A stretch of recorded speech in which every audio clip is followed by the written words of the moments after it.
It'd be close to the Rittenhouse. So, look at that. You know what? Not for nothing. This is the black guy I had in my mind. If he is black, he one of them that, like, you know, the white lady got him coming out of one of those facilities. You look at you. I got you. It is incredible. 50% black, which is technically 50% blacker than famous Indian Senator Kamala Harris.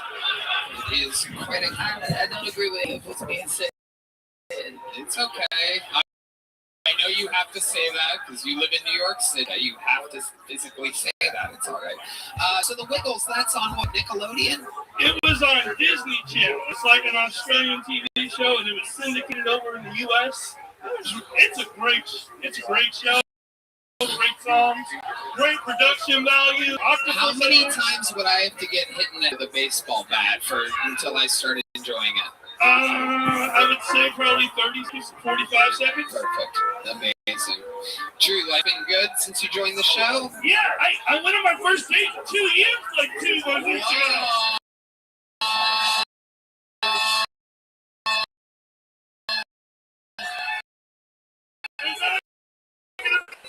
Don't worry. It's not going to be... I can't give you what you deserve. Said that? Or was that you that said that? No, she said that. I have the text messages the same. Oh, she sent it via text. Yeah. Dog, I tried to Mariah Carey like for 4 hours after that. Oh, you stop it. You did not. We belong together. I mean, I can buy you the house. That's a Mariah Carey song you're singing? She knows. What the hell is that supposed to mean? I don't know, bro. I've had a crush on Mariah Carey. Bye-bye. This is like American Idol when they be showing you the ones that didn't make it. but like if it didn't stop. Like, you know, they cut it at some point. I love you, Sam. Thanks. Drew Nickens, special force. There he goes, Drew Nickens, everybody. Back to the bucket we go. Totally straight guy, just doing bubbles, doing manly stuff. Which reminds me, Noche, UFC is going down in Las Vegas this weekend, and I am excited to see who comes out on top, and of course, who comes out on bottom. That's why I've partnered up with DraftKings.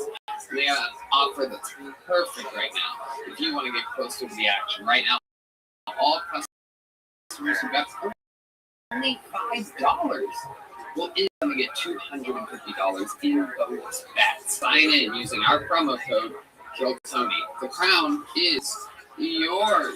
Tony, I love DraftKings. It's like having a little Las Vegas in my pocket. I can't wait for Noche UFC and to get $250 in bonus bet instantly after betting just $5.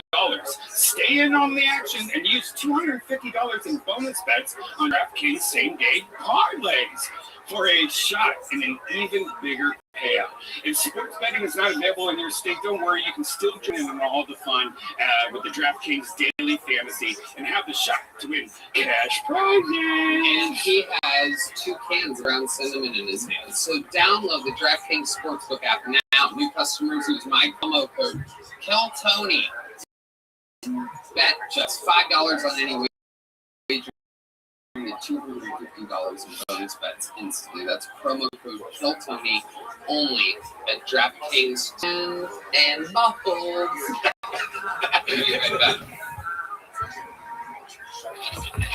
Hello, y'all. This podcast is sponsored by Shopify. You know, when you think about businesses that are selling through the roof, like Aloe or Allbirds, you think about a great product, a cool brand, and brilliant marketing. But an often overlooked secret is actually the businesses behind the business, making selling simple. For millions of businesses, that business is Shopify. Right, Ben? Tony, nobody does selling better than Shopify, home of the #1 checkout on the planet. They make selling items for your business so simple and not so secret with ShopPay that boosts conversions up to 50%, meaning way less carts going abandoned and way more sales going Right. So if you're into growing your business, your commerce platform better be ready to sell wherever your customers are scrolling or strolling on the web, in the store, in their feed, and everywhere in between. Businesses that sell more, sell on Shopify. Upgrade your business name, check out Allo uses. Sign up for your $1.com/Kotoni, all lowercase. Go to Shopify.com/great. You're selling today. Shopify.com/Kotoni. Keeping this fun train moving along. Chugga chugga choo choo. Next up comes the comedy style in 60 seconds from Mitchell MacArthur, everybody. Mitchell MacArthur. There he is. Next was from Mitchell, everybody. How are we doing, guys? My name's Mitchell. It's not that funny. I went to a school the other day and I pulled the fire alarm. I'm really surprised with how organized this one was. I made out no problem. A little bit mean. Well, I am actually glad that I pulled the fire alarm started.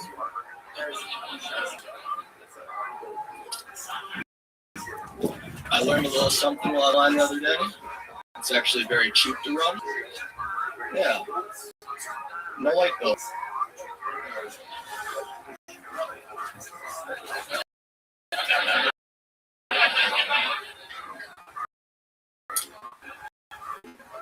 Little turn.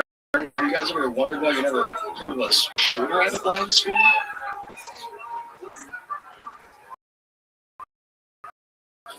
Sometimes I get worried about making too many. Remind myself I've never heard of a shooter before either, so I think I'll be all right. All right. Mitchell MacArthur. Oh, shit. Unbelievable. I swear to God, even I think a lot. I'm like, did we produce that, like, to happen that way? No, just fucking the comedy gods are hilarious. He has to pee a few times an episode. He peed before you came out. He did 60 seconds of blind hating jokes, and then boom, your worst nightmare comes out from behind you. The most likable blind man currently working in show business. Consistently, week after week, eating Stevie Wonder's lunch, just out here crushing and killing after you ate it. How does it feel, Mitchell MacArthur? You would have thought the audience was deaf by how they responded to your blind jokes. Yeah, honestly, I'm just glad to be here. I've been here for years. Absolutely. I didn't know Kotoni could stunt somebody's growth. This is incredible to see. I'm finding this out right now. Maybe you should try dating a 4'11". You're in it right now. You are in that show that you love so much. How long have you been attempting stand-up comedy? 5 months at this point. 5 months. Where at? No, I've been doing it in Knoxville, Tennessee. Knoxville, Tennessee. Okay, that makes sense. Tennessee gets a lot of tornadoes. You look like you live in Oz. What do you do for work in Knoxville? Well, I just sold a house this year, so I'm currently. You sold a house? Was it a little tiny? Yeah, I'm working house. Really? Yeah. What does that mean? Like, really? Yeah. Tiny door? No, I have. Actually, it is a tiny door. No, you're. Oh, okay. You can't tell whether you want to play along with me or tell the truth right now. I see the wheels. I'm a little buzz, Tony. You're a little what? Little buzz, Tony. You're a little buzz? You're a little everything.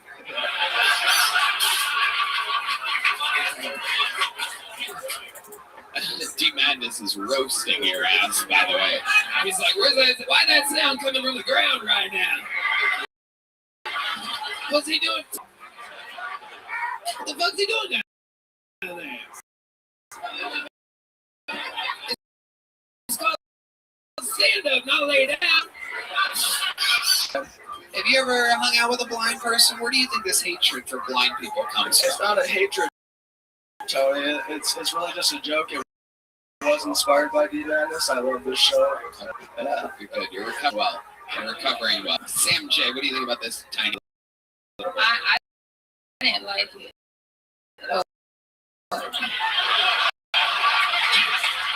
It was mean-spirited, and that's not what this show is about. That is absolutely. I don't know how you make that decision. I'm just going to be great, the only blind black man I've ever met. Well, I think it's mean that we don't include I that. don't like I think it's more inclusive. You got to do karate. So I also want you to calm down. I took it as an inclusive comedy. I feel like we put people off limits then. I feel like... Oh, we don't want your fucking dissertation, bitch. Your fucking philosophy on comedy. You shut the fuck up.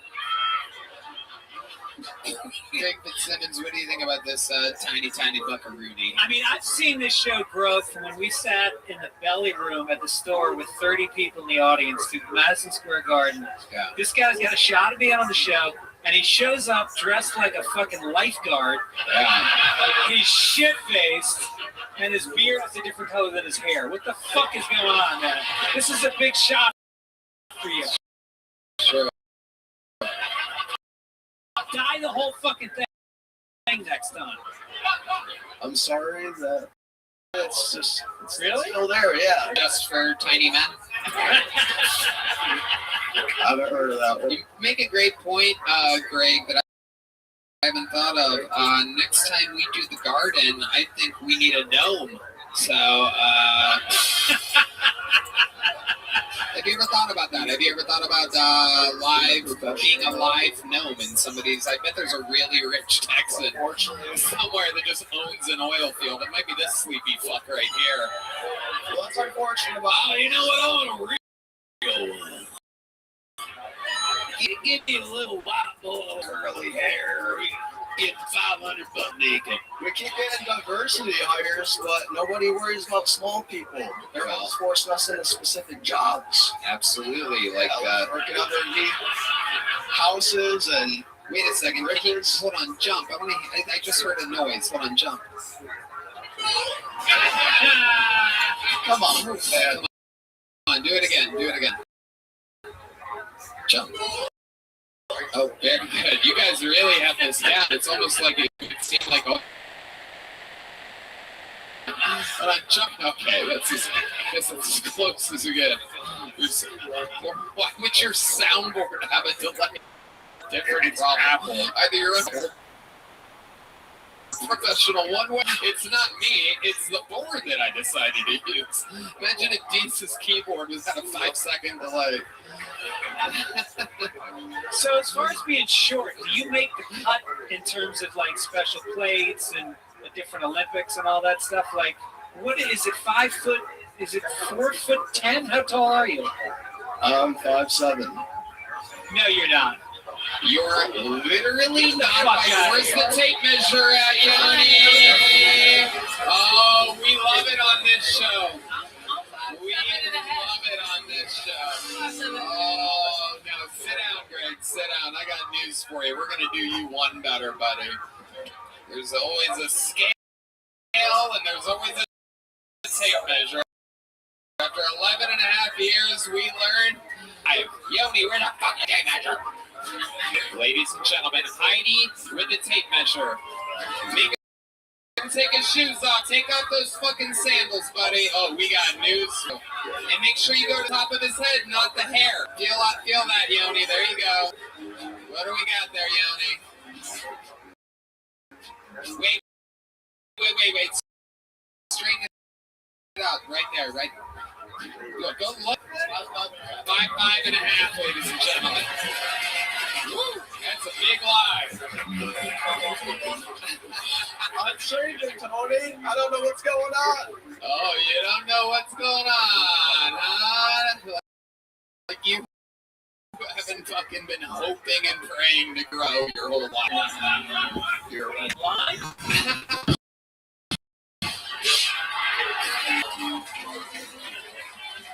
Fits. Oh, man. If the shoe fits, you must wear it, my little friend. I swear I'm taller than that still, Tony. What makes you say that? I swear the last time I was at the doctor, they said 6'2". You're trying to be funny right now.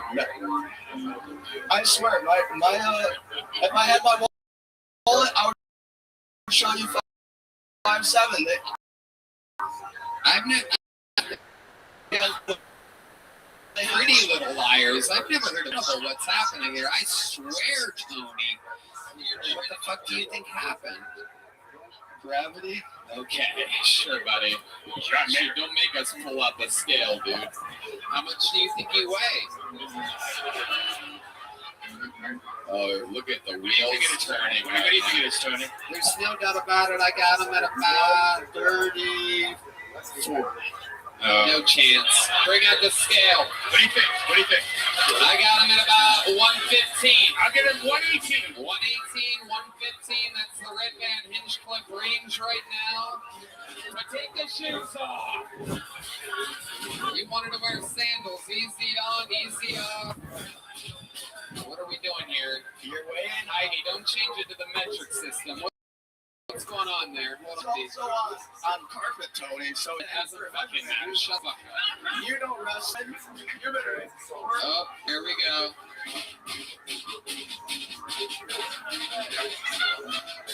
What do we got there? What the fuck is that? It says the time? Take that. What the fuck are we doing here? Yoni! It's a goddamn Yoni job. Heidi's supposed to just look good, Yoni. You're not supposed to have her doing math over here. Oh wow, 130. Unbelievable. Somebody let him put fucking rocks in his pockets before coming in. Normally we empty the people's pockets. It's incredible. Do you work out? Work out at the jungle gym or something like that? I used to do wrestling, and so I used to assist a coach. What was your weight class when you wrestled? I started at the lightest ones, Tony. Well, you'll never believe what you're walking away with here tonight.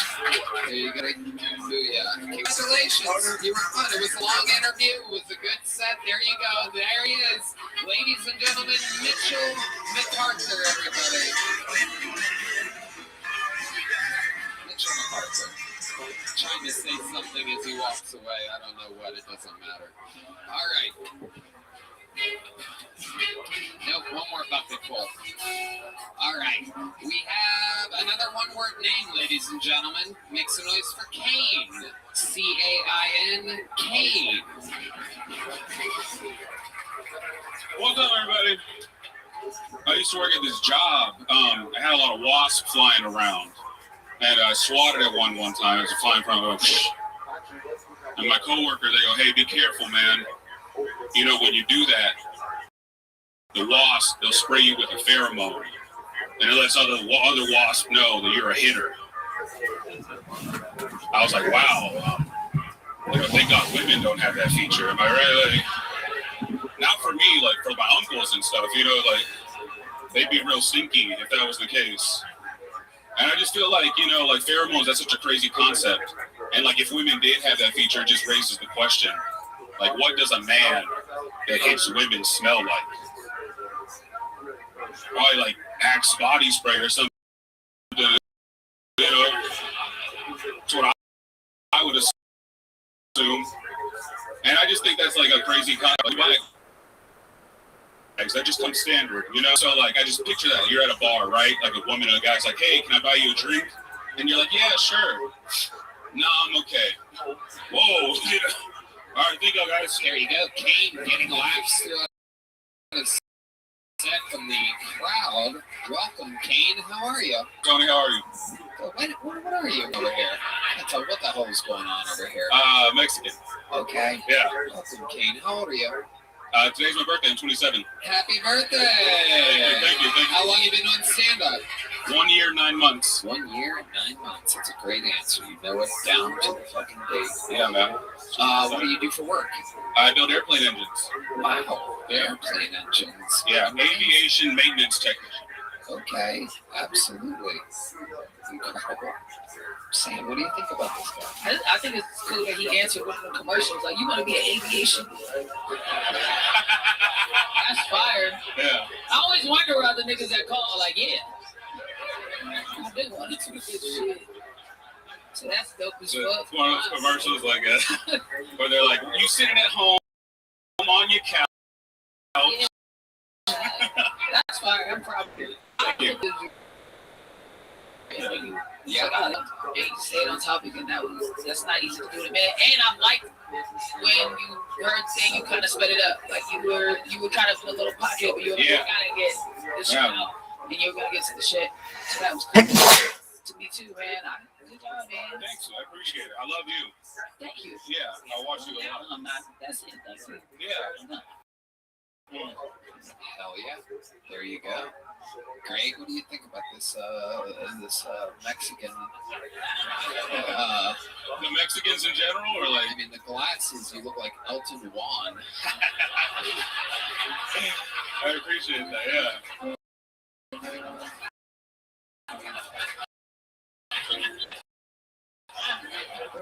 Rocket.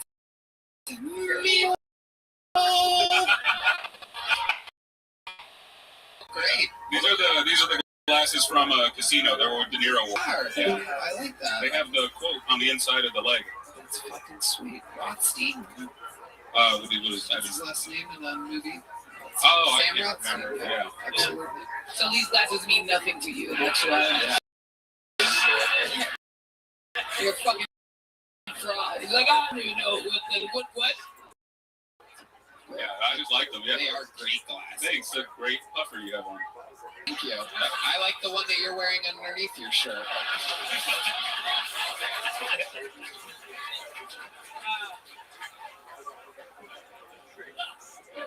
What's on your chain? What do you got there? This is a centenario. It's a Mexican coin from 19. Michael Gonzalez just got hard as a rock. I don't know what it means, but what does the Mexican coin mean? So Mexico went crazy back in the day. They just decided to. Back in the day, what you're telling me? They decided to make a gold coin, so it's Oh wow, Great doesn't give a fuck about Yeah. it. Jesus, get the shit away from me. yeah, so it's real. Alright, okay. Wow, this is incredible. 50 pesos, 375, oro tierro, ocho de este 20, todo. Yeah, it's a real 24 karat Estados gold. Unidos Mexicano. Yeah. That's fucking beautiful. Thank you so much for this. It's absolutely incredible. Absolutely stunning. Thanks, man. And then what's the ring? Is that the Longhorns? No, it's a Mercedes-Benz logo. Mercedes-Benz. Yeah. And what do you drive? I drive a BMW. Oh, look at you, dude. Okay. Yeah. All right. Why do you like German cars? I grew up a Chevy guy, and then when I started working aviation, I bought a Porsche, and I fell in love with it. And so I've been buying BMWs and Mercedes since then. I mean, still the BMW. These guests have been like, it's like, all right, if there was an autistic Pokemon, and we just saw them getting greater and greater and greater and greater. Because now we had to like gold chain BMW. What's next? They never cease to amaze. So many different shapes and sizes and personalities. A Mexican airplane engineer. Yes, sir. Absolutely. Up here. You ain't shit, Greg. What else should we know about you before I let you go, King? Give us a fun fact about your wild and crazy life. Any hobbies, special skills, or talents that would surprise us? You a jump rope phenom or something like that? Well, I used to be. I was a boxer for like 10 years on and off. Wow. Yeah. Incredible. Really? Can we put the mic in the mic stand? Let's see a little shadow boxing here. I haven't done this since I was like 18. Okay. Oh, shit. Wow. Okay. All right. Very good. Very good. You're like Rocky Road. Yeah, man. I got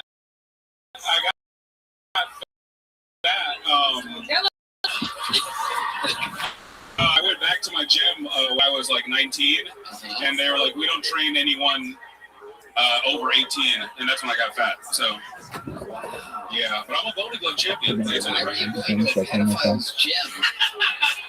You are only kids under 18. Yeah, man, that's Dallas. Absolutely amazing. That looked less like boxing sparring than somebody that walked into a spider web. Yeah. I think the Shadow, that's the first time the Shadow's ever won a boxing match. It's incredible. It is incredible. The Shadow, by the way, 6'2". We measured it out. Unlike Mitchell McCart for the tiny little man. 5'5". 5'5". I someone stepped on him walking up here, yeah. Yeah, that's what it would have sounded like. Like a little tiny rubber ducky. Anything else we should know about you, Kings? I pretended to go to college for 2 years. Ooh, who were you pretending for? Your parents? Yeah. Goodness. Yo, I just saw a Netflix documentary where this Asian girl pretended to go to college for 2 years. My sister She sent me killed that, her yeah. family. She killed her family. Oh, I saw that. I know. Did you kill your family? No, not yet. Yeah. No. Yeah. But they might ride on one of the airplanes that he's the engineer for one day. He's gonna get his Yeah, revenge. I work for Boeing for sure. You don't work for Boeing. Fuck no. Great. I'm doing a good job out there. Now that we've mentioned Boeing, we're probably all going to be assassinated after this. Ladies and gentlemen, make some noise for Funny Kane on social media. Underscore, his name is Kane. You can tell by the music the Mexicans are very biased towards their own kind. But the tone of the music is about to change as I present to you one of the greatest regulars in the history of the show. A fucking phenom. Ladies and gentlemen, you know him, you love him. This is Cam Patterson.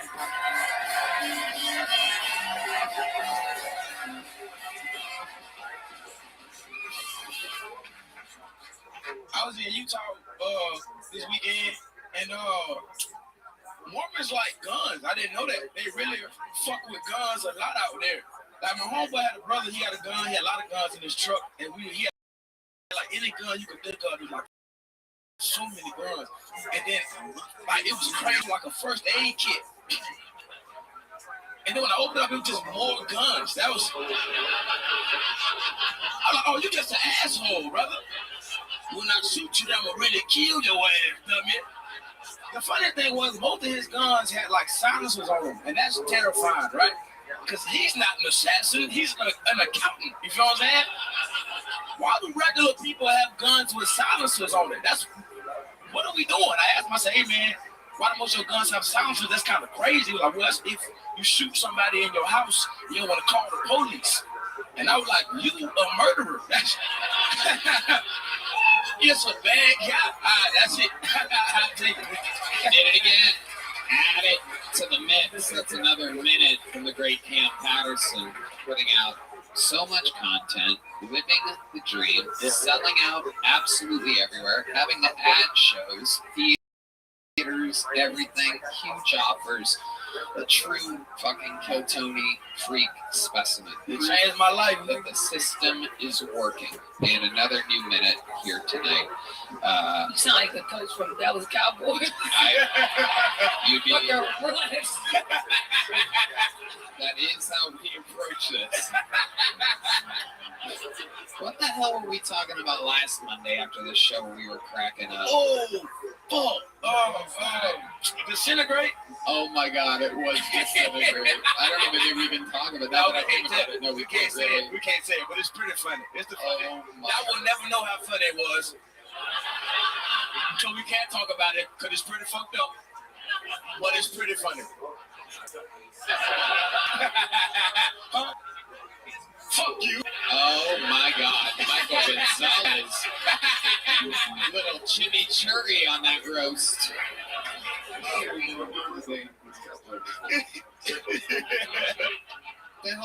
What the hell did you just say? I can't spell it.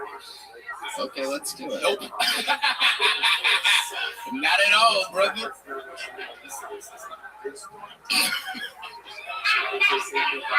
We were talking about how we're breaking down the walls of things and this and that. We're having one of those just living the dream talks. And he said, we're not just doing this, we're disintegrating them.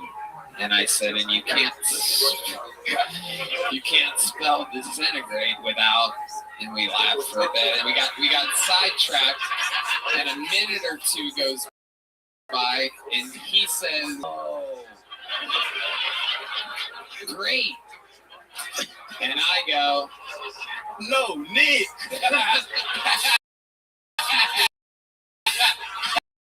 Oh, shit. You're wondering what me and Cam ever see us flying a car. That shit was funny as fuck, though. We really make each other laugh there. That shit was funny as fuck. We might have to edit that out of the podcast. Yeah, I don't know why you did that. I told him we were going to tell him. You told him. I know. I couldn't help myself. Red Band said I should say it. I don't know why I listened to him. That's fucking. Why would you do that to yourself? I don't know. No one's going to believe them. Phones are locked up. Yeah, it's over. Perfect episode. Why are you excited? You're here. Anyway, Cam, what else is going on? You were really in Utah, huh? I was in That Utah. place is wild. Utah is a very interesting place. It's pretty strange. Yeah. It's pretty. My dad, he come in with me on the road and shit, and there was a porn star in the front row, and I didn't do a meet and greet after the first show. I just want to feel too great, and then we found out she was a porn star like during the show, and he brought her in the green room, playing her porn. He was like, look at this hoe. And she getting fucked in the ass. Look at her. And then she was like, hey, that's me. That's me.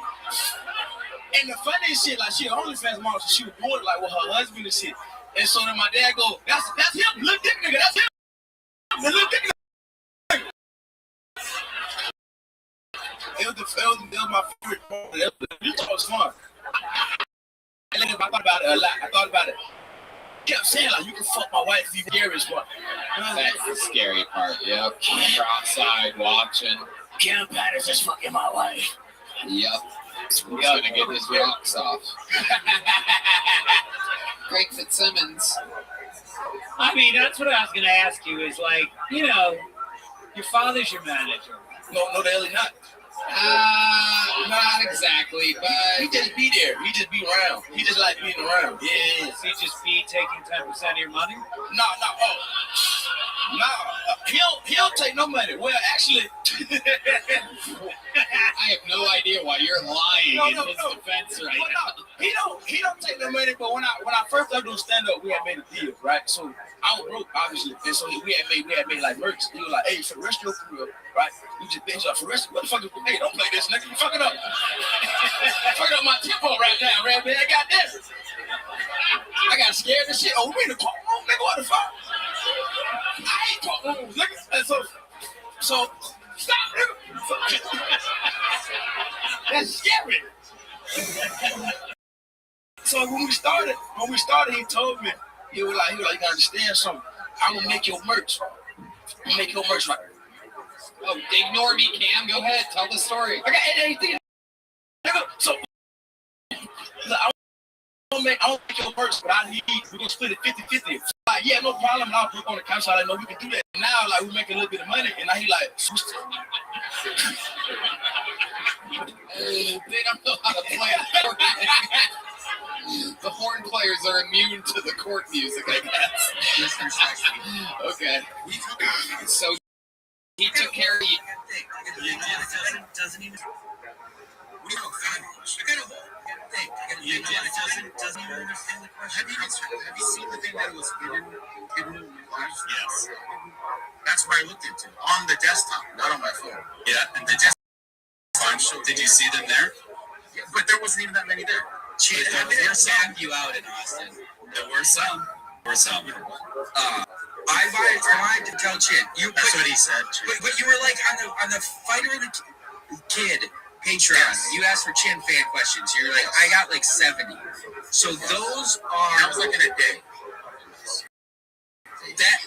That is 100% of the most interested people in Fighter of the Kid. Like those people who are paying Patreon more access to you. So of course you're gonna get out a lot in there. On your Instagram, you have 92,000 followers. We have I'd say 3,000 listeners to this program, listeners/viewers. That's 0.0326%. Oh my So God. out of those, let's say 3,000 that viewed your story, that's 97 that would watch the after hour, assuming 100% of people that watch the after hour also call legit responses. That's a 16% conversion rate, which I think you need to be proud of. Yeah. Hey, you guys not. What are you talking about? 5 questions.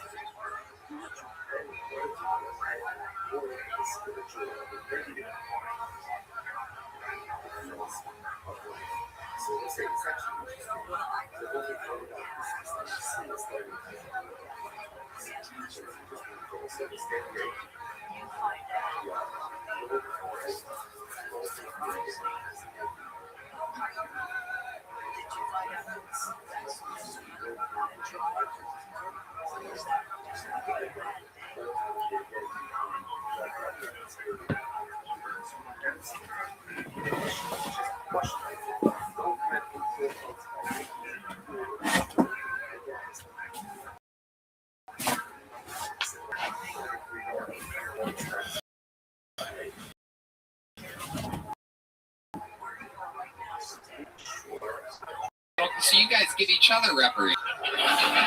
It's incredible how things are changing. This is absolutely amazing. I love the looks that I'm getting from Sam J tonight.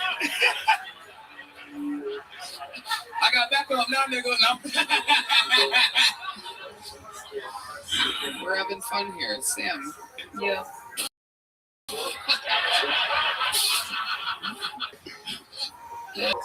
So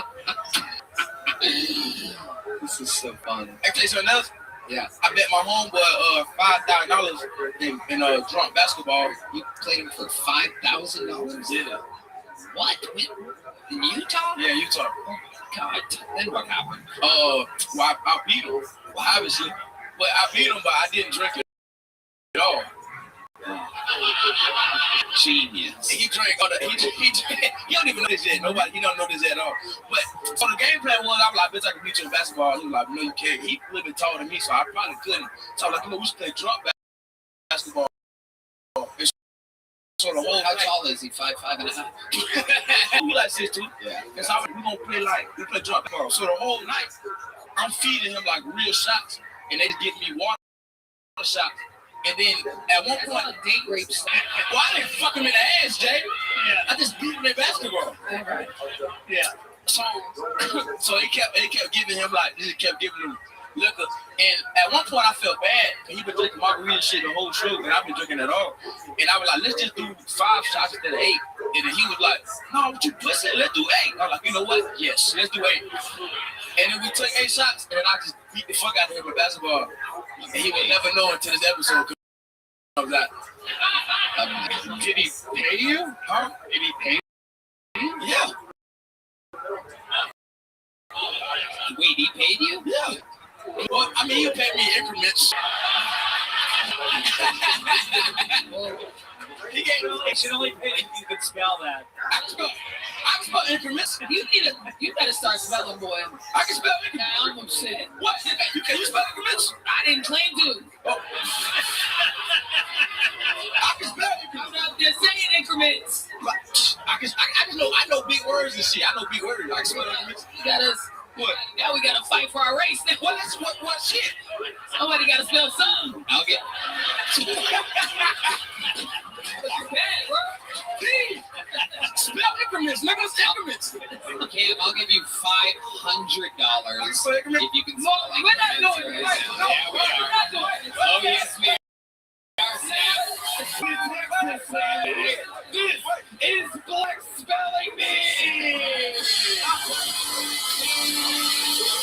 $500 on the line. The word is increments. You can ask any question you'd like. Its origin, it's... This is crazy, bro. You could ask me to use it in a sentence. I'm gonna go home, bro. No, there's no home. In fact, we canceled your flights for tomorrow. Can I Increments. phone a friend? Nope. There's no phoning a friend, and we just got word none of your friends know how to spell it either. Would you like a definition, perhaps? I know what it means. Yeah. An increase or addition, especially one of a series on a fixed scale. Yeah. The inmates' pay can escalate in 5 cents to a maximum of 90 cents an hour. I'm not kidding. That is the example they give in the Oxford Language Dictionary.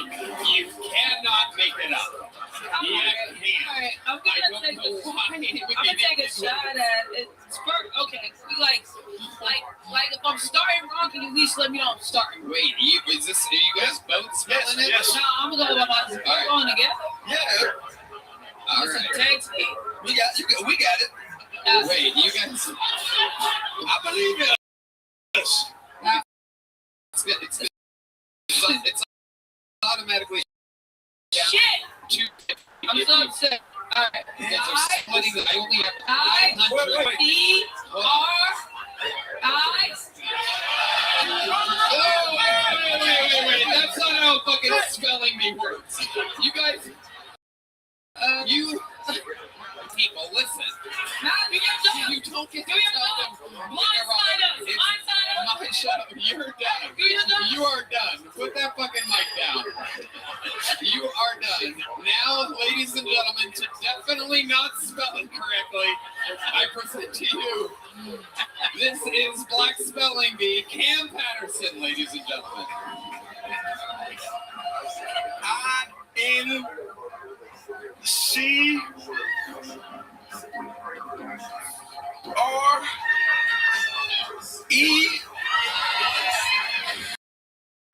REN. Wait, what was that? What did you just say?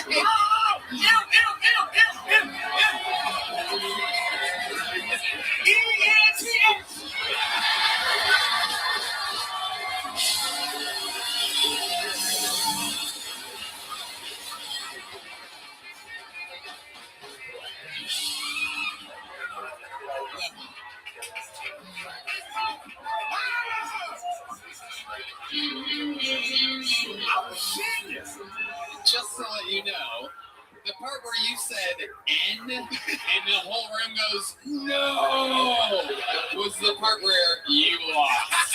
And that was another segment of Black Spelling Bee, ladies and gentlemen. Who wins? All of us.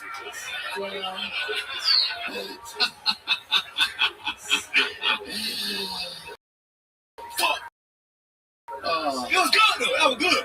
Oh, it was this, and then the room corrected you, but don't worry, there's a lot of people at home saying N right now as well.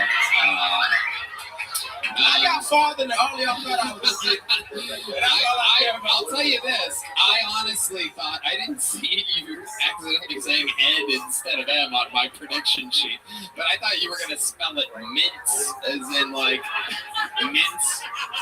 Oh, M-I-N-T-S for sure. I was like so positive. But there you are, full of surprises. Increments. Always fucking entertaining as hell. One more time for the great Cam Patterson, ladies and gentlemen. Oh my goodness. Black Spelling Bee is its own Kill Tony spin-off show. Again, we reserve the right here. That is my property. I don't know why it sounded like Trump just then. It's my property. You've been doing that a lot today.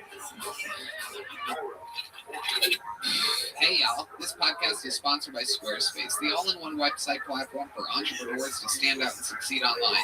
Whether you're just starting out or managing a growing brand, Squarespace makes it easy to create a beautiful website, engage with your audience, and sell anything from products to content to time, all in one place, all on your terms. Right, man. Tony, I love Squarespace. It makes website design easy and fun. Start a completely personalized website with the new guided design system, Squarespace Blueprint. Choose from professionally curated layout and styling options to build a unique online presence from the ground up. Tailored to your brand or business and launch your website and get discovered through integrated, optimized SEO tools so you show up more often to more people and grow the way you roll. Wow, very good, Red Band. Make checkout seamless for your customers with simple but powerful payment tools. Accept credit cards, PayPal, and Apple Pay. And in eligible countries, offer customers the option to buy now and pay later with Afterpay and ClearPay. Kickstart or update written content on any website, product description, or email with Squarespace AI, generating instant, personalized results that know and show your brand identity.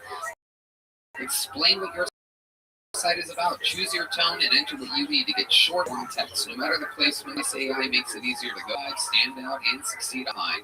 So go to squarespace.com for a free trial. And when you're ready to launch, go to squarespace.com/KillTony to save 10% off your first purchase of a website or domain. All right, back to the show we go. Ladies and gentlemen, the fuck are you doing back there? Can you get her another drink?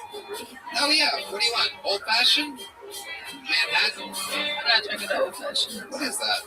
It's a Hennessy with ginger beer and an orange slice. Hennessy with ginger beer and an orange slice. Yeah. Ladies and gentlemen, it appears as though Black Spelling Bee is going to have round 2 here.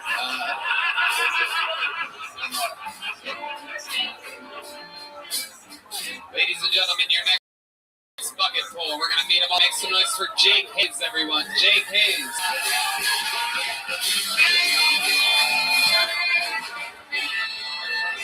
How's everybody doing?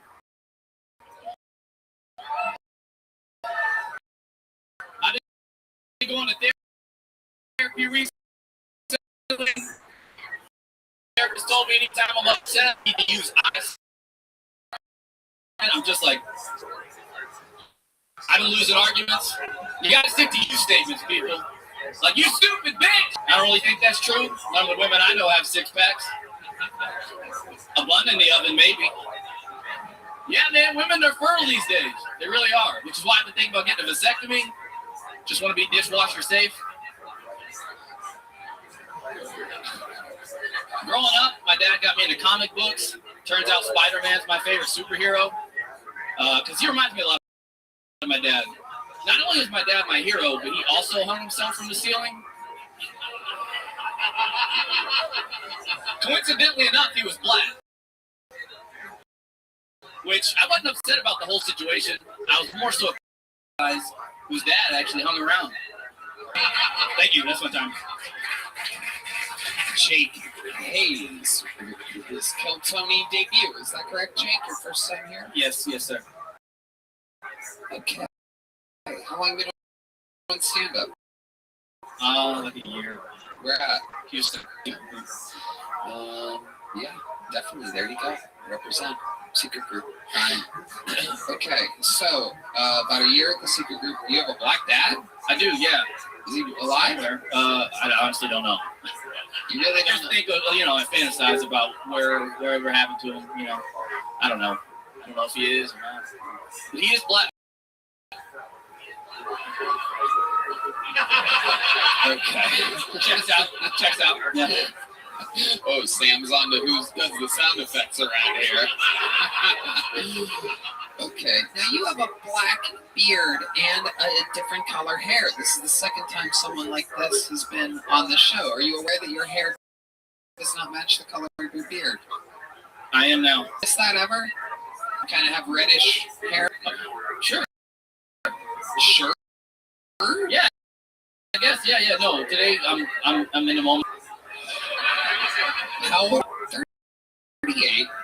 And you're literally being informed right now, live on a show, that your hair and your beard are two different colors? I mean, Yeah. I'm going to have your beard spell the word increments real quick. We're going to find out if it's actually black or... Sam J, let's check in with Sam here. What's your name, sir? Line term. D-Bad, he said 38. D-Bad said, goddamn. And that's been making me laugh a lot. Yeah.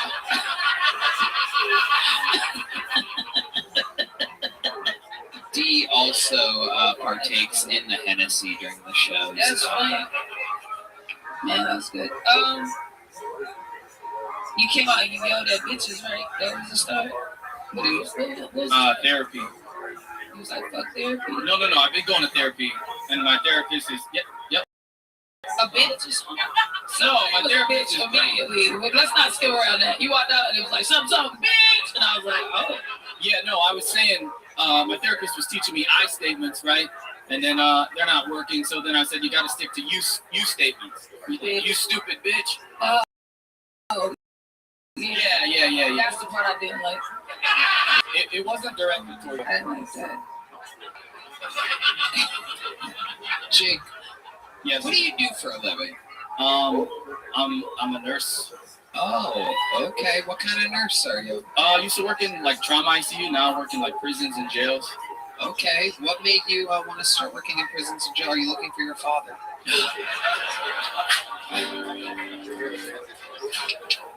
You know, The looks Sam J are giving me. If I could get a compilation of all the looks I get from Sam after this, that'd be great. honestly, I just saw the opportunity. I was in the military for a while, and it kind of seemed like similar. Yeah, they're very similar. Okay. What'd you do in the military? I was a special operations medic for the Navy. Wow. Amazing. Look at that. Yeah. An American hero. I love it. No, You saw some crazy stuff over there? no, just regular stuff, I guess. Okay, just went into a PTSD moment right there. That was pretty wild to see. Jake, what do you do for fun? For fun, skydive, scuba dive, like shooting guns, skateboarding. I started comedy a year ago, so it's kind of fun. Yeah. What made you want to start comedy? I think like, it's just like after I got out of the military, I just wanted something to continue to do, like work towards and continue to grow. There's no real cap on it. So I just wanted to continue to work towards something, with there something to work on. I always like comedy. It seemed like it would be a good idea. Right. I like all the hobbies. Like, you made up for every fucking loser that's been on tonight that So literally does nothing with their life at all. And you're doing all of it. You'd be shocked how few hobbies we have up here. Oh, okay. Yeah. You keep yourself distracted. Yeah. Yep. Shrooms too. Yeah. Okay. Let me see your abs. You look fucking. Oh no, I'm not in John, shape. let me see. Pull up your shirt. Uh-oh. Whoa, he's What? black. Oh, no. 38. Not bad. Yeah, there's no six pack or anything. I'm just, yeah. All right. There you go. I'd fuck about that. One extremely horny lady in the middle of the room. Literally willing to fuck a centaur up here. You know what a centaur is? Yeah. Yeah, you're very centaur-esque. You literally could have the body of a horse behind you. It's a very special type of human. There you go. There's the sound of a centaur music. All right. It's galloping. Come on, hit it. That's you. That's you. All right. That's cool. Yep. Jake, what's your love life like? None. Aww. What do you mean, all? What do you mean? Yeah, all. What do you? I mean, I don't know. Are you on dating apps and things like that? Ever talk to him? Yeah. How does that go? Bro, look how he just moved his arm up. Oh yeah. Stop. He closed off his body Stop. language. Yeah, stop. Yeah. Don't do no more, bro. No, I got. We all want to live tonight. No, I gotta go a little bit further. Leave that man alone. I gotta just go. had that same feeling. Something Yeah, fucking he was switched. like, hey, stop Something it, bro. switched. He opened up his arms behind his back. Now centaur But movement. now they like fight. It's like fight. It's like fight Oh, stance. he just literally went. He's trying to not be a centaur, and he keeps just fucking up. I don't know what I'm doing to be a centaur. Dude, you're a centaur, dude. You are a centaur. Every time you try to hide your centaurism, it comes out even stronger. If you one of those waves, like one of those things. Yep. What do you think is the least centaur thing about you?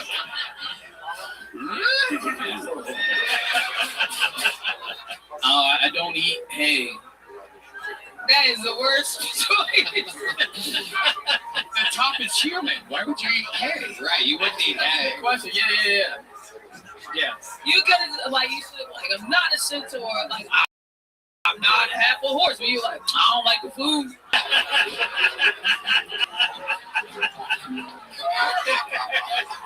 I mean, honestly, at this point, everybody thinks I'm a centaur. I don't know how to get out of it. I don't know if everybody. Do you guys think he's centauri? Well, yeah. No, it is everybody. It's 100% of the vote inside the room for those of you listening to the podcast. This guy's very excited about it. He just described the book. Centaur. I am not a horse. Stop it. I got bullied on Kill Tony. What was it? Was it your race? What was it? No, you said I was a half a horse. They insisted. The room went crazy. I mean, I get the half a horse from the waist down thing, but, like, I don't think... You don't think your top half is centaur-esque? Nah. He's Coming around the No. I galloped right into that one. Dude, I love it. I fucking love it. Absolutely amazing. And you've never been in a stable relationship.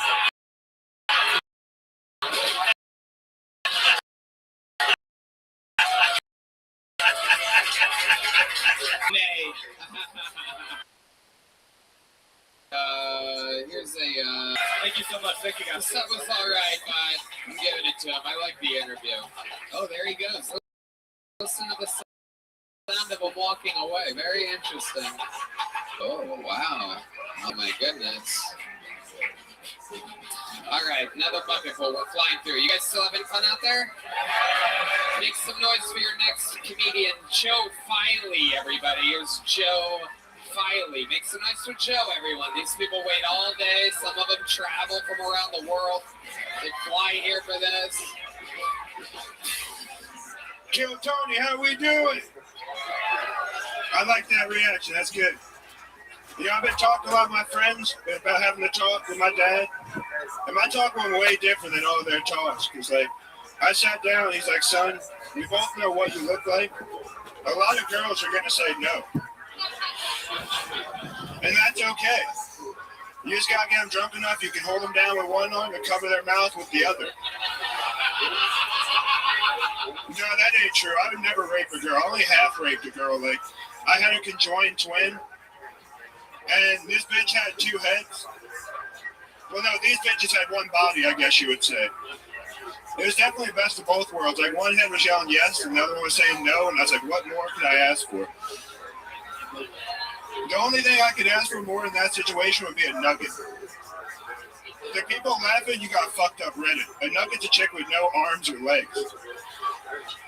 Like, just picture, I could come in her 3 times and just throw her in the closet like a sock until mom finds her. All right, that's my time. Thank you. All right, ladies and gentlemen, it's the first time we've had a double felony during a 60-second set. You gotta do it. If you're from town, you can have felonies in a minute. Okay, yes. I mean, yeah, I guess it's okay to, you can joke about rape as long as you don't look like a rapist.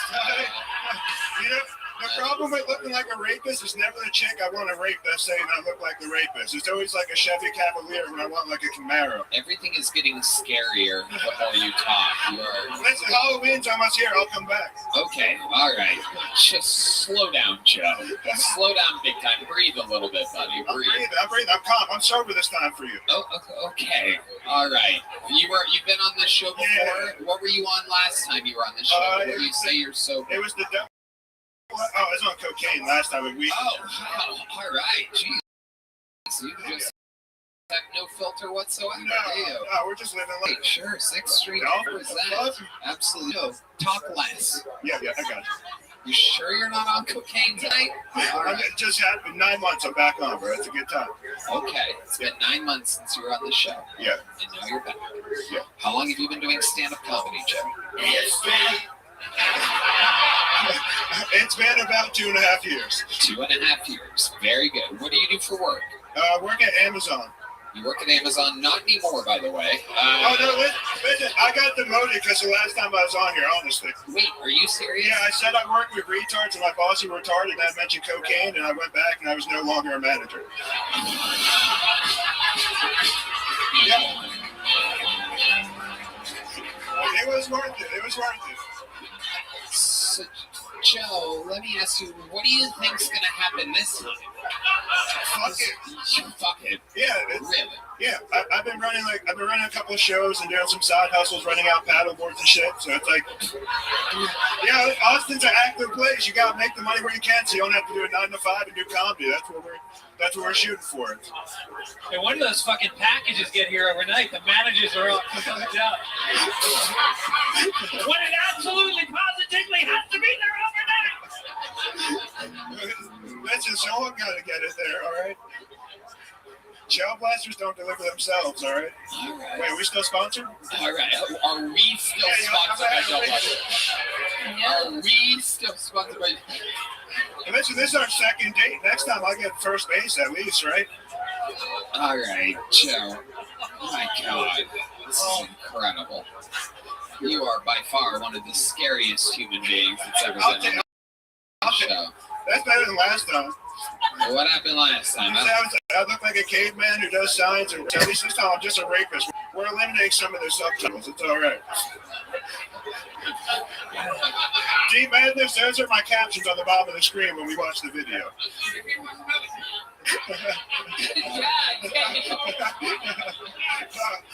Even he didn't see that punchline coming. Shit.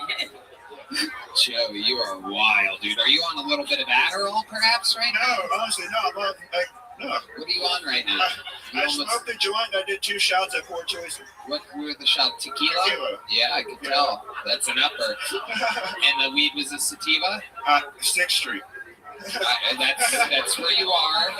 Yes.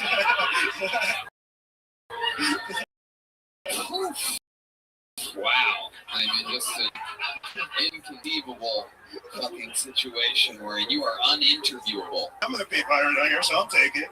All right.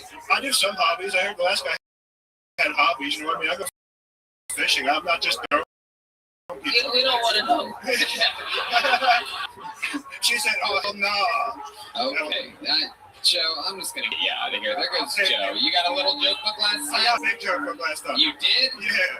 Well, you fill it up with jokes, Joe. Thank you, boss man. There goes Joe Filey, everybody. There you go, everybody. You can recognize him from future trials of some kind. You saw him here first. We're going to do something fun right now. This guy, not a regular, not a golden ticket winner. He's different. He's a special little fucking Austin freak. Ladies and gentlemen, the long-awaited return of Uncle Laser.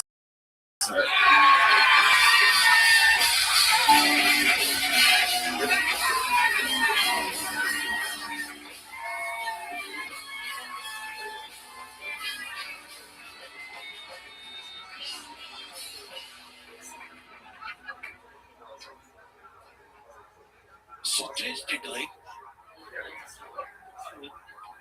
we've all to some degree been sexually assaulted with a stranger near Netflix and chill.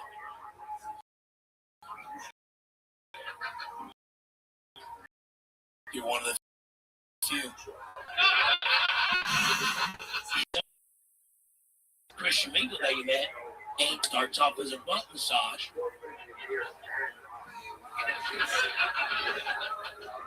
And ends, with the guy you swipe right on, fucking cherry picking them little toilet balls out of the rim of your butthole.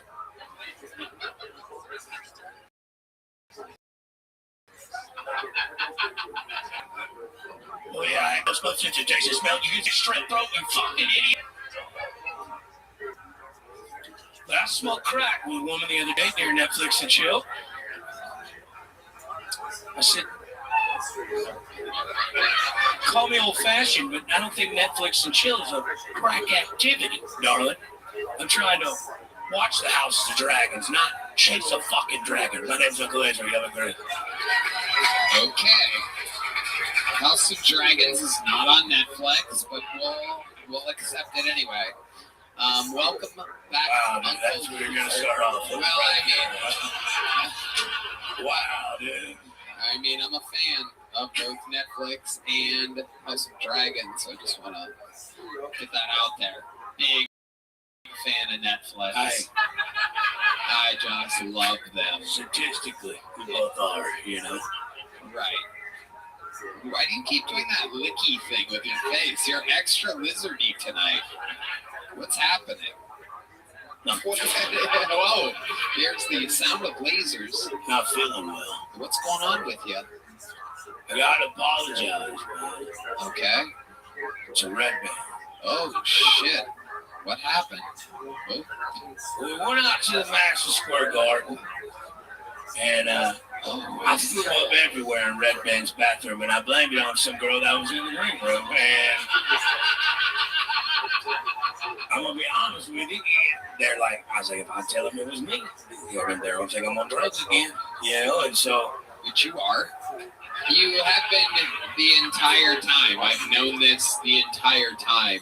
No, but I went in there because I was actually poisoned by Aaron Rodgers. And I'm like, hey, y'all gotta drink that gay beer because the NFL watching y'all, or you want to come back and go and gin pop and get tequila with me, you know? And I tried to be Billy Badass because he was dipping those little Lucy's, and they're 12 milligrams. Usually I did Zen, but only 3 milligrams. Well, I put 3 of them in the top of my lip. Right. Trying to hang out with Aaron Rodgers. Trying to be cool. They're telling war stories. Yeah. You know, fucking avoiding a sack from Myles Garrett. And I'm fucking women that look like defensive line men, you know what I'm saying? And, you know, I was trying to be one of the boys, you know, and I fucking had to bird off and threw up everywhere in his bathroom. The Red Band got off stage, and I just took off running. So I'm sorry, it was me. And I got a gift. And I will tell you this record show that I never forget anything. And 2 packs of Parliament's amazing. You invested $12 into this segment of this show. Amazing. But I will tell you this, that there was indeed a moment of the second night of Madison Square Garden. There we are. I mean, I am just in the zone, going down the plans that I had, just executing moment after moment of what many people that were there in attendance said the biggest 2-night event in comedy they've ever seen before. And halfway through the second night, indeed, I look over at Red Band and he does this thing where he huffs a lot sometimes, just go. And I go, what the fuck? I go off mic. What I'm going to do with the mic this time, but that's what I was like. So I go, what the fuck is wrong with you right now?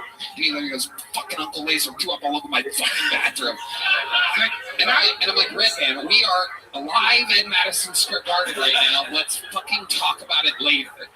Now, these are the conversations. If you ever wonder what conversations we're having off mic, they're all retarded. 100%. It's never anything where like, oh, thank you, I needed that information, Red. What's interesting helps the flow of the show. What's interesting is that he didn't just puke in the toilet like a 12-year-old. He puked all around the toilet, so I had to hit like an arch just to go to pee. I understand what happened there because Laser thinks he's a man. So what happened was, I ain't gonna throw up. I just ain't feeling so good. Right? You're trying to lie to yourself. So you didn't puke in the toilet because you didn't think you were good. You were trying to fight the puke. Explain to us how you puke all over a bathroom as a grown man. Even the last rapist retard guy would make it in the toilet. D Madness could totally get it all into the toilet. No, it's you fighting with your, I'm a man, I ain't gonna throw up. I can do what Aaron Rodgers does, even though I'm the same height as Mitchell MacArthur. I swear to God, I'm 5'7.5 3/4. I get out the measuring tape, Tony. Measure it from the top of my mullet.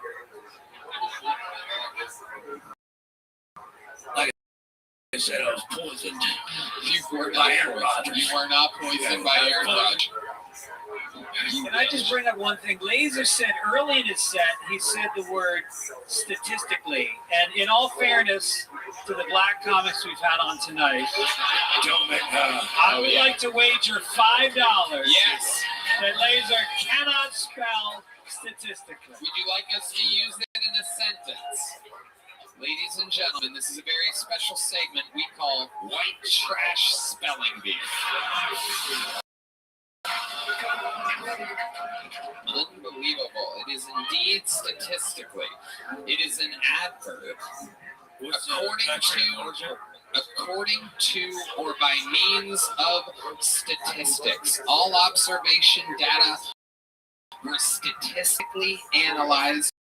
Ladies and gentlemen, from the Oxford Language, this is Uncle Laser with the word statistically.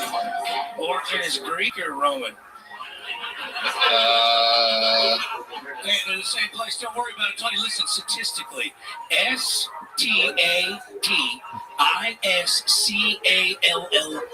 That is incorrect, ladies and gentlemen. It is white trash spelling bee. The two L's are silent. Fuck. No, it was a very obvious T that you missed there. Was it a T? I don't dot them or cross them either. Statistic. Yeah, you really miss a very odd letter to miss. A lot of comedians are just dumb as shit, huh? It's just unbelievable. Top to bottom, left to right, you know. There you go. You know your directions. Very good. Amazing stuff. Uncle Laser, what else is going on in life? Yeah, you know. I'm trying not to die face down in a Motel 6 in Nebraska, you know, with Tom Bodett.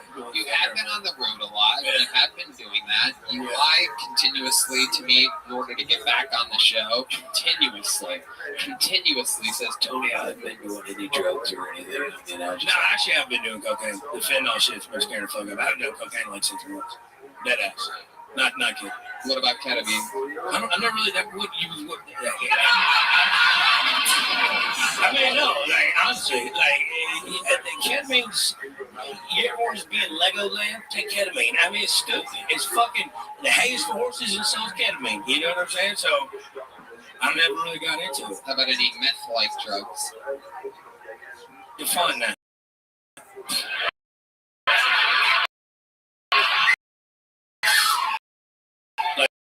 Like chicken speed?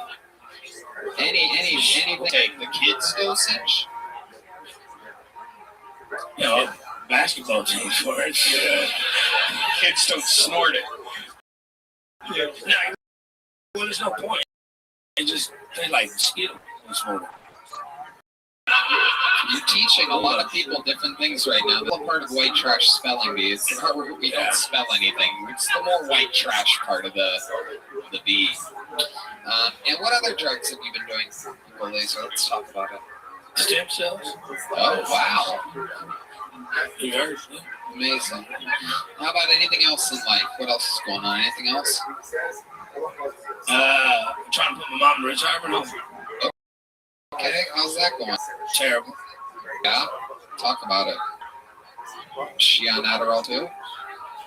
Yeah, that's why I'm trying to put her in the home. She keeps stealing out my fucking bill back. All right. Ladies and gentlemen, you know him. There he is, Uncle Laser. He's on tour. He's on the road.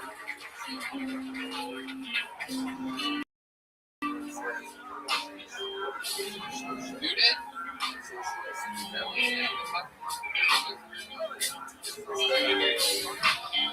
Okay. Has a girl signed up inside? Did a girl sign up? Do you have a minute ready?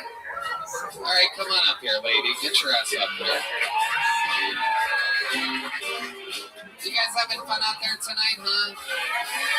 I promise you there's a couple more fun segments left, and then we'll get out of here. But here she is, everybody. From the inside. Start with your name. What was that question? It wasn't. Start with your name. I'm Alicia. Hello. Let's move for Alicia, everybody. And the clock starts now. 60 seconds uninterrupted for Alicia. So, anyone been to an HEB recently? Can I get some hands? Anyone danced their way into a hate crime at an HEB? Oh, just me. Great. Awesome. That's fantastic. So, this is a funny story. It's not super funny because I'm an awkward ass human being. So, I'm at an HEB. They play bangers. Can I get a hello?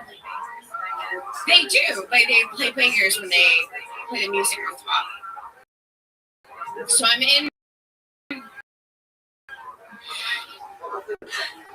the street playing, and I'm like, oh my god, there's an HEB person in front of me, and we're dancing, and we're feeling the music, except she wasn't dancing. They had palsy, and so I'm mimicking this person who has palsy in front of me, and they see me, and just dead inside, except for I was like, oh great, I get to leave now, and no one's gonna know who I am except for I'm a basic white bitch, and I have my name. There you go. Very good, Alicia. Amazing. So what ended up happening? I had my name monogrammed across my shirt, and everyone knew who I was and left, and I could never go back to that HEB. And You were banned from an HEB. Yes, I was. Wow. And by the looks of things, you fucking love HEB. I do, yes. Yeah. Thank you. What do you do for work? I'm in sales. Did that affect your job at all? Did you go viral? No, because I sell across Canada and the world, so no one knew about my life except You live in Canada. No, I live here, except for the fact that my husband's married to me is amazing. Yeah. Okay, here's a little joke book. Wow. There you go. You catch like a Canadian. Might not be one. I wish I was Canadian so I could just... We wish you were Canadian too, so that we would never see you again. There she goes, Alicia, everybody. We're keeping it moving along. The bucket pool that I was wore is here. Put the mic in the mic stand, Alicia. Where you got it.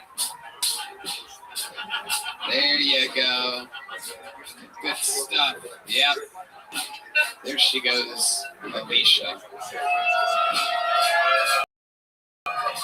Isn't extra hot after Alicia was just up there? It's like God, she's hotter than ever. It's amazing.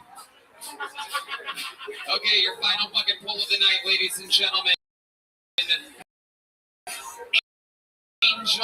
Everybody, Angel Miguez. We finally got it.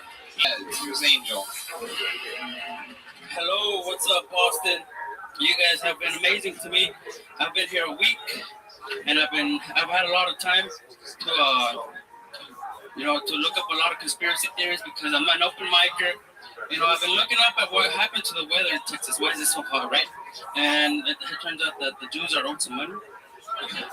I don't really understand why, or what it is that the debt is due. But we need to make sure that we pay that. And I got $5 that I can contribute. But until then, we got to make some kind of list and see what we got going. Just skateboard. They're melting. It feels like an skateboard with flat tires. But I'm trying to make sure that we make some kind of list. We get we get some night temperatures for the day, right? Because I'm coming from California where it's 80 degrees in the day, and over here it's 80 degrees at night. What the fuck is going on? But all right, thank you guys. That's all I got. Yeah, Red Band's job is so easy. Angel Miguez, amazing. Why do you look like you surfed across the border? Welcome, Angel. How long you been stand-up? My time was it 255? I can't remember what year that is. What? My first time was in episode 255 with Duncan Trosso and David Arquette on this show. First time ever on stage at the comedy store. At the comedy store. Yes, sir. Amazing. Is that in the belly room or the main room? In the main room. Okay. People I choked. Yeah, you did. I never could have guessed that would have happened 4 years ago. Yes, sir. You obviously haven't grown much since then. No, sir. What do you do for work, Angel? I'm not working right now. I just got here a week ago. You just moved here. Yes, sir. What made you want to move here? Really? Yes, sir. Amazing. Unbelievable. I've been touched by an Angel Miguez. Yes, sir. Angel, what do you plan on doing for work? What are your capabilities? For you, man. What can you possibly do for me? I already have a gardener. I'm pretty sure you get cameraman all over the place. You know, I have a drone. You know, but I could get you coffee or whatever. You know, but whatever it takes. You know, it's funny you mentioned that. I actually do need a new person to get me coffee. No, my team is saying no. You've been turned down by Yoni and Christie's immediate rejection. Normally they have a very open mind. Double thumbs down from Yoni, one of the nicest humans. But according to you, he controls it. You know what I mean? You may have fucked up with your opening joke there, Angel. I want to be a little bit nicer to the Jews if you want to work in showbiz. Oh, look who's back, everyone. Wow, back in the...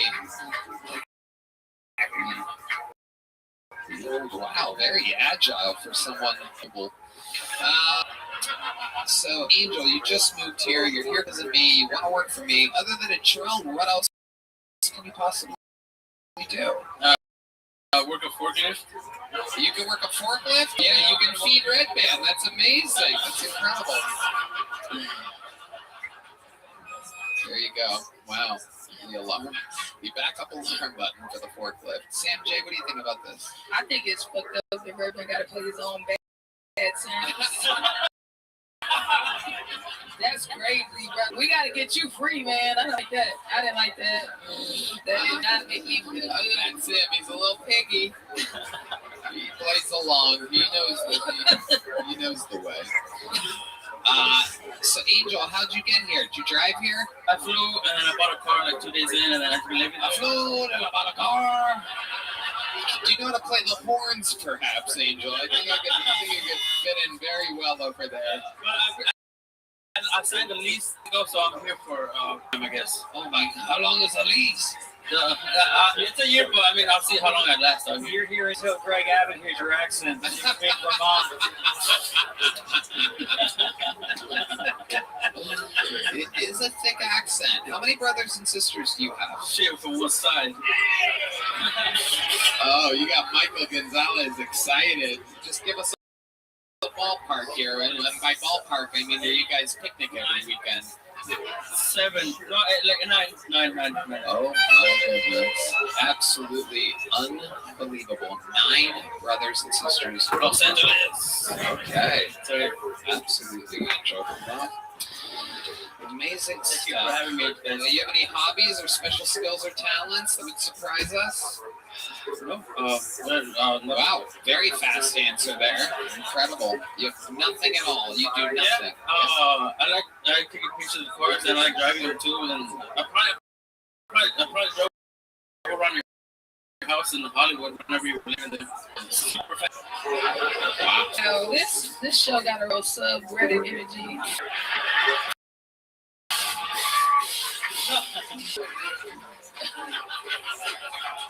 No, I like doing canyon runs. My bad. I like driving. I have I fucking love you, Sam J. It is a goddamn. Angel, you've never gotten a joke before. I mean, you know what I'm gonna do? Even though your set was just as fucking mediocre, it was just bland for a guy that's had years to prepare for this. I'm gonna give you a slightly larger than tiny joke, because you just moved here, and I think you could fill it up, and I think that you sign up again, and people are gonna be even more interested in you now that we know your story, and you have no job. You're literally the only Mexican we've ever had here that doesn't have a job. It's incredible.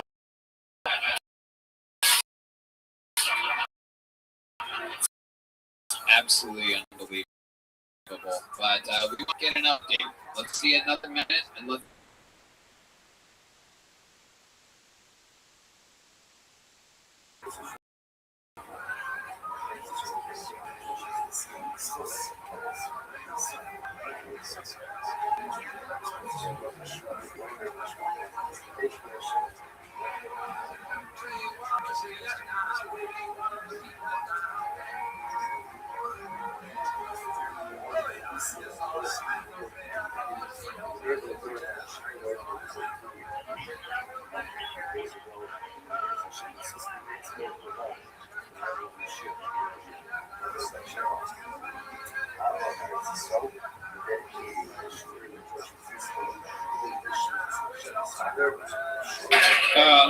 producer just killed himself in the back, so you guys will never have to see his fucking ass again. I'm just saying. And I've taken over for Laser. Now it's the Wee's fucking time, bro. What the fuck do you think, bro? Yes. Thank you guys for coming. Give it for Kill Tony and the fucking Shazam crew. Fucking Shazam. So, you ready for my fucking rim shots this time, Mike? Wake the fuck up and stop texting when I'm on fucking stage, you cocksucker. I'm in front of 20,000 people, kind of eating shit. At Madison Square Garden, I do a rim shot joke, and he's fucking, I'm going like, I need help, and he fucking doesn't do shit. Anyways, I've been matching with a lot of black chicks on Bumble lately. You guys know the dating app Bumble? It's where women choose you, and lately a lot of black chicks, they've been fucking... I had no fucking idea. My whole life I've been picking up on the wrong chick. My whole life I've been picking... My whole life I've been picking up on the crack-ass hoes, and I left these fine-ass Shaniquas on the motherfucking table. Ain't that a motherfucking bitch? I was dating a girl recently, and she did break up with a black guy. I said, why'd you do that? And she said to me, I just like black dick. So what I did is I spray painted my dick back, and we got I fucked that up.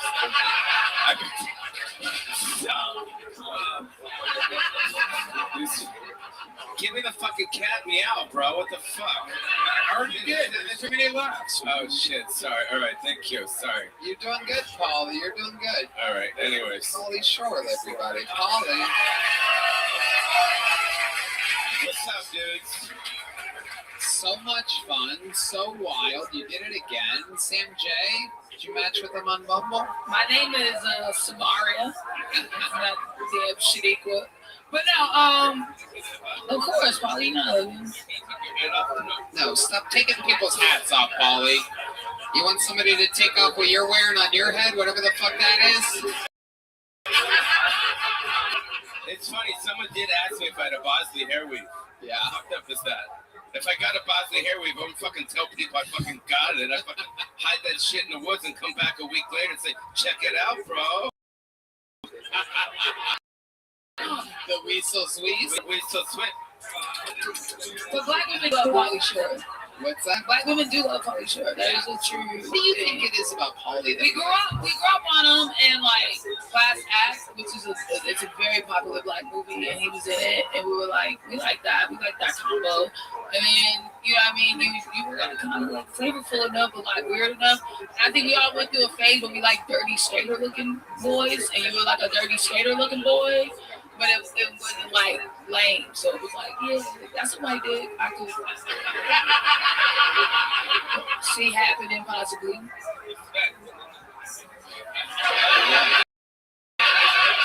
Still trying to get Michael Gonzalez out of his funk. There you go. Okay. Come on, baby. Come on. This is Elvis motherfucking Presley. Come on. Dude, I'm so proud of this fucking team. Give it up for Tony and his fucking team, dude. For real, respect. Thank you. And Yoni, if there was no be Kill Tony, there'd be no Kill Tony if there's no fucking Yoni, bro. It's true. Yoni is the secret sauce. There's no doubt about it. Fought for some striving moments here. Pauly, you did great at Madison Square Garden. How's everything else going? How's LA? What's going on? Me and my brother are closer than ever now. Yeah. Quiet silence, I like that. Yeah, I don't think everybody knows the whole story. You were supposed to do a documentary on it, remember? Yeah, 6 months ago, I'm with Tony. It was my mom's niece downstairs. Yeah, in honor of. And then he says Henry, I'm Peter and Pauly. Yeah. Right? And now he just said, fucking, you just did a documentary on you. Well, no. No, that's cool, dude. You're famous, bro. No, I still want to do that documentary. I wasn't going to start that night. I kind of have to do some stuff that I have planned, Pauly, and then I'm going to get really passionate about. For those of you that know, Pauly, of course, the son of Mitzi Shore, has a brother, Peter, the son of Mitzi Shore, and these two, legends of the game. Peter runs the Comedy Store. Pauly is Pauly, has a full fucking career. Both of them raised by the wildest comedians in the craziest situations you could have literally ever imagined. You can't even, no one would believe the childhoods that you guys had. And I still find there is no doubt. I mean, you want to talk about Succession, a show, HBO, not Netflix, that I loved. It's over, but I mean, obviously, it's kids trying to, take over from what their parents built. And there was a lot of controversy. Who's going to get the Comedy Store? How is it going to happen? What's this? What's that? Turn here, turn there. And all the comedians know about you and your brother's battle. But if other people ever found out the truth of everything, it would literally be the most unbelievable fucking show of all time. And, no one knows. Right, but I think maybe one day they will because of me. Hopefully, yes. Maybe. Yeah. You guys heard it right here, right? Yeah. Because the Comedy Store. I just have to stop filling arenas first, and then I'll get around to your story, Paulie. As long as you're doing it at some point, then that's cool, right? Totally committed. I absolutely find it to be one of the most unbelievable fucking series. And then for me, I really like to do and I'm gonna do the Richard Simmons biopic. So that's happening. R.I.P. R.I.P. You know, his family didn't want. His family said no, and Richard said no. I said, well, who do you want to play you? He said, fucking Tom Cruise, bro. I swear with a straight face. I'm like, dude, I'm fucking you. Like, I look like you. I have to fucking act, motherfucker. Check this out. Come on, ladies. Let's go, girls.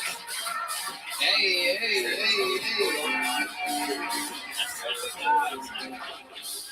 Yeah, look, you and Michael are back connected fully right now. It's unbelievable.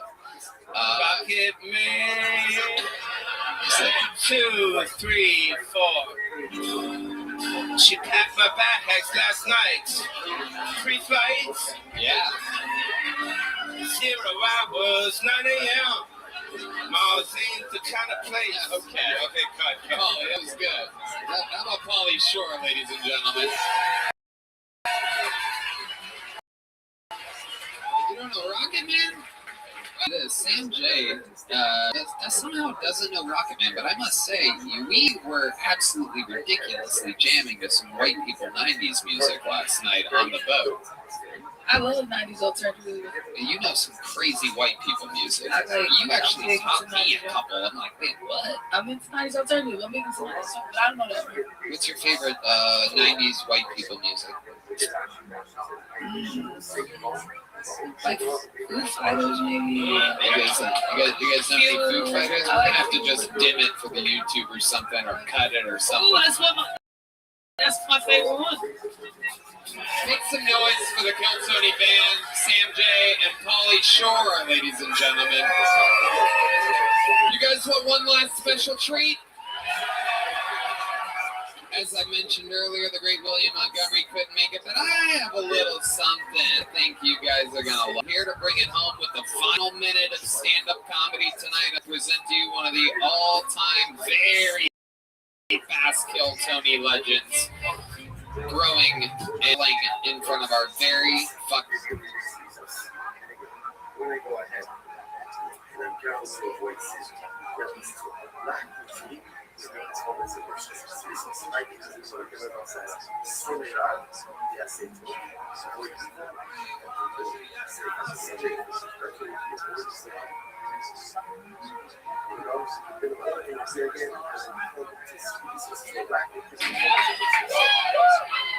Yo. No bigger culture shock for me than the fucking American homeless. Because you have these erratic fucking hard-to-read motherfuckers out there. There's a guy outside of my apartment. I see him every couple of days, always shirtless, holding a bike. She's going off. She's not.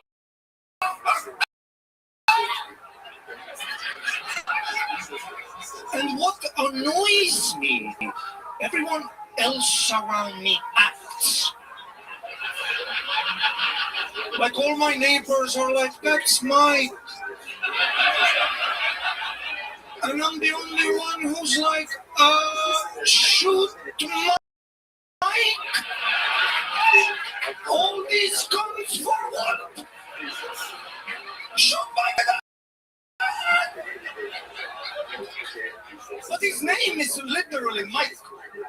Like my neighbors know that guy. And that's what you have here. You know you're homeless. You like grow up with them. Because Estonia, where I'm from, we also have homeless people. But what we also have is a rough winter.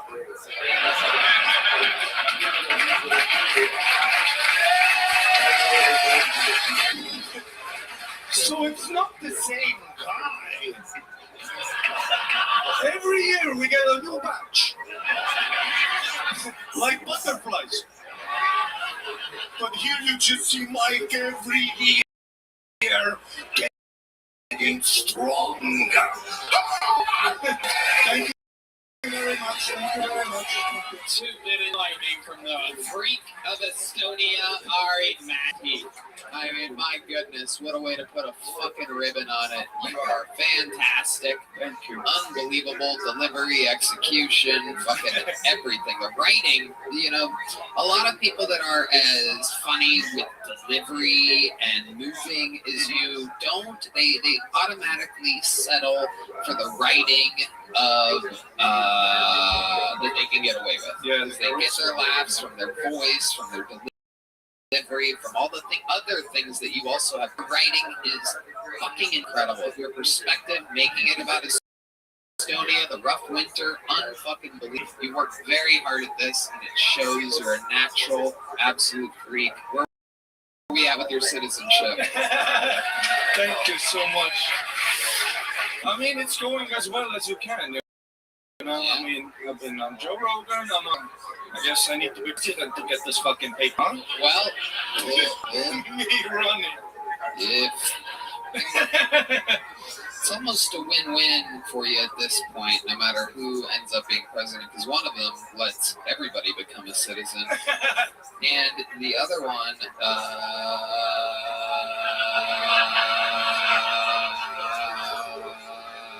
it feels as though I'm short-circuited, but I guess you guys are going to find out more soon about the other one. Fantastic stuff. Well, thanks, Tony. And everybody on the Kill Tony found super nice. I walk around, everybody else is Let's check in with the great Fitzsimmons. This is your first time seeing Ari Matti, right? Oh, I've seen him online, and I've always been very impressed. Oh, thanks. Really, really strong. And although, out of fairness to the black comics and the redneck comics, you used the word nonchalantly about halfway through your set, and I would like to challenge you on the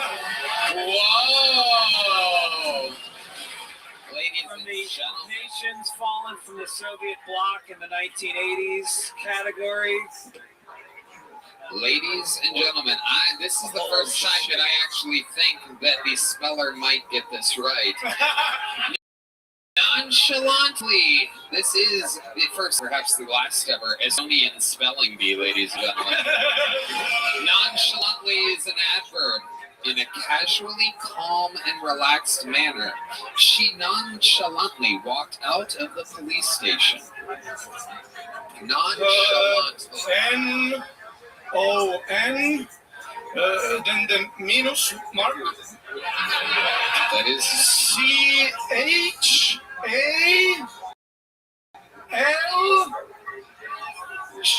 Yes, you are correct.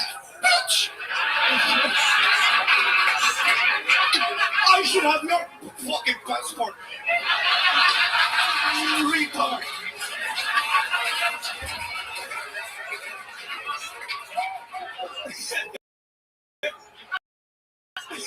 Back to L. A-N-T-L-Y.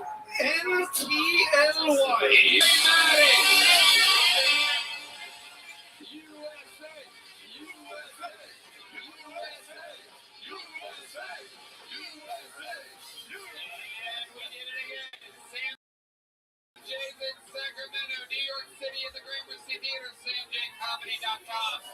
Pitstock.com is going to Tulsa, San Francisco. Greg Fitzsimmons Comedy on YouTube. Those tickets are at Pitstock.com. Thank you to Simply Safe Talkspace and Express Media. And one more time for our guests tonight, Sam J. Greg Fitzsimmons. The drawing is in from Ryan J. Evo, who draws every episode of Greg and Sam. One more time for the best damn man in the land. Let's see what Chris Rogers drew up tonight in the corner there. Fuck yeah. It's Ari Maddie and Hans Kim's baby, everybody. I don't know what the fuck that is.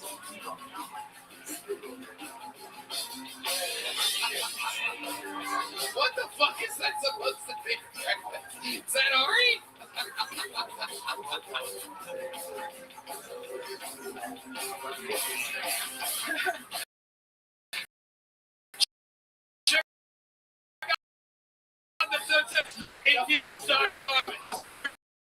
Chris Rogers art autograph. Chris, I love it. Did you guys have a great night tonight? We love you. Thank you. God bless America and God bless Texas. Good night, everybody.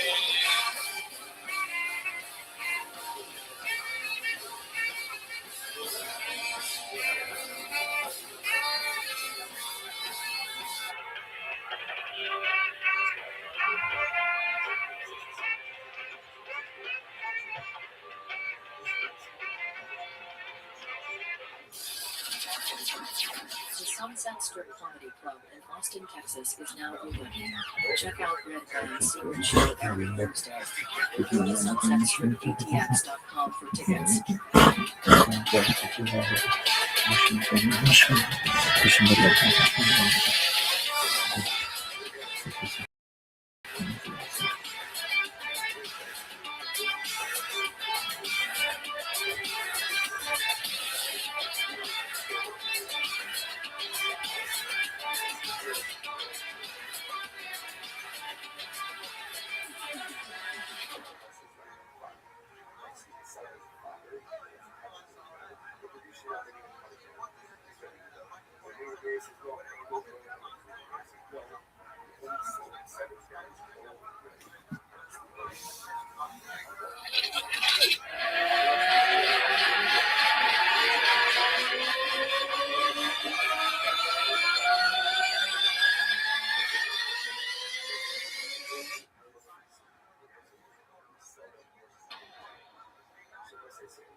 Who's ready for the best fucking night of their lives?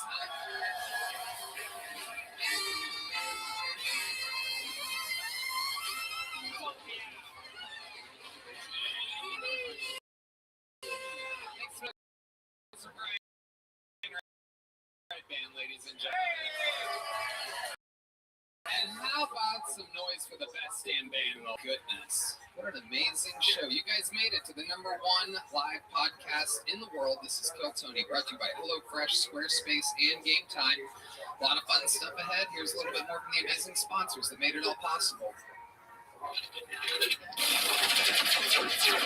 Sunset Strip Comedy Club in Austin, Texas is now open. Check out Red Band's secret show every Thursday. Go to sunsetstripatx.com for tickets.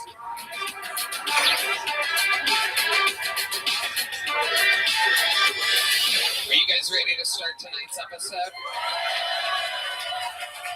You know, sometimes we have 3 guests, sometimes we have 2, sometimes we have 1 that is so good that I just like to make it about the bucket pools of the regulars and fucking jam with one of our favorite comedians in the world. Ladies and gentlemen, you know him from all of his absolute hit specials, his hit podcast. The man is untouchable, and it is Austin's own Tom Segura.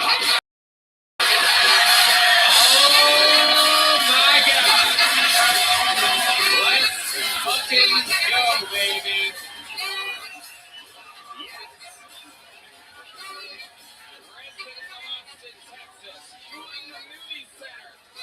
February 22nd, here in beautiful Austin. The Ball Arena, September 14th.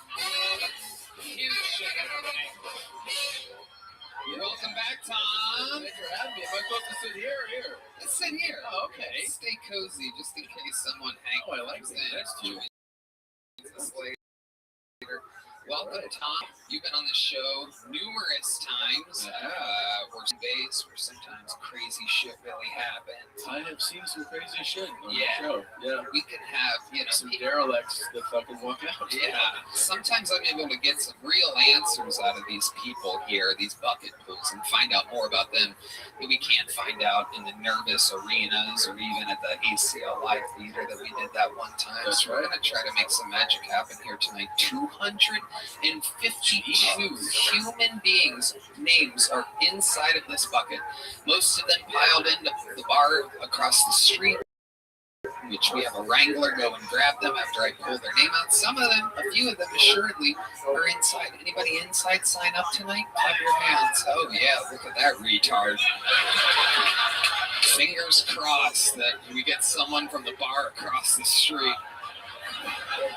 If I pull someone's name out of the bucket, they get 60 seconds uninterrupted. You know their time is up to wrap it up then, or else they bring out the angry West Hollywood Bear, which interrupts them abruptly, and then I interview them and we find out more about them. We talk to them about what makes their lives special. Who knows? Maybe as of late there's been trivia, there's been spelling bees, anything can happen. Ladies and gentlemen, are you guys ready to start tonight's show? I pulled the first name, they're wrangling that person from across the street. While that happens, why don't we get one of our regulars up here, huh? You guys are fans of the show, right? How many of you want to speak? Well, then I think you'll be very excited to find out that the first comedian doing an uninterrupted 60 seconds tonight is an instant. As you know, he is in a hurry to become a citizen of the United States of America. I present to you the Estonian assassin, ViralRabbi.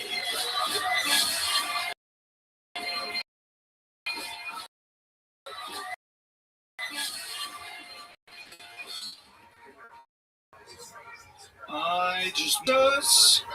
I love it. Bucky's all day. What I love about Texas is you guys are like proud to be American. You know, because the first time I came to America, this was a couple of years ago, I went to Seattle. Very different vibe. Dude, I go to Seattle, I'm hyped. I'm ready to get off the plane. I watch Saving Private Ryan back to back 3 times.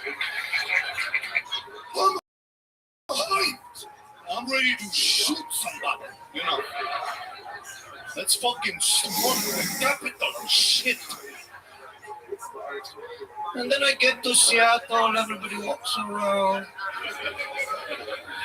Every bitch I met had like green hair. Such low blood pressure, you know.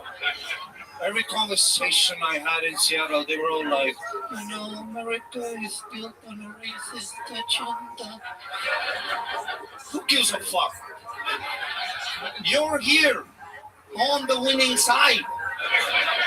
If you don't like America, go check out Ukraine. Try to get an oatmeal latte in downtown Kiev.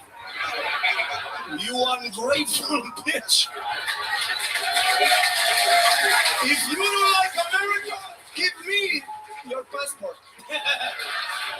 Thank you very much. Oh my God, he's done it again.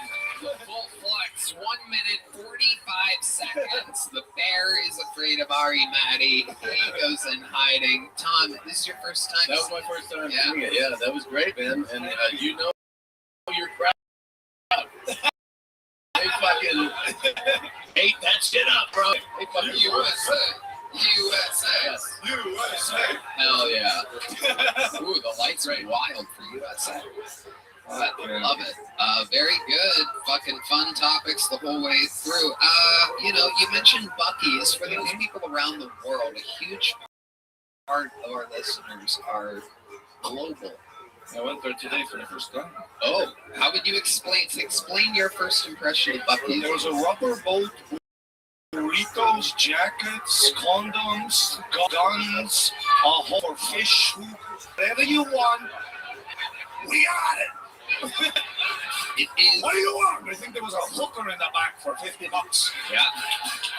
It is truly unbelievable. I was there yesterday, coming back from College Station. I went to the A&M game with our good friend Shane Gillis and a friend of the show, Johnny Manziel.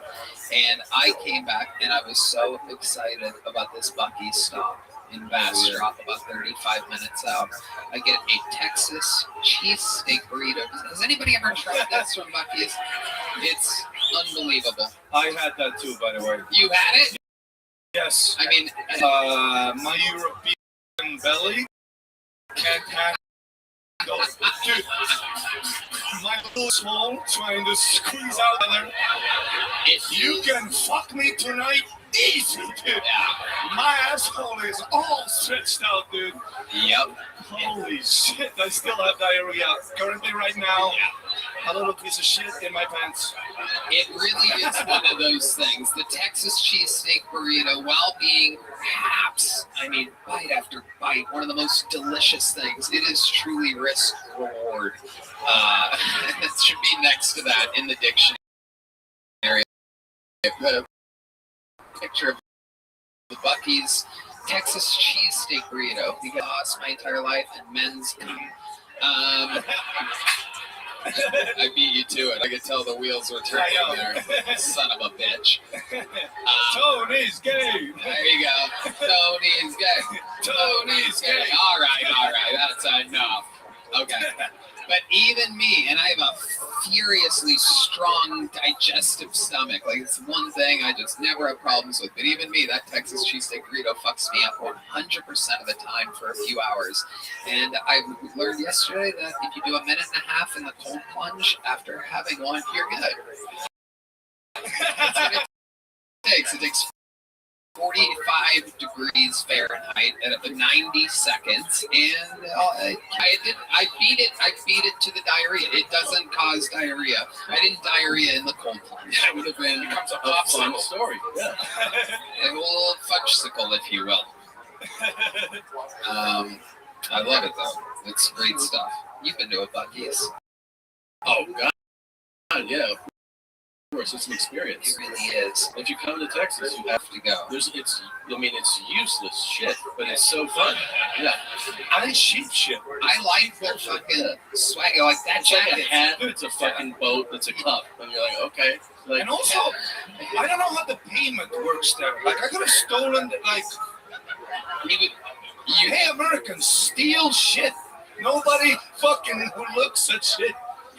I have a conspiracy theory. I obviously shouldn't mention it on this show, but I have a little theory that they purposefully don't bring everything up. Did you notice this at all? I mean, Yeah. Anybody else notice this? Is that a thing that they do on purpose? Like really? Yeah. Wait, what do you mean? Pretty sure. So like if you get a ton of shit, Yeah. I think they like go like da da da da da da da da. It happened a few times. Just have some of it? They don't say that, but they're like your total's $32. A ton of shit and a jacket like that. I mean, you got the whole fucking jumpsuit. Look at you. How much was that? $12.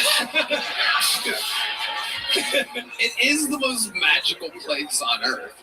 Hot nuts and yeah. And I've never seen so many fat people in camo. Dude, that deer is gonna see ya. With your fat fucking face. This big red fucking ball doing that.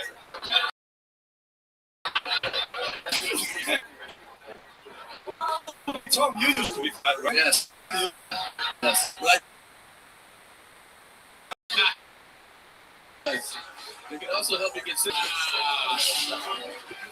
Believe me, you got a long way to go with that, but I hope you get it, dude. I fucking hope you get it. And if you don't get it, just cover yourself in camo and hide it with the rest of us. Ari, Maddie, you did it again. Thank you so much. Another brand new Thank you, Tony. set. That was great. That was great. I mean, the show has begun. You're in it. And now to the bucket we go. This is obviously the part where shit gets crazy. Could be anybody. Could be a star of the future. We found all of our regulars and golden ticket winners through this bucket. Could be a crazy person. Could be a 15-year veteran that's swallowed his pride and come here to try to make it. Could be somebody who's starting tonight. Either way, they've waited for hours. They signed up, and the moment is theirs. Your first bucket pull of the night goes by the name of Trey Campbell. Make some noise for Trey.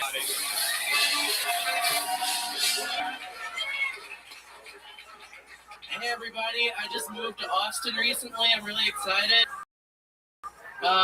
The other day on the street, and I saw a bumper sticker, and it said, "Silly boys, trucks are for girls." But I looked at the bumper sticker, and it was on a Nissan Altima, and I was like, "Oh, that's cool. This city's so progressive, even the cars here are trans."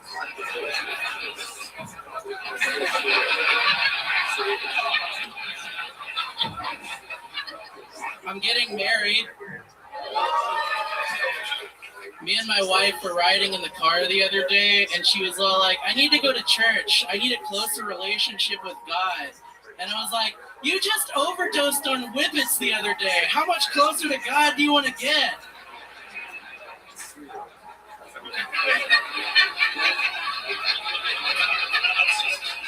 Any Kanye West fans in here? Kanye just released a new album on Vultures. One of the lines he says, "Beautiful big titty butt naked women don't just fall out the sky, you know." And I heard that and I was like, damn, those are bars. But clearly Kanye West wasn't in New York City on September 11, 2001. Trey Campbell looking for validation throughout his entire set from Tom and I, paying no attention to the 350 people in front of him. Did not care if you guys were laughing whatsoever. Well, I care. Was fully focused on him and I after each punchline. We have that bond, me and you. Oh, now we do. Yeah, no, yeah. I was just trying to. That was very funny, man. That was very funny. Thank you so much. Absolutely. You happened to be at Buc-ee's earlier? Ari, Patty just shockingly like you. It might have been me. It depends on which Buc-ee's you were at. Wow. Because we were at the one in the Bastrop. Whoa, look at that. Might have been me. Might have been you. You were there today? No, it was like a couple weeks ago. Right. Looks like you had a few cheesesteak burritos. Hell yeah. I like their pulled pork sandwiches. Wow. Their pulled pork sandwiches go hard, man. Red Band agreeing They with go you. hard going in and coming out. Wow, they made you go soft. Look That's out. true. I don't know, man. I've been doing pretty good. Yeah, tell us more. What has your diet been like lately? What exactly is it? Because you look like a leprechaun that only eats Lucky Charms. So.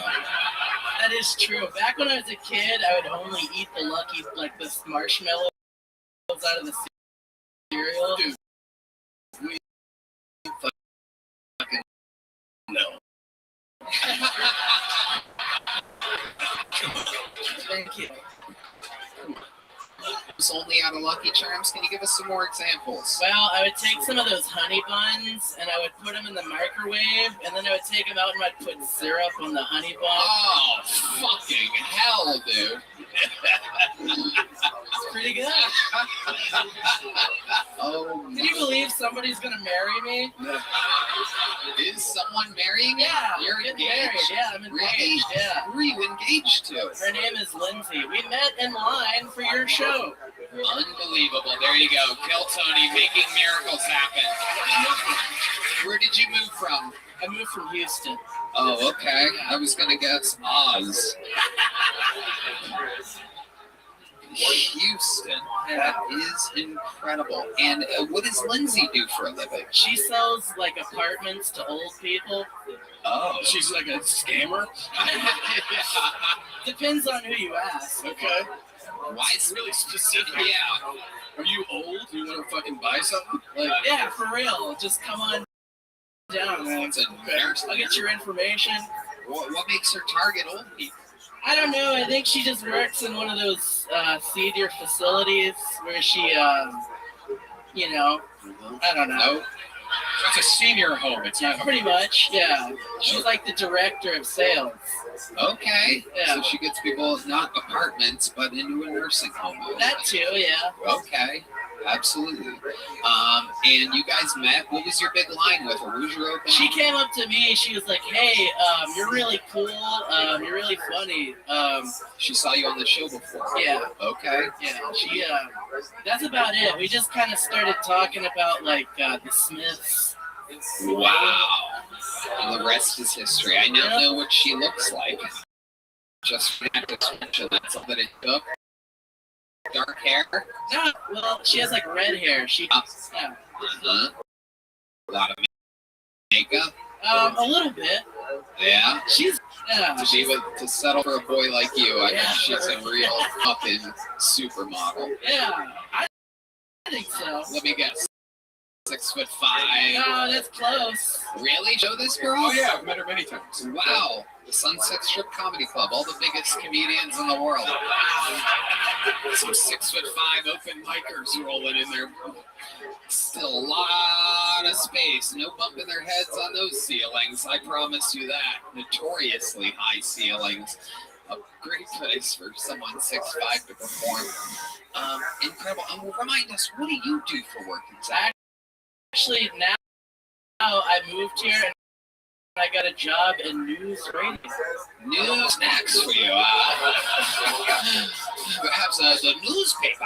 Yeah, it's the way of the future. Radio, news radio. What exactly are you doing for news radio? Usually the board. I'll answer the phone calls. A lot of people call in and say a lot of crazy shit. Somebody, Like it's a political talk show. So oh, yeah. somebody called and said Biden gave his dog cocaine. That was pretty cool. It's not impossible. It's not. I mean, they found it in the White House, so it's. They're doing that? Yeah, I make it like 15 an hour. Okay. All right. So I guess it depends on what else. She's got to sell a lot of apartments. Living is. Yeah, that's relative. I How long have you been dating? We've been about dating since. Yeah. And when did you get engaged? We got engaged in May by the Hi, How Are You meeting. Okay. I just, when you know, you know. And we just. No, that's not true at all. I love her. Yeah. Well, I bet you do. I bet you do. Do you have any inheritances or anything? Yeah, I got some inheritances. You want me to talk about it? Yeah, let's talk about it. Why not? We've never asked that question in 11 and a half years. Who better to ask about his inheritances than you? The most adorable little fucking Oompa Loompa I've ever seen in my life. Incredible. No, my dad passed away in 2021, and he left me some money. Yeah? Ballpark it. How much? About $350. Oh, that's Nice. pretty good. He left me about $350. Silly. Was it 350,000? Okay. Any other inheritances? Let's go through. It's a little segment we call Trey's Inheritances. No, that's about it. He left me he left me 2 trailers, and he left me some 4-wheelers and a boat. Anybody who wants to buy some 4-wheelers and a boat, you want to buy a 4-wheeler, Tony or Tom or Red Ben or? No, I want one where the shocks and struts aren't used by you. I haven't rode it in like 10 years. You bitch, hitting a bump on that. Get her. Fuck. That's funny. Are you living in the trailers? No, not anymore. What? Do you sell them? No, not yet. I'm trying to. Are you gonna rent them out, or what is Yeah, it? that's the goal. They're just sitting empty. Yeah, they're just kind of sitting there desolate. A lot of my clothes are in there. This is a lot of clothes I can't wear anymore. Is your lip blue right now? Am I noticing I this? think it's the black lipstick. It's like I kissed my wife before I came up here. Oh, wow. Yes, that a Smith fan would have black lipstick. That's incredible. Okay, when I pictured her, I totally didn't picture anything like that. I think you'd like her. Yeah? Yeah, she's cool. Why do you think I'd like her? I don't know. You just seem like someone who'd like her. She's 6'1". You know. Absolutely. Just because of the height? Yeah. Yeah. Have you ever 69 with her? No, we haven't got. She's not real. I mean, I would, but we don't really. Okay. Looks like right before. We haven't done that yet. I mean, I listen. I will go down when asked to, but we haven't. Has she asked you to do that? Yeah, a couple of times. She Twice? More than that. I'm speaking in like a generality. Yeah. Uh-huh. Why have you? Hold on.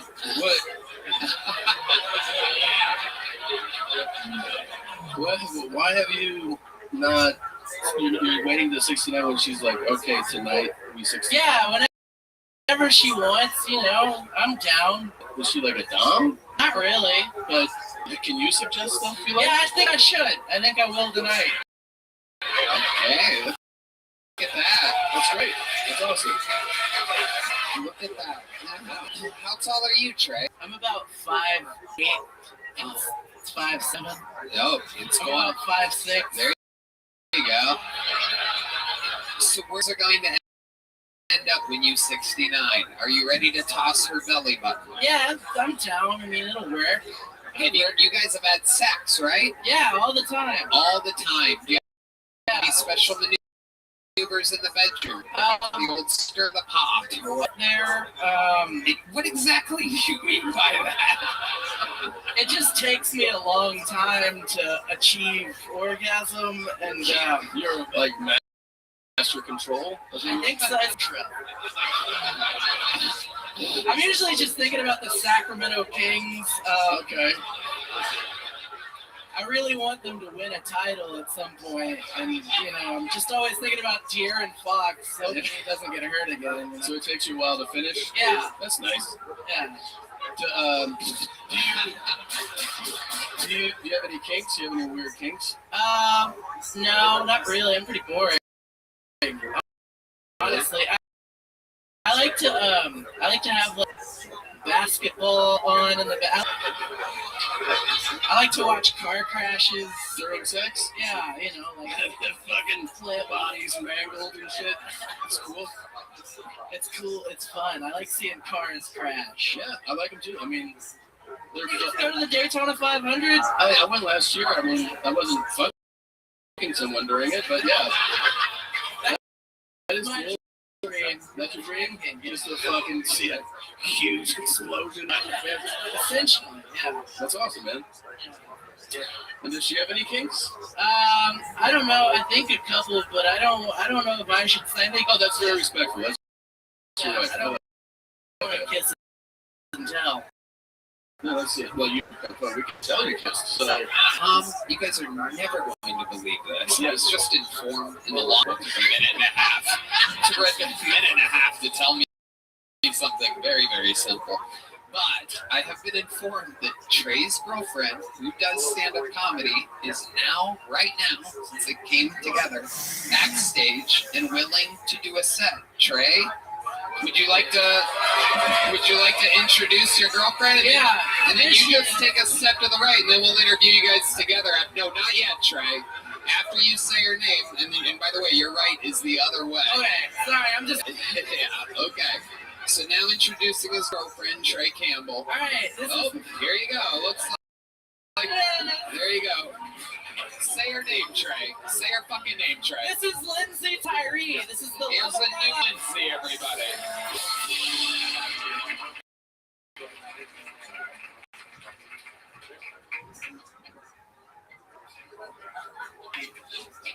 Already getting laughs.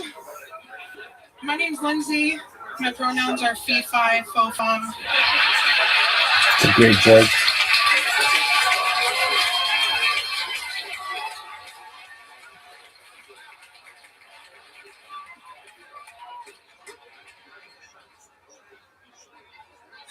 Thanks, guys. Holy shit.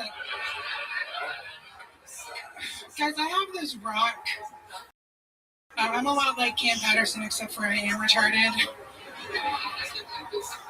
Anyway, I use it for stimming. It's an autism thing. And I rub it on my hands, sometimes like my face. I got this cut on the inside of my lip, and I got super sick. So I went to the doctor, and he said, "I'm sorry, ma'am, you've contracted the very first ever case of mermaids."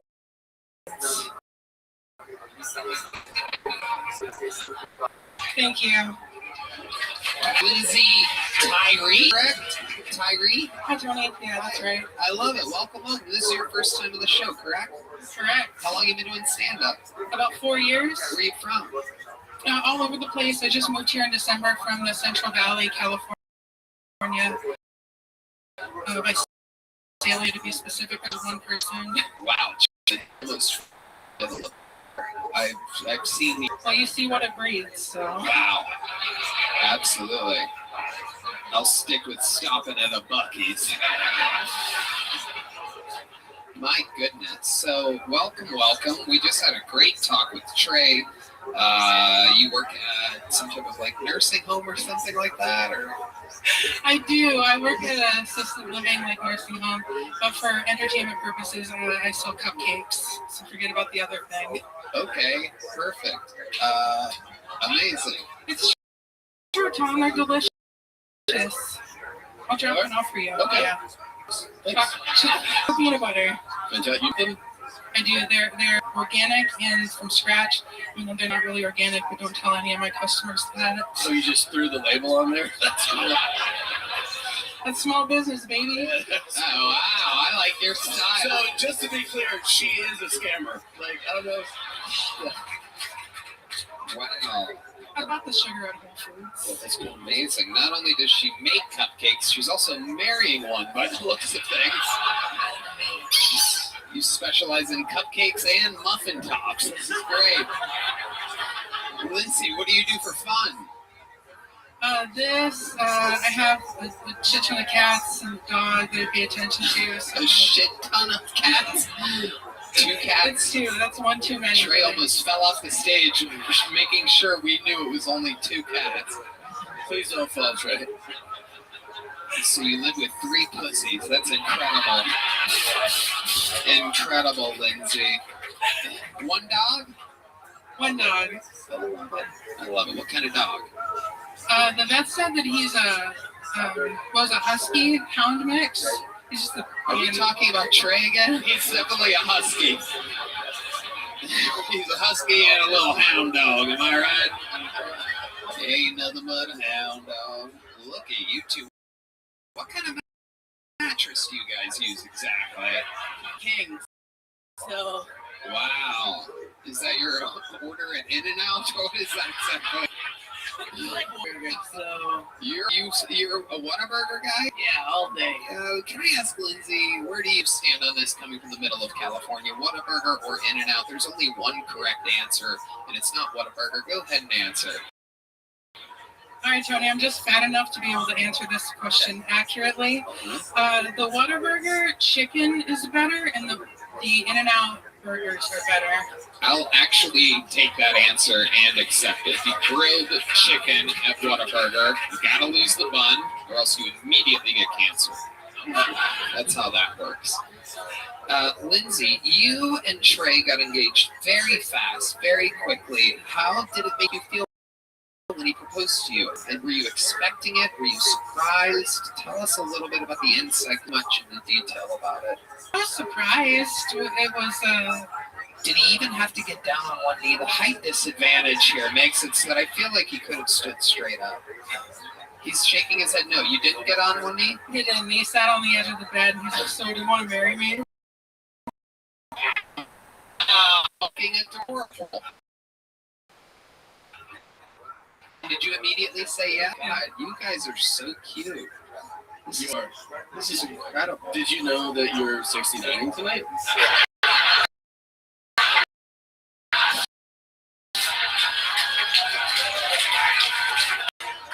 Well, when you're as tall, it kind of always is that. But that makes sense. I mean, you're saying that you fucked Trey upside down a lot. Yeah. I love it. I love it. What other position you get? You guys ever do reverse? Oh, there he is. Oh, we came here to groan. It's a brand new, never heard before joke. It only works when talking about sexual positions with a big couple. You leave out the girl. Okay. All right. I don't really care about your guys' sex life. Quite frankly, I threw up in my mouth after picturing it. Trey, I'd love to have you back on the Secret Show Thursday if you want. I'll be there. Can I make a suggestion here? And I don't book your show, but I have to say it because her opening joke was so fucking strong. I think that you should go fucking back to back, 5 and 5 for each of them. This way they get to come in together, a happy couple. There you go. They're doing the Secret Show. Amazing. Thank you. Here's a big joke book for you. Lee, you already have one, right? Thank you so much. There you go. Congratulations. Welcome to the Kill Tony universe. And like that, we're 3 comedians in already. This fun train is moving along. This looks like a fun next bucket pull. Make some noise. Ladies and gentlemen, make some noise for the lovely Heidi. She's here live in the flesh. You can think about the Sacramento Kings all you want. You're still coming immediately. There's no injury on that basketball team, which you can last through that. Hello there. This podcast is sponsored by TalkSpace. It can be challenging to find and meet with a therapist that is the right fit. TalkSpace is so accessible from personalized treatment to meeting online from anywhere to the ability to text your therapist at any time. Therapy can be costly, but TalkSpace is affordable and in-network with most insurance providers. Most insured members have a $0 copay. TalkSpace, the leading virtual therapy provider, makes getting the help you need easy and accessible and affordable. I love how much TalkSpace cares about providing mental health resources. And you can easily sign on and get paired with a licensed provider that's right for you. Typically within 48 hours, you can also switch providers at no extra cost. TalkSpace makes getting the help you need convenient because you can take your appointments from the comfort and privacy of your own home. You can even talk it out between sessions by sending messages to your therapist. TalkSpace provides personalized treatment for individuals, couples, and the LGBTQIA+ community. Wow, that's a lot. Veterans and teens. As a listener of this podcast, you get $80 off your first month with TalkSpace when you go to TalkSpace.com/Tony and enter promo code SPACE80 to match with a licensed therapist at TalkSpace.com/Tony and enter promo code SPACE80. That's TalkSpace.com/Tony, promo code SPACE80. Hello there. This podcast is sponsored by ExpressVPN. You guys, I just heard something mind-blowing. Netflix has more than 18,000 titles globally, but only like 6,000 of those are available in the U.S., including the most watched Netflix program of all time, The Roast of Tom Brady, in which a couple people did unbelievably great at. You're missing out on literally thousands of great shows unless you use ExpressVPN. Netflix hides content from you based on your location, but ExpressVPN lets you change your online location so you can control where you want Netflix to think you're located. They have servers in over 100 countries, so you can gain access to thousands of new shows and never run out of stuff to watch. This works with many other streaming services too. Disney Plus, BBC iPlayer, and more. All you have to do is fire up the app and click one button to change locations. Then you can stream in HD with zero buffering. Not to mention, ExpressVPN keeps you private and secure by rerouting all your traffic through an encrypted tunnel. Speaking of an encrypted tunnel, Tony, I love ExpressVPN. It was so incredibly easy to unlock my favorite show, Black Mirror. All I had to do was open up ExpressVPN, select England, tap one button to connect, refresh, and now Netflix, there it was. Wow. So be smart and stop paying full price for streaming services and only getting access to a fraction of their content. Get your money's worth at ExpressVPN. ExpressVPN.com/GoTony. ExpressVPN.com/GoTony to get an extra 3 months of ExpressVPN for free. Ladies and gentlemen, make some noise for the Kill Tony, I do believe, debut of Grinch Martinez. Grinch Martinez.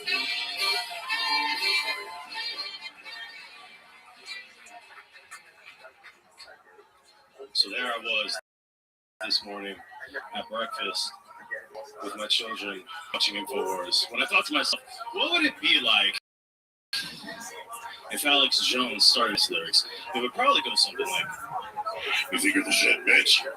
You're not even the fart. Stay tuned, we'll be right back." I think Alex Jones is right, you know. I think we should have a problem with gay frogs. You're a gay frog listening to this. I don't hate you. I love everybody. You know what I mean? Just keep away from my young tadpoles. You know what I mean? I got young fucking tadpoles, impressionables. So I was at Chick-fil-A the other day, right? With my wife and kids, which is what you do when you don't have the abortion. And I was thinking to myself, why do they call it a palm? Arnold Palmer, for those of you who don't know, is just like an old white guy play golf. The part of the drink is a mixed drink. It's half and half. We shouldn't call it a Arnold Palmer. We should call it Tiger Woods. You know, he's half Thai, half bird. You know what I'm saying? All right, that's my time. Grinch Martinez, ladies and gentlemen. Grinch Martinez. Wow. I mean, absolutely unbelievably terrible. That is incredible. Where was it? Shut up. They all laughed. Calm down. Come on. People come up here with 0 laughs. Come on. Wow, look at you arguing whether or not that was a good or bad set. That's almost never. There's a guy losing his mind in the middle of the room right now. They laughed, though. I mean, oh my God, this guy's crazy. What's going on? Oh, he's getting in trouble. Grinch, hello, how are you? It did suck, I promise. Sorry, okay. People were laughing exactly at the things you think they were laughing at. Do you think that Alex Jones impression is good? I've done better. Let's hear you do better. Try to do better. Globalists and Chinese.com, ladies and gentlemen. I would bet the Red Band does a better Alex Jones than you. Red Band doesn't do impressions. Ladies and gentlemen, this is Red Band doing Alex Jones. Black helicopters. There you go. No doubt about it. I was right. I was right. Famous numbness Brian Red Band just beat you an impression off. Do you really watch a lot of Alex Jones, Grinch? Sure. How long have you been doing stand-up? I moved here December 21, so February 22, so about 2 years, two and a half years. You named 5 different dates. 2 years is the answer there. And how do you think it's going for you? Just open mics, really. Just try my best at open mics. I work. Do you love it? Does it make you happy doing it? Yes, sir. Okay. What do you do for work? I work at a pizzeria on 6th Street. Sorry about that. Oops. Did you hit the bass drum there? Accidentally touched this. Was that your irregular heartbeat or the really bass drum? Nervous up here. Sorry about that, Mike. Sorry about that. Amazing. Stay right here. Absolutely. You make the pizzas, or what do you do? I'm in front of the house and I'm a cashier. Okay. Absolutely. Yeah. We've hung out. Is that what you're saying?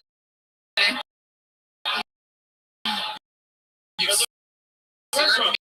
Before it be hot.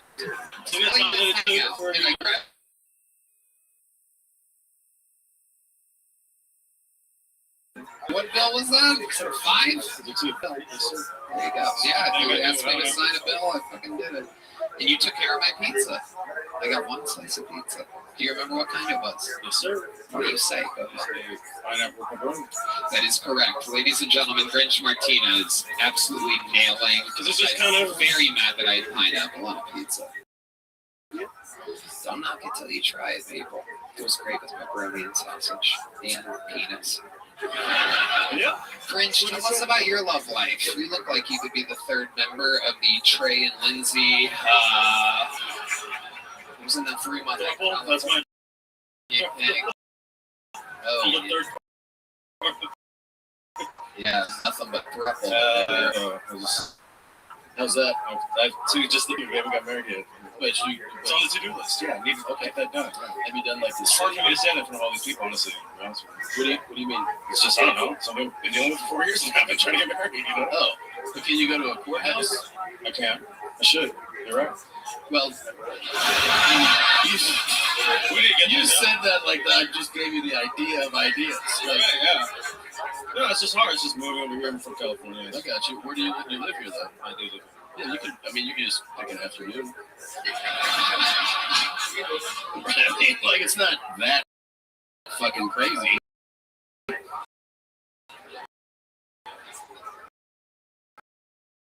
What's been plane, right? Go to the airport. Married. I should go there. Yeah. Okay. All right. What at this point, Grinch? Just hip deep in my 2 kids. Just you know how old are the kids? 2 and 4. Even Red Band scoffing at you saying hip deep. The man famous for kids are saying, you know what I mean? Wild shit. No, I know, dude. So the kids are what, 1 and 3 or so? 2 and 4. 2 and 4, absolutely, and they're both with the same woman. You've been together 4 years. 6. Do you always do stand-up in shorts? It's very hot outside, Mr. Thomas. I hear you. I'm just asking. Is that I don't know. Okay. It's a thing. It's a choice. All right.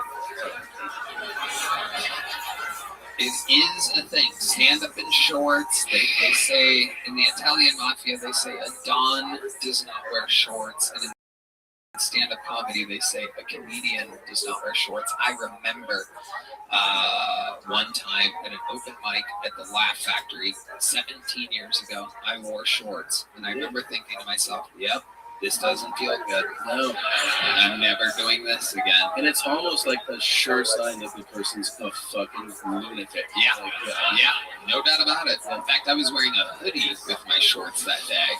You know, Ohio State hoodie. I specifically remember khaki cargo shorts and where I was and the day of the week and the time. And I haven't done it since. That's how traumatizing things change for you. Yeah, exactly. I put the shorts away, found Red Band, and my life changed. William Montgomery, famous wears shorts and a limit. He is a different type of soldier. He's an unorthodox weapon. He can wear shorts. He can also look at notes. 2 things that I refuse to do in a big. Where do you find where do you get up? Where do you try to get up on stage? Shakespeare's. Talk right into the tip of the microphone. Shakespeare's The Greek in the Cave. I used to do the Apollo's mic with the Roots right before they stopped doing it. What else? At the Buzz Mill. Done over there. You're getting up. I'm sorry? You're getting up.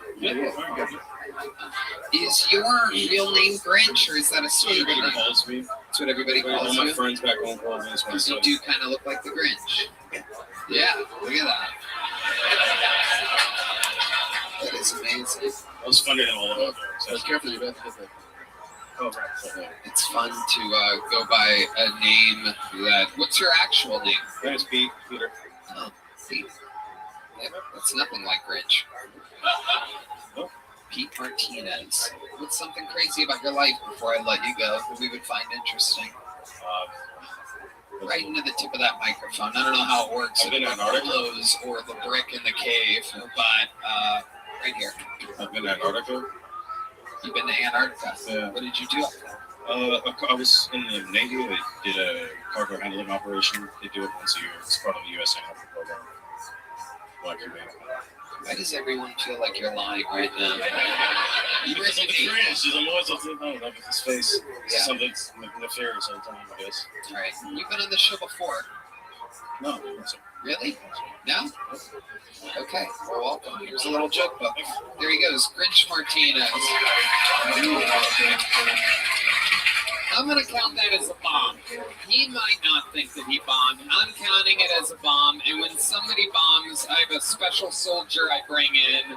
We're watching him grow in front of our eyes. A very polarizing figure. Made a golden ticket winner just a few months ago. This is a brand new set from Drew Nickens.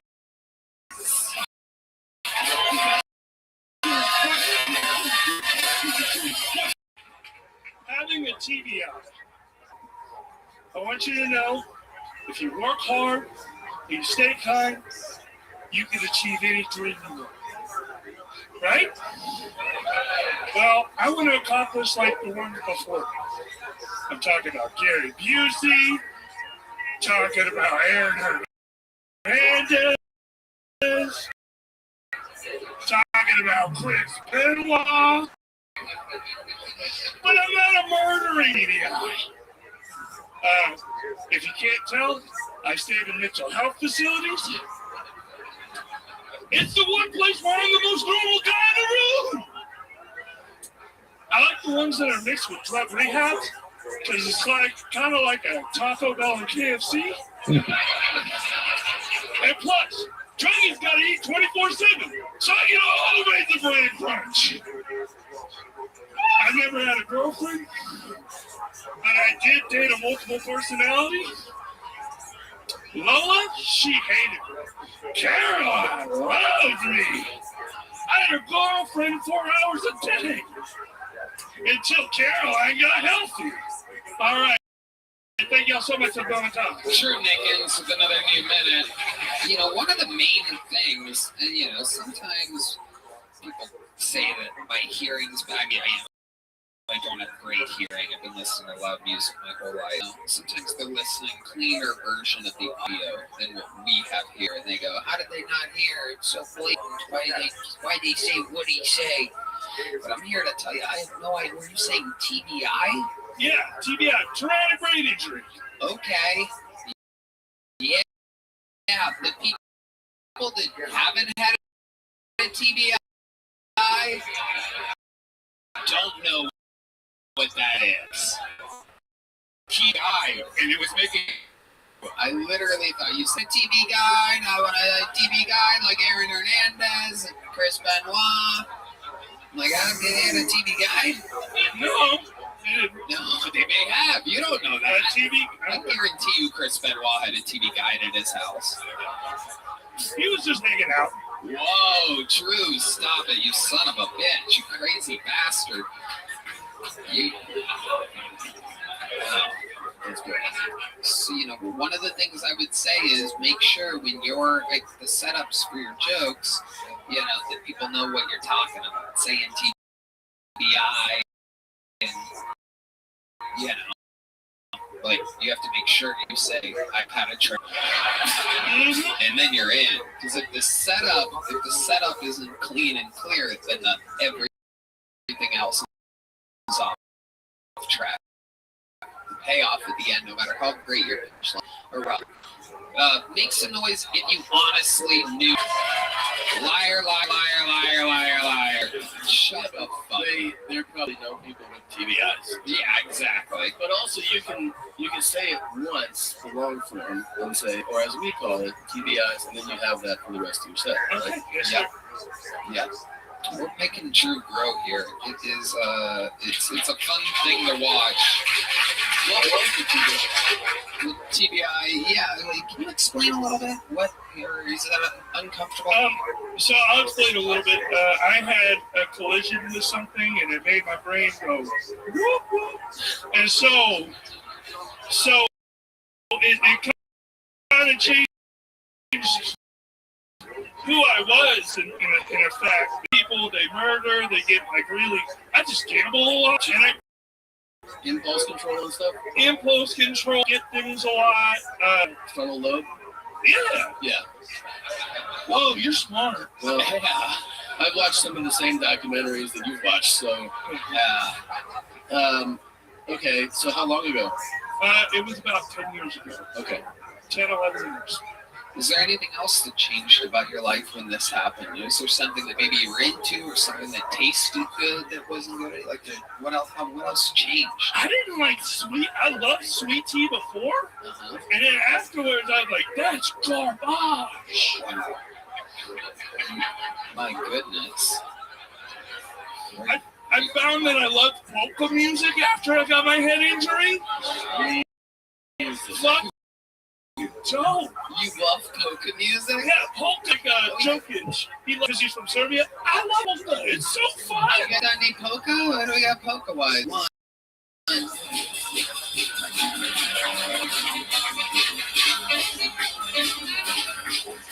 Okay.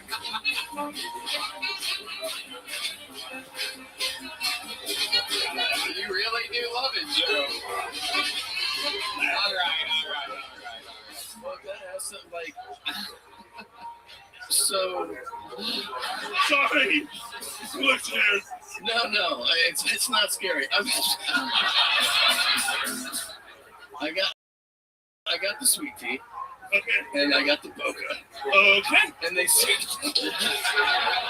don't like, they're not, lifeful. Like, they're not like, oh, what am I gonna fucking do now? Of negative consequence, like a more severe thing. That I don't mean like severe, I just mean a negative behavior that is a trait other than impulse. Yeah, it seems like you got a lot of good stuff out of this brain injury. You're an international comedy superstar. You're out here dancing to polka. Fucking. I deal with depression a lot. That's why I was in the mental health facilities, and I deal with like suicidal tendencies. Please dial 988 if you ever have a problem. You can also chat on the 988. Is that the hotline? That's the suicide hotline if you ever have any trouble. Also, you could do. Hell yeah, dog. Yeah, tell us more. Tell them what to do. And you can also use the chat line so they don't have your information.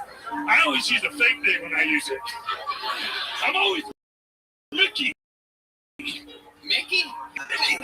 How many times have you called the suicide hotline? Not lately. I kissed a girl a couple weeks ago. Let's go. Oh, really? Oh, my goodness. And I did a honk. Wow. My goodness. What funeral home did you kiss this girl at exactly? Car at a cider cave. The back of her car? No, on the back of her car. She had like a PT Cruiser, so I was like, lean back. And I had it right here. I thought he was about to play the sad music again. I was like, damn. Yeah. Wow. Did you take her to dinner? Did you go to? Yeah, we went to TBI Fridays. Oh man, they're so good at this shit. We went to Terry Black's. Oh. And they hooked it up, dog. It was good. She didn't like banana pudding. That was a red flag. Oh my goodness. Big red flag. Who cares if she sweet tea? Did you get that? Dog, if you drink sweet tea, you might be boring.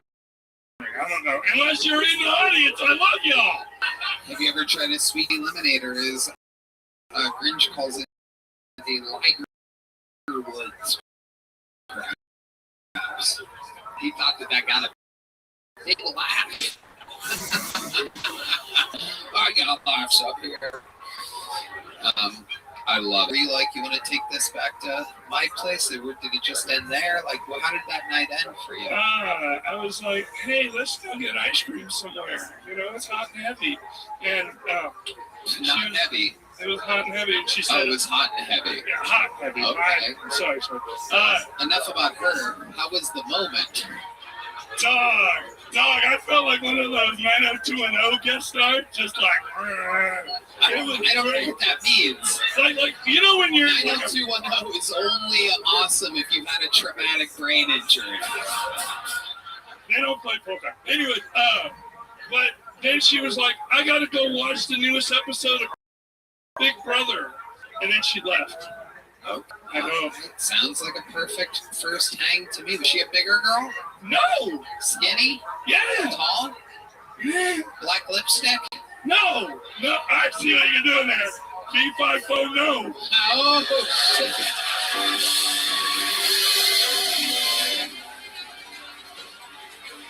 Yes, that's how we get them out. True Nickens, ladies and gentlemen. I want a big laugh. We got him. Get out of here. It's not going to get any better than that. You know what? Let's get another one of our regulars up here. Ladies and gentlemen, when I superstar, I fucking mean an absolute freak of nature. This is a brand new minute from the undeniable Cam Patterson.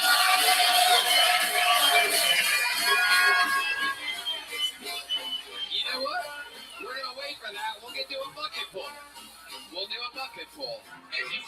All right, ladies and gentlemen, reset your expectations because this is 60 seconds uninterrupted from what looks like a new name. Make some noise for Roman Schmidt. Roman Schmidt.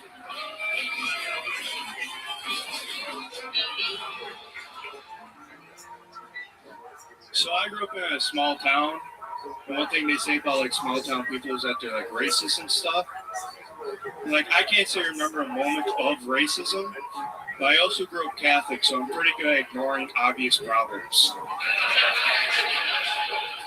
Not a true Catholic though, never done anal, so with a woman. I found out that brown eye was in reference to your asshole, which shocked me because my is my flower. So.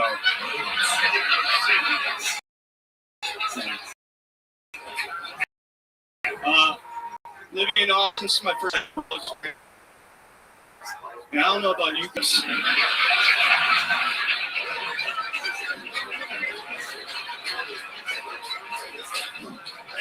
It's to the point where I'm like, they know something I don't. I've never questioned myself till I got here, and I'm like, is it the way I walk? Like, what? Thank you, Evan Roman Schmidt. That's unbelievable. This is the second time you've been on the show, right? Correct. And both times you've been absolutely hilarious from beginning to end. Wouldn't you agree that the crowd has been completely... This is awesome. Yeah. Remind us again, how old are you? 22. And how long have you been doing stand-up? A little over 2.5. 22, 2.5 years in Wisconsin. Yeah, 2 years in Wisconsin, the rest here. So you've been here about 6 months. Like 8 or 9, whatever now. How do you like it? The scene is super fun. The city is whatever. I do get called a faggot a lot, and I don't. Take it from me, Roman. That's every city. It's not just an Austin thing. I get off the plane everywhere else, and immediately the pilots are like, "Good day, faggot. Enjoy it out there. 77 and cloudy." Good to know. I'm prepared. Yeah, it's not an Austin thing being called a faggot. I was hoping it was. Take it from me. Or take it from me. And by take it from me, I mean this cock, because I'm gay. No, I'm kidding. All right. Tom, what do you think about the young buck Roman here? Yeah, that was a great set, man. Very funny stuff. Very funny stuff. Where are you being called a faggot so much? Well, it's usually yeah, because I like to be downtown and like right outside and all. Do you walk on all fours or something like that? No, it's usually they have $1. I'm like, no, bag it, and then they walk away. It's cool, you know. Yeah, that is cool. You didn't have them in Wisconsin. Where'd you go? Where'd you live in Wisconsin? Madison. Madison? Yeah, that's where I started. You go to Milwaukee? I never actually left Madison. Oh, but that's because if you go to Milwaukee, they'll call you a fag too. Yeah. I was in Milwaukee when I was real little, but I was not like anywhere in the city though. Yeah. Okay. Have you ever thought about beating the homeless guy to the faggot? Perhaps saying, hey man, do you have $1? And you go, no, faggot.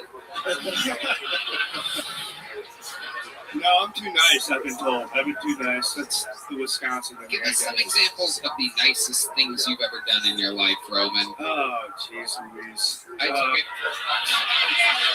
That's very nice. Very nice. You know what, dude? You're a faggot.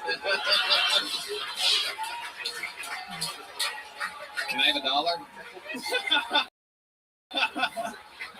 Tell us more. Yeah, I actually say that a lot. We are faggots, dude. I love a good cheese Louise. Probably every day I say that at some point. Do you say heavens to Bessie too? No, that's Okay. no, That's too faggy. yeah. So give us some of the nicest things you've ever done. Growing up, I'd serve for a lot of funerals for like the older people. I do that all the You time. would serve if Yeah, I was an altar boy. So you just serve mass and so. you set up. Is that what you said? You know, at this point.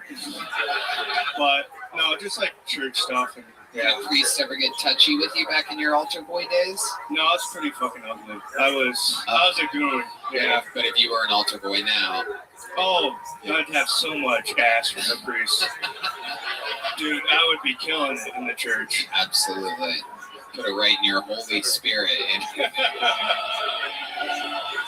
Let's talk about the dark side of Roman Schmidt, Mr. Nice Guy, Mr. Cheese Louise. What's some of the meanest or nastiest things you think you've ever done in your life? What pops in your head? Naughty boy, Roman Schmidt.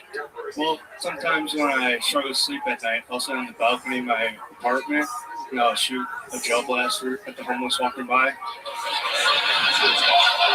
Have you ever thought that maybe they're on to you?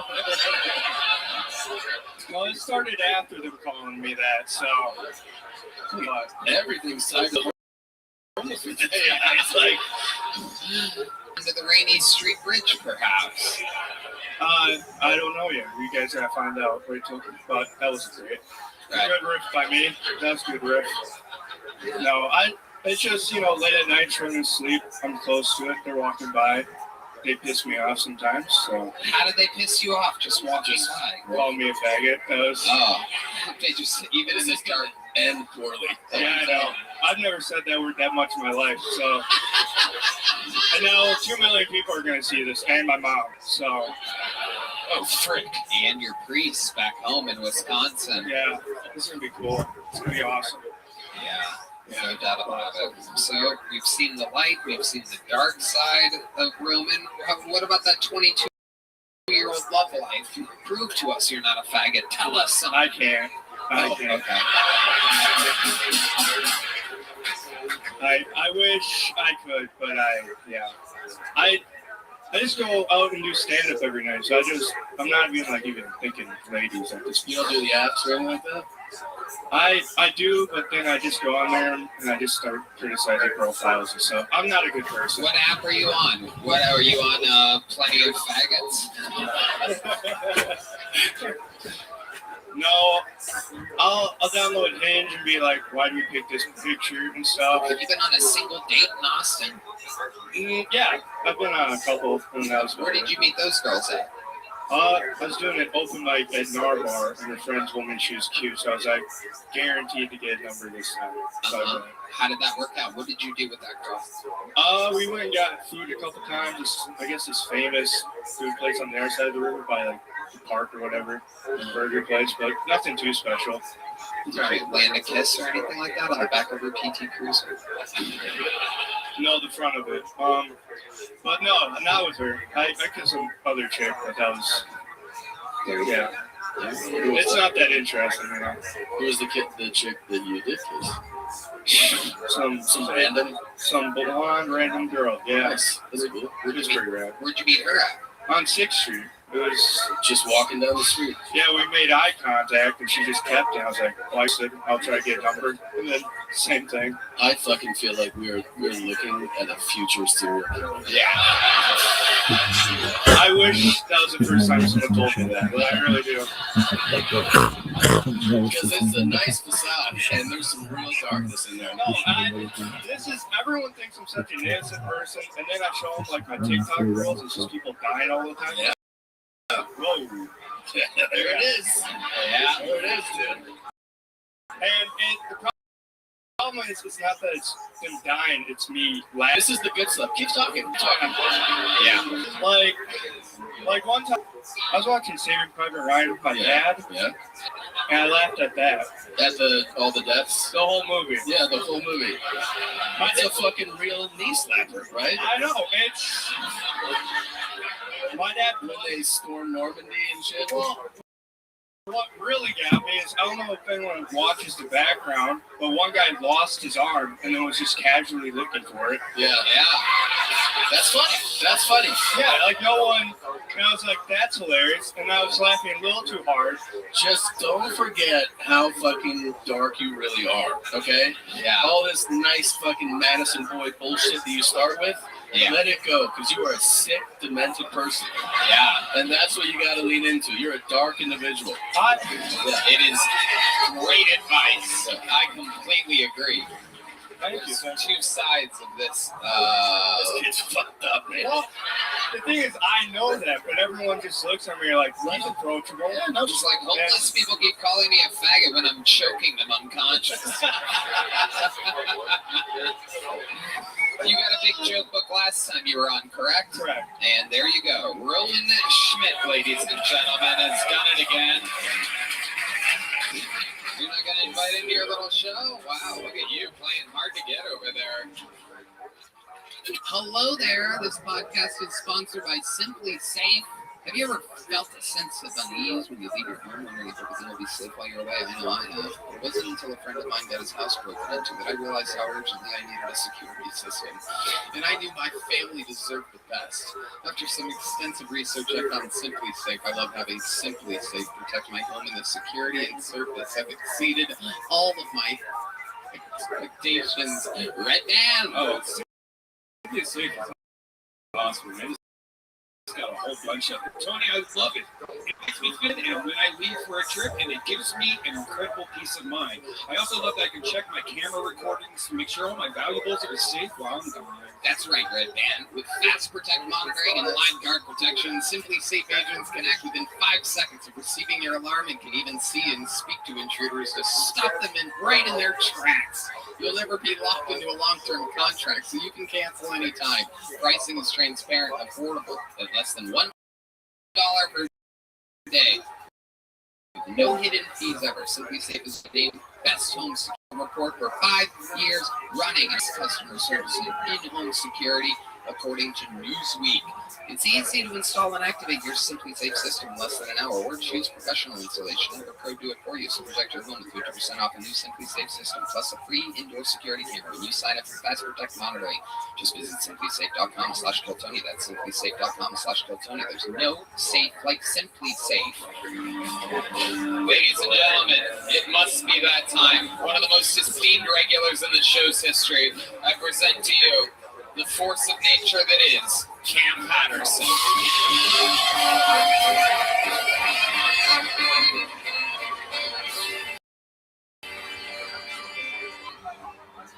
Hey, I'm trying to add this shit. I've been going on my business. I ain't got shit yet. They don't want me. They want a different nigga. Every time I apply for roles, they always, I just can't be nobody but myself. I applied to be a British nigga a couple of days ago. That didn't go good. I was like, pew, cheerio, fuck nigga. Like, don't do that. 10 times said it wasn't a good time. I also don't make good decisions. I recently told you I bought a 2003 Acura, and that was a dumbass choice. I should have did that. I do like my car, though. My car dope. I like it a lot. My car is pretty cool, but my car like a thug. You know what I'm saying? Like, old cars are thugs in my mind. If my car then with Tupac got shot, it's shit a lot of shit. New cars is pussy. Real shit, like a 2024 car pussy. Hell, dog. If you get like in a Tesla, it probably beep a lot until you put your seatbelt on, please. Please, put your seatbelt on when you're gonna die.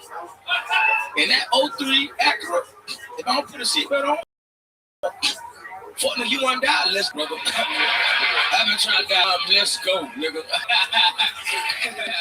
There he is. He's done it. It is true. Everything you said is true. true. New cars is pussy. Took some notes here. They be beeping. They beep for shit. They be beeping. My car don't beep for shit. They don't even tell me when the gas get low. Like, you see the sign, nigga. You see the needle, bitch. I want to eat. Pussy feed me. You don't tell me nothing. I like that, dude. I like it a lot, bro. It just broke down a couple days ago. It tried to piss me off.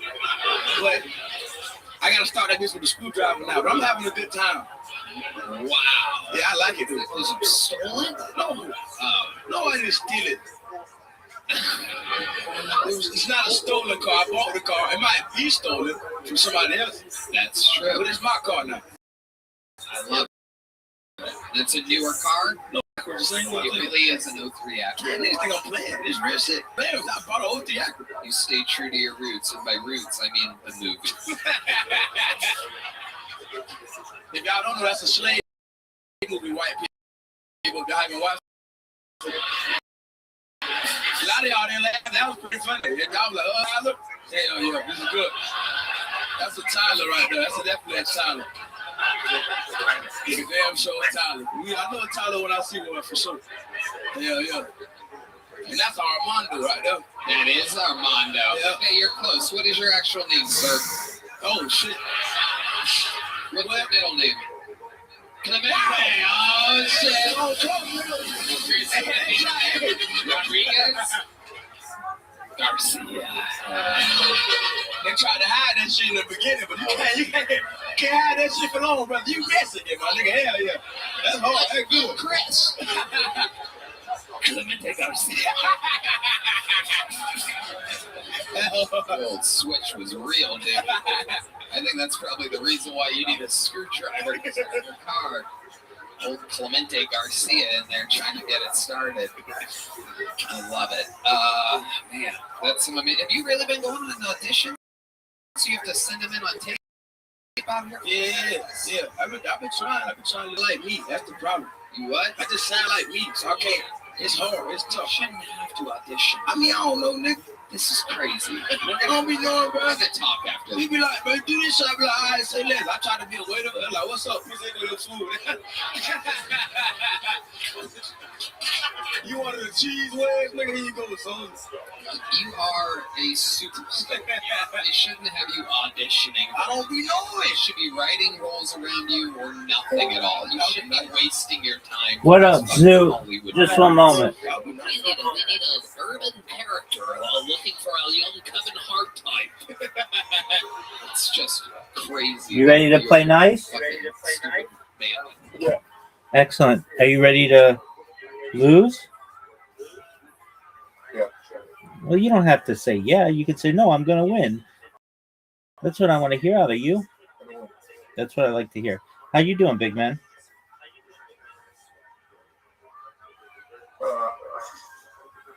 Trying to stay alive. All right, well, that's life, big dog.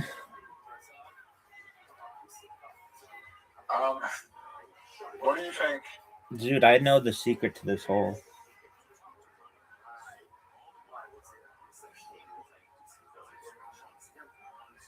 Good shotties. Well, that's not it.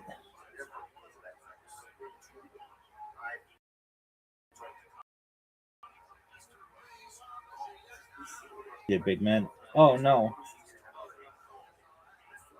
Dude, you've got a really good opportunity here. Dangerous. What are you going to do, son?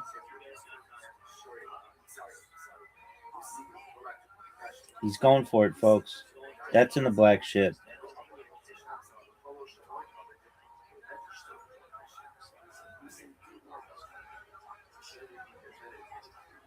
Oh. Not good, Zoot.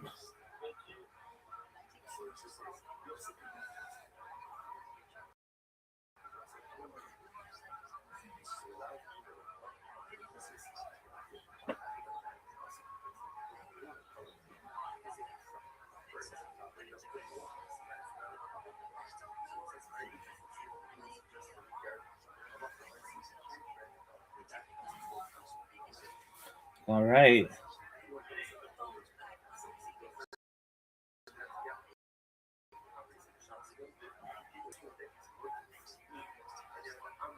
Danger. Funny boy. Yeah, dog. You don't even know what she's ranked anymore. Alright. Great showing and the whole time. I'm performing Wednesday. Are you? Yeah. Doug, you haven't performed in a long time. Are you excited about it? I know. I get paid. For real? Yeah. This is the first paid gig you've ever done, right? Yeah. How much are they paying you? $40. That's phenomenal. Zoot. Good job. It's a new club. Okay. Called Higher Vision. Wow, Adelaide got a new club, Higher Vision. Used to be a strip club. That's tight.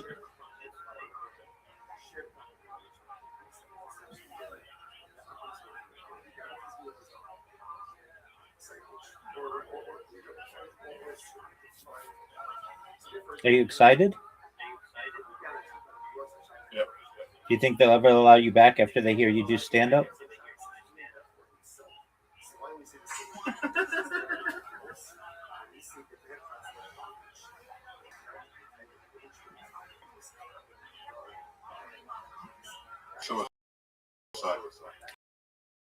Zoot, dog, again, I love you, but you can't be done. Come back next time.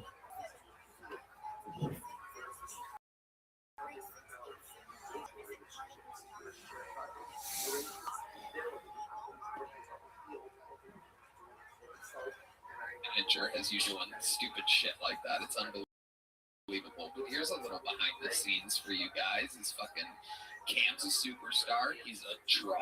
He can sell tickets at any point in any city at any time. So these managers and agents, they fucking cling on and they go, I can help you. I can get you a super deal. Just give me 10% of your ticket sales and I got you. And then they have you exhausting yourself, sending in tapes. Who's video recording these? Which friend on your couch? I got a chop audition. So you're doing it yourself. Yeah, who's reading with you? What sound everybody people club? Okay, that sound Derek, is it? That sounded Derek. Yeah. Yeah. Very cool. What's like the? Is it mostly just that? Is it like? What are the characters doing that you're reading for? One of them I was trying to be a moose in the show. A moose? Yeah. But I couldn't do a moose voice. It was like for an animated. Yeah. Oh, good. Yeah. I mean, not like a fucking that would make me a moose today. That's crazy. I don't know. Tyler Perry's out there making a whole bunch of crazy shit. Tyler Perry goes to Antarctica. Hey, what up, bitch? I'm a moose. Cosby beeping and shit. I mean, I could really be like a Broadway actor. I feel that shit. Yeah? Okay. Yeah. Let's want to do some lines or something. Yeah, let's do some lines. Let's do the scene. What the fuck was that, Red Man? That long order nigga? This is a Hollywood detective. I'm a doctor. You guys got any doctor music? I'm the patient. Yeah, oh man, I've just been waiting for this doctor. Why do they always take so long? It seems like some kind of scam or something. Hey, what's up, bro? You told me. I got to. Oh shit! There's no way you're the doctor. Yeah, I went to a lot of medical school for this, man. It's been a long time coming. Where did you go to medical school, sir? Through Cookman University. I will die before you talk to me any longer, doctor. Wait, hold on, wait. I got your results back. And you got cancer for it, nigga. Oh, shit. Well, Dr. Dre, thank you so much.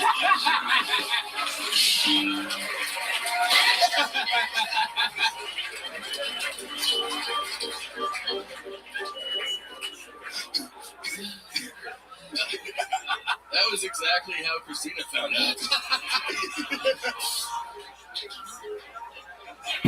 Hello, babe. Yeah, bad news. I just got back from the doctor. I have cancer, the pancreatitis dough.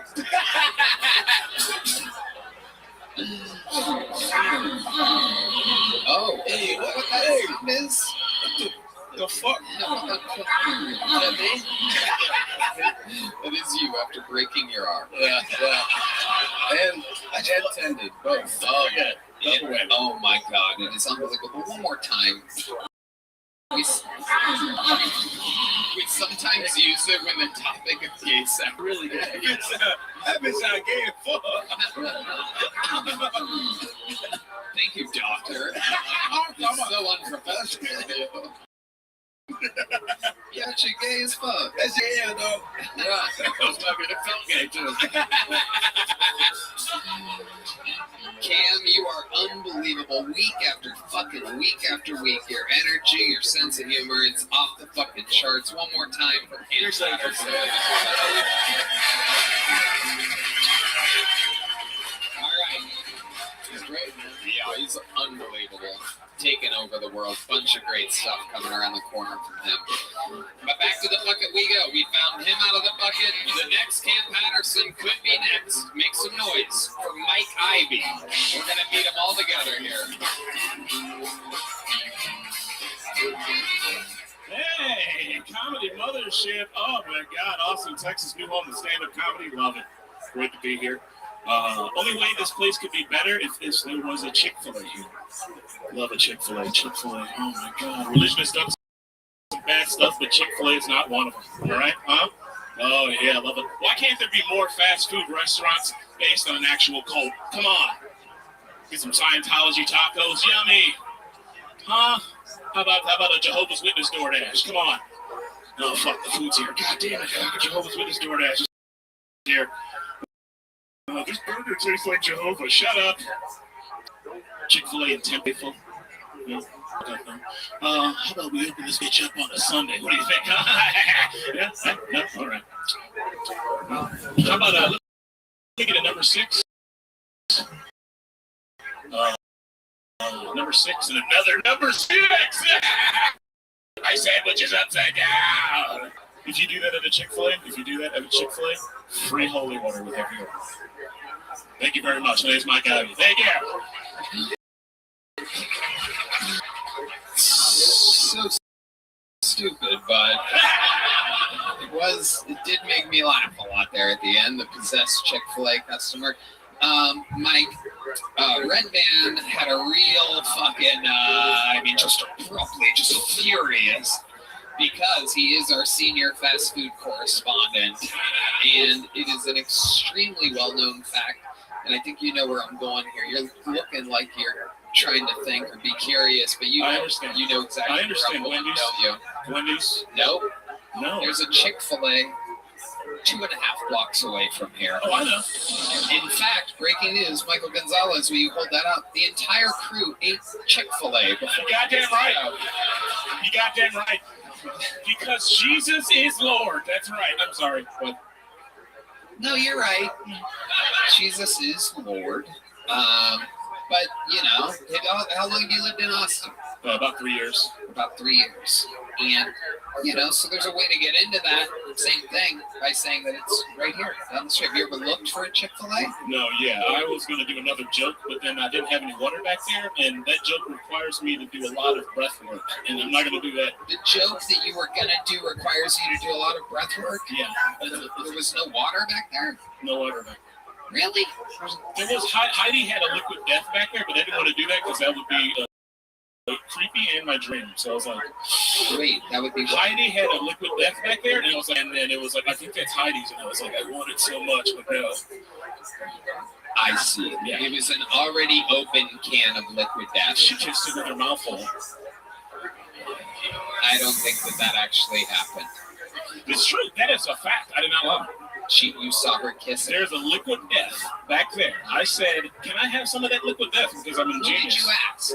I asked the guy who's the assistant. And you're like, can I have some of that open liquid death? I asked for water first, and then they were like, I don't have any water. I'm like, God damn it, I want some water because I want to do my joke. And there was liquid death there. And I'm like, can I have that liquid death there? And they were like, that's hiding. So I was like, oh, that'd be super creepy. There's not a few cans of water back there in case someone that just ran across the street loses their fucking... Oh, God, I got somebody fired. No, it's a good thing to have that. If we don't, sometimes I have to go through it. Do we have a can of water anywhere? Oh, here it comes, ladies and gentlemen. Make some noise for little Christy, everybody. One of the adorable squad members. Yoni's right here, woman. Here's a fresh can of liquid death. We had Heidi squirt in it right before. Go ahead, drink some water there. Oh, you might want to move that tad back a little bit. Got caught on your very normal sized lips. Totally normal. Nothing different about those lips. Oh my God. Redman, you've outed us. Okay. So wait, are you saying, because I was trying to figure this out here, you're saying that you did know that there are the Chick-fil-A here? Oh, well, I couldn't think of it at the time. I was like, I changed my joke at the last second. Oh, okay. The Chick-fil-A joke has been doing well, so I was like, I'll do the Chick-fil-A joke, whatever. That's what you normally do that joke in the city that does, because your setup was, you gotta have this in, right? So I was like, hey, man, it'll take a second for them to get used to my fucking cadence because I'm a fucking weirdo. He goes, okay. You don't need that. Okay. You said you did the Chick-fil-A joke because you were doing good? Is that what you said? No, I did the Chick-fil-A joke because it was my backup joke. I called a Peyton Manning audible. I was like, Omaha. I fucking pulled out. Peyton Manning wins. I did okay. That was a 7. That was a solid 7. It's a fun episode where the people are arguing about how good they did. That's a very rare treat. No, Tony, I didn't. These are not the Jedi you're looking for. Oh yeah, here's a big joke book. Great stuff. It's totally working, everybody. Oh wow, look at this. It's the... All right. Very good. Sorry. All right. So, how long been on stand-up? Oh, too long. 14 years. I started. Oh yeah, that's right. Whoa. 14 years of... Okie dokie. Where have you been doing 14 years of stand-up at? Well, I told the story before, but I started out in Cleveland, Ohio. I started out because I was doing speech therapy. So you told this story here before? I didn't tell this story. This part of the story I did not tell. I started out doing comedy as speech therapy. Being a room full of people, I couldn't talk in front of people. I said, I need to fight. I went to exposure therapy. Stand-up comedy, one of the hardest things to do. People don't like talking in front of people. I was funny. I know how to write, but I couldn't talk. So I started doing stand-up comedy. So I was medically bad at stand-up comedy. And then eventually, people noticed my writing. As I got better, I started getting paid. I went to Pickwick and Frolic in Cleveland, Ohio. I worked there. I've been on that stage more than any other comedian in history. I stayed there way too long. It was an open. No. I started working. The first time wasn't open. Like Hilarious, yeah. Nick Costas. Yep. And you were on that stage more than what? Any other comedian in history. Who told you that? You know how I know I was there more than any other stand-up comedian in history?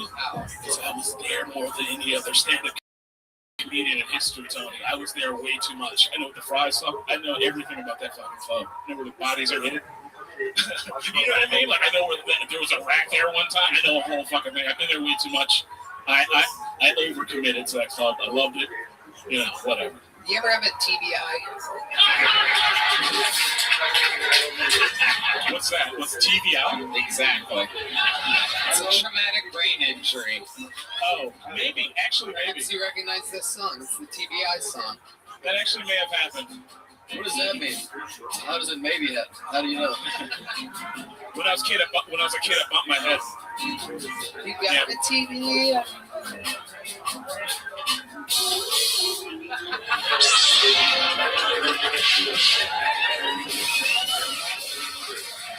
The best damn band in the land.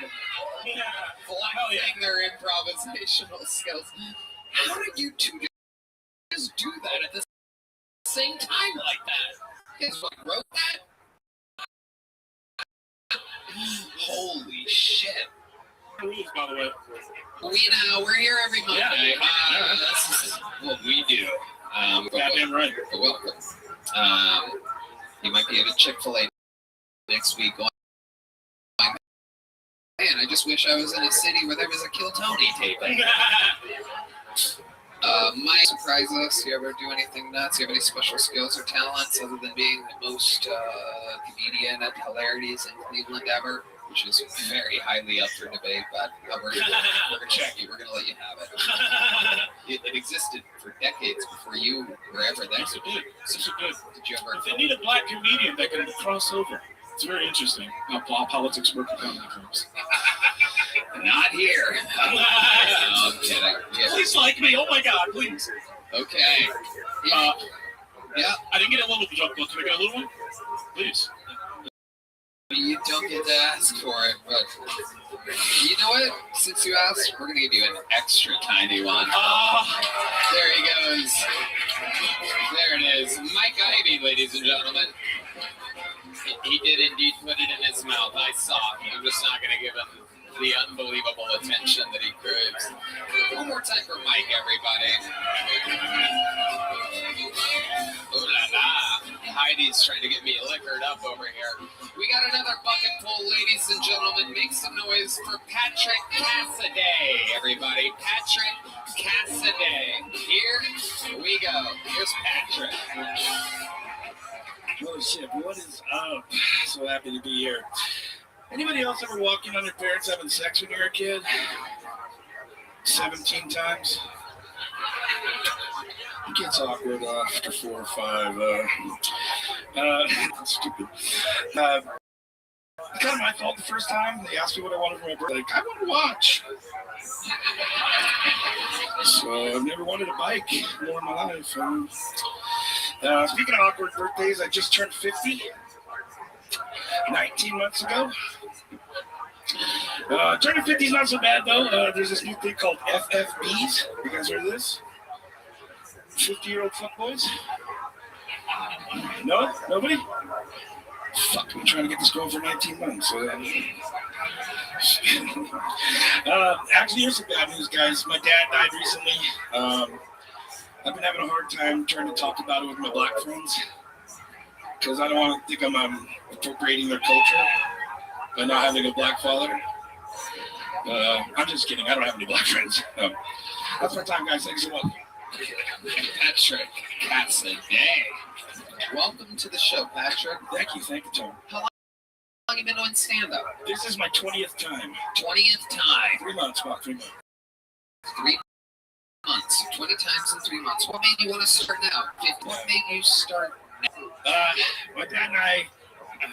It's okay. Tell the real story. I don't want to cry though. If you cry, it'll make the whole audience fall in love with you. It'll be great. Trust me. Just look out there to the people. Don't just turn towards me.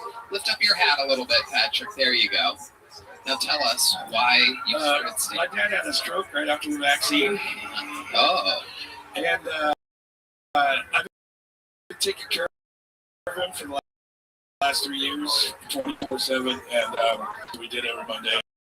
And a lot of stand-up comedy. Just we didn't want to cry, we wanted to laugh. So he made me promise when he passed that I'd come out here and I'd do this. And he passed in April. So I bought a RV and a truck, and I towed it out here about 2 months ago, and I've been signing up ever since. Wow, that's an amazing fucking story. Thank you. Wow. Yeah, I guess. I mean, unbelievable. Yeah. You fucking changed your life to fucking do this? Yeah. Wow, dude. Yeah, I'm actually, I'm leaving on the 10th to go back to Sacramento and sell my house, and then I'm moving back out here. Wow. Yeah. So, wow. I have a couple questions here. Crazy. How soon after he got this totally trust the science vaccine? 1 week.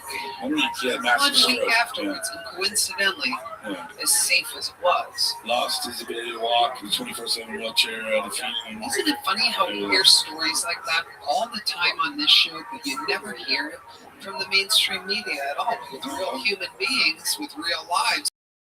We hear it here. All the time. So interesting. Put in a novel. Seen that many companies and government things made mandatory for humans to get. How crazy is that? Yeah, I didn't get it, so no nanobots. I don't know what's in there. Right. So 1 week later, your dad has a stroke. You said that he said, when I die, yeah, he made me promise come out that here. you'll go do Kotoni. So I watched Kotoni every week, and I'll be like, oh, Austin's a place for comedy, man. I gotta get up. Do you think that that's because he didn't want to see you do stand up? That he would request that when he did, only if he's been watching my stand up since I was 6 years old, so he's been watching you be a funny guy for a long time. Yeah. You Steps, but nothing. Our half brother in Canada. Steps. That's Red Man's worst nightmare. So you bought an RV specifically to go to Austin, Texas. Tell us about this RV. Describe it. What did you give us? Where'd you come from? Sacramento. So you buy the RV in Sacramento, and you drove it all the way here. Yeah, I bought a truck in my dad's name because it got a better interest rate. Definitely. Talk about your crimes. Yeah. It's fine. I'm giving it back as soon as I get back to Sacramento. They understand. That's Put it in your dad's name. It's a stroke of genius. Yeah. Way better interest rate. Stroke of genius. No, I just got the fuck. Okay. Tell us more about the RV. Does it have any special features or weird things about it? No, it's pretty standard. I have a dog, so I got an RV. Just come out and rent a hotel or something. So my dog's going to the RV.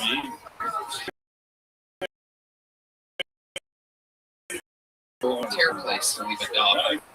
He's in that RV right now. So. Wow. 19 months ago. Yeah. Like some old fucking broad. Like that's like my aunt's joke at her age. Are you like, I don't want anyone to know I'm 50? Well, let's tell people I was 2.5 score, but I think they got the wrong idea. You know, do you care that like that you're 51? No. I mean, look, you're 20 times in. Yeah. So, you know, you're gonna do. Perfect time to start stand-up, right? Well, no, it's horrible. It's one of the worst decisions a person can make. But yeah, absolutely. Oh yeah, this is. I mean, this most likely will go terrible, but. 20 times in means you're like a fetus. Like you, absolutely, 100%. I do it hundreds and hundreds of times. But as somebody who's seeing you on your 20th time, you don't have to be like, oh, I'm not really 50. You know, like just it's a stupid joke. Yeah, kill it. Let it die. The good news is when you did that joke, your father actually rolled in his grave. So there was some movement seen there. Well, I got him in the trailer actually, so he's in an iron. So wow. I thought you were gonna say he's in the 71-degree RV right now. It's incredible. But it's bold that you're doing this. Yeah. It is bold, and you're doing what you want to do. And I think that's great. Yes. That is amazing stuff. You set a goal, you're doing it. So you're planning on staying in Austin? I have to leave on the 10th, but I'm going to just go back, sell my house, and then I'm going to come back here. Really? Yeah. Wow. What were you doing before? For my dad? Yeah. I was doing insurance. Horrible life. Amazing. It's amazing. Insurance. What insurance? PNC. Home and auto. PNC. Property casualty. Okay. All right. Well, how about wife, kids, anything? Actually, she just actually flew out here and visited me while I was out here. Really? So, yeah. She give you some of that ex-pussy? No, we're just friends now, so. You just what? We're just friends. Really? Yeah. You didn't do anything? I mean, you've done 1,000 times. What are you into now? What are you doing now? You invite a girl back to the RV? I did take a girl back to the RV from the comedy club. Wow. Not too long ago. Your dog on the back of my motorcycle. What the fuck? Yeah. Jay came off on the way home on the motorcycle too. It was pretty embarrassing. Wait, what did you say? So she's a bigger girl, so oh yeah. Stop. The chain came out. The fucking suspended chain. She was off the chain. Oh my god. You know who you are. I like how you said a little bit bigger girl. A little bit bigger than me. Oh. All right, Patrick. I love the fucking story. The set was very, very, very okay, but not bad for 20 times. But all the amazing stuff that you said, I'm giving you a big joke, but great bones. It's real Texas Thunder with a lifetime guarantee. We're gonna keep it moving along.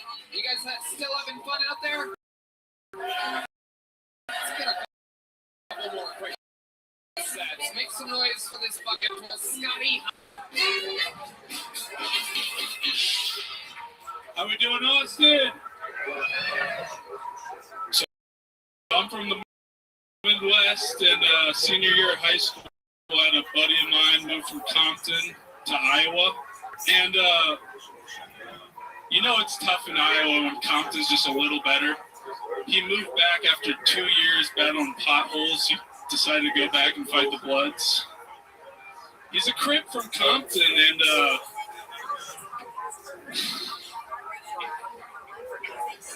it was better to fight the Bloods than live in Iowa. Yeah. Does anybody here have conservative friends that love Latinas?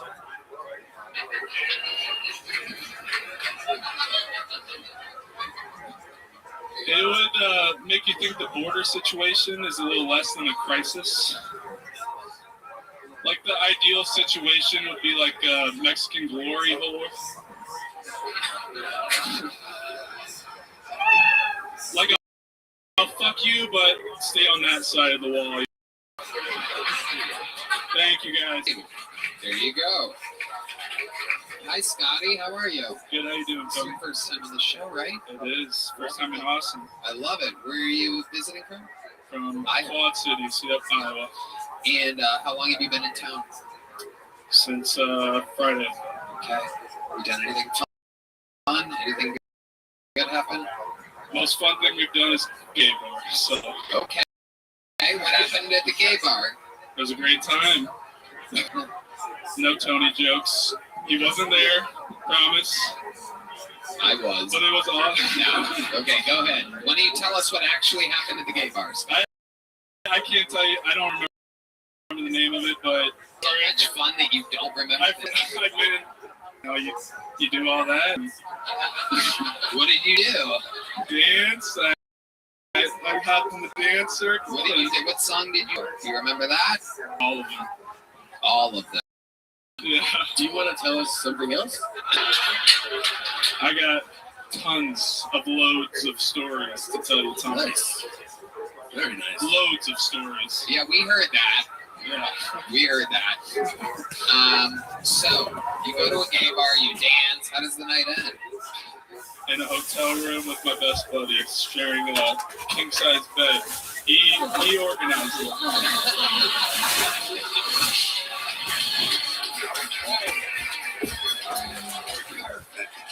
Fucking timing, right man. 3-point range.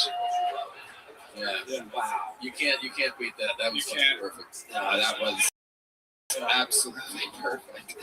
So, how many buddies were in this king size bed? Just me and one. Just you and one. You said buddy. Yeah. Okay. So it was one? It was just one, yeah. I promise I'm straight. I promise. You don't have to be. I don't have to be, but I promise I am. And you and your buddy, you guys do this a lot? Hello between the two of us. But you guys go to gay bars a lot for fun? That was my first time, and I will be returning, yes. I would argue that putting a pillow in between you and your buddy makes it more gay. Than not having a pillow there at all. Like, you guys need to actually build a fucking little fort blockade to fucking keep your dicks away from physical wall. Bury your own like, yeah. After a night at multiple gay bars, like man, the temptation is just growing right now. just one gay bar. Just one, okay. But it was 3 stories, you said. It was, and we ventured to each story. I bet you did. You look like teasing the boys that night. That's what the smile said. Jeez. Okay. Are you please? Okay. But you were who were you? Were you dancing with some guys? No, you were just dancing by yourself. There were groups, and I got introduced to the circle. You were doing the electric slide there. Yes. Was it like that? It was a lot of friction. Okay. In the electric slide. Let me see. Why don't you guys give me a little game music here, and let's see what. The horn. Yeah. We went. No, don't sing, dance. Don't sing. They got the music. We conquered. No, stop singing. Listen, no, keep playing.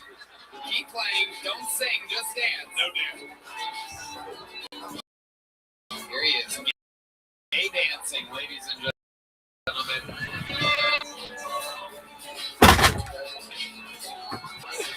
Oh, wow. All right, Scotty, that's enough. That's enough. Wow. Master improviser Scotty Hine there. Some gay miming. Whole gay mime routine. What do you do for work, Scotty? I work for Coca-Cola. Oh, well, not anymore. Unbelievable. We're inclusive. What do you do at Coca-Cola?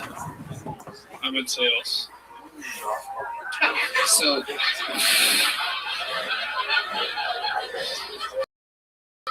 amazing. The band is dying of laughter right now. I'm not sure what's going on back there. They must know something. I think something fell out of your butt when you were dancing. So you're working at Coca-Cola, living in Iowa. Why do you stay in Iowa? What's the point of doing such a thing? You went to the university there? Born and raised. And you stay there. Yo, this is a test of the Rabbi emergency system. Cornflakes and milk. Can't beat that combination, first of all. Second of all, I got it. What a very special TBI episode. It's this is absolutely incredible. You fell off a trampoline when you were a kid, bumped your head. Am I correct? No. You had hit your head very hard before. Yes. Yes. What was that? A car accident? No. Four-wheeling accident. Farming equipment? Farming equipment. No? You're just lying to us. The baseball bat. What happened with the baseball bat? Love it. What happened with the baseball bat? Not too many head injuries, to be honest. In baseball, how you do the cool, baseball bat moves. I tried that one time, and I literally struck the back of my head with my own bat.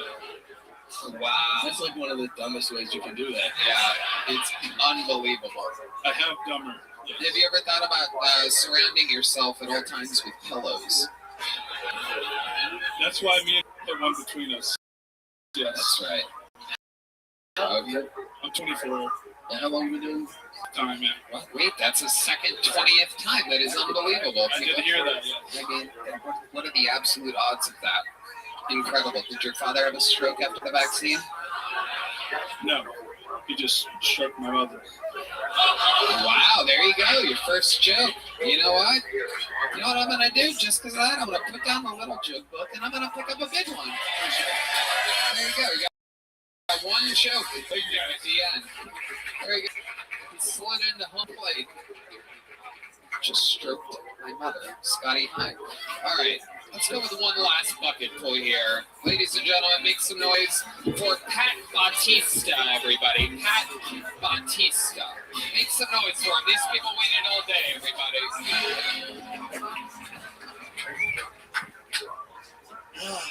I just moved here 3 weeks ago. And I like it. It's great. They're big, and they're if they were if they can speak like English, they grow a lot, and I don't get along with the moths here. They're way too big, and they're just too much. Okay, so look, I came to cleanse my the LA out of me. I grew up in LA, and it's gonna be a rough road. When I was third grade, my teacher used to force us to watch his acting role, and he did not have any lines. He just he had like a thick mustache and hair plugs, and we just kind of looked where he goes. Okay. Ladies and gentlemen, Pat Bautista here with the Austin Moth Report. What you're seeing are bats. Pretty sure those are bats. What's up with that way? I saw a big moth. You saw a big moth. Perhaps a butterfly? How do you know it's a moth? Talking to the tip of the phone. Okay, could have been like a baby owl, but it was big. It looked moth-like, you know? It was the same color. There's huge moths out there for sure. There's some big moths? Yeah. I see them all with like one like this big, looked like a little hummingbird. Where do you see these moths at? Up north, yeah. Up north. That's great. On the outside of your window? They come on the patio and they just sit there and it's scary. Wow. And they got big eye energy too. They just don't move. You know, like are you getting bullied by moths? Yeah. This fucking guy, it's unbelievable. All these fucking people. What are the moths? I don't know. They just don't. I don't like their attitude. They don't move. They're just like you're there, and they don't even like get scared. They're just like, yeah, I'm here. I don't like monsters. I kick them ass, but they look like a murder scene. If you hit. You've killed one before. No, I don't know. They're big. I don't. You know, killing a moth is bad luck. Oh, is it? Yeah, it's 10 years bad luck, especially if you're Filipino. What ethnicity are you? Filipino. Yeah. Damn, that's terrible. I cannot believe that you're a Filipino. That is shocking to me, even though you're built like Manny Pacquiao's left leg. This is amazing. How long have you been trying stand-up comedy, Pat? It's about 10 years. Whoa. No way. 10 years. Are you kidding? Yes. Okay. How long have you been doing stand-up? Let's just answer honestly. It's been about 10 years. Start talking like a fucking moth, dude. Don't kill me. Pat Bautista, please. Show me some mercy. All right. 10 years. Where have you been doing it for 10? In LA. Oh. Yeah, Where in LA? The Comedy Store open mics? Where at? Yeah, for all main room regular at the Comedy Store, right? Things are on there. Okay, it's only funny to us. All right. Kill Tony. Yeah. That's how I did Kill Tony. You did Kill Tony? 3 times in a row. And then the 4th time I was too. It was the 3rd time I was messed up to get up. You were too messed up to get up. What happened there? Comic store weed that it surprised me, and then I went into the parking lot and I just stayed in my car because I block the windows. I don't know. And I was really stoned. Something surprised me. Did you smoke weed before this set? Huh? You smoked some weed before this set? No.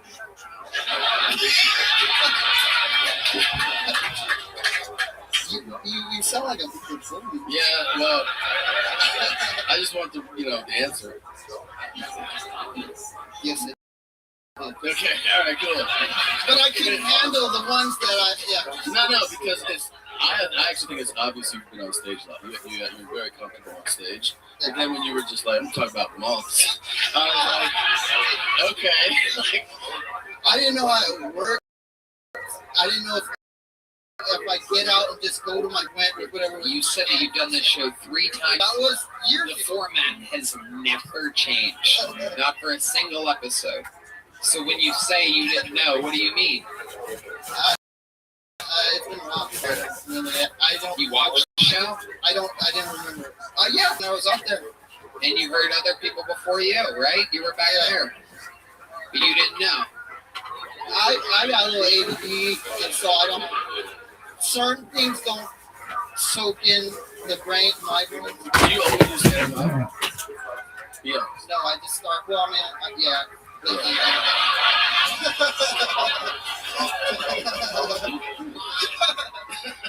I'm trying to stop. That's the reason why I'm like. You're trying to stop what? Comedy? No, weed. Weed doing comedy. Weed doing comedy. I believe Cam said that earlier. Too much weed doing comedy. We'd be doing comedy. So, Pat, I mean, so many questions. The longer this interview goes, the more questions I have. Why is it so hard for you to wait until after your set to smoke marijuana? Why not do your work and then reward yourself? It's stressful. Oh. But I'm gonna change because that's the plan. You know, I am. You gotta channel. channel some of that nervousness and anxiety into the performance, and don't numb it with anything else. You just do the set and deal with the nerves and the anxiety and all the stress, and then when you get off stage, you'll probably find it like hits way different. Yeah, there's no question about that. Yeah, taking it head on. Because you'd have a clear head about like you focus on it tight. Because it's obvious. I can tell that you've been on stage. I can tell like the other fucking lunatics that were ever. I can tell they came from the bus stop, and I can tell that you've been on stage a lot. But that's the problem. Like, you know, a lot of the guys we start with, like, they would always do like shots or drink. If it becomes like a crutch for it to deal with it, then it eventually becomes too much. You know what I mean? It overwhelms the performance. So you just, I mean, you're a savvy guy. You're funny. You're naturally charismatic. You're very funny. So just smoke weed when you're done, dude. Yeah. When do you start smoking weed? No doubt about that. You must listen to what Tom just said. You've been doing it 10 years, and I literally thought when you said I've been doing it 10 times, I thought you were going to say times. Because the last two guys have done it 20 times, and you're worse than them. Hey, sorry, I know lots be scary and all, but I mean, you just didn't have me really. But the weed is why you're like, I'm like fucking these moths are crazy. Like, yeah, exactly. That's why what the fuck? Oh my god! It's just fucking. And then you didn't even get to your set because like your set was starting to go. Right. So, when do you start smoking? First of all, can I take a guess here? I'm a long time stoner, but I wait. I tend to wait at least I'm done with work. Can I take a wild guess here and say that you smoke out of a water bong? Am I correct? No, that's what got me addicted. Right. During lockdown. That's what got me addicted. Okay, what did you smoke today, for example? Got it. What did you smoke today? A joint, a blunt? Yeah, it's a very easy question. Okay, a joint. Somehow I was like thinking about strands. It's okay.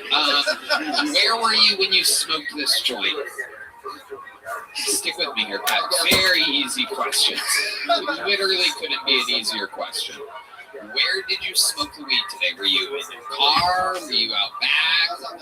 Here, you were just out back here. Did they already tell you that you were going up and then you smoked? No, okay. Yeah, no, I know.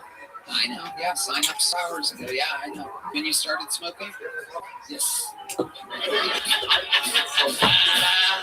And when's the last time that you smoked weed, if you had to guess? About an hour ago, 2 hours ago, or then 4 hours ago when you got here? Probably like an hour ago. Yeah, you smoked a couple times. Yeah. Just in case. Yeah, it was just that I did not think I was going to get it. I did not think I was going to get it. I hear a little bit of that Filipino. What do your parents do? What nail salon do they work at? Am I correct? Okay, what do your parents do for a living? My parents, my mom's dead. Oh, So damn. That's wow. Yeah, that is a full-time job. That's funny. That's what. That's very funny, bro. Tom is spot on. You're a funny guy. You just need to not. And the other reason that you got it on it, the shows get bigger and bigger, higher and higher. And so, like, if you're doing a fucking huge theater and arena, you don't want to have to be like, oh, I gotta get, I'm used to smoking before that. It's gonna overwhelm you. You know what I mean? So you gotta perform. I mean, I know some people do perform sober. Perform sober. Get high in the morning if you want to. Get high when you get off stage.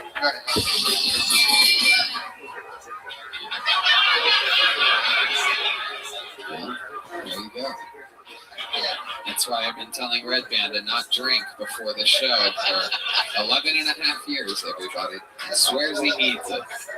Can't go without. He told you, Mom's dead. Mom's dead. She died from nail polish. There's no nail polish. How did Mom die? That's Vietnamese, I think. Wait, what'd you say? Vietnamese? Doing nails. What'd you say? Nails is like a Vietnamese thing. That's right. Your mom was a nurse, right? No, my mom was like a white American mixed. Okay. She was a secretary. Oh, that makes sense. Good job. And your dad? Who's your dad? My dad works for LAX. LAX. Okay, at the airport. Okay. What does a Filipino man do at LAX? The baggage? Oh, traffic. He does the baggage, yes. There's a fucking Filipino guy in charge of directing the traffic at LAX. No wonder I'm stuck on the jetway for an hour and a half every time. Oh, we're going down that way. Shit, I fuck up. Get him up. Oh no, an airplane. I'm sorry, airplane. I thought you were a big crazy mom. If your mom is white, your dad has to be 180% Filipino, by the way. How you ended up looking like this? Yeah, it's my dad. Yeah, my dad. Oh, God. I kept you up here. Wait, how long are you in town for? Oh, no, I'm staying here. I live here now. You know, I'd love to give you 5 minutes on the secret show. Are you fucking serious? You're giving him 5 minutes? I'm the 22-year-old guy that kills every time? You know, I love the mom material. There you go. I want you to check his eyes first before he gets out of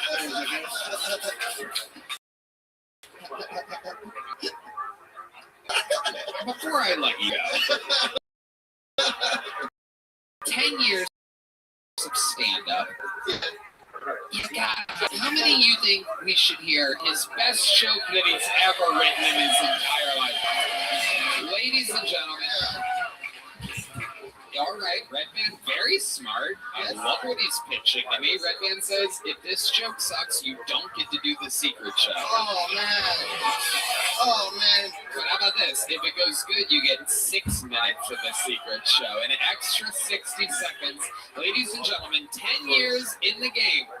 Here he is with his best joke ever, or his whatever it is you want. You can tell he's still trying to think of what his best joke he's ever written is.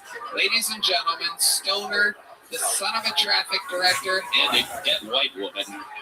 Ladies and gentlemen, this is the best joke in 10 years of Pat Bautista.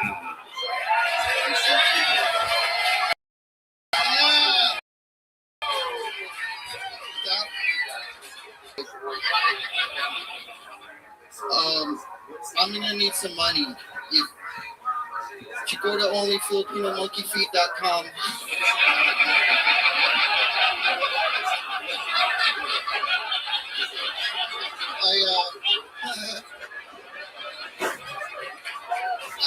I got really long toes, and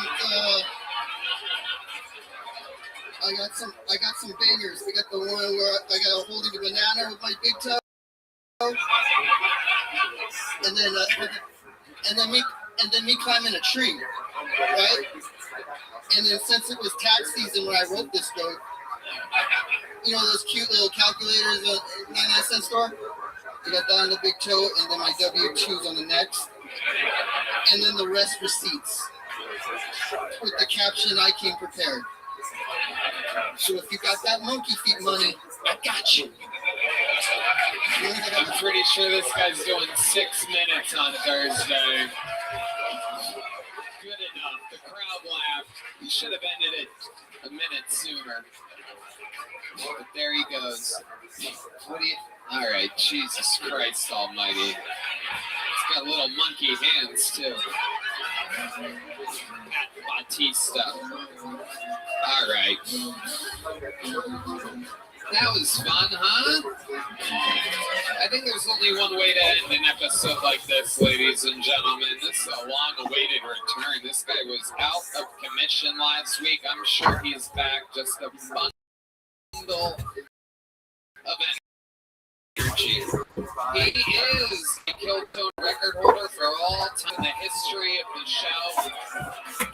Fresh off of more sold-out shows, the man is an absolute machine. In fact, he is a big red machine indeed. I present to you the Vanilla Gorilla, the Memphis Strangler, the Tijuana Tornado, the Vienna Vaginal Vortex.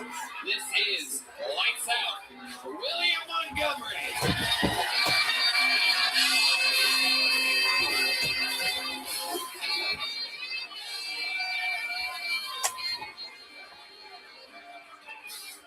Tony, just for the record, I'm high as fuck right now, man. Holy shit. Big congratulations to Lizzo. She is now focusing on her health and has lost half of her body weight. Lizzo, I'm sure it feels so much better to be walking around at 450 pounds, you big ass bitch. I can't stand you, bitch. Somebody told me that Hall & Oates broke up. I didn't even realize they were dating. I thought you would like that maybe, Tom. Shit.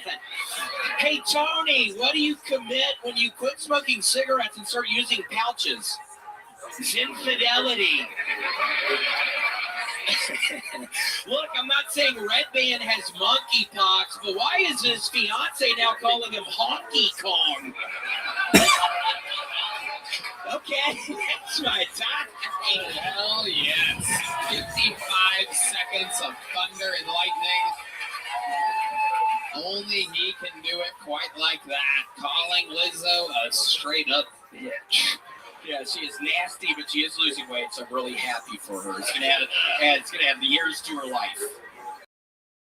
Wow. Dude, fuck nasty. She was probably dying to extend her life. I don't know, 15, 20. So, pretty good. It seems like she's real successful right now. So. Tom, it's so nice to see you. It's great to see you, buddy. Tom actually took me out. It's the one time I'd asked for so many years if I could open up for people, and Tom, you were the first kind soul to say yes to me, so I still thank you so much. Absolutely, and it happened at a Kill Tony show. It happened, yes. The only time on Kill Tony worked. Yeah, we had fun, man. It was a good time. Yeah, I used to hang out with that Filipino dude all the time at the Comedy Store. We used to do cocaine and drink together. That's not a lie, yes. So is that true? Yes, I used to get fucked up with it. I forgot his name. I don't even know his name. But yeah, we used to get fucked up all the time at the Comedy Store. Really? You? Yes. I was a mess. I loved it. I love Filipino people. Yeah. You really did cocaine with him? I think we did, yeah. There were a number of people, Tony. I would end up being up all night, almost going to do blow with different people's apartments. And they're probably lucky I didn't kill them, or I didn't get killed. I don't know. A lot of people could have been killed in that scenario, but nobody was. You were a wild boy back in the day. I don't think people remember it. You know, we've grown a lot in the last couple of years. I don't even think these big fans know what we used to be like. Yeah, I don't think they realize. For just a little insider baseball, every Kill Tony you've ever seen me at the Comedy Store, I was having cocaine in my vodka Sprite. Every single Kill Tony appearance at the Comedy Store. So I'd like Greg to scratch all the advice that I gave. It's worked out great, man. Yeah, except this guy hasn't really lasted anything. I don't know what his fucking issue is. It looks like a fucking little twink or other than that. And that little fucking pussy right over there. I didn't see you, you fucking idiot. Did you think I did?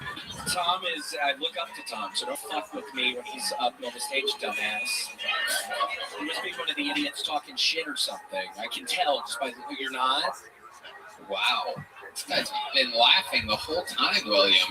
Oh, has he? Yeah, okay. It's crazy that you would attack him. I'm kidding. I apologize. Seriously, I'm sorry. That guy right there with the long hair and glasses hasn't been laughing at all, though. Oh, there he goes. He's started smiling. Yeah, he looks pretty strange down there. Have you not been having fun, sir? Huh? What? Yeah, I can hear you, dumbass. I was just trying to see if I could actually get you to keep on repeating yourself like an idiot.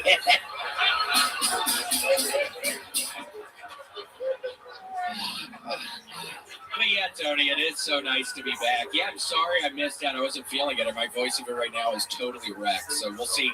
I'm at Mall of America this weekend, Tony, so really looking forward to Mall of America. What are your plans at the Mall of America? I'll probably get on my rollerblades and skate through that motherfucker like Mighty Ducks. And I think they were set out of? I think. Is that true? Were they in Minneapolis? Yeah, I think, right, Red Band? Yeah. Yeah, Red Band, our senior Mighty Duck correspondent.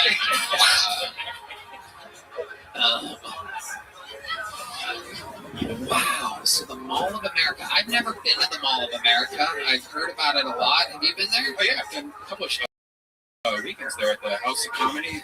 Awesome. You did? Yeah, there's roller coasters in the middle of it and stuff. It's fun. People showed up. Wow. When was this? When were you headlining the Mall of America? 5 years ago. Wow. Shit. Oh.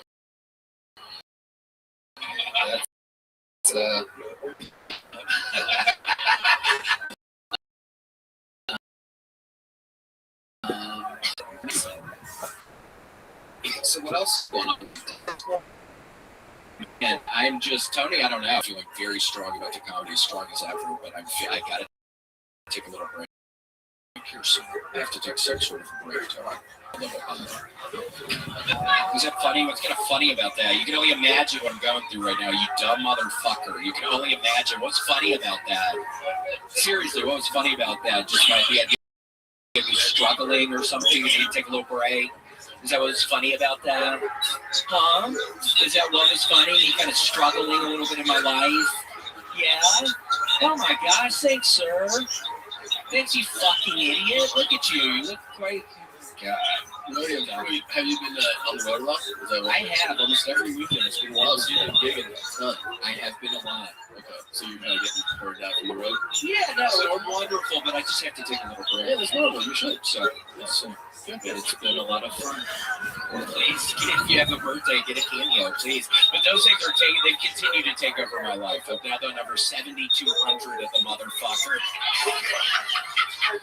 He's literally one of the biggest booty makers on all of Cameo. How much is a cameo? I end up seeing around, I don't know, $100. They're $100 a piece? So do the math on that, you little pussy. You think that's funny? Yeah. How much is each cameo? I think it's $155. I was just getting so many. I've continued to have to do the price. I was getting 100. I was having 100. I started feeling like I'm going According crazy. to Red Band's calculations, you made $1.1 million. No, Cameo takes way more than that. No, it's nowhere near that. But because that's not always been the price. But that's just what it is. Holy, so you don't really need to do any calculations, Red Band. I think it'll be hard for you to figure out what I have to actually make. Oh, 69. Wow. Red Band. Now, William, one of the things that I find so interesting about you in real life, this isn't brought up on the show very often, but you're a very thrifty guy. I find you to be kind of like, I wouldn't say smart with your money. It's kind of interesting because you do make vast sums of money. You do not spend it. much at all. You can get them here dressed. I've just been losing mass. Gotta give a shout out to my guy Chief there. He's my analyst. I'm not even kidding. Thank you, Chief. No, but yeah, I've just been doing that. But now, what do you spend your money on? What are some ways that you're not frugal? I get the real versions of Oreos. I don't get the knockoff versions of Oreos. I get the real fucking versions of the cereal. I don't get the bags of the cereal that the poor people get on the bottom. I don't get that. I get the actual things of cereal. That's kind of it. I don't know. Got a TV, I don't know, 8 months ago. Nice one? Yeah, pretty nice. Like a 45-inch. The better. That's balling, dude. But yeah, I don't know, Tony. I'm working on it all. Okay. Class? No. Do you have a preference in where you sit on the flight? I like to sit at the very back of the plane because I want to watch everybody screaming and crying as the plane is getting crushed up forward. So if I'm at the very back, I'm going to have at least a second of just getting the absolute carnage unfolding.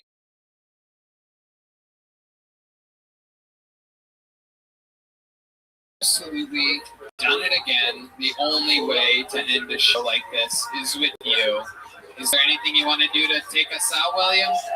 Just have fun this week.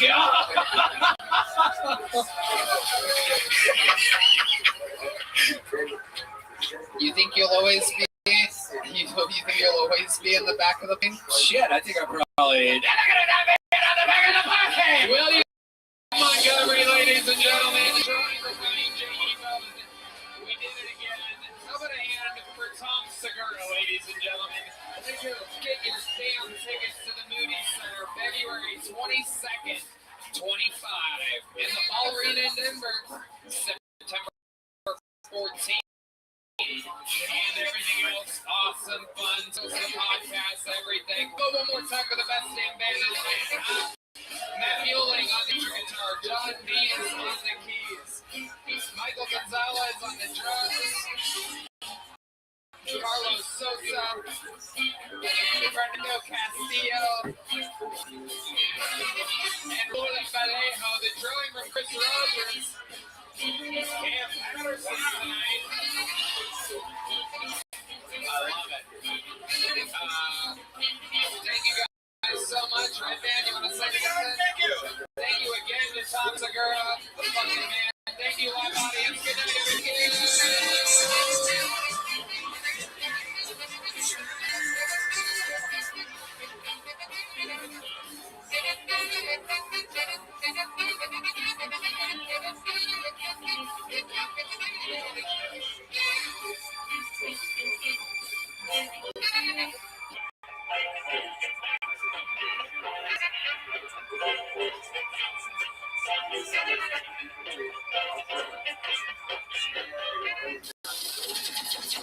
The Sunset Strip Comedy Club in Austin, Texas is now open. Check out Red Band's secret show every Thursday. Go to sunsetstripdtx.com.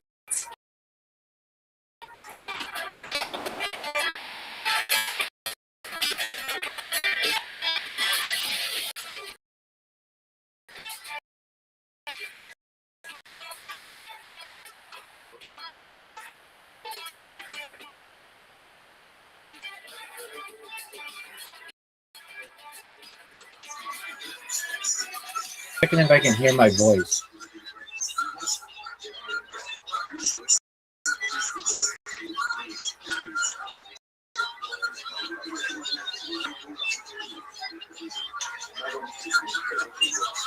What is this bullshit?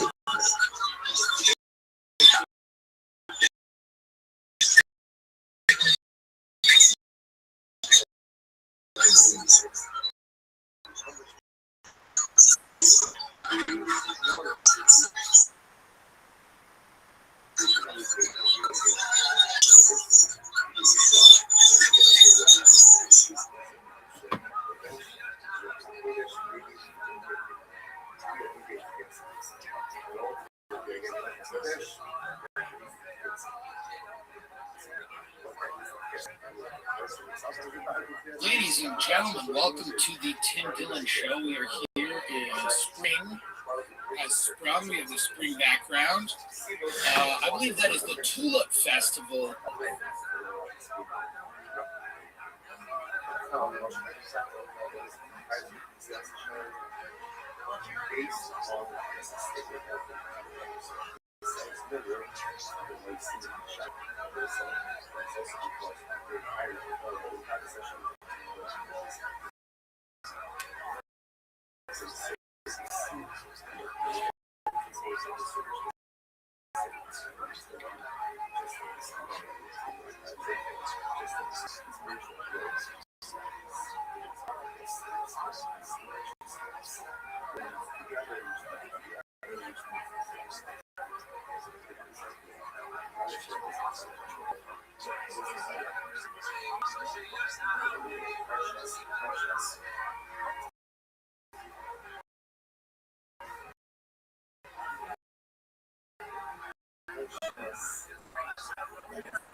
Ladies and gentlemen, welcome to the Tim Dillon Show. We are here in spring. Has sprung. We have the spring background. I believe that is the Tulip Festival in the Netherlands. And a beautiful statement of spring and of hope, of new life. And I'm very hopeful and I'm very positive, and I don't care how bleak it gets. I believe things are going to get better. I like this new leader. By the way, I'm bullish on this new leader. I'm gonna have a little trouble pronouncing his name, but he's. By the way, I was always saying Ayatollah Khomeini, but it's Khamenei or something. I just realized that. But oh boy, here we go. Mujtaba Khomeini. I'm bullish on him. And I think a lot of people are saying, well, we're starting off on the wrong foot with him because we killed his father, his wife, and maybe his daughter, right? We killed his daughter as well. Well, maybe he didn't like his wife and his father. Here's the deal. You can't ever know the inner dynamics of any family. So, sure, I'm sure he was startled by the killing of his father, wife, and daughter. But I think on the flip side, this is a new day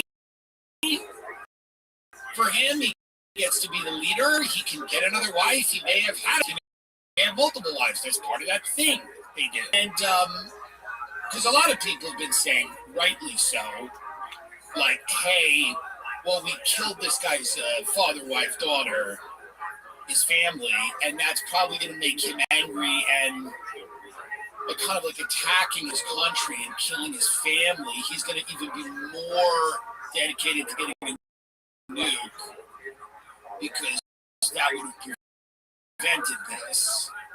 So there is that there, that he's going to be more dedicated to enriching uranium to make a nuclear weapon to prevent another attack on the U.S. and Israel.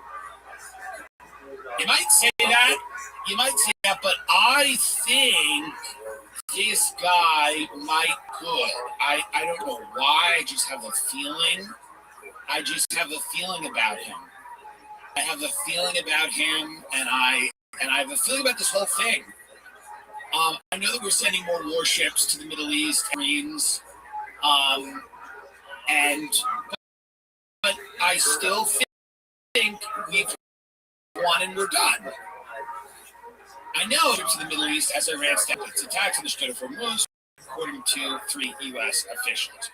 I still think we've won, And I think people should communicate to Donald Trump how much we've won, how glorious this victory has been for all of us, how exciting it's been to see this, how grateful we are for this, and that we should now just go home and think about it as a great, glorious memory of the past.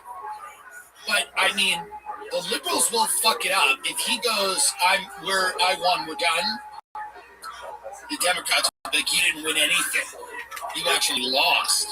And he'll go, all right, and then nuke everyone. So whatever this man needs to hear, really, whatever this guy needs to hear, he's at the end of his life. He's endorsing Jake Paul for president. He doesn't care what happens next. That's the thing with Donald Trump. He doesn't really care what happens next. So whatever this guy needs to hear to get him out of this war, tell him.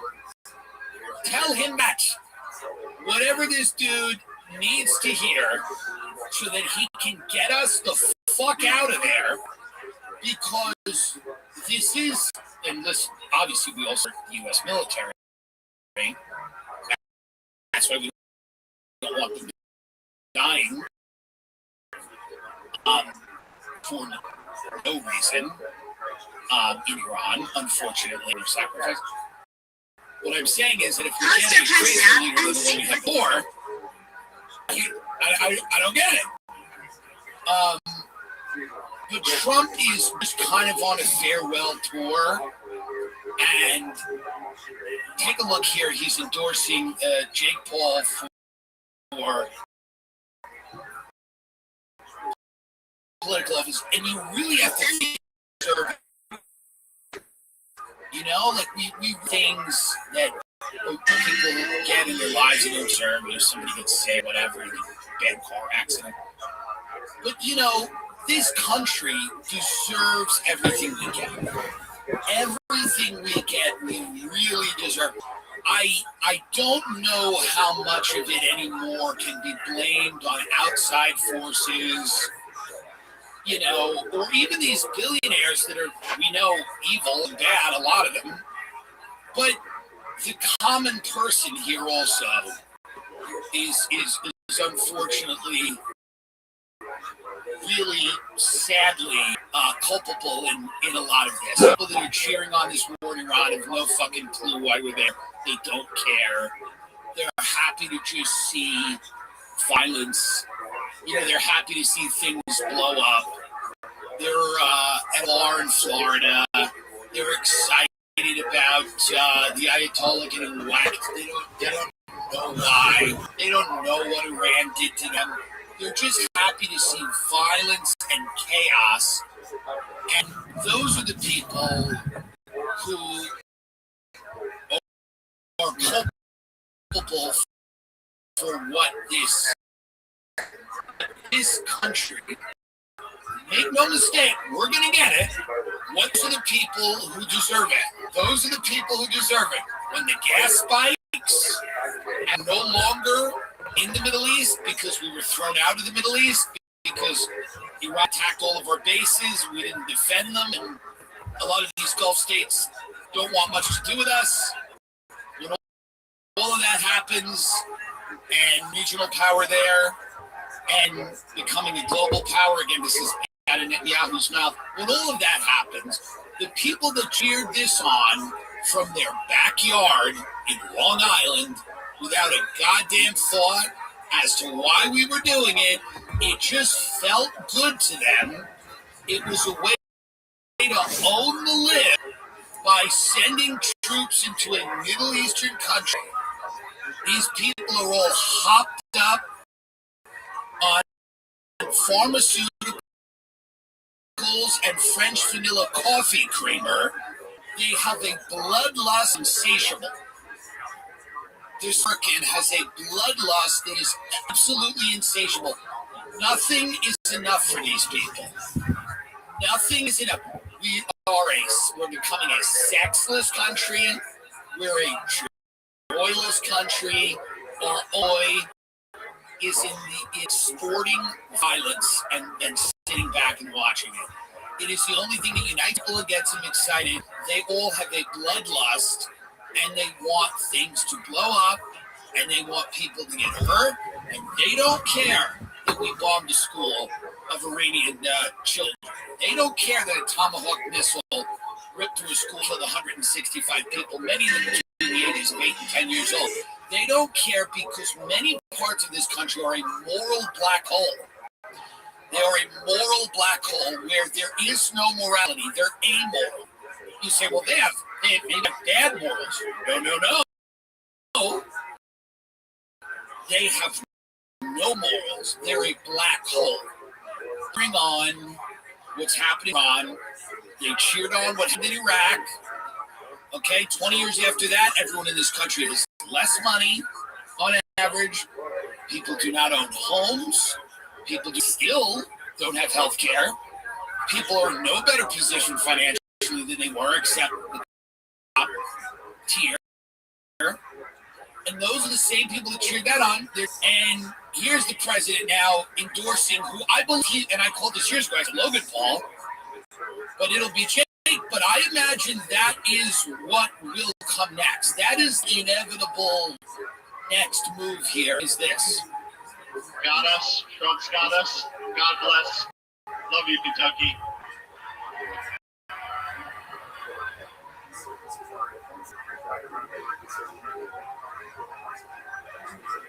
Now, he's a great guy. He's a courageous guy.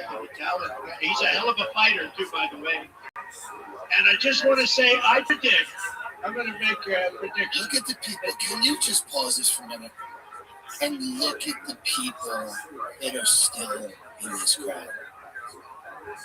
Look at the people, and I feel bad for some of them, but I really don't for others. Look at the people that are left in this crowd. I mean, none of them look happy, by the way. This is the end. Because they're all, by the way, their standard of living hasn't gone up, it's declined. None of them understand what the hell's going on. They just know that they're in too deep. They're just in too deep to get out. And that's the people that are in too deep. That's not the face of people that are having a great time. That's not the face of people that are really excited about the direction of the country. This is the face of people that kind of got bamboozled, and they're still showing up to the rally, and then he's bringing out Jake Paul, and they're going, what's going on? Prediction that you will be, in the not too distant future, running for political office. And you have my complete and total interest. So they clap. The people in Kentucky clap in a very defeated way when Trump says about Jake Paul, he goes, you're going to be running for political office. And then some of the people in Kentucky start clapping, and they're happy about that. Let me ask you a question. I like Jake Paul. I have no problem with Jake Paul. I enjoy him. Why would the people in Kentucky who are clapping for this think Jake Paul would make a good political figure? I'm just asking a very simple question that I'm if I know the answer to. Why do the people in Kentucky think Jake Paul, who by the way has left America, Jake Paul, Puerto Rico, he's left the continental United States. He lives in a territory of the U.S. to pay no taxes, which again, God bless. But the people in Kentucky, it's so puzzling me when Trump goes, hear that again. Bring it back again. That you're gonna run for political office. That you will be in the not too distant future running for political office. And you have my complete and total interest. Yeah, that's what we want. He's an incredible guy. It's a mixed reaction. You know, there are people that are clapping for it, and I question their sanity. Again, I don't know why they think he would be a good political figure. I don't know. But this is very interesting because the people behind him now a lot of them are really not. It's not exciting anymore. It's not fun. This is, you've been at a party too long. You know, I have friends that have been at the party too long here with him. The thing about Trump's entire thing is the party's never about you. It's his party. And, you know, when you first get there, it's fun. It's like hanging out with a rich kid, where in the beginning it's really fun because they're excited to show you everything and let you use some of their toys. But then eventually the rich kid's like, what is this all mine? When are your parents picking you up? Like, you know, that's where we're at now in the MAGA cult movement. You still have the 5D chess QAnon people who are permanently schizophrenic. There's nothing to be done for them. You have people like I know, friends of mine who like live in Florida and are just completely out of it and truly are kind of moral, again, a black hole. You know, they just don't care what he does. They just like him and they don't really pay attention. They're not paying close attention. You know, and you know, some of these people that are standing up behind him, they've been at the party for too long, and it's not fun back and work at the rest stop after this. I'm not saying anything negative about people that work at rest stop, but make no mistake, a lot of them will go back and work at a rest stop. It's not a fun job per se, right? Celebrate him and Jake Paul and all these people, and then they will leave this rally and they will go to their house and they will change into their work clothes and they will work the graveyard shift at a rest stop. And they will tell their friend at the rest stop that they saw Trump. They went to the rally. And their friend will be like, yeah, what do you say? And they'll be like, yeah, he's not that funny. This is becoming people that are just, I don't know. I don't know what any of them are getting out of it. I don't know what any of these people are getting out of it anymore. Look at this guy, and then this guy is basically letting Jared Kushner and Bibi Netanyahu just carve up the Middle East, do whatever the hell they want, just make deals, and it's tough because you know it's really, really hard to admit you got God.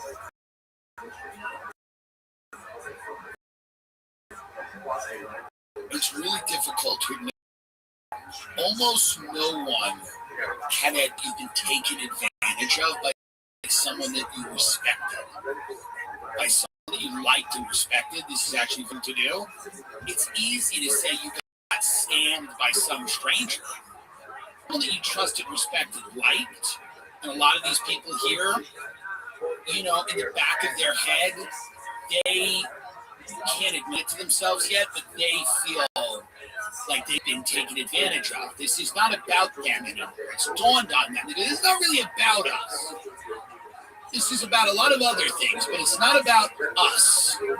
It's not about us. Now I want you to get up in the bunkers in Israel dancing. I want you to compare a group of people who aren't getting what they want with a group of people who are getting what's between the way that they react. In Israel, obviously there's a war between the United States, Iran, and Israel. Most peoples. And Israel's dealt with terrorism for a long time, neighbors forever. So they have bomb shelters, underground bomb shelters, bunkers that people go to. And they're throwing like raves. They're having like parties. They're enjoying themselves, and many people are in taste. You know, American servicemen are dying. By the way, people in the IDF are dying. Their own brothers and sisters are dying. Americans are dying. Iranians, children are dying. And that being in a bomb shelter, you shouldn't have a dance party in the bomb shelter. That's what some people would say. But I just want to show you this is when people get what they want. This is how they act because this is the war that it is. And so whereas you have the people of Kentucky, they're kind of, you know, just standing there in the back, and Trump's like, Jake Paul, he's gonna run, and then they're just like, I guess that's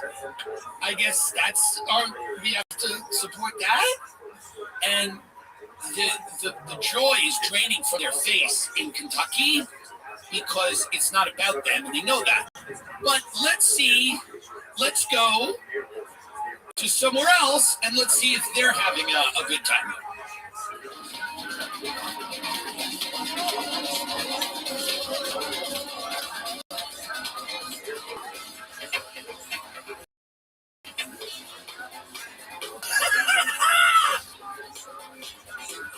Now this is the vibe when things are good. You see the difference? Things are good. Yeah, things are good. You have a rave and a missile silo. That's when things are good. Because let's give credit where credit is due.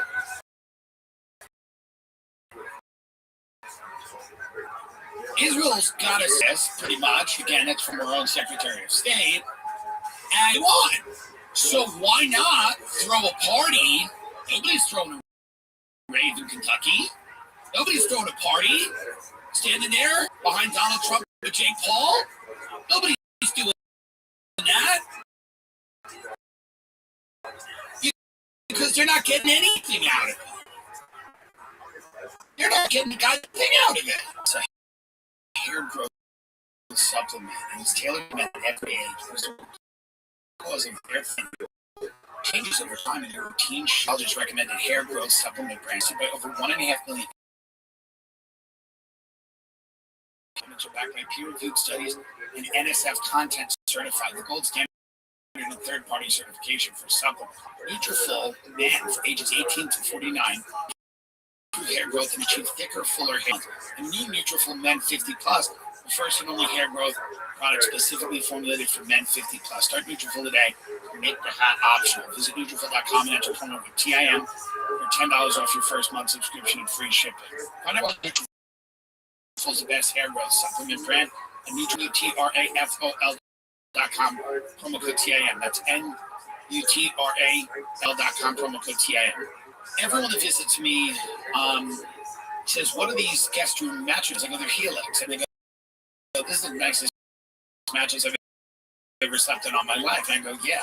I go, study found that 82% of those involved saw an increase in their sleep cycle on a Helix mattress. Helix is the most awarded mattress brand viewed by experts like Forbes and Wired. Free shipping and seamless delivery. Helix delivers your mattress right to your door with free shipping in the U.S. Rest easy, seamless returns and exchanges. A happy with Helix guarantee offers risk-free, customer-first experience designed to ensure satisfied with your mattress. 120-night sleep trial, limited lifetime warranty. Take a Helix sleep quiz. Find out which mattress is right for you. Go to helixsleep.com/TimD. helixsleep.com/TimD. 27% off. Wait, what is the thing? helixsleep.com/TimD for 20%. That's 20% off. Side, folks. You're going to love it. Now, the line that you have to do to tell people in this country that they are getting something out of this world, the hurdles you have to jump through are some of the craziest things that I have ever seen in my life. When I watch people, I totally understand why Israel wants it, why Netanyahu wants it. I totally understand that. I get why Jared Kushner wants it. I get why people in the United States, like Ted Cruz, want it. I mean, they're going to the Trump rally. The people in Kentucky who are going to the Trump rally, like these people right here, to sell to these people that they're getting something out of this. It is the only that really from all that stuff the Christians you have to go to these people. Go, don't you want the Messiah to come back? You don't have to go to the rest stop. If the Messiah comes back, you don't have to go to work. So this is that. This is what we're doing. Oh, I thought we're like I thought our taxes, I thought like the cost of groceries is gonna be down. No, we're ending the world. We realized we couldn't do any of that. Let's be honest. You think your groceries are going to, The price of a house is never coming down. We're ending the world. I mean, it's simple. There's zero way you're ever going to a house. Let's rapture you all. Let's rapture you all. It is the only shot you have at a good life right now is to hasten the rapture. That is, right now, the foreign and economic policy of our country is the rapture. That is the foreign and economic policy of our country is the rapture. You're out of here. We're all going. The Messiah is coming back, and he's going to figure it out because we don't know how to get these houses cheap. We don't know. We do not know. We do not know. When the Messiah gets here, he'll figure it out, and he'll rapture some of you, and some of you won't get raptured. We don't know. It depends on what book, what interpretation. But what we do know is if we don't have the rapture, you want the rapture or you want Jake Paul to be the president? I don't. Or does Jake Paul bring on the rapture? That's another great question. Does Jake Paul bring on the rapture? Here's Peter Hegseth, who is a drunk and a failure, making a big mess in this war, killing children in Iran, a truly contemptible figure who should resign, war criminal Pete Hegseth, friend of the show. But he really should resign. They are massacring children in Iran. It is disgusting. But Pete Hegseth is U.S. troops were told Iran wars for Armageddon, the return of Jesus. So this is what we've got. We've got some real fun people here that are trying to egg on World War III. I fully believe this is the plan. I think they want World War III. I believe they want World War III. I think the Epstein documents, it started to expose things that could not see the light of day. I think this economy is in much deeper trouble than people think. And I think that this is the plan. The plan is like we need some kind of prolonged conflict to sink a bunch of people, money, and sadly lives and things like that. Let's take a break from this for a minute because I do want to cover these Dubai influencers' life of luxury interrupted by Iran strikes. You know, Dubai, which we've talked about on the show as, it's the fun kind of, tax haven for international criminals. A lot of people from the UK and America and all over Europe have gone to Dubai, have cheap Dubai. All of those people living in are blowing up. So imagine going to Dubai to just not pay taxes, to just be rich, to just kind of divorce yourself from any commitment to your fellow man, to your nation state, going to Vegas, and I have no problem with Dubai, but going to a Vegas-like paradise designed for you, kind of a morally questionable rich person that just wants to live out the rest of your days in a tranquil tax haven, and then a war breaks out. Take a look here. These are the Dubai influencers dealing with this. I'm actually so scared of injecting right now, and I can see. No. Not meant to be happening here. Can everyone just chill out? Because it's like, I don't want anyone getting hurt, you know what I mean? Like I've been hearing loud explosions sort of like in the background all day. Now, stop that for a minute. When she's like, it's not meant to be happening here, because she's like, this is not that Middle East. This is not that Middle East. This is the Middle East with the Eggs Benedict. This is the Eggs Benedict Middle East, and she is standing on the balcony watching missiles. And they say that Dubai is finished. I don't know if that's true, but they say that a lot of these expats are never going to go back. That they've been so traumatized, they're unable to handle it. feel vulnerable now. They don't feel safe in this tax haven of international criminals. That's the thing. The thing about Dubai, it was a safe place. And when that veil of safety is pierced, it's very hard to get it back. Why should international criminals have to deal with any type of insecurity? They have families, international criminals. They absolutely have families. So if you go live in Dubai to launder money, to shield yourself from the laws of your home country, to escape warrants, whatever, good life. What a good life with your family. You left country because you were wanted. And you went to Dubai to live in a place that allowed you to operate it, question. And just,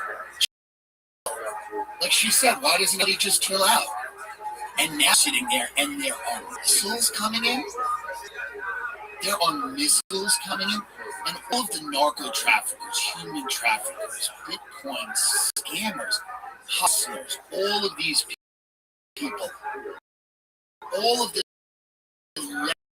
legacy institutional money, all of the stuff that is escaped where their luxurious life of crime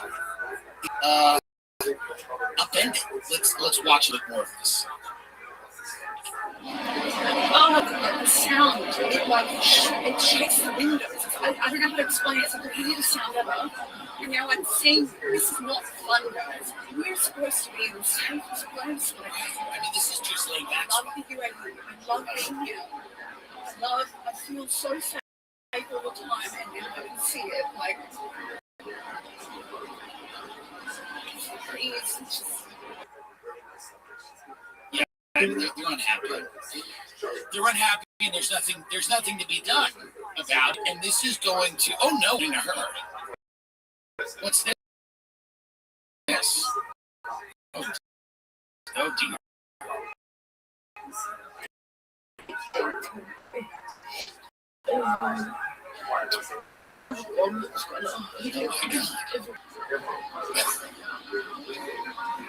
All this here. Registreert dus gewoon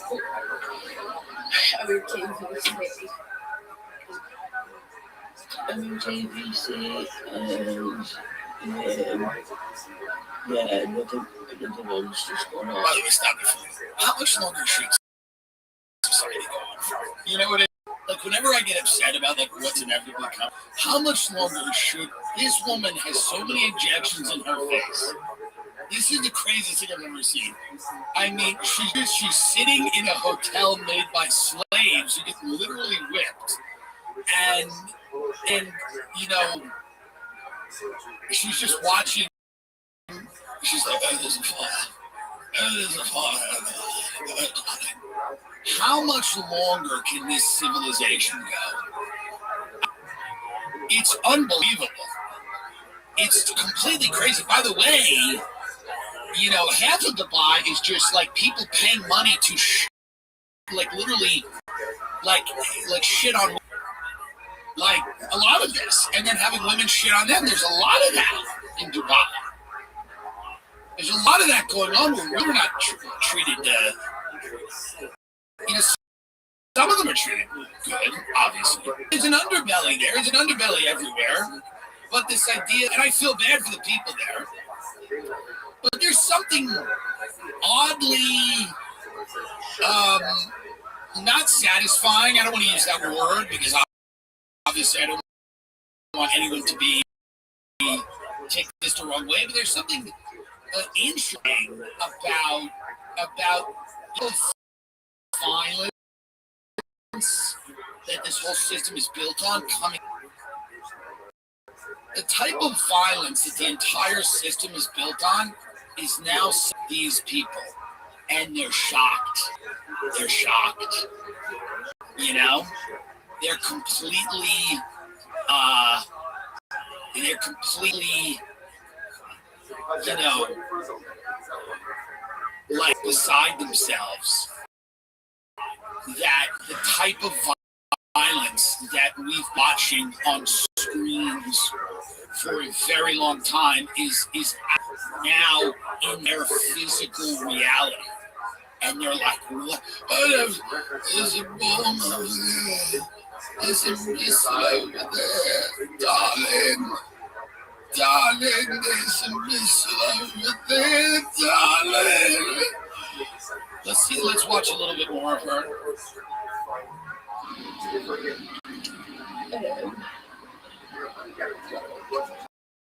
I just want to hang out. I get nervous and stuff like that because people are saying no to different things. So, yeah, well, we wish them well. We really do. We wish them well. I mean, I hope the influencers in Dubai find their way back to wherever they're going to go. Ethos. It's so important. Making life insurance fast. 100% on simple health questions. You can get up to 3% policies for as low as 30 days. Ethos, the number one no medical down instant life insurance provider. Out of 5 stars on Trustpilot, over 3,000 reviews. Protect your family life insurance from Ethos now by going to ethos.com/GIM. In as little as 10 minutes, you can get your free quote and up to $3 million in coverage at ethos.com/GIM. That's ethos.com/GIM. ethos.com/GIM. Application times and rates move over. In our LA studio, a lot of times we have bug infestations because it gets really, really hot and stuff happens. But you know what we've been using to do this, and we've been handling it? We've been using Pesty. It's actually perfect.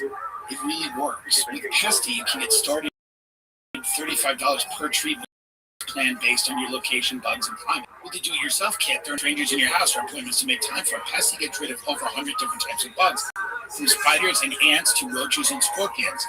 Pesty is kid and pet friendly. The pesticides it shipped are fully registered and have been used in hospitals and schools over the country. Pesty offers 100% bug-free guarantee or your money back. If the bugs don't go away, you'll get a full refund. Kit includes sprayer, mixing bag, pesticide gloves, and instructions. You can compete in less than 10 minutes. Bugs hate to see you coming with Pesty. Go to pesty.com/TIM for an extra 10% off your order. That's PESTIE.com/TIM for an extra 10% off your order. Explosive device thrown outside NYC mayor's or Mamdani's residence if possible. ISIS link back into town. ISIS shows up.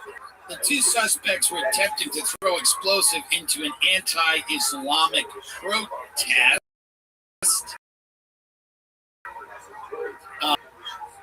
This is CBS News, and we know, and this is why we play CBS on the show, we know we're getting the facts.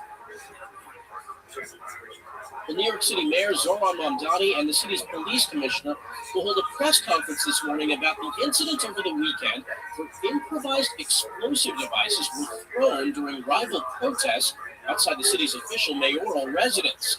Mamdani, the city's first Muslim mayor, denounced the violence and bigotry. Tarika Duncan joins us now with more from outside Gracie Mansion in New York. Tarika, good morning. Good morning. That scuffle happening right out in front behind me, or right here, I should say, in this area near 88th Street in New York City. And it did not last long. Officials, though, now investigating possibly federal charges on the way. Protesters and counter-protesters of an anti-Islam league clashed on New York City streets outside Gracie Mansion Saturday. Police allege 18-year-old Amir Balat threw an improvised explosive device into the crowd. You could then see him grab what may be a second device from 19-year-old Ibrahim Kayumi. Balat appears to try and light it before police chased him down the street, tackled Balat, and handcuffed him.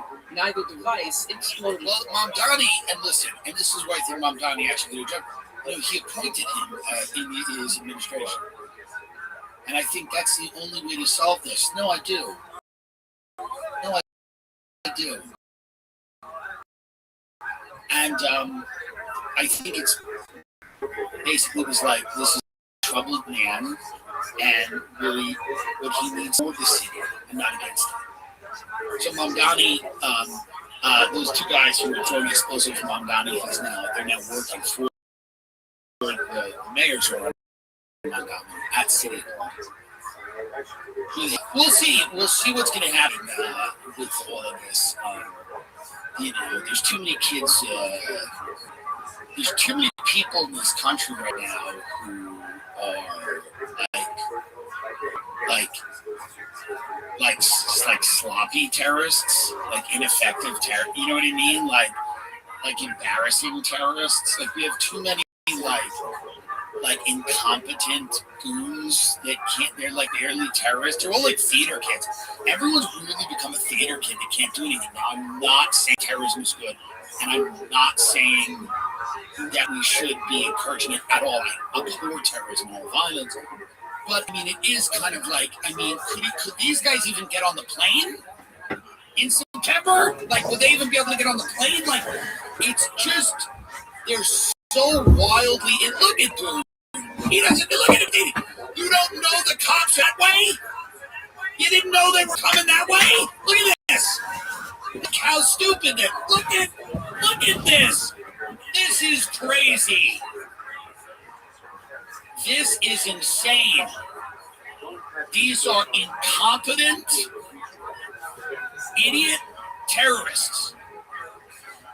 And I'm not saying that they should become better at terrorism, but there's something embarrassing about watching people become terrorists that are so buffoonish that I'm just embarrassed on. I'm embarrassed they're terrorists, and then I'm embarrassed that they can't even do anything. I'm so embarrassed on so many levels for our country at all times. What to do? I don't even know what to do anymore. And these synagogue shootings are horrible.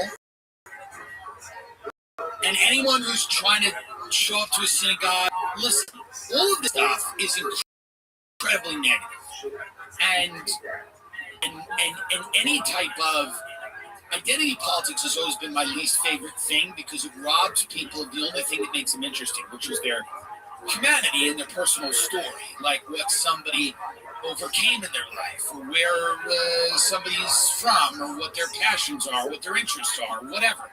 All of that to me has always mattered a lot more than people's identity, their race, religion, sexuality, none of that, age, whatever. Identity politics to me is the full breakdown of civil society. It's tribalism, it's sectarian conflict, it's people throwing grenades at each other in the street, it's people attacking each other's places of worship. It's the degeneration of civil society. It's the opposite of civil society. Civil society is different groups of people that literally create the fabric of a society around shared values, shared ideals. Identity politics is the warfare.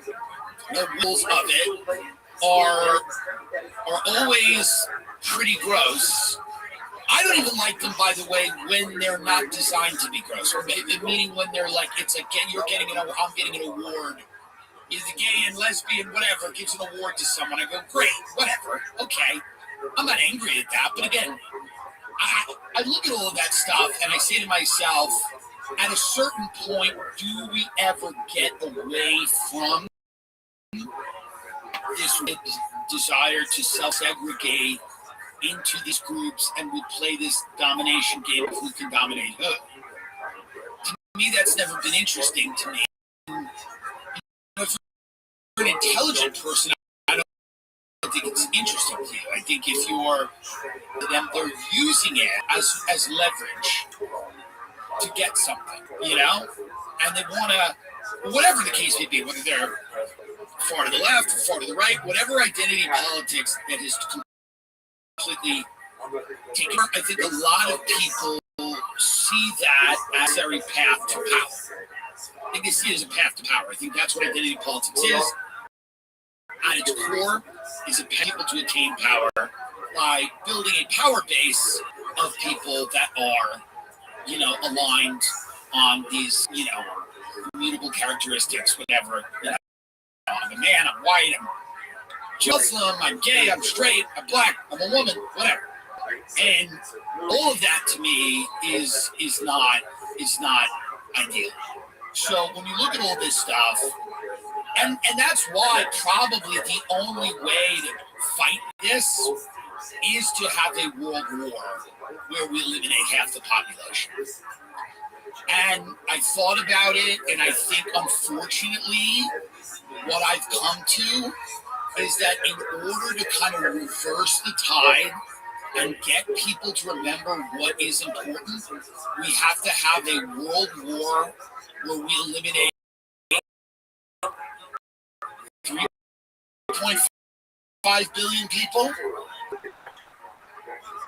I don't think do it. When I look at the rise of identity politics and how troubling that is, the only course of action that I could think of would be a world war would eliminate half the population in a period of 24 months. How many people live on Earth? 7.5 billion? In half. 8.3 billion people.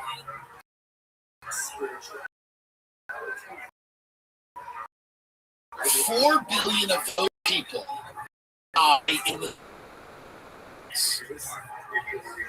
Don't say this to try to be a negative, a Debbie Downer, whatever. I'm saying quite accurately, and I think this has been decided, I don't think I'm breaking news, 4 billion people will have to be killed over the next 24 months so that we can finally start to get back to what matters here. And I think that's the only way to do it. I've thought about it in different ways. I thought about it's like, well, we could make Turkey more affordable. But what are we doing, Eliminate half the population in a global war. A global war. I mean, a James Cameron Avatar style war where 4 billion people are vaporized. We're going to use nukes. We're going to use nuclear weapons and hypersonic missiles and hydrogen bombs and large swaths of the planet. Not all of them. In fact, lots of the planet will be just fine. And there's a lot of underground bases that people have been kind of getting ready for this type of event. This is the type of reset we need. Again, I don't want people to get mad at me for this, because every time I say this, when you go to dinner with people and they say, what do you think happens? And I go, I think, quite honestly, we have to eliminate half the world's population in the next 24 months. You would not believe the attitude that you get. Truly. Judgment. And I don't want it in. I'm simply telling you that with 8.3 billion people all doing their own thing, that's kind of run out. But we more than half? Yes. Yes. 8.3 billion people. If we could get rid of, hear me out, billion people in the months, we were left with 2 billion people in a mix of underground and overground, kind of like solariums and kind of nice areas, and we started agriculture and technology and all this stuff. We're not going to lose all of that either. We have it. But we just, raw materials wise, just really kind of eliminated many of the people on the globe, 4 to 6 billion people. And how would we do it? Right now, immediately. Not immediately, but within a month. And we do a nuclear war with China. Europe will be destroyed, we'll be destroyed, they'll be destroyed. It would destroy most of life on Earth. You know, and that would just, again, this would be a kind of nice reset. And 5 years from now, the people that are left, but it's not going to be the people, it might not be me, but the people are going to really, no one, and literally half to 3/4 died horrible. I mean, people walking around glowing green, you know what I mean? Bad. Once that happens, on the other side of this, people are really going to come together. And they're going to realize that, you know, there's enough resources for everyone. Then they will realize that there's enough for all of us. There's enough for what? And it's going to be amazing.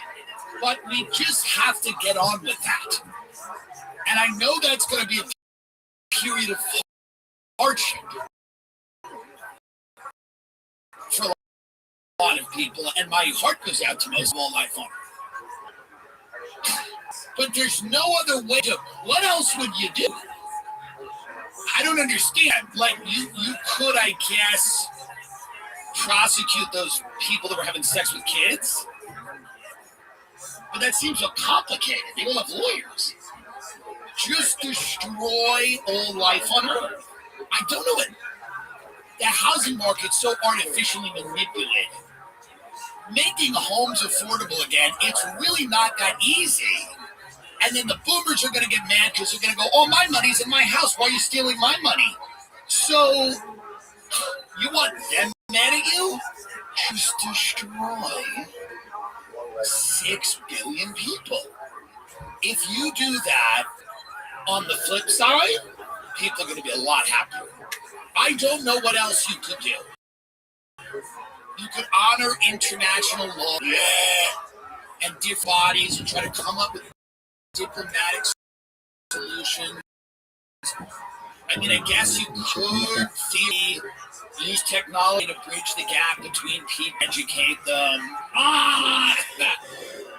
Or, very simply, we could destroy all life on Earth. And I think that's the plan. I think that's the plan. I don't understand the other plan. I think it's very simple. Just basically make a decision. Make a decision and stick with it. You know? Make it and stick with it.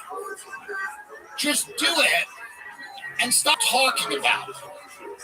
And then on the other side of that, everyone left on this planet is going to be happier, wealthier, smarter, more interesting. Do you realize how much more interesting people are going to be when they've lived through what we're about to unleash? Oh my God! And people you know are going to go, and you might go. But think of what's coming, because what's coming a beautiful rejuvenation.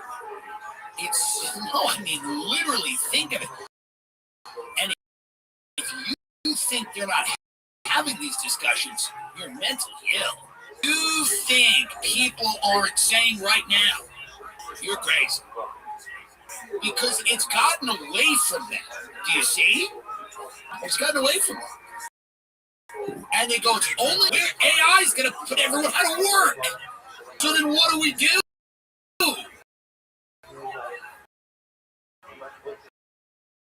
Just a rule. And then people in the line after that. Nobody starts chirping. People stop chirping about after a global war. It really reframes what people care about after a global war. After everyone gets their shit rocked, people tend not to scream and yell about what they can post on the internet. They really forget about all that stuff. They really do. They just go, While I'm alive, I'm happy. I'll do what you say. Let me do what you say. They become docile and compliant as they should.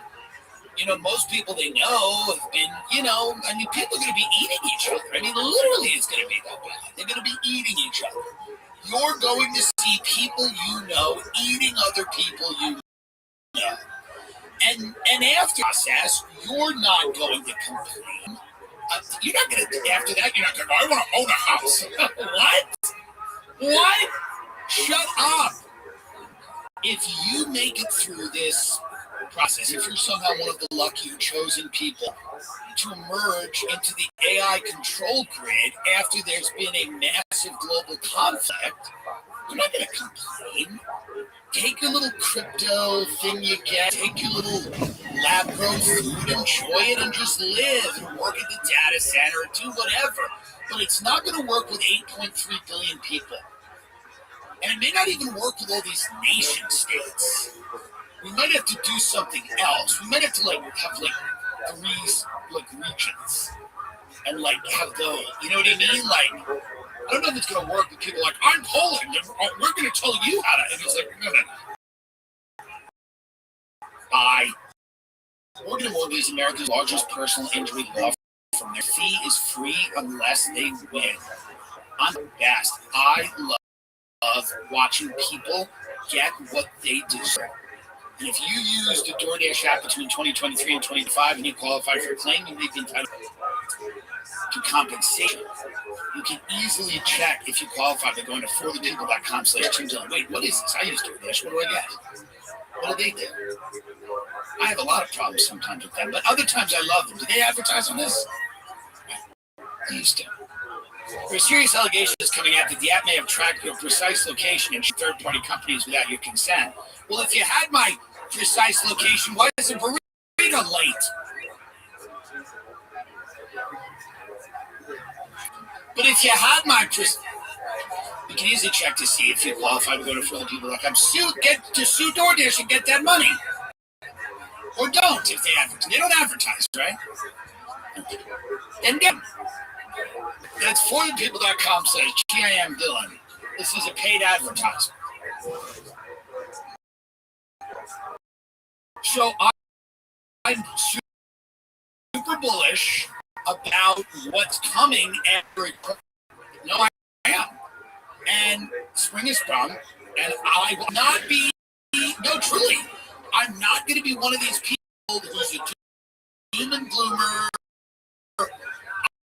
I believe that people's values will align, which is clearly in the planning stages now, and by the planning stage, being executed in front of your eyes immediately.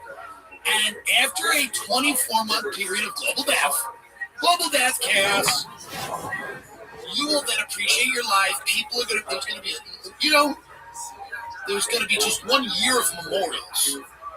Once the big war stops, it'll just be years and years, like 2 years of just memorials of people being like, oh, remember that one? Remember when China came into California? Remember that? Remember when the Chinese jets flew in? California just started lighting up at the end of that. And then and then after that, no one's gonna be like, I got my script. No one's read my script. It aligns you in a different way. And it's going to be, I think it is in the beginning stages of it. I'm excited about it. I think it'll be tough. I'll be honest. I think it'll be tough because it will require a massive depopulation. Most of the country will be unbelievable. And most of us will die in horrible ways. But on the other side, people are they're gonna get the program finally. They're gonna get the program. They're gonna be like, let's stop focusing on like where are the files? Where are the people that raped the kid? It's like, what? Just shut up. You're here. And it's going to be much easier on the other side of that. But we need that. And everyone will look like this. Play this thing. Because this is what everyone will look like on the other side of the 24-minute mass death.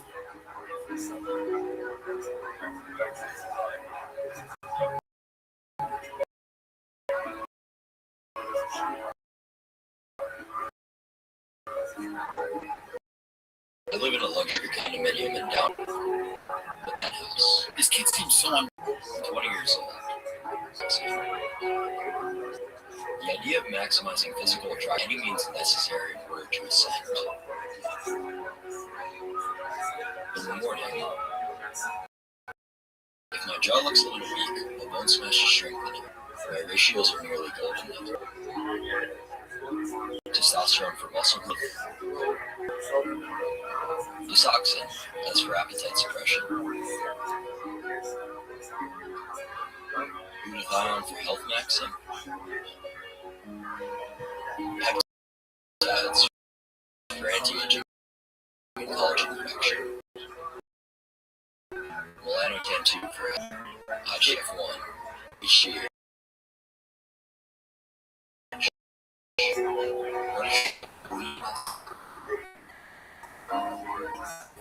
Dutasteride and if you're not looks maxing, you're not life maxing. And if you're not life maxing, you're nothing. The wait is over. March 13th. Log road order. Welcome to the new era.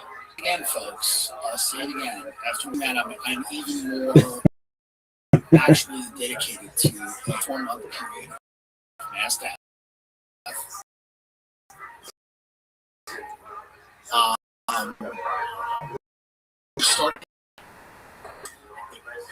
That's the funny thing about life. Like every now and then, a guy in Miami just smashing his face with a hammer. That's the end of civilization. That's actually how it ends every time. Every time you get to clavicular. Every time you get to a guy who's like really, really hot but seems really unhappy, and he's in this weird prison he doesn't understand, and like every time life gets to this point, there's just a mass war and a global death. And then the lizards go underground, and then they start it again, and then every time they're like, I wonder if it'll get different. I wonder if it'll be different, and then every time it just still ends with clavicular, and then a bunch of influencers in Dubai go, darling, there's missiles everywhere. I'm trying to eat breakfast, darling. Where the missiles? And every time it ends with Trump endorsing Jake Paul in Kentucky in front of a bunch of meth heads that just came from a rest stop. Every time it goes here. And then every time when we get to this point, when Trump endorses Jake Paul, that's the real red heifer, by the way. That's the real third temple, is Trump endorsing Jake Paul in Kentucky in front of a bunch of people that are trying to save up money so they can try the big arch, okay? That's the real third temple right there. Every time that Trump endorses Jake Paul, we're the end of civilization. And then it starts again. And the aliens are shocked. They go, we don't know why it always ends this way. It would go somewhere else. But it doesn't, because it's what the people want. It's what the people want. So, eventually it's like the Begonia movie where those aliens are like, well, we'll just pull the plug on this planet. But just like, this is kind of a Sumerian mythology thing where it's like it does keep starting over. And then it keeps getting to this point. We feel like we're near the end. I don't know if we are or not, but it certainly feels that way. And it's at this point when people realize, because here's the thing, none of that stuff, and I'm all for people not in shape and whatever, but none of that stuff that kid's doing, none of that is life in any conceivable way. These people that don't have a pot to piss in, watching a billionaire endorse a multi-millionaire for president, this is not life, and you can see it on their face. These influencers in Dubai who are sitting there in a slave-built hotel watching missiles rain down on their cabanas, and they're like, oh, I just want to go home. It's not supposed to be happening here. That isn't life. So life always gets to a point where it's not life. That's what we've learned. Life always gets to a point where it's no longer life. And at that point, everyone's just going through the motions, waiting for something to get them out of this. Some force greater than them to take them out of it. And that's the point that we've gotten to now, where everyone's walking around and everyone's kind of going, why are we still doing this? Why are we still doing this? And that's when I think force greater and larger than ourselves tells us we're going to be doing this for long. Bye.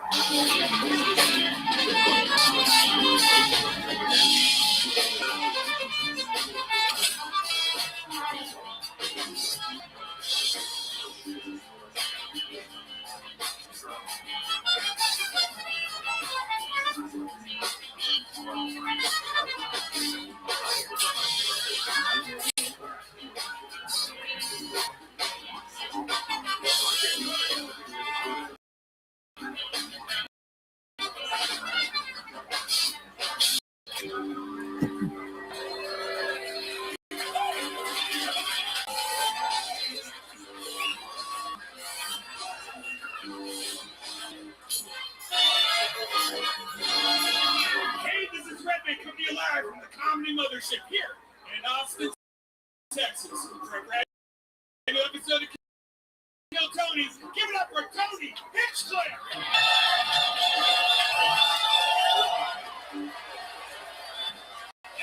Who's ready for the best spoken night of their lives, huh? Yeah, I'm gonna hand for Redman, everybody. It's 69 degrees Fahrenheit in the room. Another beautiful day, 69.1 degrees. The summer starts to chill here in Texas. You're here at the number one live podcast world, everybody. You're at Kill Tony. Welcome, everyone. This is brought to you by Gel Blaster, the Red Rose, the Yellow Rose, the two best strip clubs in the world. AustinPools.com, where you can get a brand new pool in your backyard. A lot of pool companies take a year. They guarantee it start to finish in 3 months. Hall Law Firm gets you out of a DUI here in Austin, Texas. The Austin Security Guard Service. Make sure that you didn't drink too much before you get a DUI and have to call the Hall Firm. ConnectMobileHealth.com. Use the promo code KILL10. Save 10% on an IV drip. Get recovered. Feel good. CM Smokehouse, the best barbecue joint in the city, and Screwball Peanut Butter Whiskey, which proudly presents the best damn band in the land. This is the Kill Tony Band.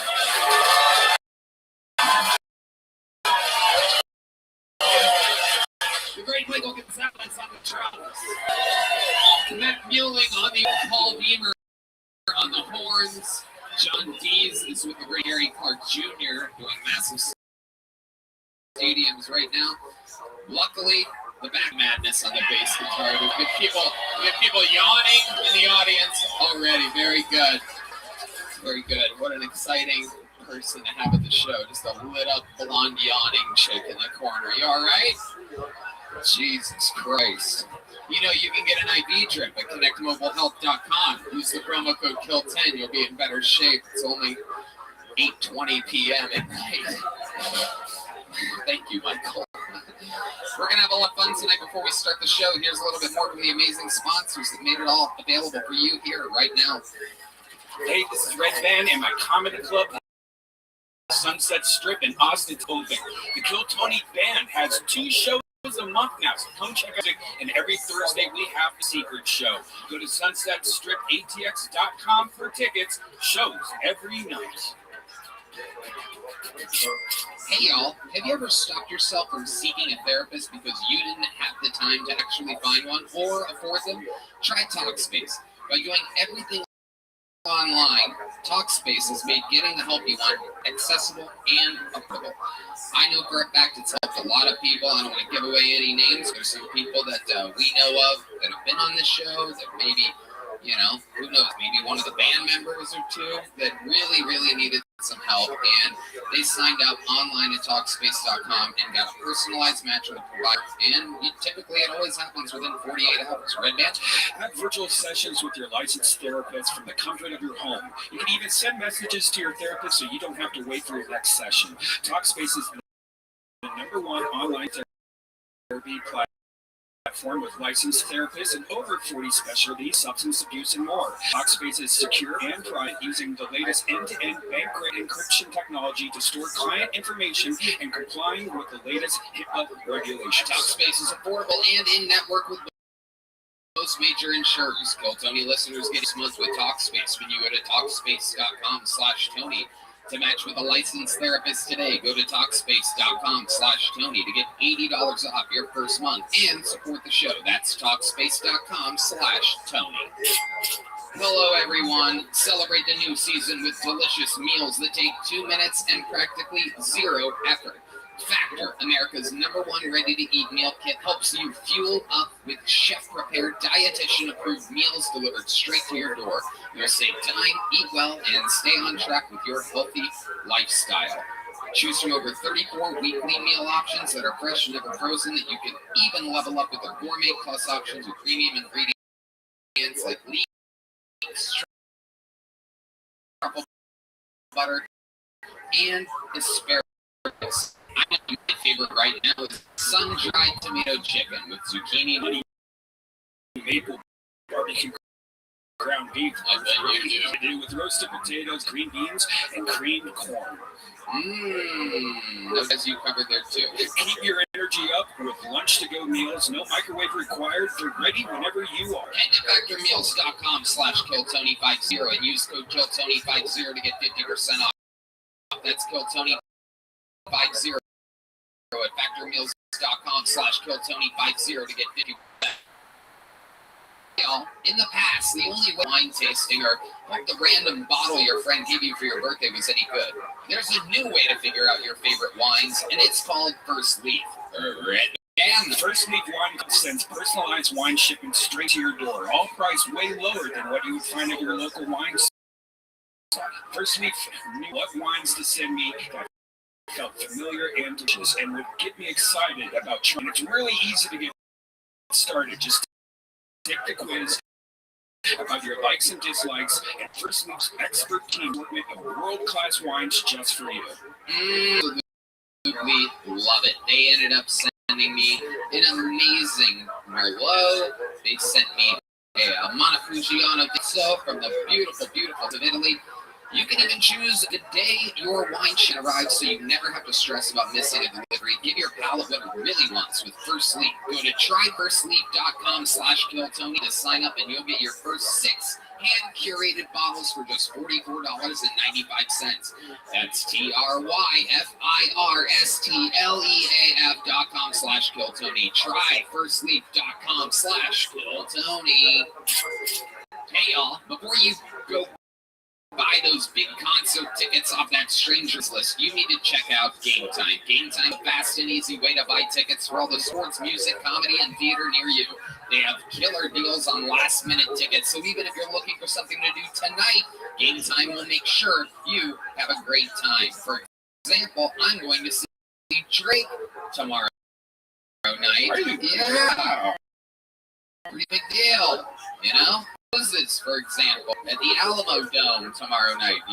It's great because you, with Game, have images of your seats viewed, so you know exactly what you're getting to the lowest price guarantee. Where Game Time credits you 110% off the difference if you find tickets anywhere in the same section of the country, and for good reason. With just 2 tickets, you can have seats to the next show that you want to go see. Snag the tickets without the stress with Game Time. Download the Game Time app, create an account, use code KillTony for $20 off your first supply. Again, create an account and redeem code KillTony for $20 off. Downtime today. Last minute tickets, lowest price, guaranteed. Hey y'all, I have to tell you about the super blend I'm loving called Kachava. It's hands down the best thing I've found to feed my body the nutrients it craves.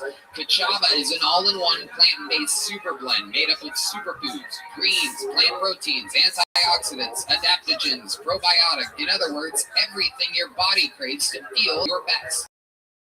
And I know what you're thinking. Something this good for me can't possibly taste delicious. That's where Kachava really earns thousands of 5-star reviews. It tastes amazing. It's creamy, smooth, and comes in 5 delicious flavors. I'll tell you right now, the vanilla and the coconut acai are my favorite, but it also comes in chocolate, chai, and matcha. Red Band? Some folks like to drink it as part of their healthy breakfast or lunch, and others love it as a protein-packed snack before or after. It's perfect for this because it has 25 grams of plant protein per serving. Personally, I like to drink Kachava just sitting around on the couch. It feels great because you have a nice meal real quick that's delicious and gives me all the nutrients I need. No doubt about it. And Kachava is offering our listeners 10% off for a limited time. Just go to kachava.com/Tony. Spelled KACHAVA and get 10% off your first order. AVA.com/Tony. Are you guys ready to start tonight's fucking show?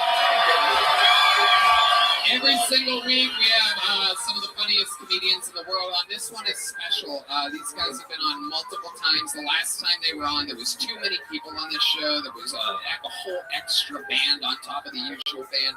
I'm excited to give these guys their exclusive time here on Kiltonian. They literally are the hosts of my other favorite podcast. Ladies and gentlemen, I present to you the Are You Garbage guys, H. Foley and Kevin Ryan, everybody.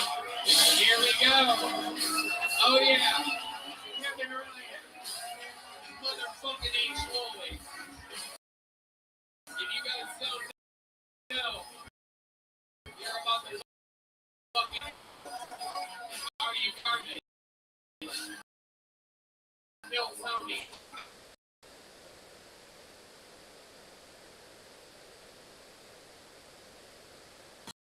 Two of the nicest favorites in all the street. Welcome back, gentlemen. Yeah, thank you. It's great.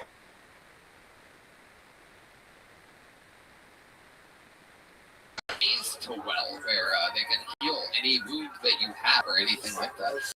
Welcome back, guys. We're gonna have a lot of fun tonight. How many of you are diehard Kill Tony fans? How many of you have been listening for more than 3 years? Okay, well, that's good enough. We have a special treat for you. Literally a future Kill Tony Hall of Famer, one of the biggest legends in the history of the show, the funniest female cast member that's ever been on the show, former full-time band member, now the co-host of the Bad Friends podcast back in LA, full-time stand-up comedian, ladies and gentlemen, horn player, former legendary band member, make some noise, joining us just for tonight, great Jet Ski Jesse Johnson, everybody. Here we go. Yeah, Bill Tony royalty. Some a young Roseanne Barr. Some people say a young. What do they say, son? That's all I can think of right now is a young Roseanne Barr. Jetsky, welcome back to the show. How are you? I'm so good. I love the whole Tony universe. Thanks for having me. We're going to have a lot of fun tonight. We knocked out our hellos. You guys all know how it works, so we're going to jump right into it. Literally 100, I was told before the show, 180 people signed up for the chance to get 60 seconds of stand-up comedy time uninterrupted on tonight's show. 108 people. A few of them may be in the room right now, but my guess is about 170 plus are at a bar next door waiting, hoping that someone's going to come over to that bar and yell their name, run over here, and then they do 60 seconds of stand-up comedy. You know their time is up when you hear the sound of it.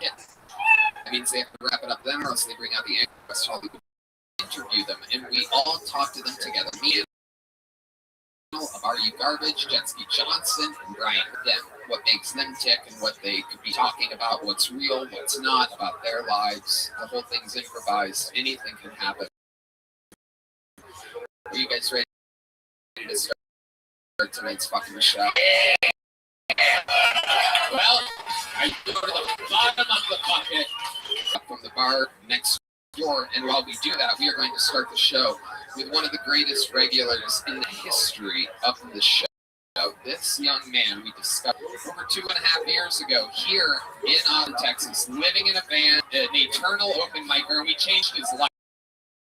He sells out world, including this weekend in New York City, a sold-out Sony Hall. Ladies and gentlemen, sing it if you know the words.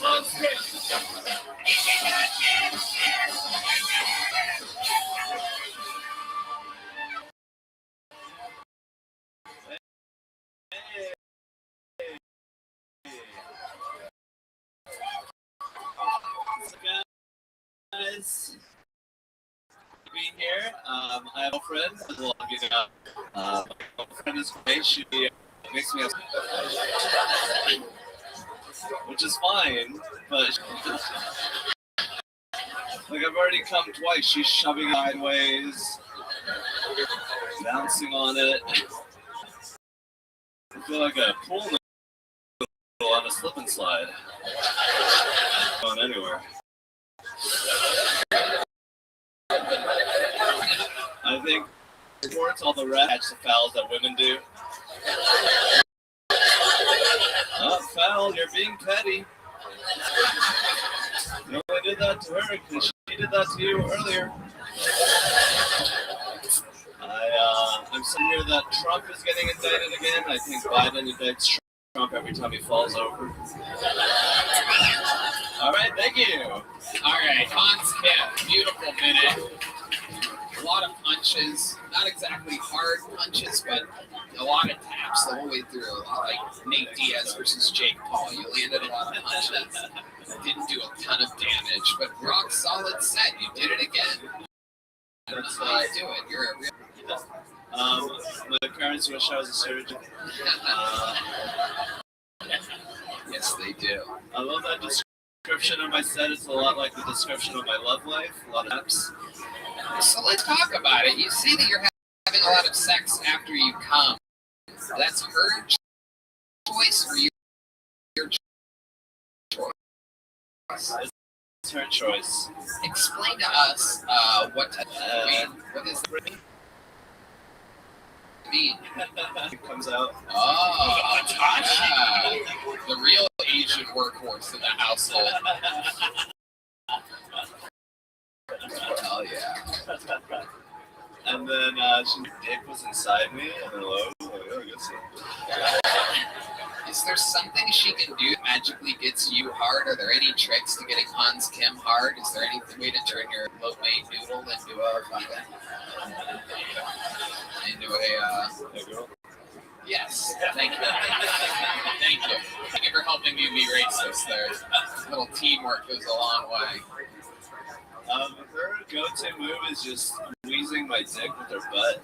Squeezing your dick with her butt. Man, I've been doing it wrong this whole time. I've never even heard of that. She just backs it right up into it. She look at that, the old Samaria.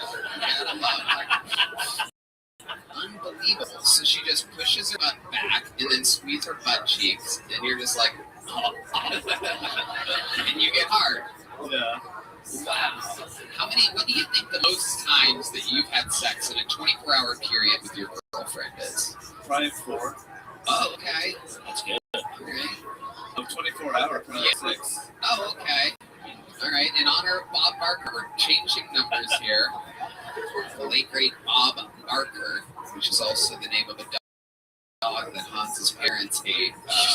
All right.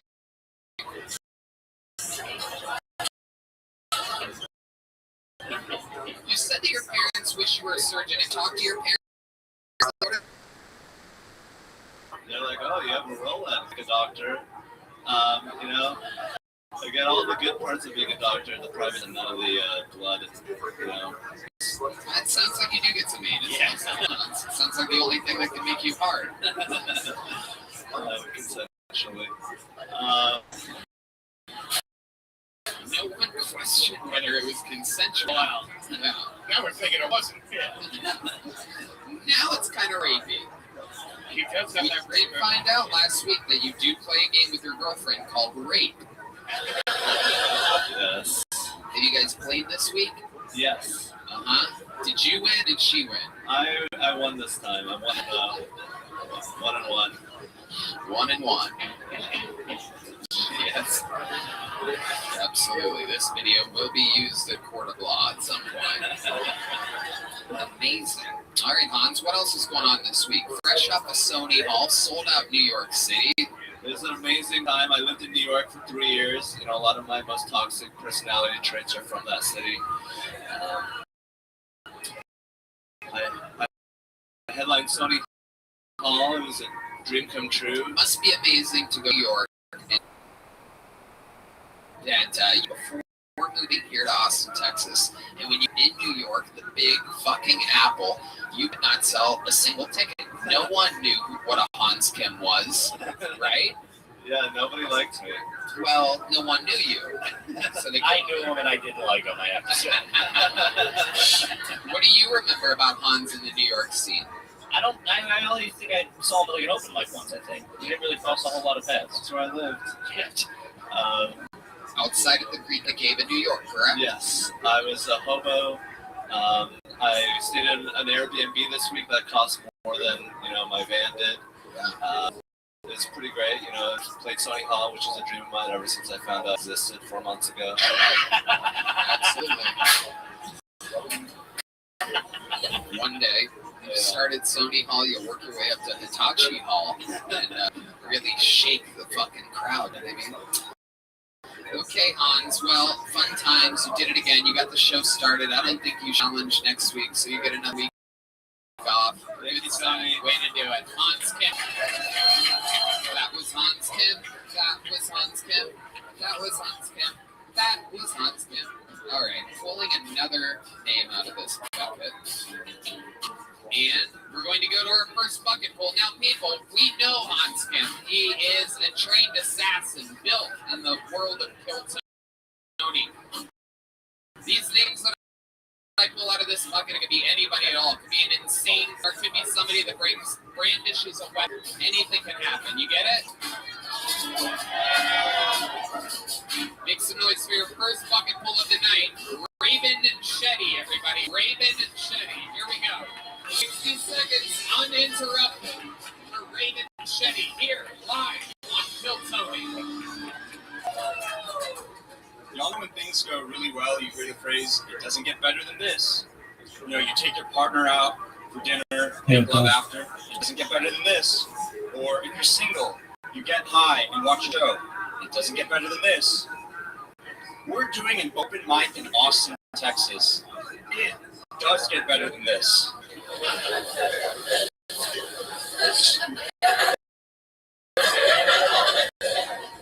Started showering with and it's helped me smell like a cutie.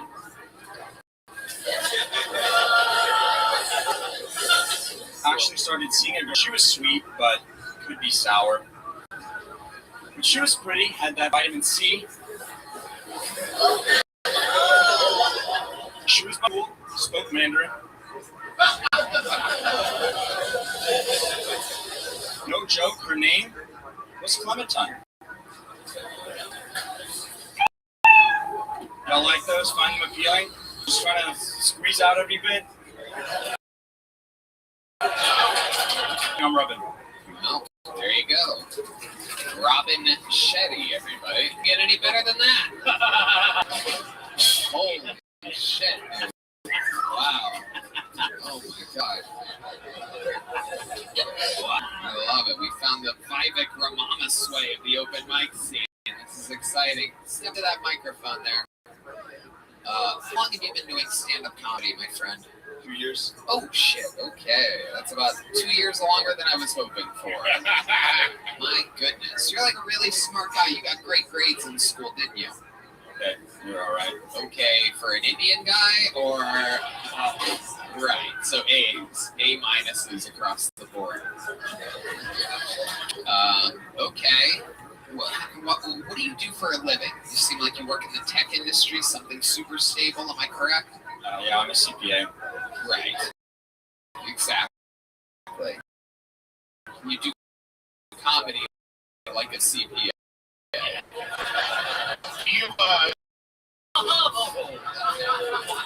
I do not. Glad that you're admitted so.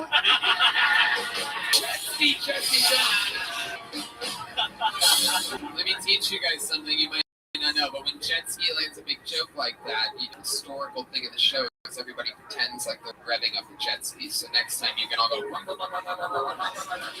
you go. Get it? Alright, maybe it's like a bunch of like tourists or something. It's like a bunch of people that heard that this is a big show that was able to get it. So I don't know where the fuck we found this crowd, but alright. You guys having fun out there? Yes. Alright.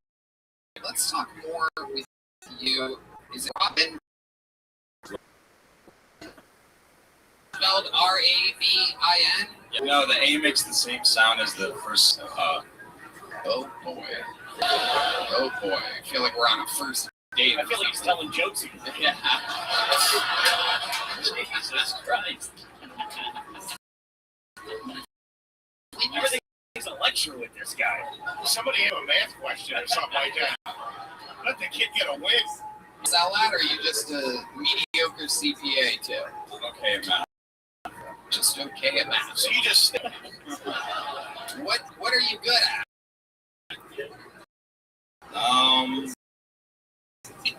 I enjoy playing ping pong, tennis. Wow. So ping pong and tennis. Anything else? Give us something about the wild side of Robin. Okay. What's something wild about Robin? Have you intentionally saying it wrong? Wait, what is it? Robin. It's rubbing? Like rubbing your dick on an ass. Oh, shit. God damn it. Like great on skin. It's like rubbing a chini. Yeah. It's definitely rubbing me the wrong way. There you go. Now we're playing. That's the crowd. It's okay. Too late. I mean, it's too late. Okay. So give us the wild side of rubbing. Go ahead. I mean, Come on. occasionally go out. Like what? What do you do when you go out? Just have a few drinks. Drinks do you have? Orange Moscow juice. mules. Moscow mules. Real outlaw. Okay. Where do you have these Moscow mules, and who do you have them with? Just my friends at a bar, or sometimes they'll make it at their place. It sounds like you're saying what you think people do. Should say it, yeah. Exactly. This is what an alien would say. They came down. They're like, "Hey, play it cool." Yeah. I go to a bar with my friends. we do human things. He's like AI, dude.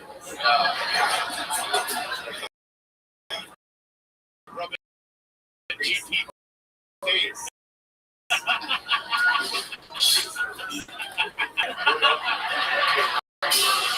This is incredible. Somewhere between alien and evil alien, this fucking guy is. What ethnicity are you, Robin? My parents are from India. Right, absolutely. Incredible. Doesn't get any better than what else is life like? I'm single right now. Single right now. When's the last time you were in a relationship? I was.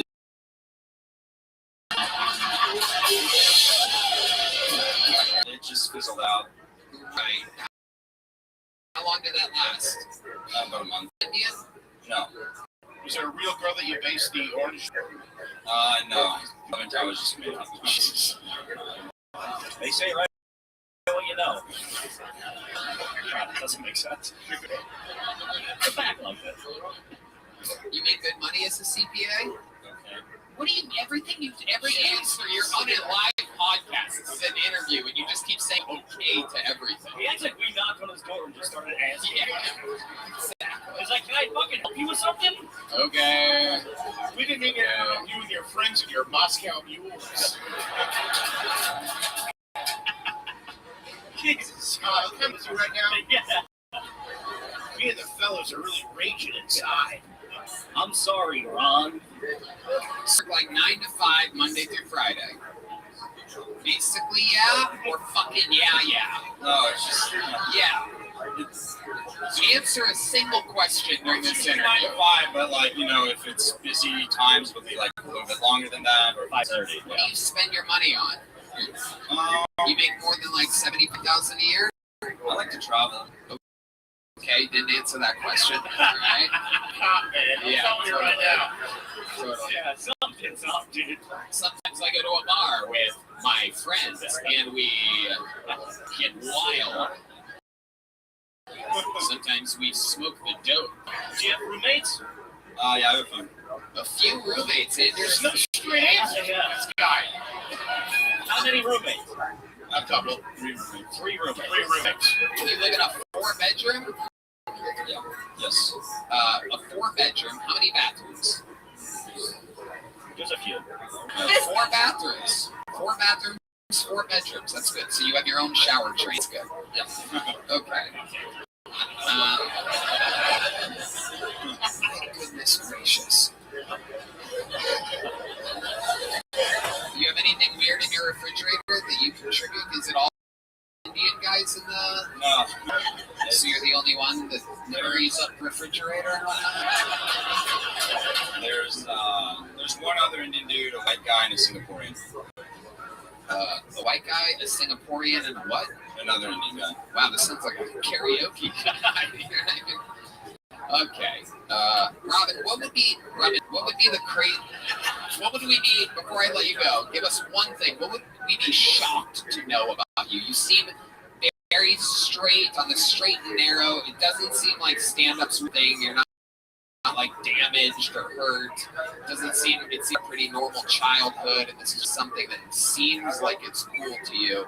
Give us something that we would be shocked to know about you. You ever been arrested? You ever do anything crazy? Anything out of the ordinary in the history of your life? How old are you? 27. 27. So 27 years to rest. Here you go. What would we be shocked to know about you? I like to... Ooh, what do you gamble on? Poker, sports bets. Okay. Very, very interesting. The crowd is shocked. Make something up, dude. Get up. Yeah. That is This incredible. guy's gonna murder us all. He is not having fun.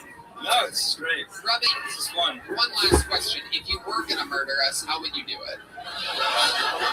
Do a 1 minute of stand-up comedy.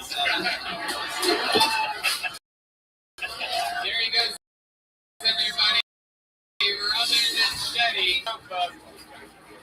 It definitely pulled another name out of the bucket. So as you see, anything can happen. We don't know these people. Anything can happen. Make some noise for your next comedian out of the bucket. It's Jamal Burrell, everybody. Jamal or Jamar. Really bad handwriting so far tonight. Here he is. How's it going, everybody? I had a bird that was bothering my sleep near my bedroom window the other night. I was trying to get rid of it. My neighbor jumped out. She said, "Hey, stop! Don't do that! It's federally protected. Break the law." Yeah, apparently a 1917 Bird Act. Non-migratory birds, you can't remove them. I'm like, fuck yeah, that's awesome. The only thing I thought was, that's like 50-something years before they gave safe places to black people, Like, we say, what the fuck, why? I'm a 90s kid. We didn't have all these, screens and fucking crazy toys. Like, when I was growing up, we had this one oral sex aid they sold to kids. That's right. You guys remember this thing? It's called the Bop It. You remember the cue they would give you? Spin it. Flick it. Twist it. Bop it. Spit on it, choke me, and call me a nigger bitch. Huh? I guess we had different boppets. I don't know. Maybe that's just me. There it is. Jamal Murrell, a good 60 seconds. There you go. Especially following Rabbit. Hell yeah. Jamal. What's up, dude? Welcome, welcome, welcome. Thank you for having me. How long have you been doing stand-up? Too fucking long, but on and off. But I've been back at it for maybe, like a solid 6 months. But not really. Okay, how about spot? How about an answer? Let's try an answer. Kind of 8 years. He did not want that number out there. Yeah. Even the mayor of Chicago again?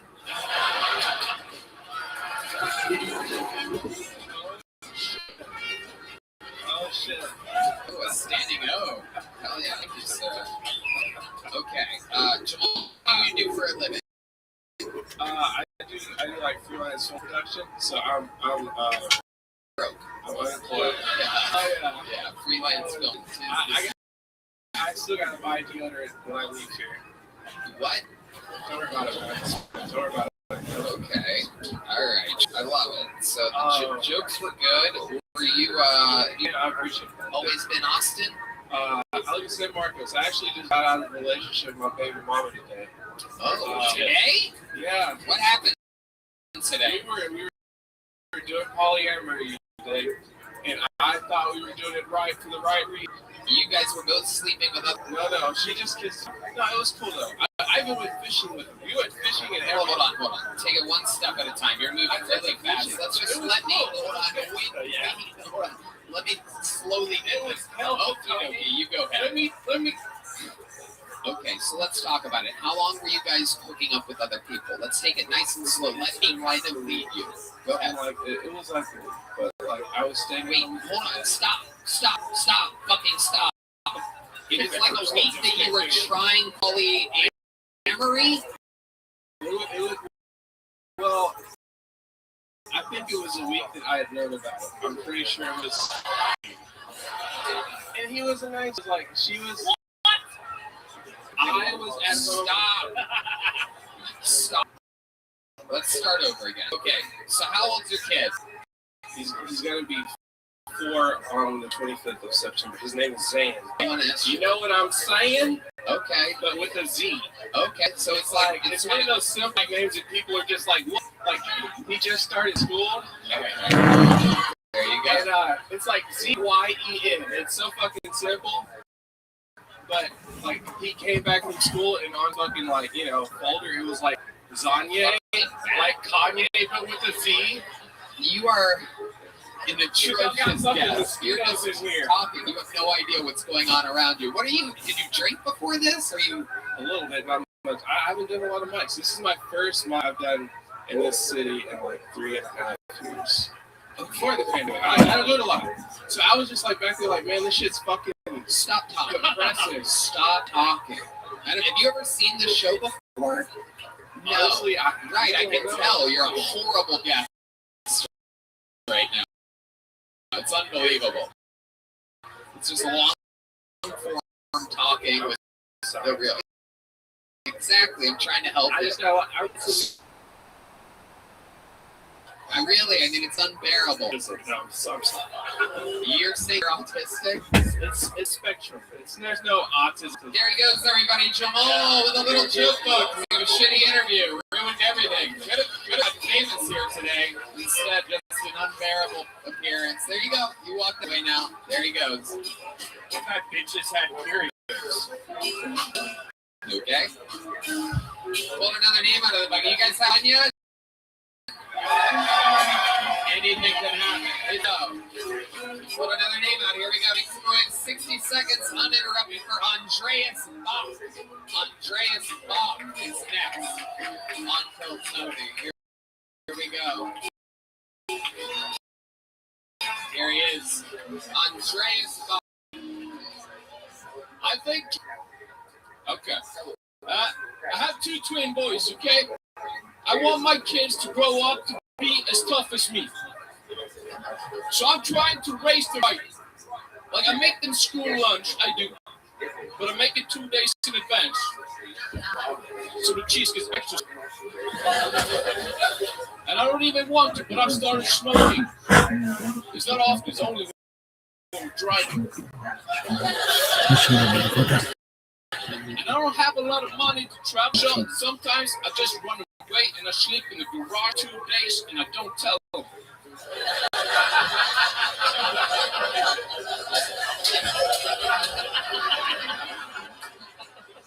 But I leave a note in the kitchen and it says, "Here, boys, here's $50 to buy some groceries. Daddy, he will be right back."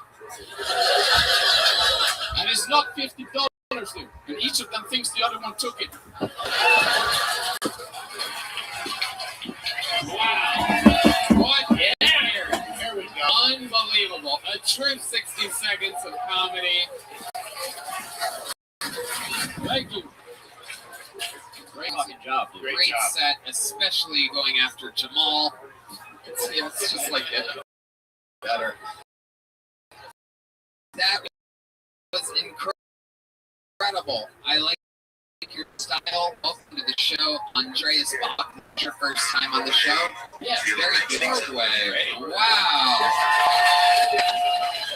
I love it. I just arrived like 2 hours ago in Austin. Incredible. Look at that. Amazing. Dreams coming true. Yeah. Fucking awesome. So you flew from Norway straight into Austin, or did you? I've been awake for 40 hours. Incredible. And so far, you've had the set of the night. Yeah. Absolutely incredible. This dude's fucking awesome. Yeah. But I have a problem. Like, I've been staying for 2 months trying to get him kill Tony, and I nailed it on the first day. Hey. Dreams come true.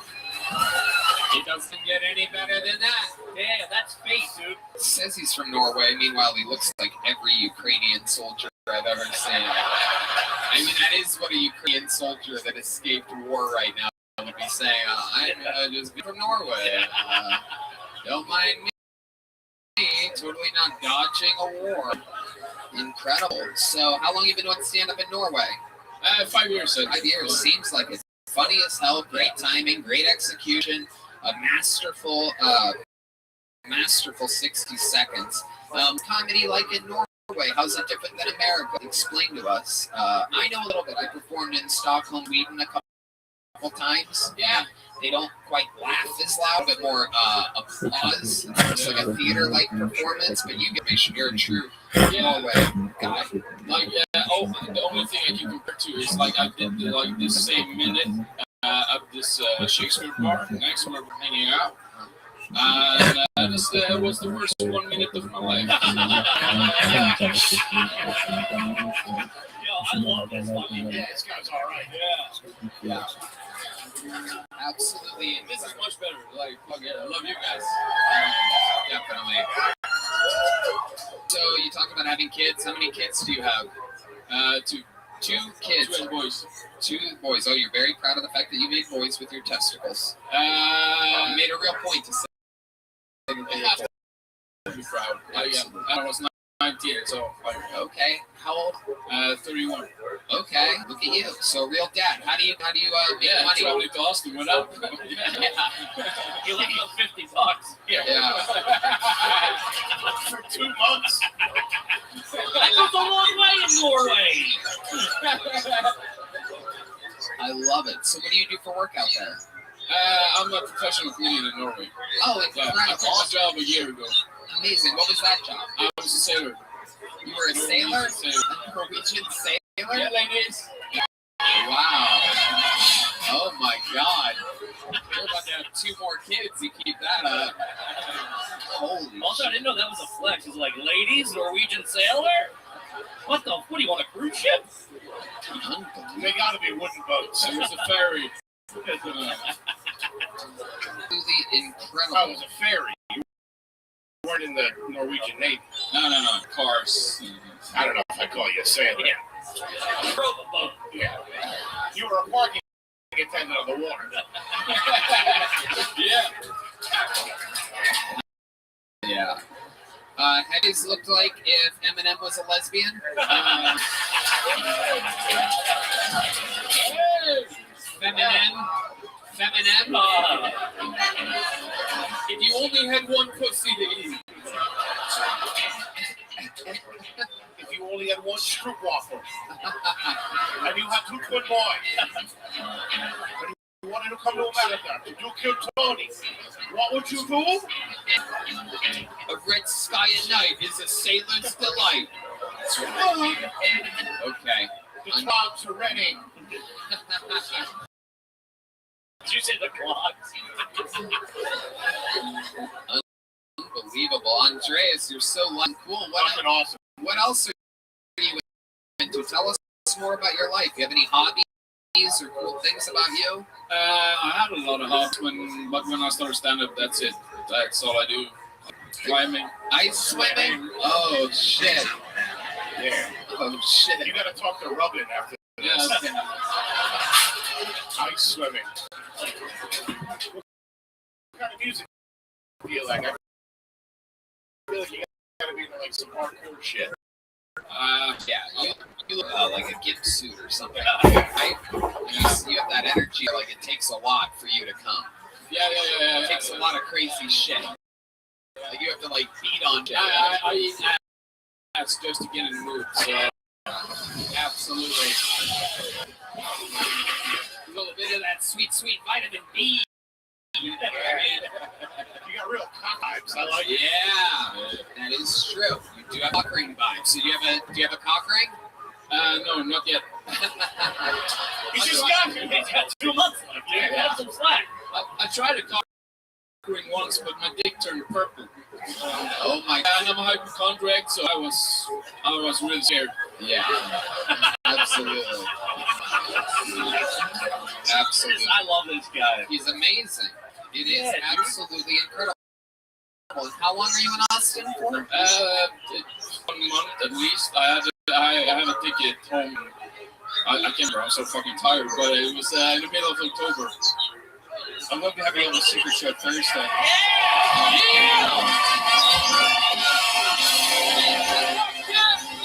You've been here for 2 hours. 40 hours of traveling. You got a big joke book. You like nicotine? These are some Zippix nicotine toothpicks. I highly recommend them on long flights. Yeah. They are absolutely incredible. Yeah. And you're also leaving with a brand new gel blaster on your way out. Ladies and gentlemen, make some noise one more time for the Kotoni debut of Andreas Bach, everybody. Here we go. Yes. This is it. Tony, where we meet some of the most talented people. Next comedian we discovered out of a bucket 2.5 months ago. Now, over 100 million people have heard him talk about how he carries rocks in his pocket. An absolute force of nature made his first theater debut opening for me on my crazy tour 2 weeks ago. Did so good that I continued to bring him out after that, and he's absolutely murdering in theaters now. Having the time of his life, riding the wave. Ladies and gentlemen, I present to you the newest regular on Coach, the one and only Cam Patterson, everybody.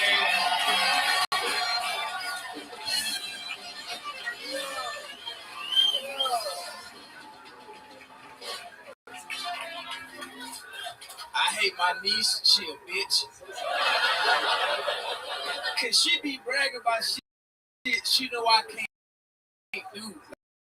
Like I was back home a couple weeks ago. She like, Uncle Cameron, 3rd grade. I'm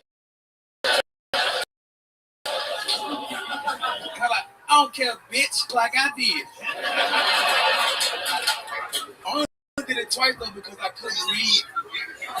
That ain't funny. I wouldn't have got read because I couldn't read, dog. Let me ask you how to read and you can't read. That shit is damn near impossible. Yes. Another minute from Cam Patterson. Unbelievable. We've done it. That is incredible. Gang violence indeed. Absolutely, I agree with gang violence. Is that true? Did you really get held back in third grade? Yeah, my dad called it reclassing. Yeah. But you don't do that shit in third grade, you know what I'm saying? Yeah. Now, you'll be fine. You just reclassing right now. You'll get bigger and stronger for football season. Ah. Hell yeah. You won't be fine. You'll be all right.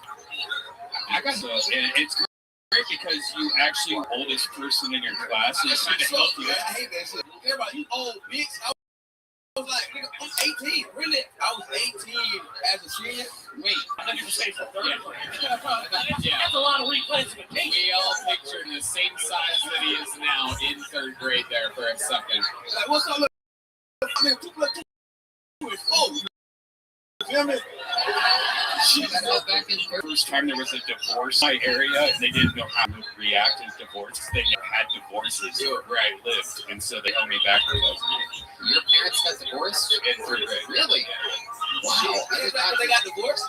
What? Yeah, because there was, like, back then, I'm old. I'm almost 50. That's what they told me. Dude, Red Band, you believe that your whole life? That's fucking crazy. You should still be in the third grade if you think that. Oh my god. Oh, that's funny as well. This is incredible. Just 3 flunkies. I as well got held back in 4th grade, 3rd grade. Yeah, they fucking held back. What about the time niggas? Y'all smart? Hey, look at these smarties. I graduated early, dorks. Oh, wow. Incredible.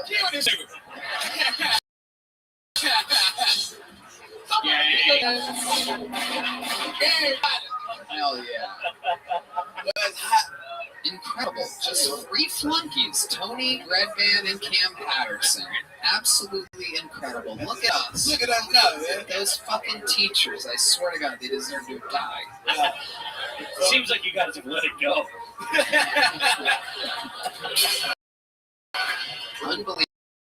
So Cam Patterson, fresh off of another week in theaters, this time in Charlotte. You, William Montgomery, David Lucas, you and David Lucas, bringing your entourages to both of my theater shows. Yeah, my green rooms literally look like a fucking Tyler Perry production. Absolutely incredible. Hey, it's only got the blackest green rooms in the game, baby. You know what I swear to God, you would not believe it. Hey, shit, we had Magic City stripper wings. Yeah, we did strip club wings in Atlanta. Delivered to the green room. We did not go.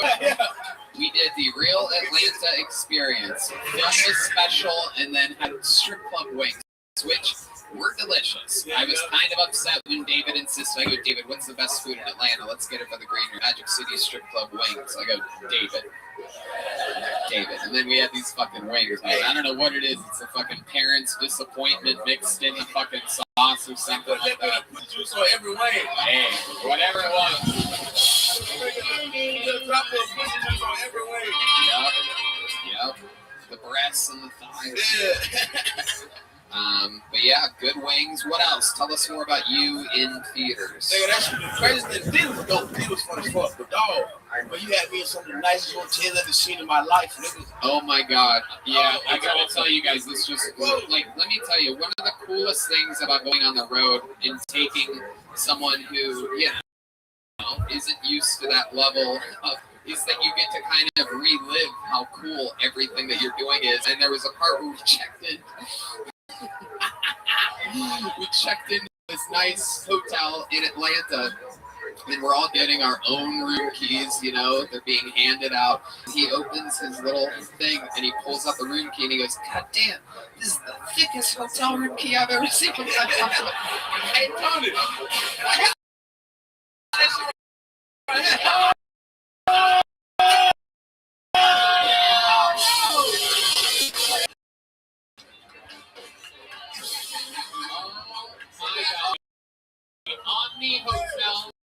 Georgia. The Omni, and then the other one was like, I don't know, this one finished the new Raw. Oh, That's a Motel 6. Oh, Wait, They're giving us credit cards. what was the other? Oh, it was the Continental. That's right. Which strangely did not have coffee in the lobby. Yeah, fuck them for that. Yeah, it was crazy. That was. He called Bougie now. Stay so nice. Where my slippers at, bitch? Hey, hack, that's what wrong with that bitch. There's wrong in there. Someone come hand me my remote. I think they had a road in there. No, wrong in the road. Yeah. I put it You can't go there, king size. Tony, shut the fuck up and drive. Oh man, I fucking love this kid. Yeah. It's unbelievable. Superstar, absolutely crushing his sets, going out to standing ovations in theaters, ending his sets with standing ovations. That's right. Congratulations. That's fucking awesome.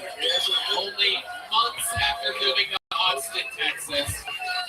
For, what is it, 2.5 years you've been doing this? Yeah, 2.5. For 2.5 years, Cam, I swear to God, I don't think anybody's ever seen anything like it.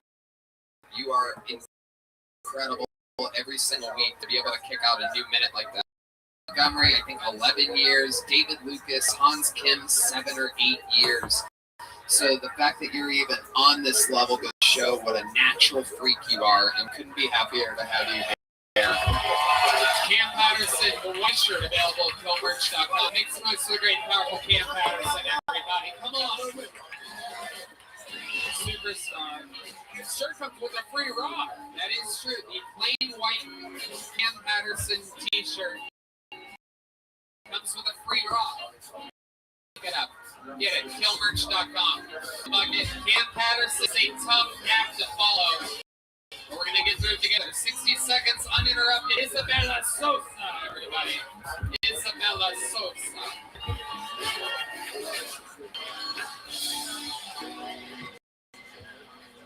I needed this. I really did. I recently had to break up with my Mexican boyfriend, but it's okay. I'm seeing the silver. Now that we have separated, I have been identifying as a Latinx. I'm not Latina, but my last name is Sosa, so some people assume that I am. And if you do need proof that I'm not Latina, just look no further.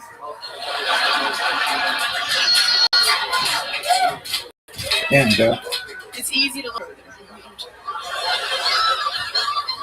I'm Asian, and that seems obvious to me, but if you do need proof that I'm Asian, here it is.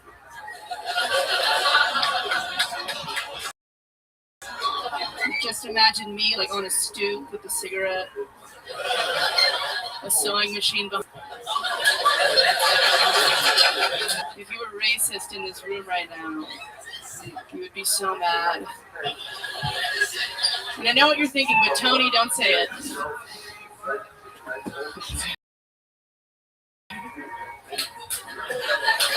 Okay. What was it that you thought I would say? Oh, okay. Are you Chinese? I'm Filipino. Okay. Oh, all right. That's a whole different thing. There's a whole other slur for that. Kind of.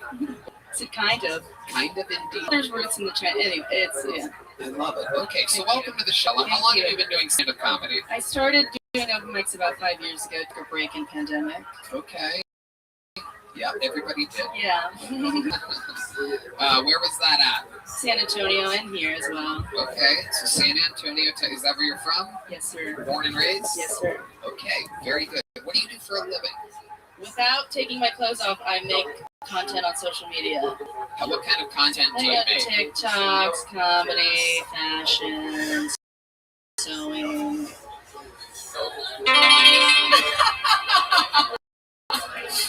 Wow. Okay. Is that real? People. I do you make a living doing videos? Yeah, brand deal, Adidas. You are? Yeah. Holy shit. Look her up, Red Band. Let's see what the fuck this thing. Oh, he already has look her up. Oh, he's already. He already seen him. Yes. Yes. He's ordered a bottle of lotion on Amazon an hour away. It's incredible. You are Red Band's type. He very, very straight during anybody's 6 seconds when you had him leaning over the fucking table for a second. What type of guys are you into? Is it white guys? Well, like slightly tinted green white guys?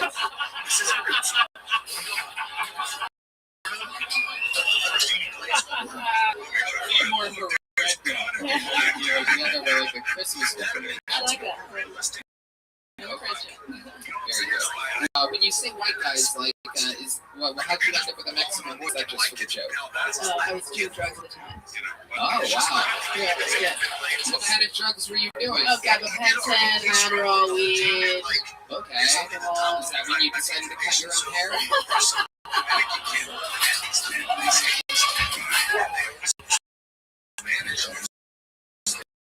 That is incredible. Whatever's going on there is incredible. Thank you. How did that happen? Is that by design? Did you ask for that? That's my principle. Just been cutting my own hair since I was a kid. You really do? Yeah, I really do. Wow. Okay. I just kind of apply it elsewhere. I hope your sewing is better than your haircut. Unbelievable. Unbelievable. Okay, Isabella, tell us more about your life. What else do you do? I am a seamstress by trade. There's a comedy club, the curtains there. I fix people's clothes. Wait. You curtains? Yes, I made all the curtains. I'd love to hire you. Please do. Wow, yes. there you go. Dreams coming true. Red Band waited only 7 months for his comedy club before finally getting the curtains he needed 7 months ago. He waited. I checked out the curtains there. I thought they were a little. Random Asian girl to do it. We just need more curtains. We got curtains. Are you shaved? Don't lean on me. You're disgusting. I fucking hate you. And I can't believe I'm stuck with you. The loyalty that I show continuing to let you sit next to me is unbelievable. Are you shaved? Yeah.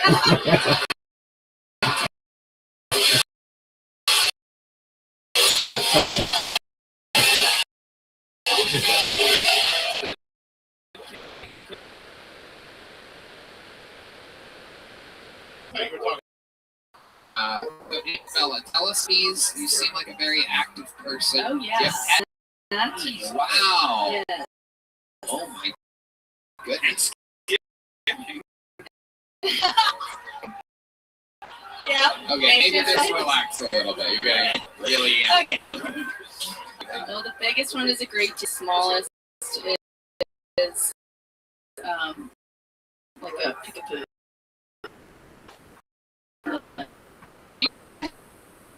Peekapoo.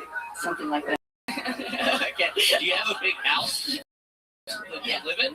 Yes. That's good. Yeah, in San Antonio, it's cheaper there. I live with my parents.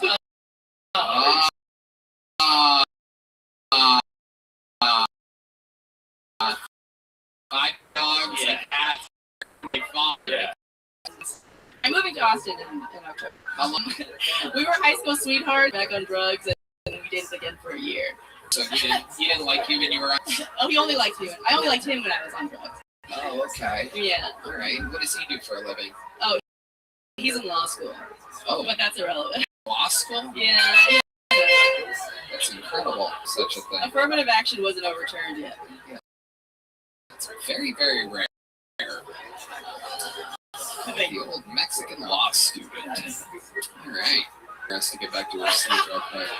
Hustle on over there. Don't make a big deal about it.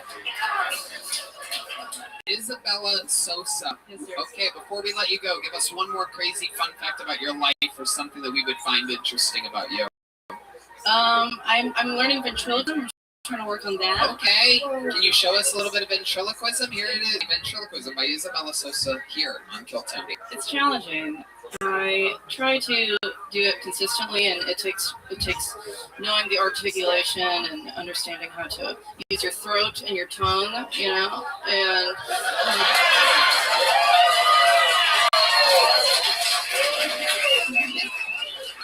who said that? Literally move over. fucking on my tonight. Jesus Christ. Fucking disgusting. What a coincidence. Red Band has his hand up his own ass right now.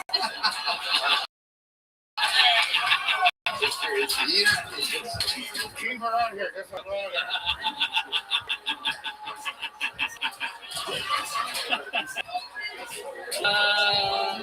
These are the Are You Garbage guys, everybody. AreYouGarbage.com for tickets. They're on tour.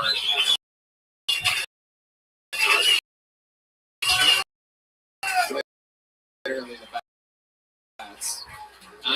Okay. What's the longest set you've ever done on stage? 20 minutes. 20 minutes? Isabella, here's a joke bug. Here's a big joke bug. Very good. Good catch. Here she goes. Isabella Sosa, everybody. Her Kill Tony debut, leaving with a gel blaster. Holding the name out of the bucket. You guys having fun out there tonight, huh? Here we go. We're going to meet them all together. Your next comedian in the bucket goes by the name of Sean Clark, everyone. And here we go. Sean Clark.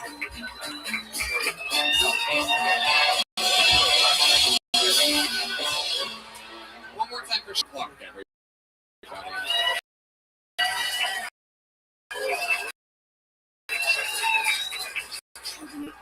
Actually, like 10 people here. It's crazy. Pop quizzes. Sick of pop quizzes. They give too many of them. They don't tell you in school that there's going to be a lot of them when you're done with school. They don't tell you that they're going to be administered by a police officer at 3 a.m. on the side of a highway. They don't tell you any of that. They don't tell you you're going to fail a lot of them. They don't tell you any of that. GameStop. They won't buy my games. They won't buy my games. They refuse to buy them. They say there's a no Asian porn game policy there. They say stop on an inner city preschool and I need it. So that could be on me. But to be fair, they called it GameStop, which I think is a little misleading and a little confusing. Thanks. Whoa. Yikes. Holy shit. Hey. More like, please stop. Sorry. Yeah, we're not taking your games here either, my friend. Holy shit.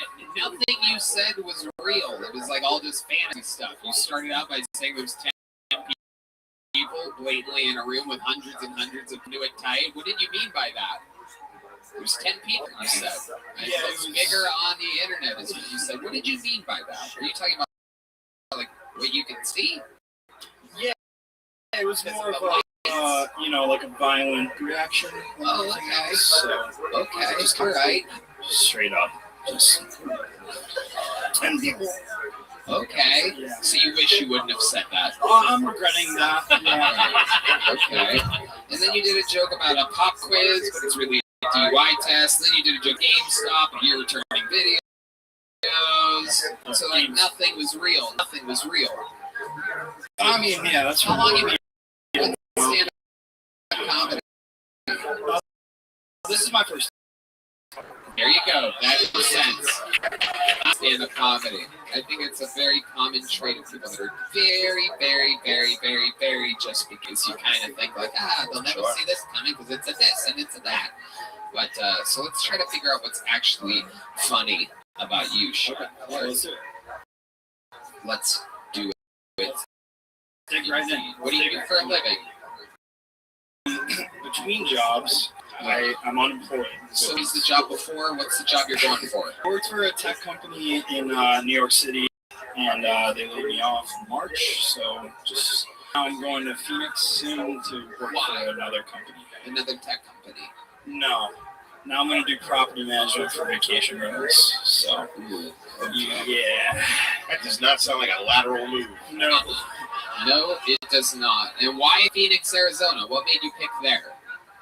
You were in New York City. Yeah, they they gave me a job, so that helped. The other option was to not have another job, so I went with Phoenix. Did you try to get a job in a city other than the I did. I tried New York, and a lot of people getting laid off at the same time. So why did you get laid off? Why do you think they decided to trim you out of the budget? Oh boy, he ran his minute.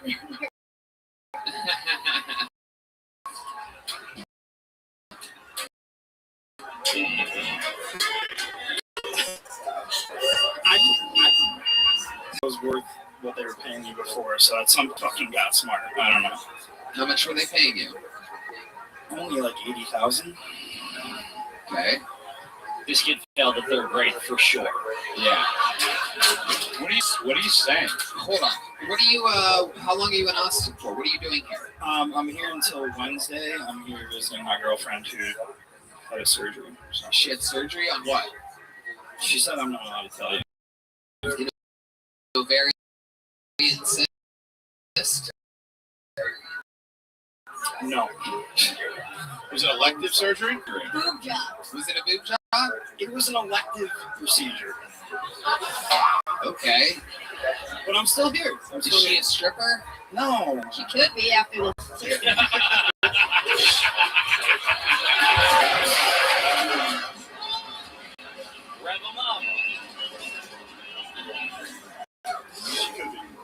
Incredible. Okay. So tell us more about you, Sean. What else are you into? What do you really like? What's going on? My buddy said to say that I'm allergic to latex. Apparently, that's an interesting thing. No, it's not. You're an idiot. What are your parents like? Do your parents like you? I think for the most part, yeah. They've distanced themselves a little bit, but are they in New York? Upstate New York. So Rochester? Hell yeah, dude. Wow.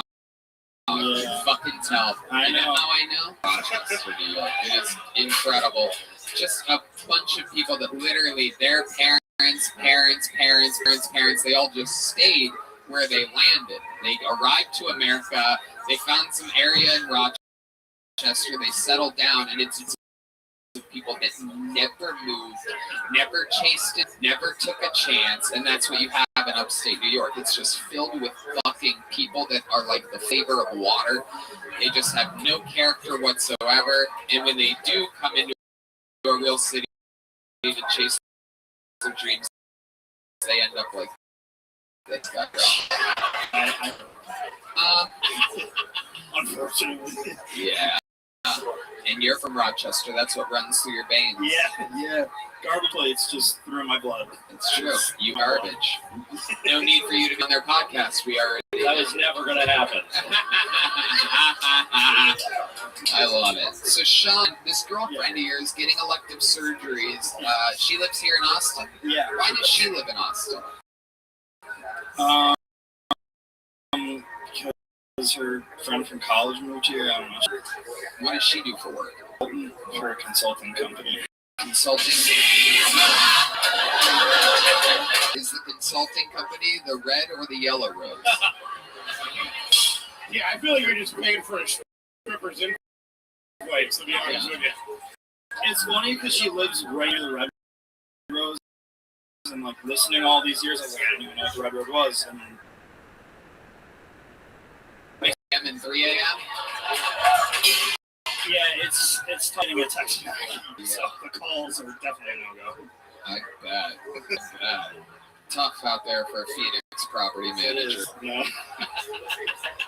Wow.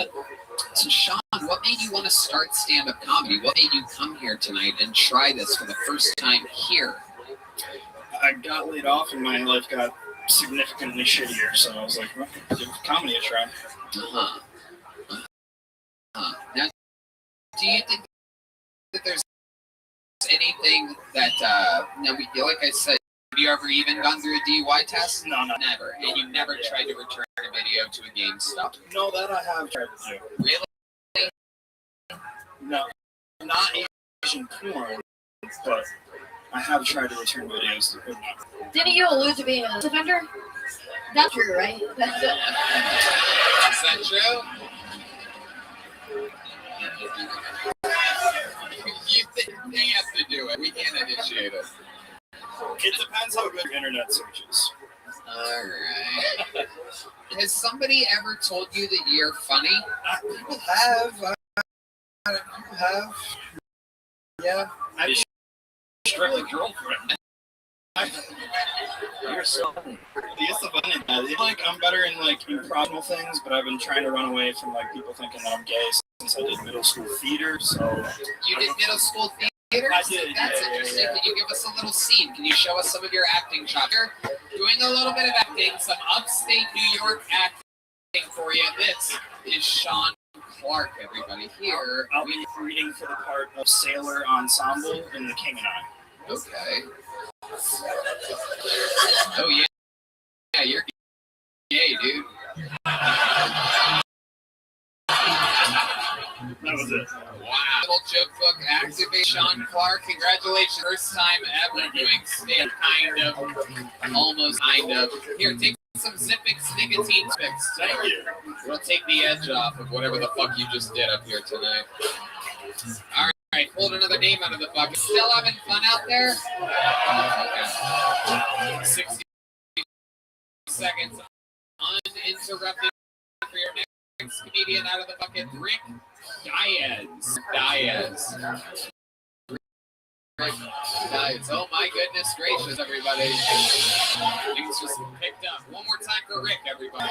All right.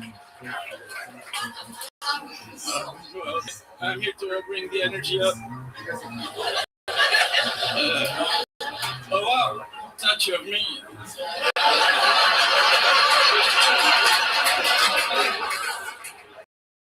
I look like Spider-Man by a normal spider. Last weekend, and I forgot to put my phone in silent mode, and nothing happened.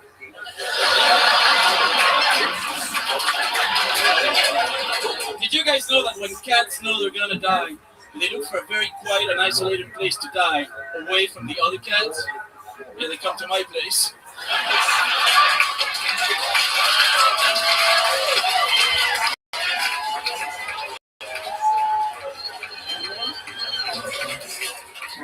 Yeah, I was in bed with this lady one time, and out of the blue, she pulls out a pair of cuffs, and she's like, "Cuff me, I want to feel punished."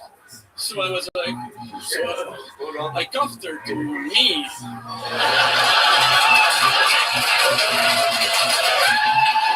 Thank you very much.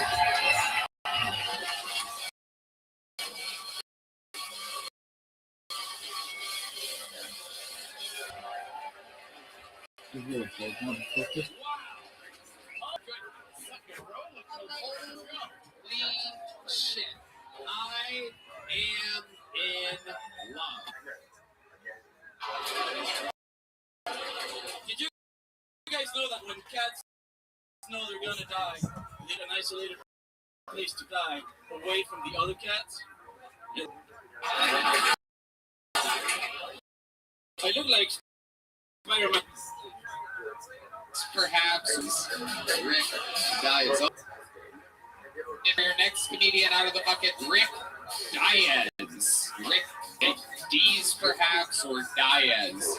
Rick Diaz. Oh my goodness gracious, here he is, everybody. Things just picked up. One more time for Rick, everybody. All right. Well, okay. I'm here to bring energy up. Oh wow, a statue of me.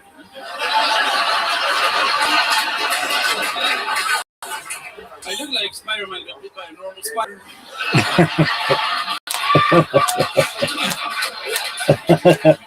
I went to the cinema this weekend, and I forgot to put my phone in silent mode, and nothing happened.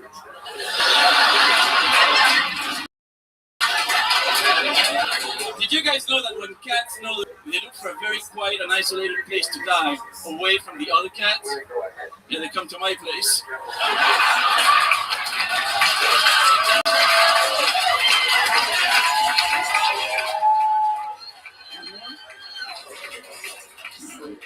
Yeah, I was in bed with this lady one time, and out of the blue, she pulls out a pair of cuffs, and she's like, "Cuff." So I was like, so I cuffed her to me.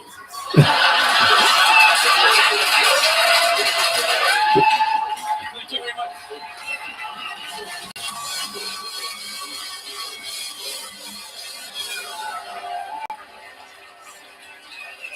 Wow. Oh my goodness. Fucking roller coaster. Holy shit. I am in love. Yeah, dude.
Shema Yisrael Adonai Eloheinu Adonai Echad. Baruch Shem Kavod Malchut Olam Vaed.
This is incredible. What a diabolical character, monster,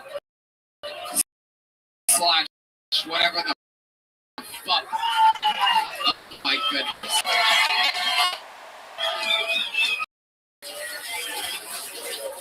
I feel like this is what I would have been like if I had parents grow up. This is amazing. I didn't have parents. You didn't have parents? I had one. You and a lot of stepdads.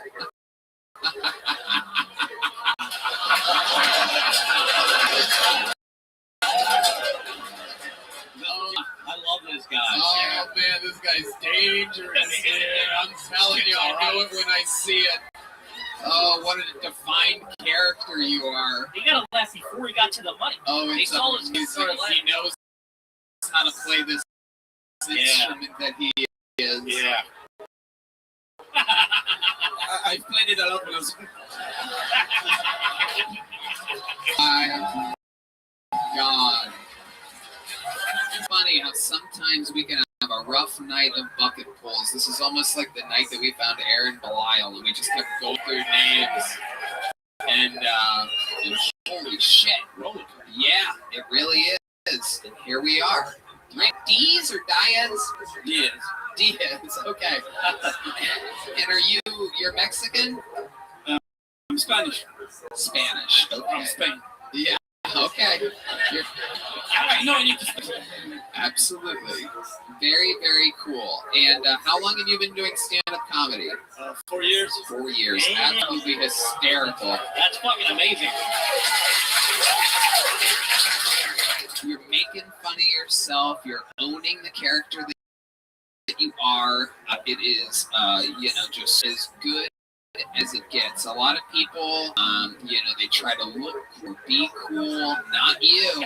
You come up here, and this is what we're here for. This isn't the cool club. People didn't come for a cool show. They came for a fucking comedy show. They came to a comedy club, and that's what you're doing. That's what you exist. I mean, every face that you make, every single thing that you're doing right now, everything is hilarious. You are completely present. He seems so mean. And he just murdered. He's like, yeah, whatever. I don't care. You fucking idiots. Normally, I don't murder in public. He hasn't not said a punchline. It's crazy. Everything he does is funny. This is a star. This is one of those moments that we're going to remember forever. So what is going on? Where do you live now? I live in Brussels, Belgium. Yeah. Why? Why? For my job. What's your job? Like government stuff. You work in the government? Jesus Christ. Brussels? The European Union. Yeah. The EU? The EU. What do you do for the EU? Holy shit! It's crazy. Oh my god, you're a freak. How do you work for the fucking EU and you're this funny? This is crazy. I mean, I have a very depressive job, so it's the end result. That's what you get doing contracts. And are you doing stand-up in Belgium? Yeah, I do stand-up in Belgium. Did you ever do it in Spain? I as well, yeah. And you obviously Spanish in Spain? Yeah, Spanish and Can you do it? Can you do a? Even though we don't know Spanish, can you just say a joke in Spanish and then explain to us afterwards what the joke was? I mean, I can do the same jokes they said in Spanish. Okay, if you want to do that, I was thinking maybe we get one extra joke. I want to get an extra joke. Yeah. I'm just looking at the drummer. There he is, doing one extra joke in Spanish for those of you. Luckily, there's a lot of illegal immigrants here, Rick. So some of these people are gonna know what you're saying in Spanish, and then we're gonna. I'm very illegal myself. Here he is, doing a joke in Spanish. Rick Diaz. Encargué un Uber para venir aquí, y cuando pedí el Uber, el conductor me escribió. Y me volvió a escribir, coche blanco, Honda Civic. Y le dije, humano blanco. Muy nervioso. Me canceló. Wow, you can really, where the Mexicans are sitting here, it's incredible. Huge pops from the Mexican section. Crazy. A lot of white people just. I heard. And now, everybody, you're gonna tell us the joke in English. Here it is, the same joke but in English. Are they gonna understand it better?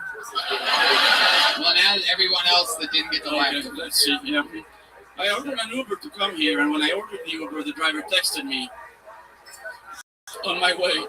So I texted him back. I fucking hope so. And then he texted me again. Or Honda Civic. So I texted him again. White human.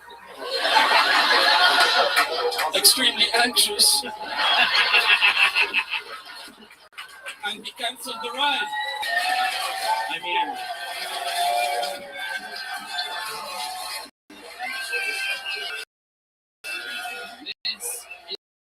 this is what this show is all about. It's a game. Flying bucket, hoping and playing, and it's obviously you saw the other bucket pools. You know that a show like this cannot possibly, produce. We don't know any of these people before. Anything can happen, and every once in a while we get lucky. You don't win the lottery unless you play the lottery, and you are one of these people that we are looking for. When my hand goes in this stupid paper, I'm hoping to find someone. So how long are you in Austin, Texas for? How hard is it for you to get here? it's incredibly hard. I took all of my yearly holidays. I'm staying a month. I'm staying for September 30th. September 30th. Yep. September 30th. That is an entire month. You're here until September 30th? Yep. Week that you're here until then.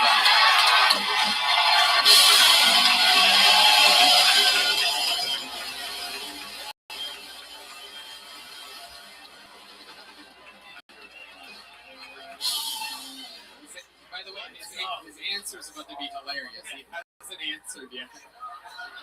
I'm overwhelmed with emotions right now. The answer is yes. Our new European super guest, ladies, let's just call it what it is. Let's just call it what it is. My friend, you just won a Kill Tony here.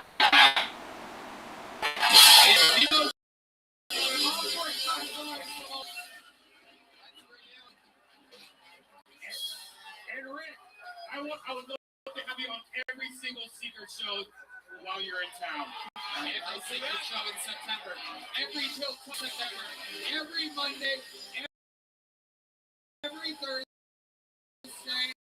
And you know what else? When they don't get any more, but I'm going to, as soon as this show, immediately go up to the mothership booker, Adam Egan, and I'm going to tell him, I'm going to insist that he needs to see you.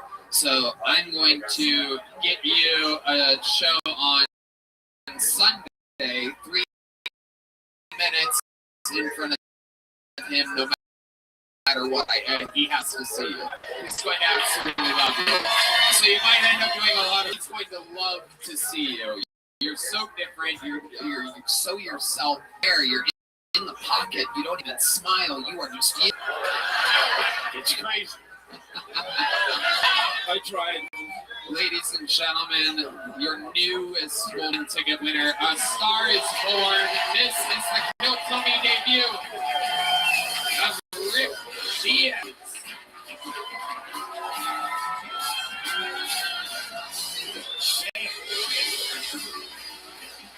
Right.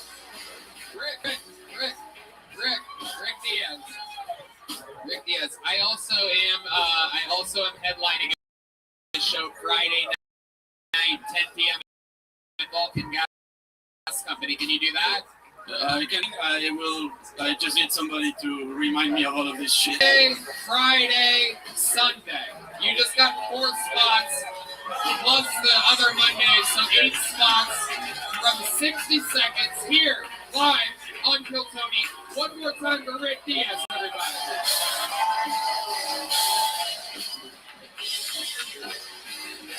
Oh, yeah. That's what it's all about, man. Sometimes the comedy gods are looking out for us. That guy is hysterical. Self-deprecating. That guy is a thing. Wow. The European villain tonight. Yeah. I was ready to give him something. Well, I gotta say it. You know what I'm about to say. There's only one person in the world that can even after that.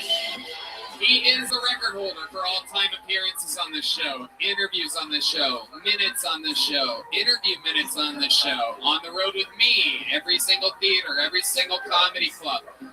The Freak, the Memphis Strangler, the Vanilla Gorilla, the Big Red Machine, the one, the only, William motherfucking Montgomery, everybody.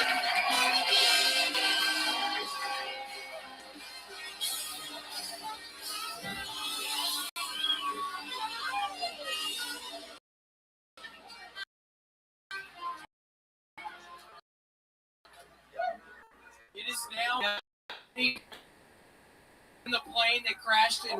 As a reminder, always turn off phone before you take off.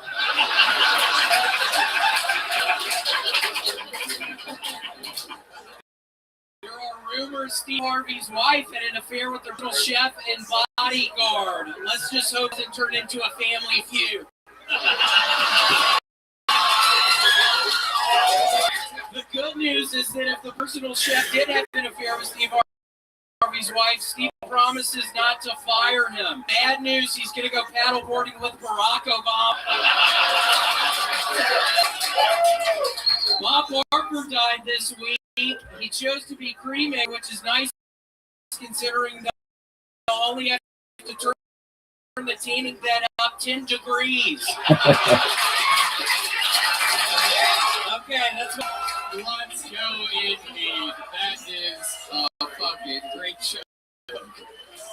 Bob Barker's tanning. That's an amazing joke, dude. Wait, what did you just say? No, seriously, I didn't hear. What did you just say? That was a wonderful joke. Thank you. William Lights Out Montgomery has done it again. Coming in over the top. The man with more minutes than anyone ever in the history of the show comes out, does it again. Super topical stuff that literally all happened this week. Cell phone on an airplane, Steve Harvey, paddleboarding, Bob Barker. I mean, you went through the whole thing. Stuff you only could have written this week. You really are the Big Red Machine. How does it feel? Tony, I have to be honest. I think one of the sponsors of the show is Liquid IV. That is where I've been taking it a bunch recently, and it really hurts. They actually, it's literally an IV in your arm. No, because I've been doing it. Red Bands guy said he was a Red Bands guy, and yeah, the guy going to Oregon and he sets me up with his IV. Is that real? Liquid IV? I thought it was a drink supplement. It is. It's a powdered drink. Well, what's this guy fucking inject? I asked. That's a different thing. That's an EV. If it's Red Band's guy, it's probably like Hershey syrup.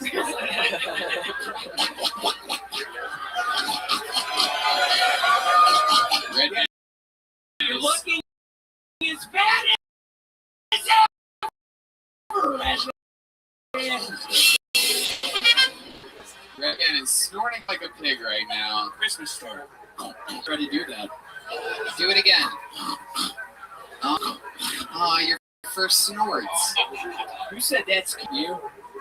No, that was my. Did you get the fuck out of here, dumbass?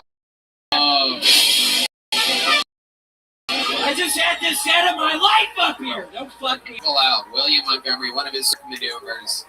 Get him out of here, he famously says. In every comedy club, every theater that we've been doing, he attempts to kick somebody out. I am always Literally, we've been doing venues with 4,000 people. He will target someone 2 minutes and say, get him out of here. It's got a 90% success rate. They immediately, security comes in, they fucking drag him out. I meet him in the back about 2 minutes after I get off stage. I start prodding him. I got this really cool, Tony actually got it for me. It's this little rod that has an electrical thing on the end of it, and I will just stand in the fucking alleyway and just fucking shock these pieces of shit. It is a cattle prod. A cattle prod, yes. Yeah. A lot of people don't know this, but I secretly keep one under the table and I zap Red Band when he's misbehaving sometimes. Wasn't there like somebody that sat in the front row that you didn't know like recently that was like some big president? It was a Native American man who was the owner of a casino somewhere in California. When I was opening up for Segura. Yeah, why would you bring that up? Oh yeah, that is correct. I do. Little fun fact, it was the only time Segura ever took you on the road. All the tour dates that he does. Yeah, it's almost like you already knew that, man. You fucking piece of shit. I know the casino you guys played at, or this place. Literally the owner of the venue, multi-hundred millionaire, and you targeted him and told him to get out of his own venue. And it's just crazy, Segura, the only person that works more than him is Bert, and it's crazy. Segura literally does like 5 or 6 nights a week on the road. You would think he would have invited you back. Yeah, you would have. It was after I kicked the chief out of me. You should have seen his pussy ass vest he had on. He had the fucking most pussy ass. Like, what are you, an Arapaho? What are you, a Choctaw? What's our Indian? Hold on. Hold on. Pocahontas, thanks, bitch. Fuck, I wasn't looking for specific Indians, bitch. Just looking for groups. Robin from earlier.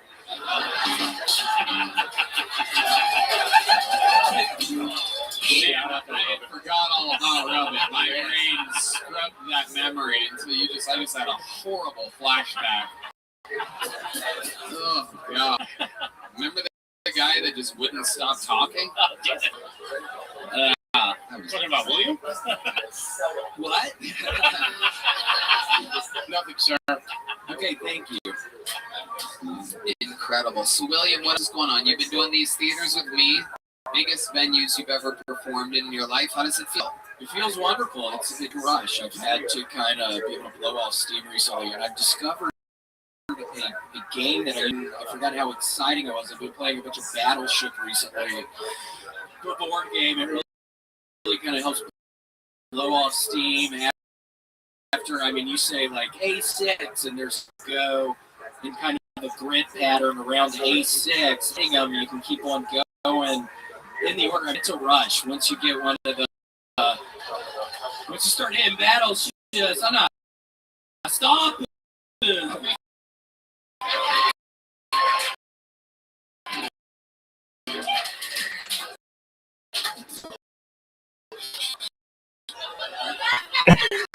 It's literally a fucking rush. We start hitting cues like and you're like Q6, and they say no.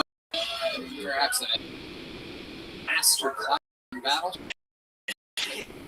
Are learning to master literally.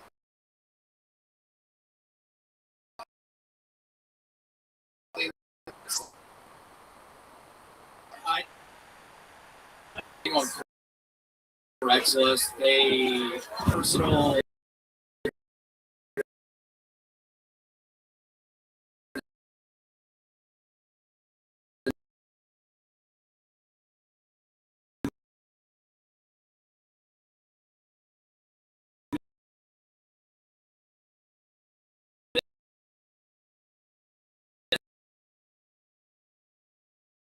connections where you so now it's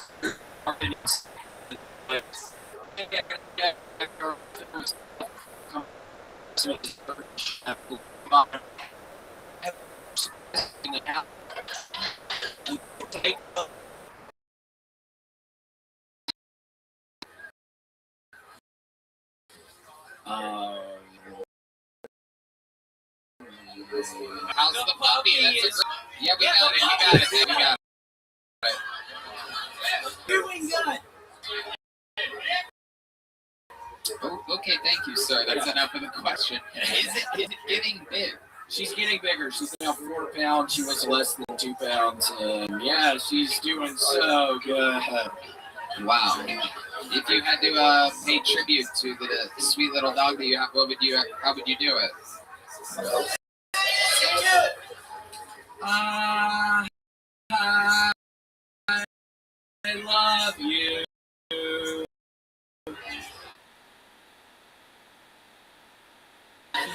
Later, red pants coming over later tonight, and he's wearing his pants that come off easily. We're gonna see his penis tonight. Hey.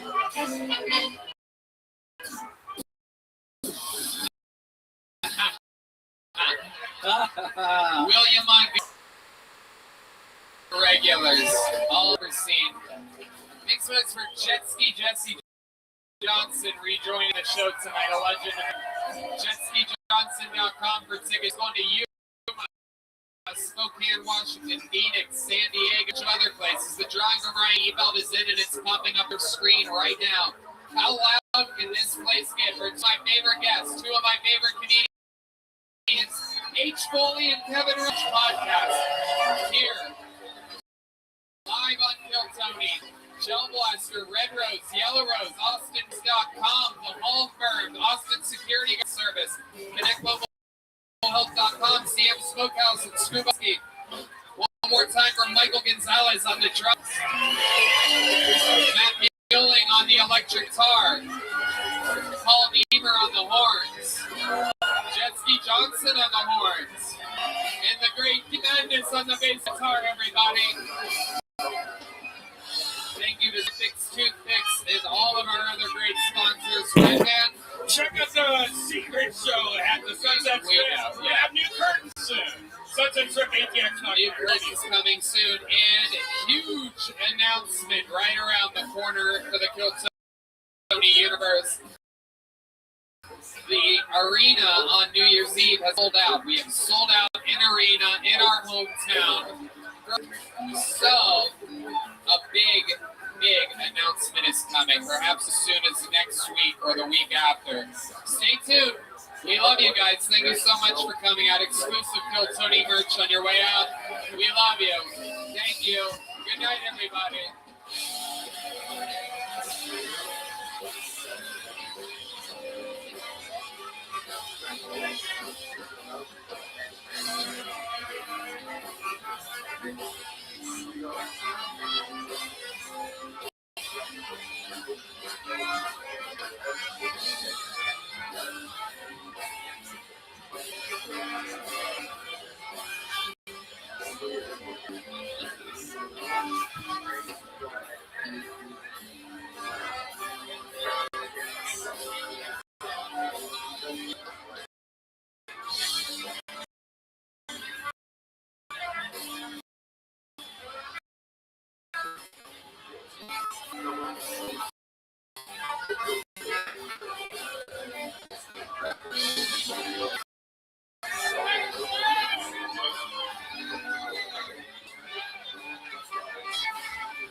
they've been playing for you here in the live music capital of the world. That is Raul Vallejo, Fernando Castillo, Carlos, Michael Gonzalez. Mike is with us, which is bigger than ever. There's Media Matt Muling, electric guitar. Generous John D's on the keys. Everyone knows how generous he is. Known for his generosity. And how loud, I mean, that's the real deal. What can I say? It is indeed D Madness on the bass guitar. Oh, yeah. We're going to have a lot of fun tonight. Before we get started, here's a look at the amazing sponsors that made it all possible. The Sunset Strip Comedy Club in Austin, Texas is now open. Check out Red Band's secret show every Thursday. Go to sunsetstrippetx.com for tickets.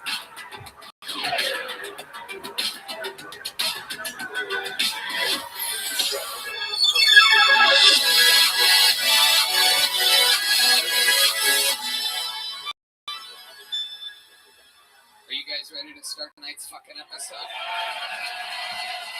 Wow. Every once in a while, you know, sometimes booked a month out, sometimes this, sometimes that, sometimes I find guests that day. This one has been on there for a while, and it has been a dream guest of mine since episode 1. And you are here for his debut as a panelist on Kill Tony. Ladies and gentlemen, I present to you, starting at the Comedy Store. This is Comedy Store. He is undisputedly one of the greatest comedians of all time. He is the first comedian to ever sell out an arena.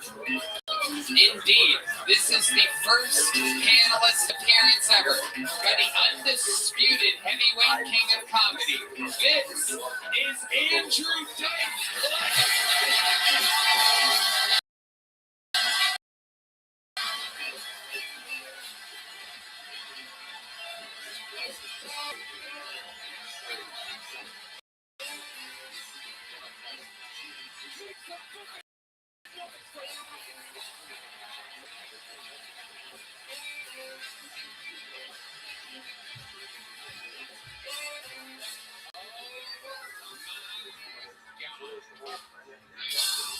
Real deal. The man, the myth. This is Andrew Dice Clay on Kill Tony. That's what you guys would get really loud about. This is a test. A very exciting moment for me because Tony's been asked day one, and can I tell him what I used to think the show was? Yeah. I used to think that he was doing the show about murder. Like you see on TV with I'm not into that. I would tell him I'm into stand-up. And he goes, no, it's just the name of the show, Dice. So yeah. I figured it out. 11 or 12 years later, you found out that it wasn't about murdering people. Let me tell you something. There were no two Dice fans anywhere in the world, anywhere, that would ever argue going, oh, what college you think Dice went to? Well, you know about stand-up, and that's why we are here for 230 human beings on this show. They have no idea who the guest is or is going to be, so when they turn around after doing a minute, they're going to be looking on the barrel of Andrew Dice Clay. Now, you don't know what that's like to have to look at you after doing a set, but let me tell you, this person's inside.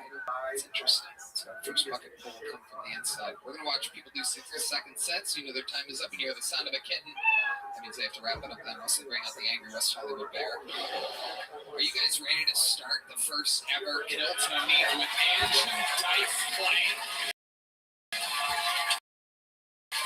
We're going to start with a bang.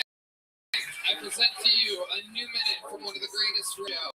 to kick things off tonight, ladies and gentlemen. How many of you are a big fan of the show? And then we have kicking things off a brand new minute from the one and only. This is Camp Patterson.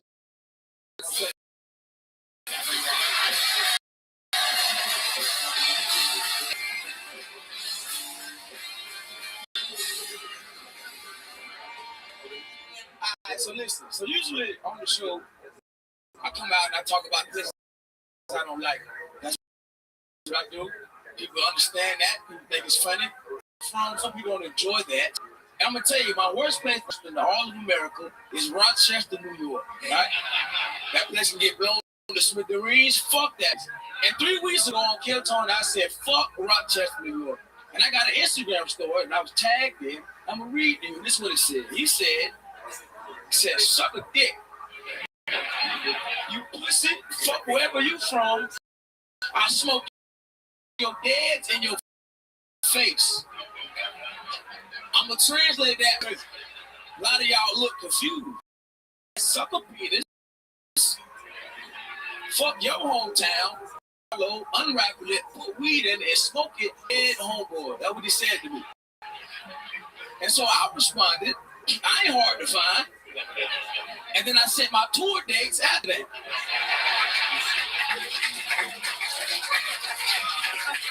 And then he said, no, fuck you. I ain't paying to see you. You talking shit about my city.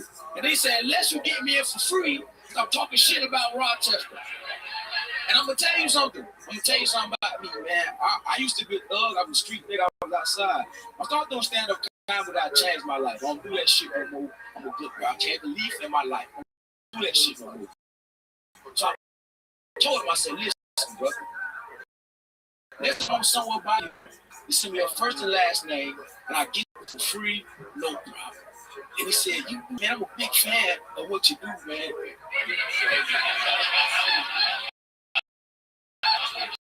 I just don't like that you were talking shit about my city, because I love my city. I said, I see the two hate somebody talks about my city. So what he doesn't know, that when he comes, we're going to beat the shit out of him. I'm a camp out there, council. Like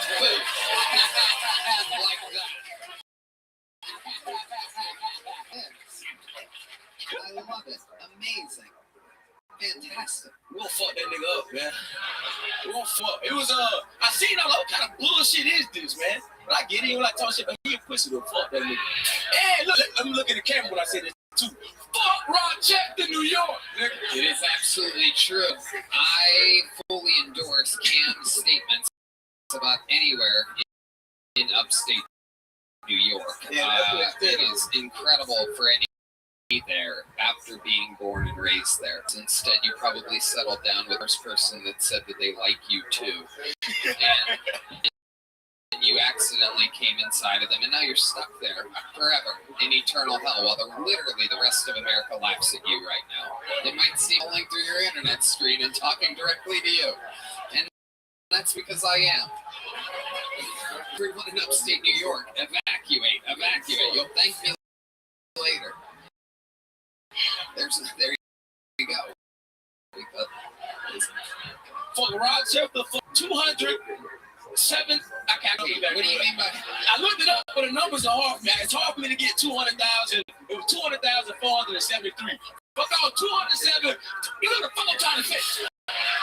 Fuck all the hard Rochester, New York. I have no idea what that was. I don't know if they endorse that. I was trying to numbers, but it's hard when they get past, when they get 6 of them bitches, nigga. Numbers is hard. You said garbage place for a second. I said fuck garbage place, that's their food, and then I was trying to population. Just making sure you're not getting me in any trouble. No, I don't know any garbage places. I've never heard of such a thing, and I would never reference any people as garbage. However, if you're still watching from chilly upstate New York, just know that I was talking to you for that. Dice, what do you think about upstate New York? Well, it's not even about upstate New York. Can I say something about him? I did have a little talk with him New Year's Eve. And I want to say to all you people watching, that I really feel, because I've been watching him, and he's only doing it 3 years ago. And this guy has more stages and knowing how to work the audience and form and create new material every week than I've seen out of a lot of comics doing it for 15 years. So I just really think that, you know, in a very short time from now, I know you're doing shows and theaters, but it's just going to get bigger and bigger for him. That's what I believe. It is amazing. Like, he just understands books. No, like, you know yourself, like a lot of comics that just come and they stand and comedy store. He's a true performer. It is amazing. Natural, very natural. Since day one, it was like that. Make me want that shit, man. I appreciate it. Yeah. I'm sorry, I don't cry, but that's made me stop. I'm happy. Thank you.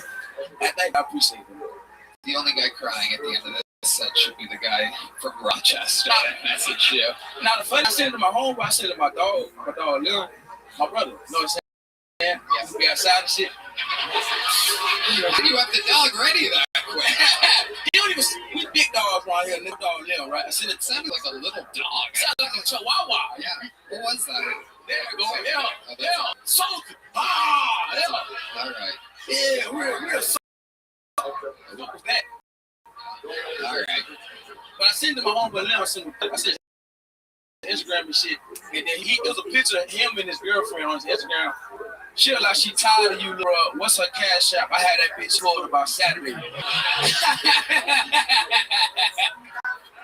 Why would you send the poor innocent guy that DM'd you something? You sent that his profile off to your gang? Fuck that nigga, yeah, man. She said he's gonna smoke my dead friends in my face. Fuck that nigga, man. He said he was gonna smoke your dead friend? That's what he said. That's what the end of the thing was. I'm gonna smoke that dead in your face.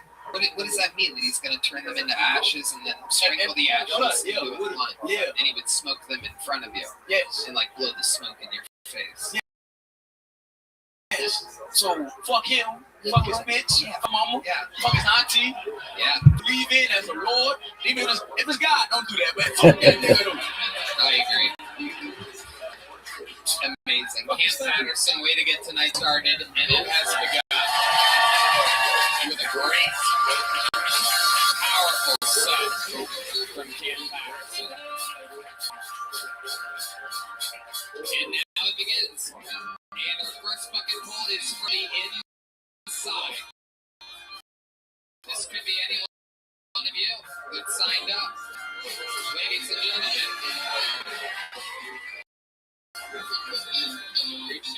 The meeting goes by the name of Misty B.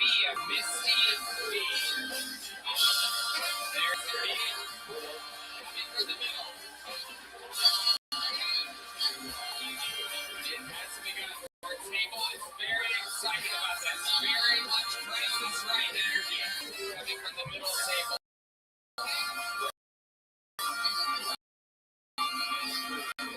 She's one of you from the inside. Big Steve, this is the cool Cody debut. Miss Stevie, everyone. Miss Stevie. Hello. Okay, so I can't get up here and not recognize what today is. It's January 6th. For you, it's Happy Resurrection Day. For the rest of Texas, Resurrection Day. Tony, I always knew that you and I had something a little bit in common. Whenever I was watching your and you said that Puerto Rico was garbage. And then I watched you special, and you talked about the bags and hunts, and I'm like, oh my god, and his mother. So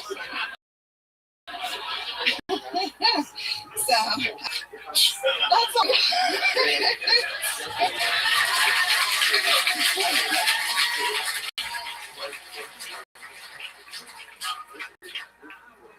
That's all baby. Kill Tony debut. Misty B. Misty, how long have you been stand-up comedy? This is my first time ever. Okay, there you go. Welcome. What made you want to sign up today? Well, I am actually needing a kidney transplant, and I'm waiting on a list, and it's really long. So I'm checking stuff off. You're here to try to. Does anyone have a kidney that they would like to get away? We have the best fan base. What's your blood type? It looks like pretty thick. It's gravy. It's gravy. Very good. I was gonna guess icy. Redman, you love ices. This is your future here. I'm just here because I need a kidney transplant. You got a little RFK Jr. in your voice too. You got a shaky voice. I need a kidney transplant. I need some Alpus. What were your symptoms? For my kidney disease? Yeah, Redman's on the lookout here. Kidney shit today, so I kind of. What do you mean you had kidney shit today? I got like a blood test. Oh God, tell us more. Yes, it's a little weird, but it's like it's probably fine.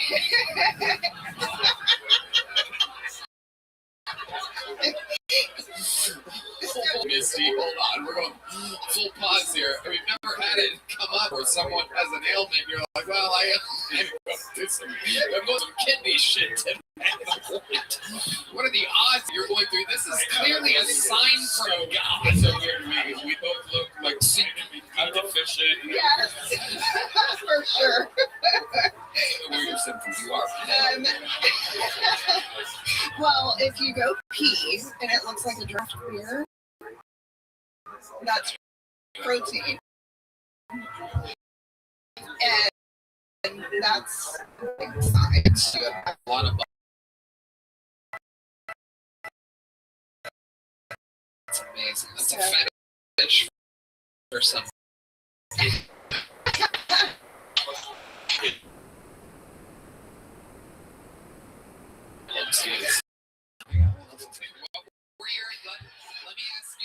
Let me ask you this for Redman, because he's being high right now. Okay. I would love it if you two end up in next to each other. Craziest episode of Kill Tony ever. We get our own shitty kidneys. Right? That'd be great if you guys transplanted to each other. We could do dialysis together. Amazing. Okay, so tell us, what have you been eating and drinking in your life? Everything. Yeah, but seriously, what are your real guilty pleasures that you think got you this way? Like me, sometimes right before bed, I get a little craving. You know what? I've been a naughty boy. I go for the chocolate-covered pretzels sometimes right before bed, and I think to myself, "This is so wrong. I shouldn't be doing this." But I'm a perfect specimen. Now, if I was you, it would be different. I'd imagine I would really know, I should not be drinking lemonade like this right before bed. So what is it exactly? So I actually have a disease that's called FSGS. So it's scarring. FSGS? Yes, it's scarring of the glomeruli of my kidney, which basically my kidneys let out the things that should stay in my blood and keep in the bad things in my body, and it builds in my body, and that's what makes me sick and tired. You're gonna die. Yeah. For bucket list. And Andrew Dice Clay. Dice, what do you think about her?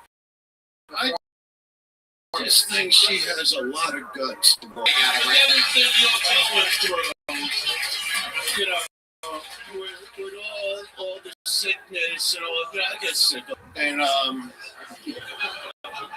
I had some stuff taken out. Yeah, 20 years. What you don't need?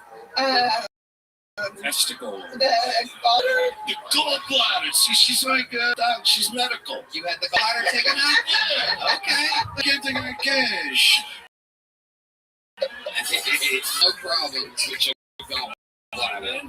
Yeah. But yeah, to have the guts to come out here. Like, I saw you were nervous. I get it. I was nervous coming out. I've never done Kill Tony, but you did a great job. You should be proud of yourself. Thank you. I appreciate Let me ask that. you this, Misty. You're on the hunt for a kidney.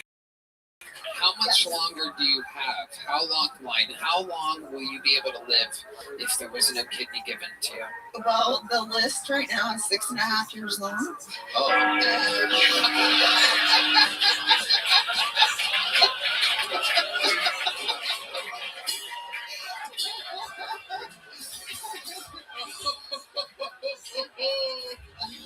He's right. 6.5 years. And what are we talking about? What type of bubbles are you at? How filled up is the toilet after you eat? Oh my goodness! Can you imagine bubble bath right now? This pig over here is like, I'll give you some kidney money. Come over, piss in my chest. You look healthy. I mean, you said you were in good condition. So. I am. I need both of my kidneys though, just in case. I have a lot of fun out there on these streets, and who knows? I might blow one day. Do you have DFS or whatever it is? What's it called again? FSGS. FSGS. No, I don't even know what that is. It's called focal segmental glomerulosclerosis. Oh wow. Yeah. So real quick, before we get back to the show, I gotta know, what exactly did the doctor say about your blood in your kidney? So I get like the full panel of every course and stuff, and they just said, "Oh, it's a little high, but that's within that's probably fine." It's just your creatine. You have a little bit higher. Oh yeah. Here we go, ladies and gentlemen, in real time. You're getting the diagnosis. Remember the episode where Red Man found out he had a couple months to live? This is what's great about podcasting. There's nothing prepared. Anything can happen. That's right. Creatine's connected. Yeah, it is. It is. All right. Well, Misty. Estrogen, I guess, also. I have a lot of that. So. 6.5 years. So, what do you have a blood type or something? What are you in the market? How can we help?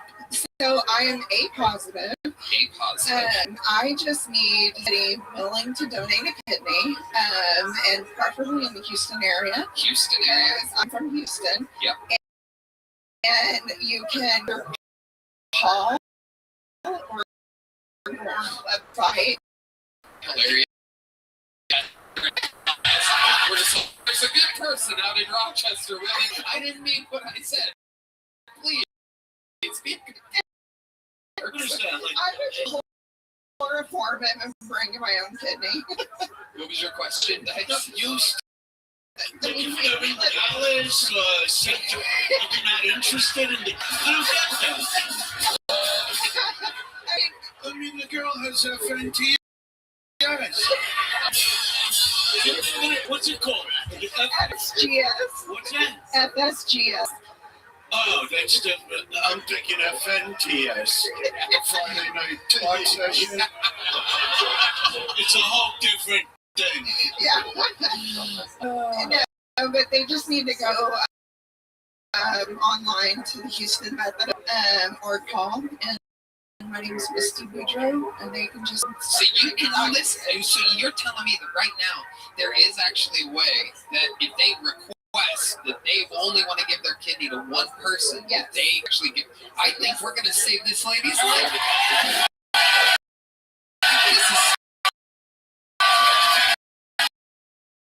This is bad for the show. There's going to be a bunch of people. I didn't really ever care about it. I need a fucking die here. Please, God. I know I'm not funny at all. Fuck. My asshole. $40. Oh. Here you go. And just one bubbly piss pits. All right. Well, there you go. Misty Boudreaux in Houston, positive. Yeah. 59% of our fan base doesn't even know what blood type they are, so. It doesn't matter. So they do paired donations. So if somebody wants to donate in my name, their donor. They've been trained with an A positive. And they do a paired donation. Oh my God. Well, I'll tell you this. Whoever in Houston donates the kidney will put you on a guest list for a Kill Tony show. How about that? And here you go. Here's a big joke book for Misty. There you go. She caught it like it was FSGS, everybody. There you go, Misty. There you go. Her first time on a comedy stage, and most likely her last, everybody. She's not going to be with us much longer. My goodness.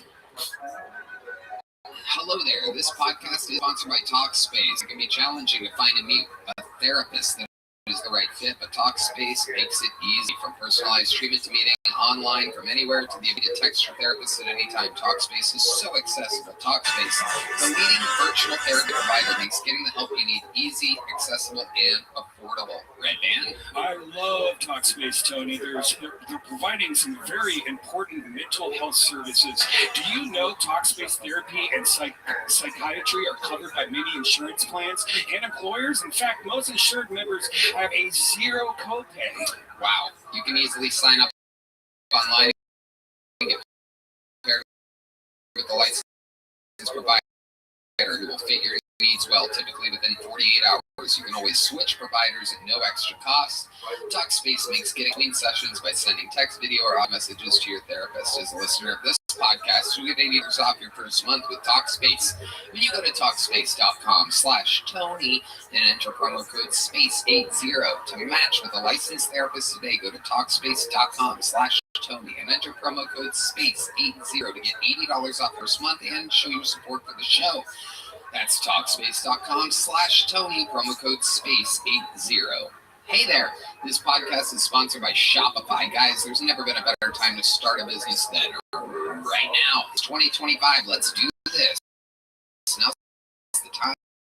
I started Kill Tony, and look how that turned out for me. Best decision I made. I love being my own boss, and more importantly, I love being Red Band's boss. And being your own boss has never been easier with Start your new business is right now. Shopify makes it simple to create your brand, open for business, and get your first sale. That's right. Get your store up and running with thousands of customizable templates. No coding or design skills required. All you need to do is drag and drop. Their powerful social media tools let you connect all your channels and create shoppable posts everywhere people scroll. Shopify makes it easy to manage your growing business. They help with the detailed taxes and payments from one single dashboard, allowing you to focus on the important stuff like growing your business. What happens if you don't act now? Will you regret it? What upsets you to the idea? Don't kick yourself when you hear this again in a year because you didn't do anything now. It's Shopify. 25 has a nice ring to it, doesn't it? Sign $1 per month trial at Shopify.com/KillTony. All lowercase. Go to Shopify.com/KillTony to start selling with Shopify today. That's Shopify.com/KillTony. Your next bucket pool, in an unheard of, unprecedented maneuver, is also on the inside. Just by pure luck, your next comedian goes by the name of Carl Kurz, everyone. 230 cold souls at a bar across the street, wondering why the hell the show hasn't started yet. As bucket pools are from the inside. Where's Carl? We got movement? Okay. Here he comes. I'm going to re-pull the next name.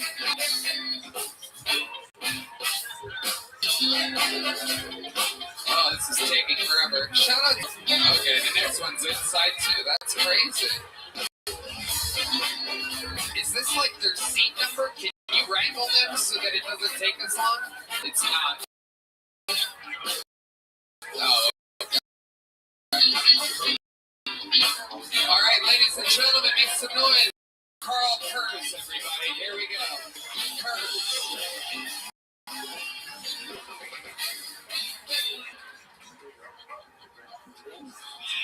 What's up, guys? I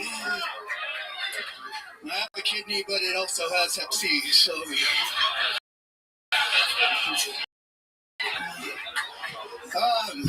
I got picked on a lot in middle school, and I got made fun of a lot looking at me. I tried to cover up most of them with tattoos. And this big fucking crow tattooed on my head. You don't get a crow like this tattooed on your head unless you've been called a one too many times. Well, this crow on my head, like, is it getting out, Bryson?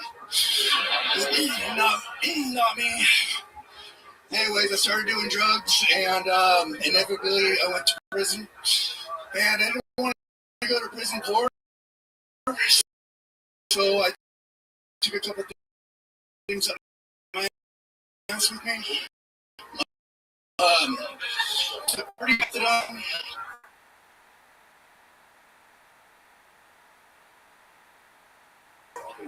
Canada. I guess that's all my time. Was there more? Did you want to do more? Go ahead. Oh, that was it? All right, you're just naming stuff that you shoved up your ass. Okay. I thought you were getting like a punchline or something. There's more. Okay, well, if you want to do the rest, do the rest. It's long. How long? I don't know. Jesus, we spent 15 seconds telling you to do the fucking 15 seconds. Yeah. So the worst part about shoving all those drugs up my ass was all the times I went to court and didn't go to prison. Like, fucking, yeah, it's very important that you do that. That's called the punchline. All of that was set up. You're just naming things you shoved up your ass. I had a feeling there was something more there. Welcome, welcome. Nervous. Fun stuff. You did very good. Thank you. Good job, Carl. You rolled right out with the lady's kidney, right into it. How long you been stand up? First time. Really? Wow.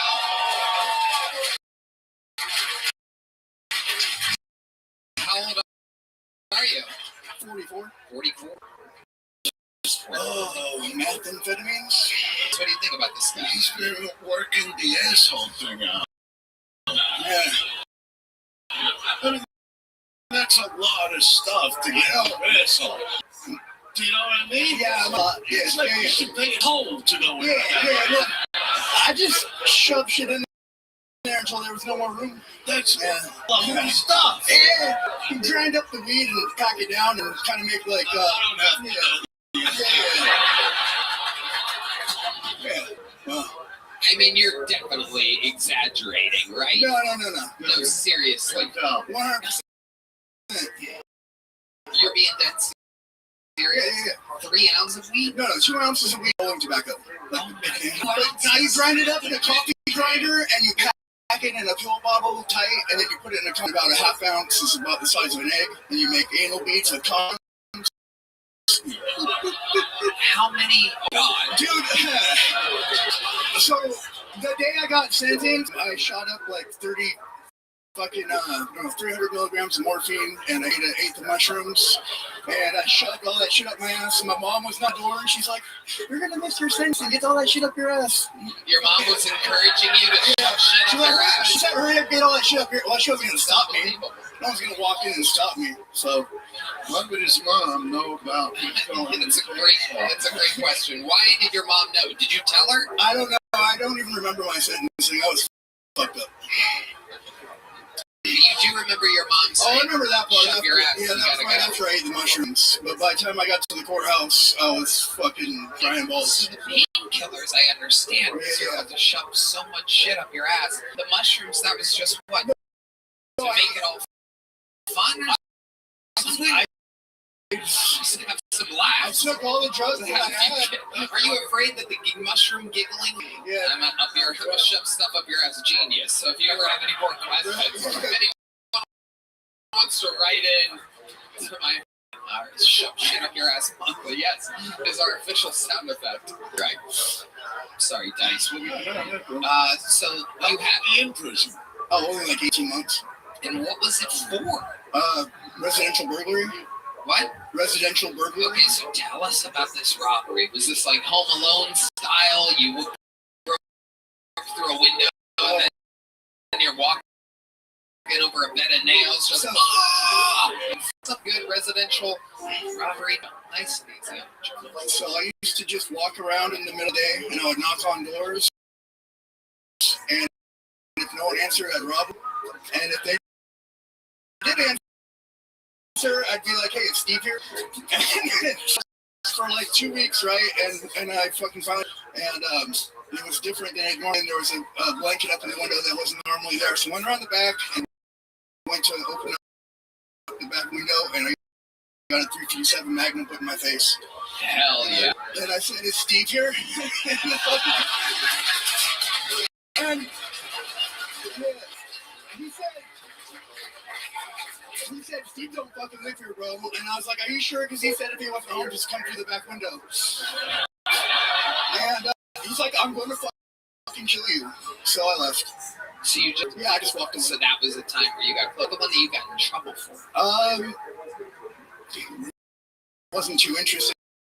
I didn't really get that much. What did you get to steal from the place? A bunch of fucking like that turquoise bullshit. Fucking the best first robbery ever, and someone. Why is Steve?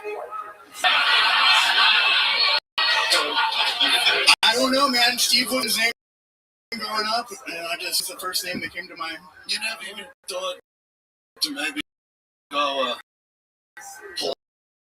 here?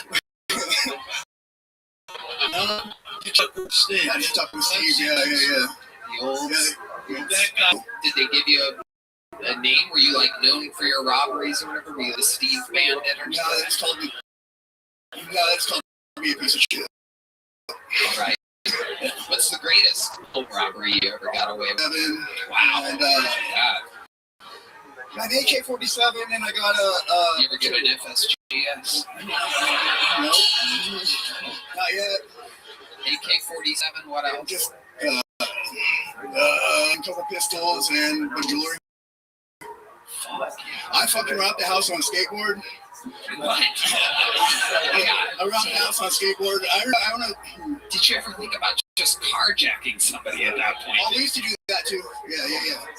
How many cars do you think you've carjacked? It's about 3 to 6 cars a night for like. I love that we can go. This is a show where I pull out of a bucket. 1 second, a guy's go. I used to steal 3 to 6 cars a night. Next bucket goes, I need a kidney. I'm gonna fucking die if I don't get a kidney. Then there's this piece of shit. It's fucking up. One time I stole a couple's baby right out of the fucking cradle with an AK-47. Nah, I don't like babies. It's just You should steal his kidney. That would make sense. No shit. I'll do a heist. Some kidney car. Kidney heist, yeah. Wow. So what do you do for work now? I own a construction company. Why do you laugh to say that? That's just is that your Steve? All the shit I just fucking. Hey, I'm a construction. I own a construction. Let me come in and measure. Let me help you out. No, man, I've done. You have an extra key I could borrow so that I could come and do some work while you're on vacation. You can trust me. Look at the fucking crow on my head. I was born here when I was a kid. You know how many times you have to be called a kid up at the old crow? Dude, if being called a it means you have to have a crow on your head. I have a whole fucking bird's nest on here. I'm 11 years sober now. So 11 years sober. I love it. How did you get sober? What was your secret? Oh fuck, man! All right. Here's our drunk blinds player, everybody. Just smiling, having a good old fucking time. He's been through 2 episodes today. This fucking guy's smiling ear to ear, just whiskey to the brim. I did a lot of heroin, did a lot of meth, homeless, living in a fucking creek bed. So when wait, what's a creek bed? Like in literally. Oh, Jesus Christ! Wait, yeah, okay. I'm like, oh, I've never heard of this. What design is a creek bed? It's not an IKEA. What kind of mogul is that? I've never heard of a creek bed. Is it like a water bed? Yeah. Like an actual fucking creek, like. Yeah. Jesus Christ Almighty! Someone sold my. How do you even end up somewhere so comfortable? Like it's like anywhere. If I can find a dirt bed before a creek bed, this stayed dry or something. I'm fucking freezing out. It's so hard. This sucks. That is the worst. That truly is bottom. That's below bottom. Sea level. Right. Well, someone stole my shoes off my feet while I was sleeping. They stole my top ramen and my toilet paper. Oh my God. You kept the top ramen and the toilet paper in the creek with you? I had a duffel bag. I just stole a duffel bag. Yeah. Isn't that amazing? Yeah. Wow. At least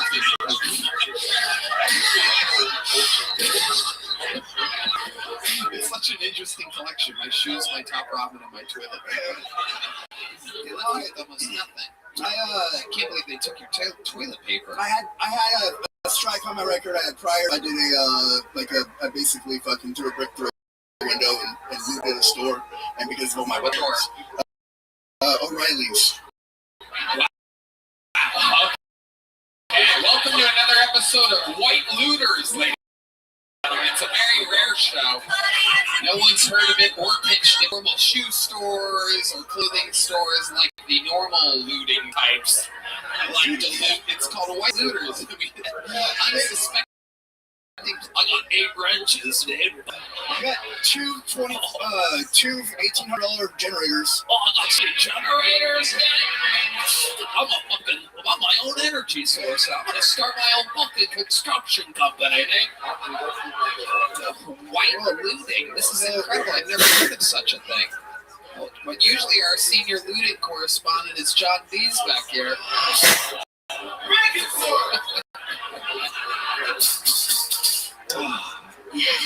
Wow. So I fucking was getting about eight years in prison they were going to give me because of all the priors and shit like that. The parole officer came in my jail cell and said, "You want to try rehab again?" And I said, "Yeah, why not?" Literally fucking didn't think out. I was going to prison. I was like, "Fuck it. Rehab has peanut butter and jelly sandwiches. I'll go to rehab." Yeah. So I was literally in a fucking creek bed with no top ramen. So went to rehab. I got sober. The top ramen if you were homeless. Bro, you just wet it? Just eat it. You can put creek water in it. Yeah. Oh, God. That's gutter water. Oh, my. Creek water ramen. Wow. This isn't thought of before. You know, dude? Holy shit. What's the for you? Like, yeah, creek water ramen. Yeah. So let me ask you this. What is the worst thing you've eaten in all your prison and all your rehab and all your homeless and all your drug-induced time? You're 11 over now. By a miracle, you're here performing. What's the worst thing you've ever eaten? Oh, fuck, probably shit. Wait, how did you eat shit? You had to eat it so that you could shove more drugs up your ass? What happened here? Exactly. Smoke shit. Wait, did you? I get all that your ass and only smoke like you do. Wow. The worst year was millions of people within the city. I ain't gonna remember this shit weeks. I mean, I don't really give a shit. So, it's a million. Yeah. But I have to see them again. I like your perspective. I think you're a fucking funny guy. You should know about you, even though this interview's gone on forever. When I got out of prison and I got sober, I got a gym membership, and I ended up taking a shower with the judge that sent me to prison. He had a gym membership at the same gym as me. Wow. And so I walk into the fucking shower, butt fucking naked, and there's Judge Curl. Hey, Judge Curl. You said it? Yeah. Do you think he remembered you? So yeah. Yeah, I bet he fucking did. Yeah. I just got out. I was probably a year muscle. Shit. Holy. For your he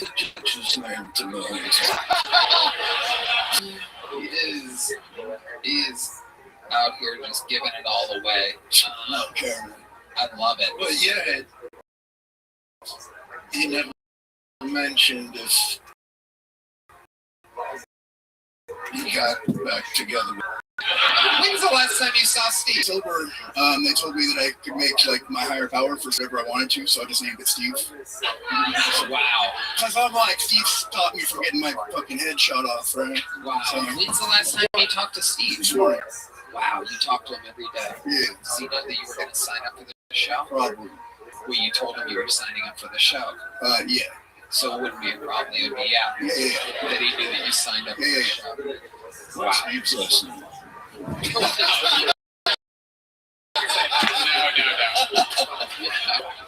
So you just did stand up. What are your goals? What's your hope with all this? Is this I don't have anything like this where I'm from, so where are you from again? Redding, California. Yes. North. Meth country. Yes, meth country. Yes. North of Modesto? It's right between Sacramento and Oregon. Yeah. It's a half point. So it's 2.5 hours north of San. On a map, people. Yeah. It's frightening. It's the Rochester of California. We got Fetty. I'm telling you, man, Carl, you really have a knack at this. Going right up straight into a thing. Throughout your, for your fucking life. Yeah. Congratulations. Here's a big joke. Here goes Carl Kurtz.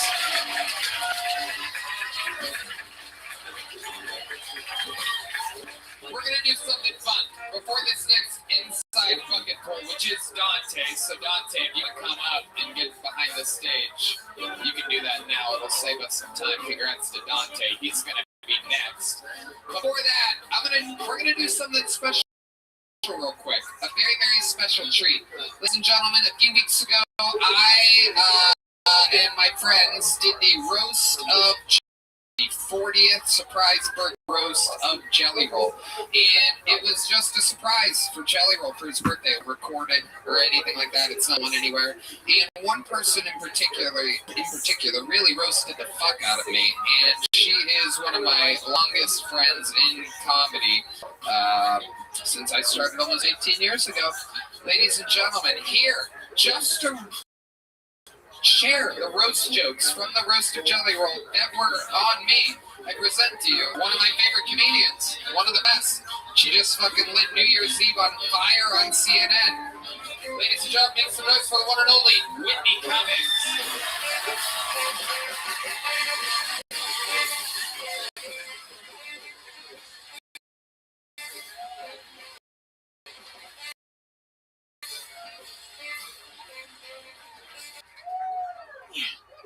Hi, everyone.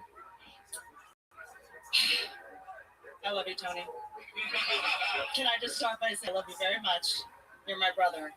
But here's the thing. I did want to start talking about the Trump rally thing. Because it's like, I don't want to keep bringing it up. Like, it needs to go away. It's just that it was so crazy to me that, like, the Trump rally, like, that was just so not set up for comedy at all. The fact that you just, like, went out there, like, it wasn't set up for comedy up there at the Trump rally. Half the audience was like, oh, an abortion victim is speaking. We get to hear from a baby who was terminated at 9 months.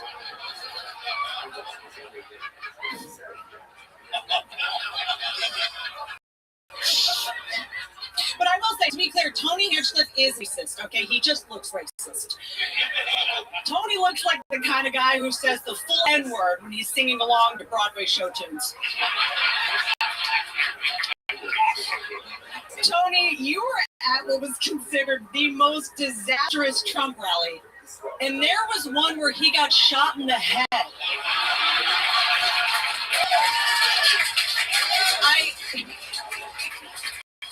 Two people died in Pennsylvania. Yours was the most upsetting. At least when two people got shot, at least we didn't have to hear Jennifer Lopez give a speech about it. Like, that was... And then the next day, do you remember Donald Trump pretended not to know who you were? This is a man who publicly... This is a man... He went to prison. On TV, he pretended not to know you. Now you know what it's like to be a Miss USA contestant. So, time something like this happened, a little while back, Tony got in trouble for saying the C word. That's right. Some cunt got mad that he said chink. You know, Tony was actually, he came here like the pandemic, you know. I love his like new look, being in Texas, like the more Western guy. I didn't know the cowboy boots would build a bear. Tony, I love you so much. What an honor to be on Kill Tony. What a trip. And with me, fucking comments.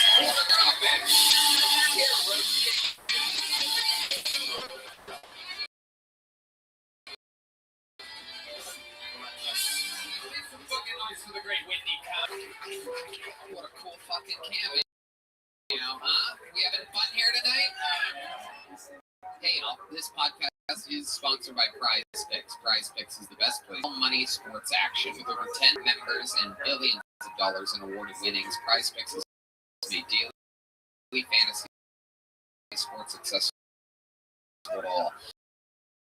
You just pick more or less on a leader game all season long on Prize Picks. Red Band? Tony love Prize Picks. Next on Prize Picks, I'm looking at the football board and select Travis Kelsey. That's for more his name. than 70 receiving yards, and Lamar Jackson for more than 250 passing yards.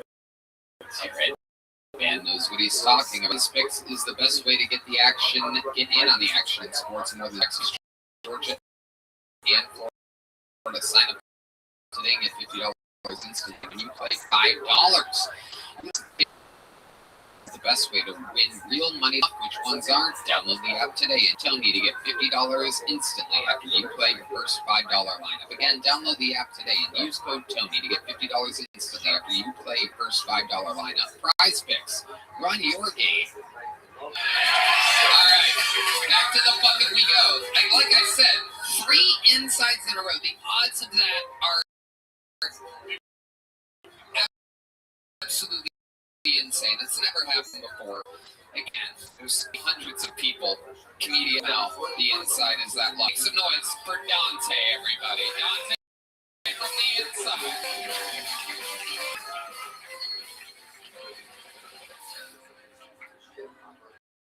Hello, Austin. How you doing? I'm here with my new fiance. She just got us tickets, and we got to fly out here to come see the show. New to my family. She just got to meet all of us this Thanksgiving for the first time with my family. 4 brothers and a sister. She was very nervous doing the turkey and passing. We call it a dressing. She said, "What's the difference between dressing and stuffing?" I said, "Well, I'm not going to be dressing my dick in her ass after this." Just kidding. She's going to kill me for that. She did write me because she said I was a fun guy.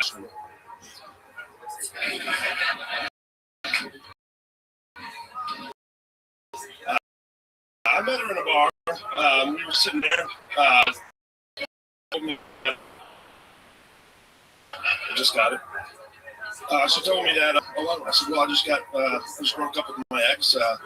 She said I was too kinky for her, and she said, "Well, that's fun because I just broke up with my ex too." He said that I was too kinky, and so one thing led to another. I said, "Let's go back to your place and let's get kinky." We go back to her house. We're hanging out. She says, "Let me go into the bathroom." All right, just keep going now because we're already almost there. Is this another street joke or is this like a real joke that you made up? It's a real joke. Okay, keep going. So she goes in the bathroom and she gets all dressed up. She comes out, cat of nine tails, stilettos, clamps, looking hot as fuck. And I'm standing at the door ready to leave. And she's like, "What are you doing? I thought we were going to get kinky." I said, "Fuck your poodle and shit in your purse." You're like a street jokes guy. You've heard these jokes before. I've never done this. Well, I know, but you signed up and you just did jokes that you've like been told by funny friends before. Yeah. What's the difference between dressing and stuffing? What, Tom? I won't be dressing my right. You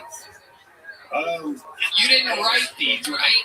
No, I didn't. Right. Exactly. That's what people are doing here.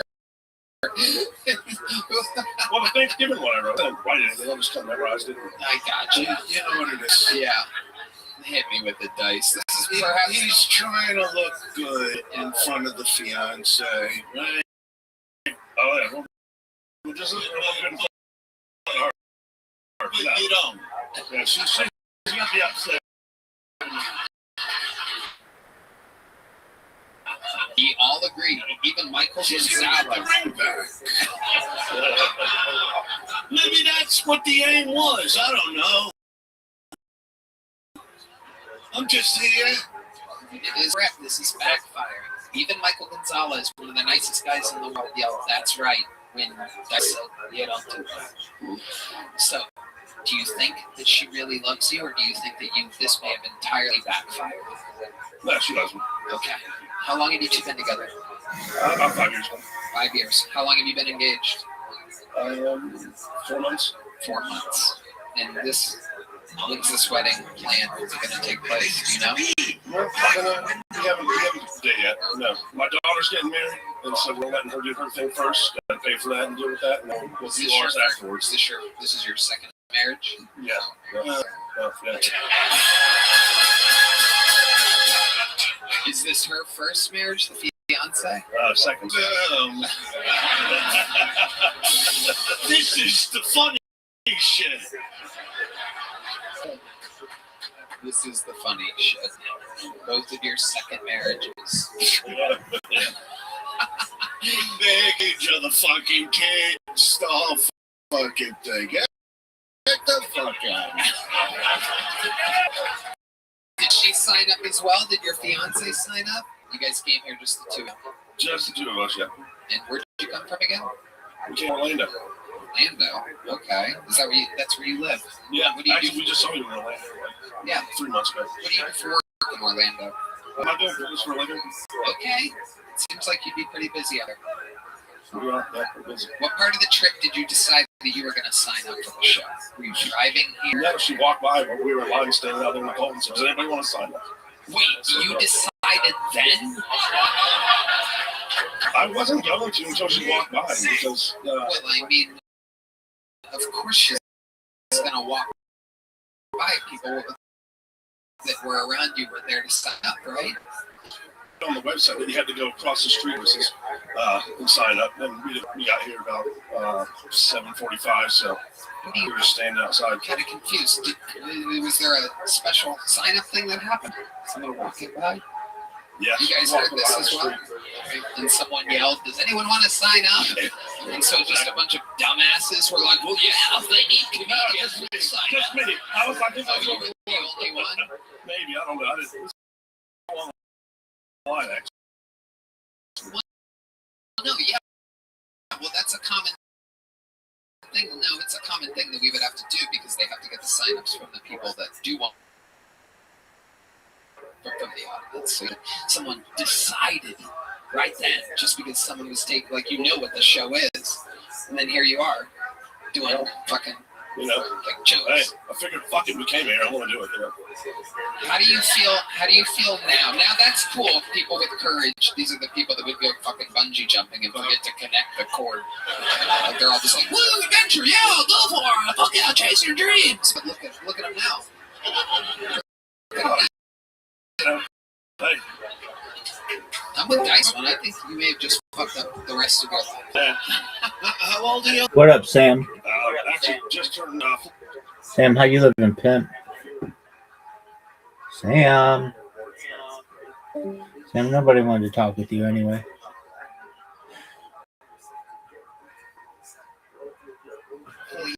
Done. Okay. More kids? You think there's going to be more kids? No. How do you know that? How old is she? 33. How'd you guys meet? There might be some more kids.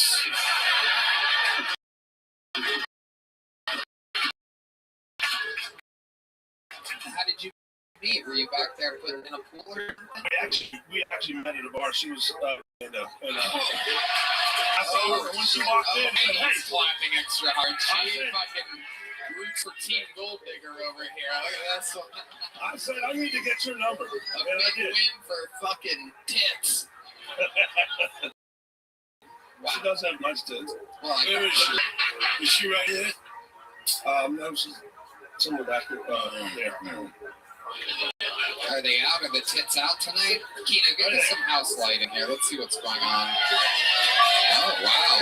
Okay. Oh, wow. All right. Okay. Wow. My pool just went above ground. Look at that. It's incredible. What do you think about Frothy Key? Fucking disgusting. Unbelievable. Turn the lights back off. Okay, Dante, I spent way too much time with you. Here's a little joke book.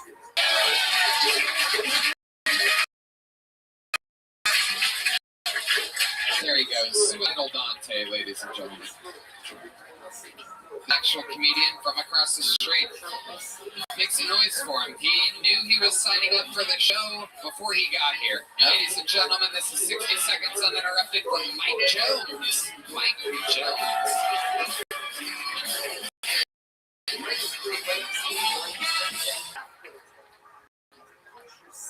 When a man gets pregnant, does a baby come out of his ass? Could you imagine being the delivery doctor?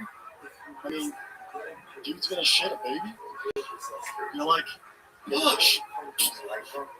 Oh God, that was fucking disgusting. The dads are horrified. Sue you for hate speech, you piece of shit. You gotta feel bad for days around kids, though. First, you gotta come in his dick hole. Sounds hard. Right, Tony? Look, I have a solution.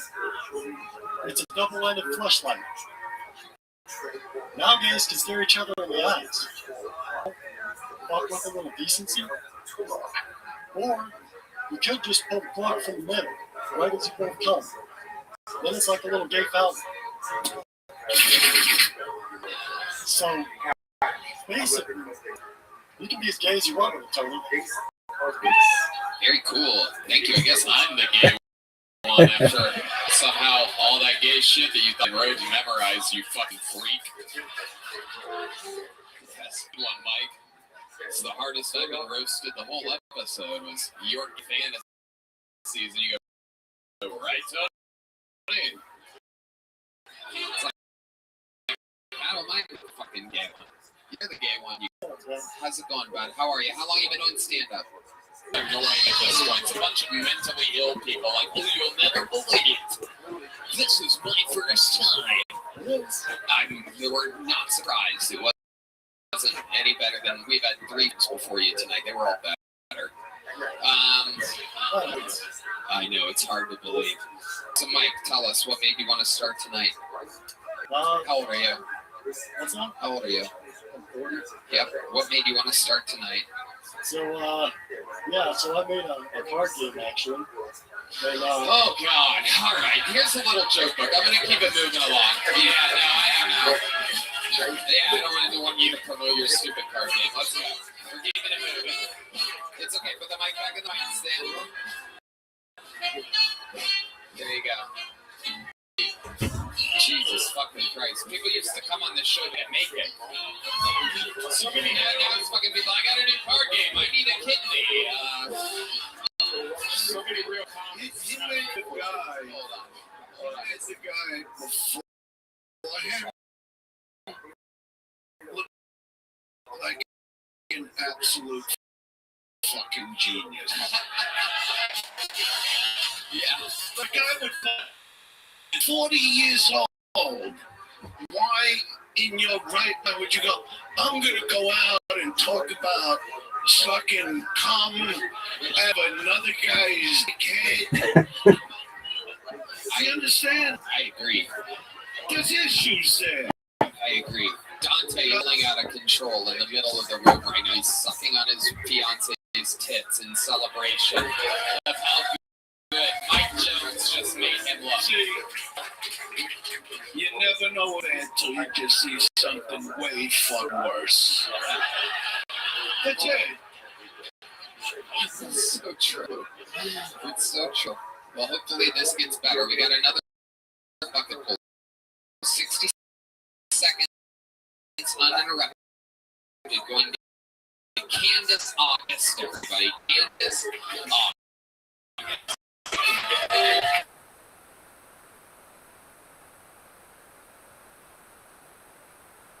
A hypocrite because when the COVID vaccine came out, it was like, absolutely not. There hasn't been enough research. I refuse to compromise my health.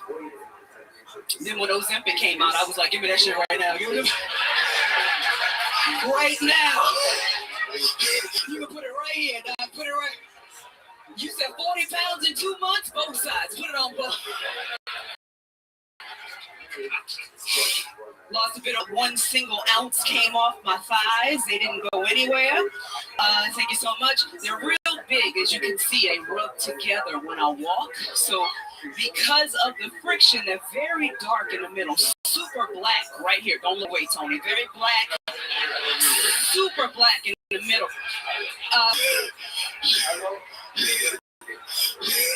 I say black, y'all. These guys could have marched with Dr. King, just black as shit.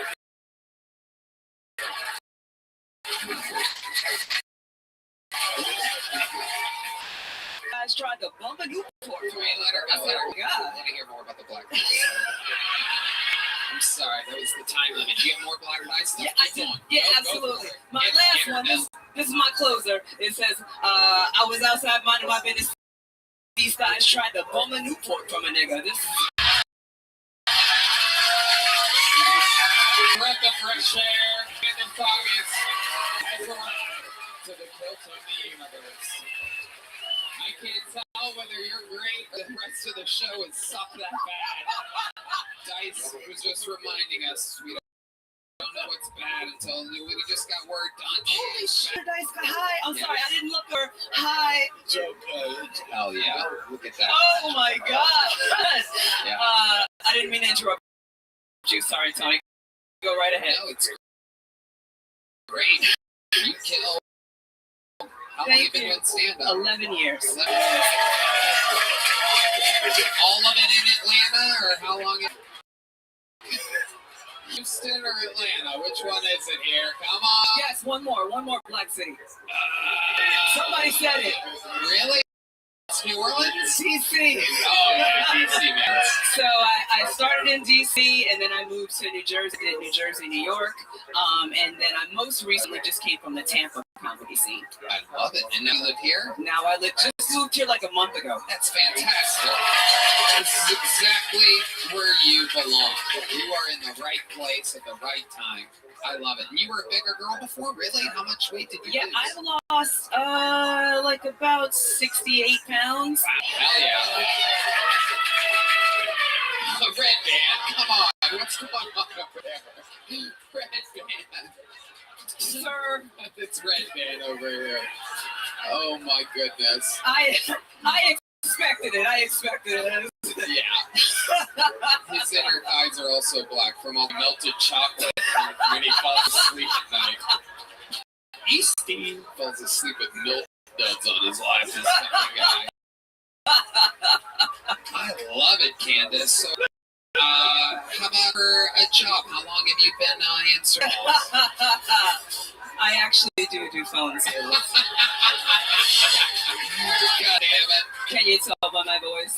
Absolutely. Yeah. I love it. You do have a lovely, lovely voice. Thank you. Is it really true that your inner thighs are blacker? Yeah, they're very darker. In the middle, from the friction, yeah, they're darker.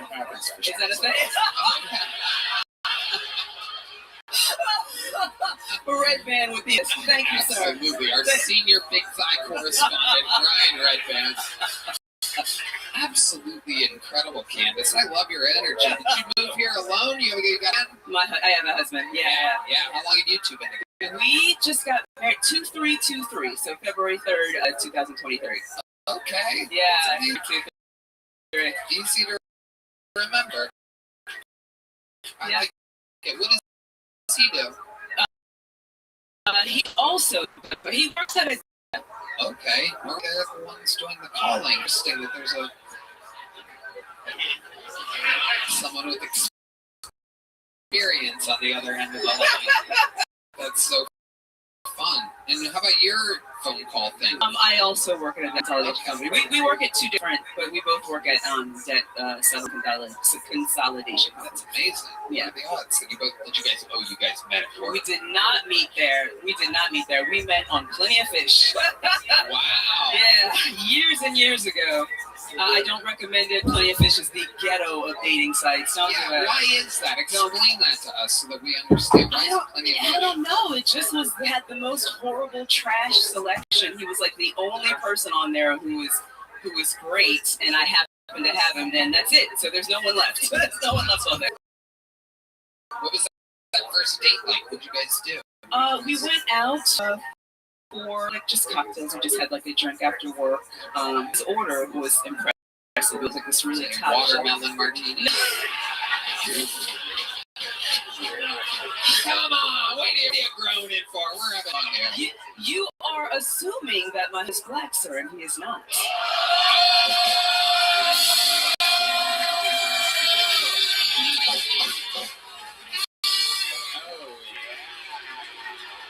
So he was a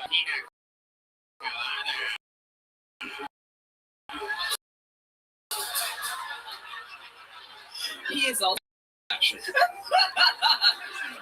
He's not white. You guessing, or shall I tell? Oh my God! He got a mother socket.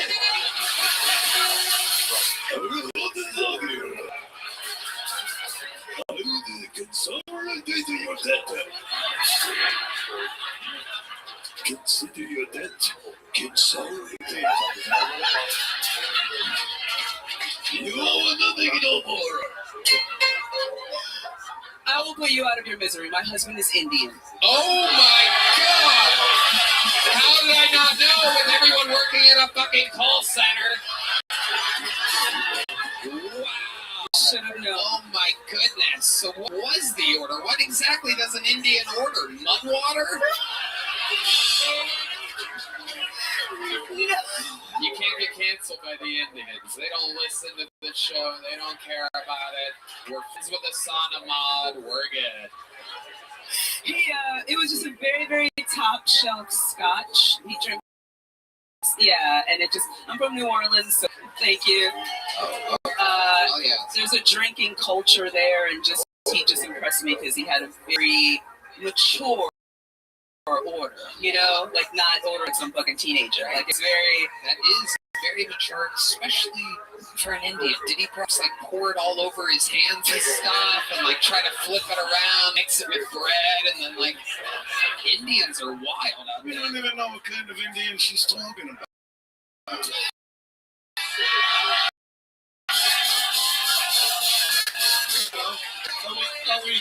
Thank you.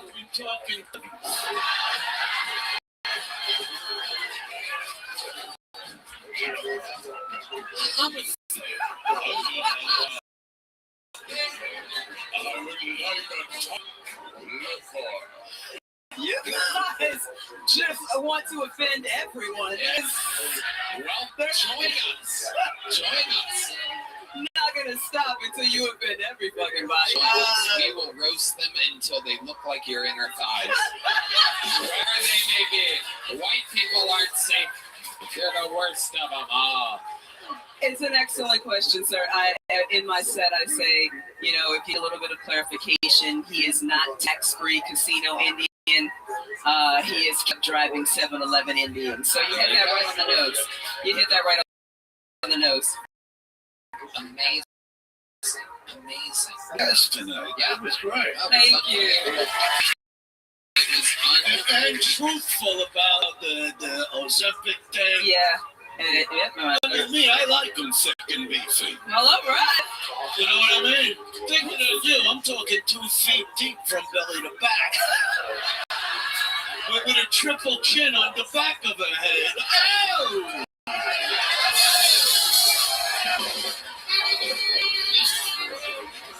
Oh my God, this might be the best day of my life. Oh my God! I tell you, we needed you. It has stunk up the stage so much that you would think it was your husband's wife beater in the hamper. You have a lot in common with him, like butter chicken, wait, what? Shut up. What does that even mean? What did you just say? I don't even know. Red Man may have actually just been racist just then. What is butter chicken? That is an Indian dish. Oh, butter chicken. It is an Indian. Butter chicken. I thought you said that, and I'm like, oh, Jesus. I don't even know what that means. Wow, that's amazing. I don't think I've ever seen an Indian man with a black woman before. He must have how do you think he ended up with that kind of confidence? Normally it takes this very specific kind of swagger to get real, especially fucking DC. Tampa fucking on over there. But how does because he's Indian guys are normally pretty little, right? Are you taller than him? No, 6'1". Whoa, Jesus. Or maybe 6 foot even, 6'1". Yeah, he's tall. Goodness gracious. Yeah. I've never even seen one like that. Look, if you think of being in the 7-Eleven, you're never looking at a tall guy. That's the reason I seal. I'm not afraid. Exactly. It is incredible. But where do you think he gets that confident? Even with height, I still think that it takes a certain type of guy. I've still never seen a tall Indian guy with a power black woman either. He's just, I don't know, he's just an amazing person. I just have that kind of a quiet confidence, not very braggadocious, just kind and generous, just a great, great person. I love him more than I've ever loved anything in my life. Unbelievable. And this August, I hope you sign up more. I hope we get to see more of you. Man, love to have you on the Secret Show.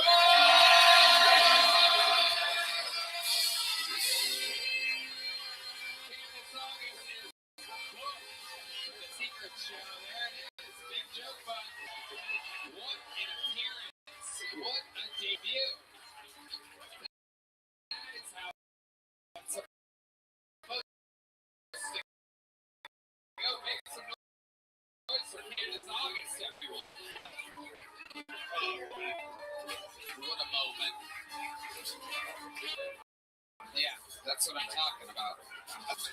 Ladies and gentlemen, your next bucket pull goes to the name of TJ, everyone. TJ. Here comes TJ. Oh, wow. You know who this looks like. All right, let's start from scratch here. I'm going to give you, I don't normally make a joke at the top of somebody's set. I couldn't help myself. It was just right there. Ladies and gentlemen, a fresh start. Make some noise for TJ, everyone. Austin, thank you guys so much. Y'all are real friendly. Like, I had someone just the other day come up to me. He's like, excuse me, has someone ever told you look like Kobe Bryant? I'm like, nah, I usually get Dalzine from Street Fighter. Yoga play. Yeah, but I'm not technically even black. No. Like, I'm more like Kamala Harris. Yeah, like, we pretend to be black. So,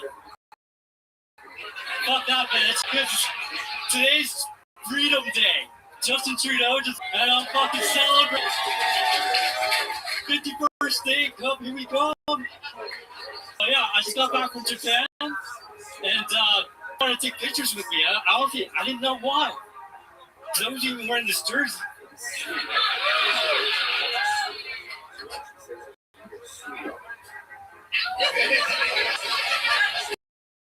It's a children's large. Yeah, I got it for my 4th birthday. But yeah, honestly, I just want to thank Zeman Retention for the last 18 months in this fucking moment right now. Thank you for giving, like, yeah. All right, TJ, there you go. That was your card. And now you are in it. You're in the interview card, TJ. All right. Wow. First of all, let me tell you, you are the biggest 7-year-old I've ever seen in my entire life. You're a giant child. How tall are you exactly, TJ? I'm 6 feet. You're 6 feet. 6'3". 6'3". Okay. Yeah. You're nervous. You got a little slur there. Wow. Dice, what do you think about this guy? He might be the Indian husband. That's what I'm thinking. That's what I'm thinking. What ethnicity are you, TJ? I'm actually Sri Lankan. Oh. Yeah. What are they known for? Tourism. Yeah, it's a beautiful country. It's way better than, well. Are you the head of tourism there? It's great. I actually, oh my god. Okay, he's about to pass out. Does anyone have a glass of water? These hipsters are handing you their half-filled drinks. No, don't do that. No, don't do that. We have to have a water back here. We're gonna grab you a water. It's okay. I know, it's okay. We're gonna get you a water. Look at the lovely Heidi, everyone. Look, Kobe Bryant ain't strong enough to open a bottle of water. This might be Kobe's better than you after the helicopter crash.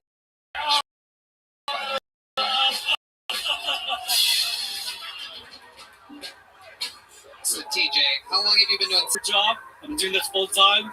Been touring. I went to Bangkok, open mics. I did a show in Tokyo, just open mics. And how hard are you bombing in Tokyo? I can't even imagine. Yeah. Yeah. Went to Bangkok for this. Wow. Wow. So. Mentality. Okay. Trying to be better every. Okay, but do you practice every day? I'm trying. Well, I'm here. Yeah, you're here right now. I do this every Monday. I've never seen you before, right? Yeah, I mean, I just started a year ago. Okay. All right. But you're out at open mics practicing every night? Every night? In Austin. I just got here 3 nights ago. I literally just got to Austin. Okay, from where? From Canada. What part of Canada? Toronto. Okay, that's like wow. Yeah. How many times did you get vaccinated? Tell the truth. I did not. I'm a Republican from Canada. I did not get vaccinated. It's the first time I've ever seen a Republican in a Lakers jersey. I don't know if I believe any of this. What do you think makes you a Republican? Just out of curiosity. I don't normally like to get political, but you look too skinny to be a Republican. But tell me more. That's coming from me. Think about what's gone on. I wish I wouldn't have asked that question. I'm trouble. What do you do for work? I was a banker, and now I'm in sales. Okay, what are you selling? Reputation management. What does that mean exactly? We protect people's reputation. No. Yeah. Okay, that sounds interesting. Yeah. I think I got a lot of phone calls from you guys a couple months ago. Amazing. Okay. Yeah. So what do you do for fun? Play tennis, do comedy, hiking. Yeah. What else? There's no other dream you have? An instrument? Then... Are you doing my dreams right now? No, I'm asking. He wants to know. No, because I'm 44. I finally thought this is what I like doing, and I'm finally fucking. What do you think made it take 44 years? 43 I didn't grow the balls, so we see like I actually finally grew the balls. But wouldn't you agree that your balls are the same size that they've been for over 20 years? Maybe. Did your Sri Lankan parents have anything to do with you not wanting to chase your dreams? Possibly. I don't know. No, they were pretty supportive. They're supportive of me being here right now, so they're fucking awesome. Okay. Okay. This is all good. Wait, you're still going with this Kobe thing? Yeah. Is all in here? He had an accident. You look more like the guy from Indiana Jones than the humming. That guy. Yeah. Super topical reference from Ryan Red Band. Kobe. Yeah. Go your shot one more time. Let's see what a basketball shot from you looks like. Because it was unbelievable what I think I saw a moment ago. Like I didn't. So I want to see it again. I technically don't play. I play tennis. It's okay. Yeah. Just put the microphone down for a second. Let's see what it looks like. You shoot all into it. Back a little, sit back. Yeah. That's not how we that foot in front. It's right foot. I want to see Kobe Bryant, ladies and gentlemen. Here he is. Wow. Wow. There's a certain smell that just went over the entire room from that. That is a Sri Lankan salsa, if I've ever smelled one. That is absolutely incredible. Drink less or you're sweating too much. Okay, TJ, but here's I like your style, and it's even though I would normally give you a small joke book, it looks good with your jersey. Here's a KT joke book. TJ. So fast, so Kobe. What? Go Kobe, yeah. Kobe would have caught it. Yeah. Music for what? Yeah. You're gonna dance out? Give him some music to dance out. I've never had anybody ask for that before. And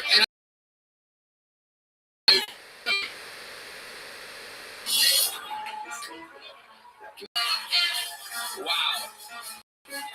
Okay. There he goes, TJ. Dancing his way back to obscurity. He didn't even dance. I forgot the fuck. He didn't take the water. He forgot too. There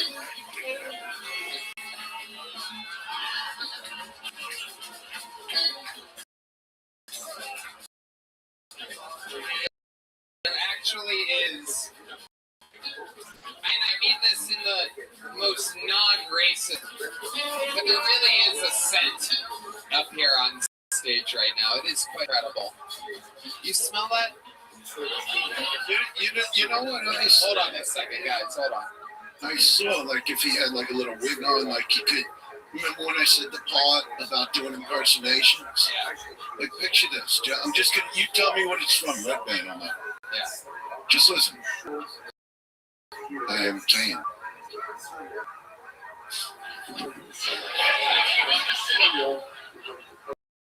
What show? You're right. Ben will know that. This is from the 70s or 80s. Kung Fu. David Carradine.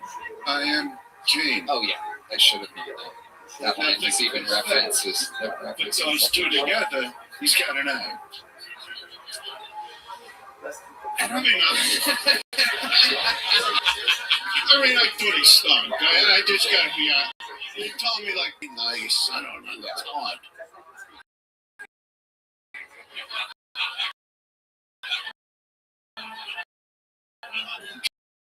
Trying.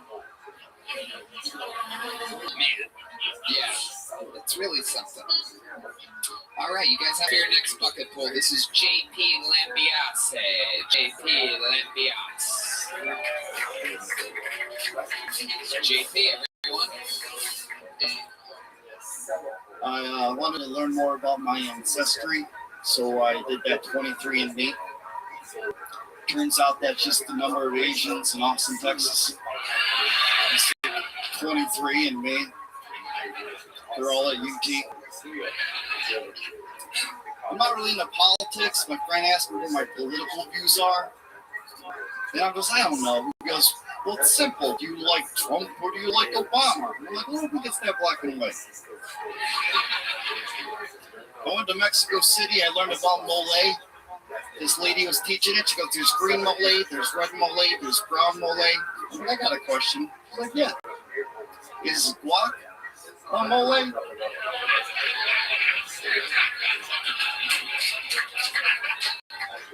Thank you. JP Lambiase. Am I saying that correctly? Lambiase. Okay. Oh yeah, Lambiase. What kind of last name is that for an Asian girl? It's a little interesting. It's actually, but my dad's Italian. I was bought by Italian. You were bought by a what? Just like a doctor, yeah. Yeah, that makes sense. Italians are good people. Yep. Out there saving Asian babies. You were bought from France? South Korea. South Korea. Just wanted to make. I still don't understand. Oh, wise.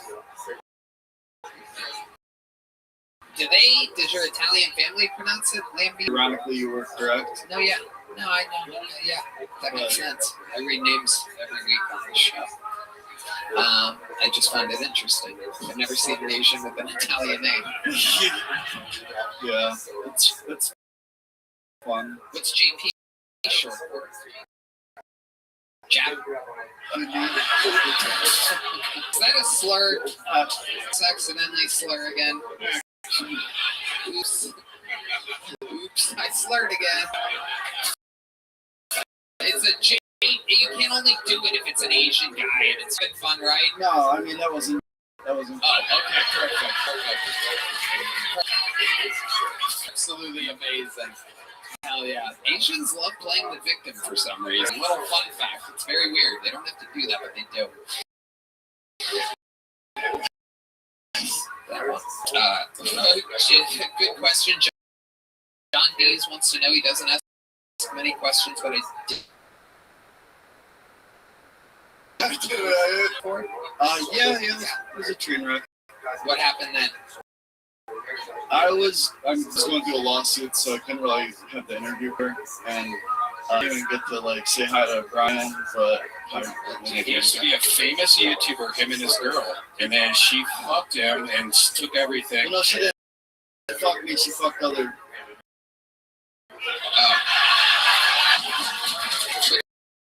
She screwed you over business-wise? She kind of locked me out of my YouTube channel. She's just slandering me online, and there's a lot of drama. Oh boy.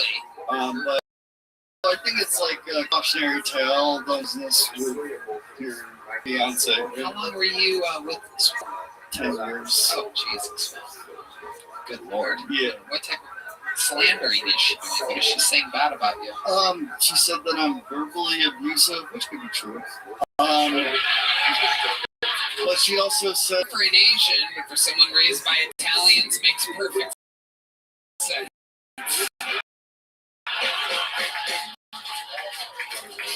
You get mad like an Italian? Did your parents teach you that when you get mad?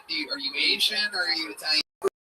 He's very Italian. My dad's like a piece of manja, like every day. Mozzarella. I got you being racist back to me, so we're good about the Jack thing earlier, just to let you know. You know, Italians, we're just all mozzarella to one another. God, so I feel like a real victim right now. Oh, thank you, Red Ann. Okay, so, alright, well, then maybe we shouldn't talk about your slandering, suing ex-girlfriend then, huh? I like to, it's fine, but... Well, what do you want to say? What's interesting about all that? Well, I mean, I guess she outed me as like a homosexual, so that's been kind of cool. I can relate to you on that, you know? Right, sure. But does she have any actual, you ever done anything homosexual like? Yeah, I texted her, I'm gay. Oh, that'll do it. That's gayer than anything I've ever done. It's like we can't really relate to each other. Yeah, well. Did you text her that because you're gay? No, she wouldn't give my apple, and I said, well, if I keep asking, then I try and do a different approach. Oh, that's actually kind of smart. Yeah, and so you're at that point, you're just like, please, you know, I don't have anybody else to go to. Like, I'm gay. I'm gay. And then she sent me what I needed. I was just like, good, it worked. Holy shit. She said, it makes so much sense now. See what I'm saying? Actually a smart approach. If all else fails with a easy chick, just go gay.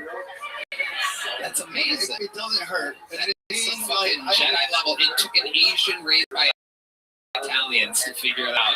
Just to crack them. And of course, in their own inner anger and rationalization with themselves, they're like, oh, that makes sense. Of course you're gay. Right. Did you have to prove anything? Did you Photoshop out there or anything like that?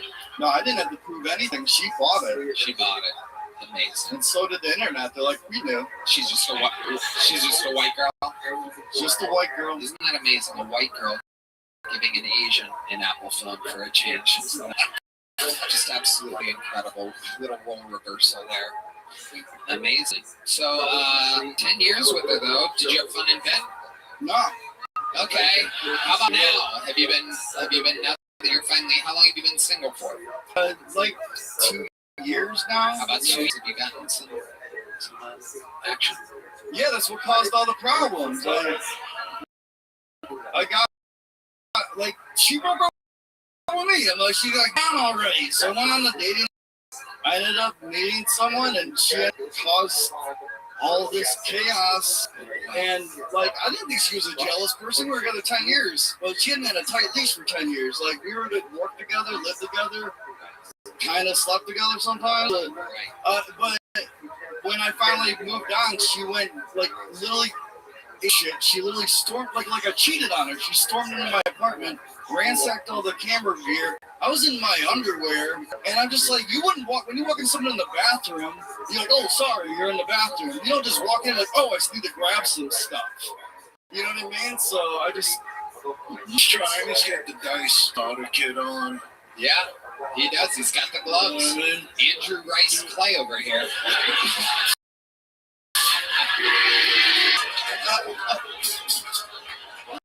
But you like girls, see? You watch the Godfather Christmas time? Yeah, I mean, like, that's it. I mean, that's one of the best things. And it doesn't excite you when he's got that chick with a big tit nailed against the wall.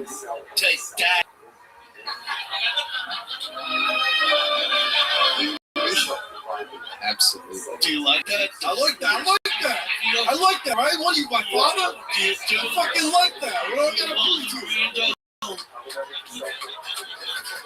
Let me see you do Marlon Brando, like the Asian. You don't do No, that's not it. That stinks. Let's go. Well, that's you. What do you do this for? I don't do impersonation. See, isn't that a little better when you do that? It's a little better. Alright. He just looks like a homeless Asian woman to me. I don't understand the whole bundling. It is crazy. I'm cold. You are. How cold can you be? The weatherman said it's a little cold outside. He lives in his. It's not a blizzard. You look like an accountant for everyone from a barrel fire. Oh, shit. Yep. Get it? Okay. Sorry, Dad. All right. This is it. He is the Italian that adopted him. Wow. So she's no longer bothering you, right? No, she's moved on. No, constant right now. Really? Yeah, as we speak. Well, don't bring your fucking trouble to us. We like you, whoever you are. Best of luck with everything. No, you're good. She wants to get on the show and tell her story. Oh boy, she wants to get on this show. Yeah. Oh my goodness. Yikes. She needs a minute, but You got over my friend. Does she do stand-up sometimes? I wrote her a minute. What? I wrote her. What is that? We did we did a comedy clutter, and she did the graduation night. And it's a minute? You guys had to do? 5. Wow. We're pretty good, Joe. How many of the minutes did you write? This is so Asian doing the homework for the white person. You wrote all 5 of the minutes? No, I gotta give her some credit. I think she might have got like a couple of jokes in there. All right. It's pretty funny. So does she do stand-up comedy sometimes? No, not at all. She actually was terrified to do it. Did you guys start at the same time? You took comedy class before, or what? No, my friend Carmen Malone does a comedy class in Orlando. You just dropped a name. Now I don't like it. Oh, sorry.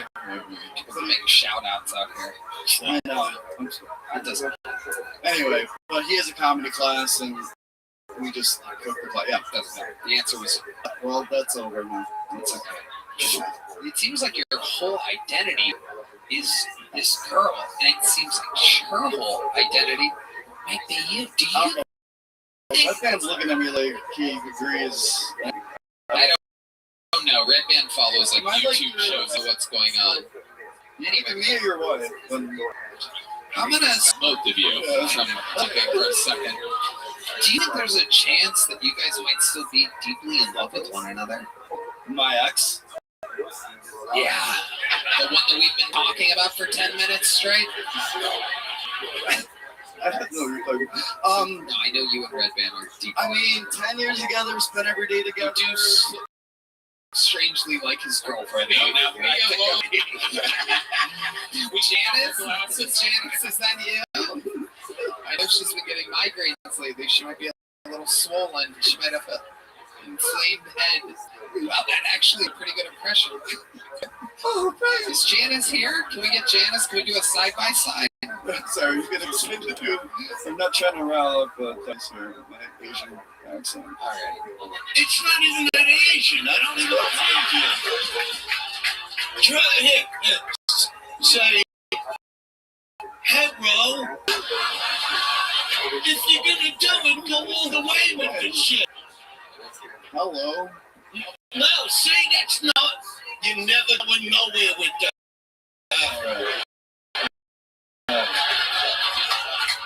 It's not what the people are looking for. Asian, you gotta go Asian. You can do a more Asian accent than that. Let's hear. They can't say the letter L. Right. Yeah, that's a good way to know. He's trying to help you. You've taken a comedy class before. This is like a comedy class. It's exactly what I'm teaching him. He's teaching you how to do an Asian accent. So come on, fucking give it to us. Summon the people. Italian, you know, you come to a hey, that shit name. That's not an Asian name. Okay, tight like. I know the JP. He's doing 20 to life. You understand? Ying. Ying, all right. Hello. I'm Yang. And then, Hello, I'm Yang, and you got fuckface. you know, this shit I could take. Okay, good. Check out, smart man. Yeah. That's right. No, you got the wrong. Look at glasses. No, not fuck, man. Man. It's a smart man. All right.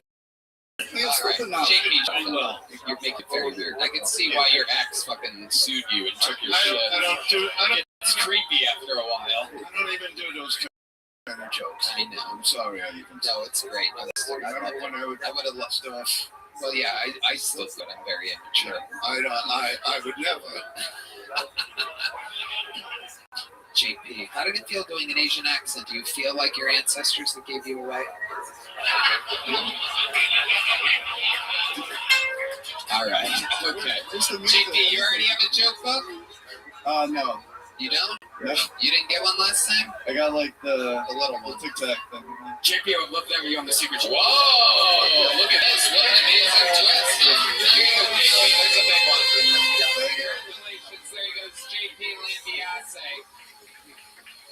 All right. Your final comedian of the night out of the bucket goes by the name. She's been on the show numerous times, especially back in the got to Austin. Since then, she worked her way up as a door person here at the mothership and gets regularly booked on shows all the time. One of Adam, the tech coordinator's favorite top young rising comedians. One of our favorite top young rising comedians. Make some noise for her. This is a brand new Christina Mariani, everybody.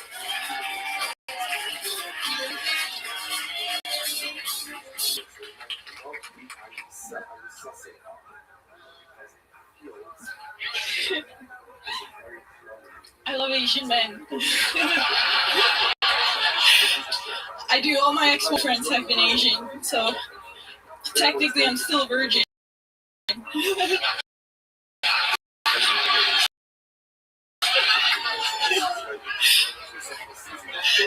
I learned that race is passed down generationally, so it's internalized, which makes sense. I was walking home, it was late at night, this black guy walks towards me, and instinctively, I grab my purse, even though Lottie, I know he's not for sale.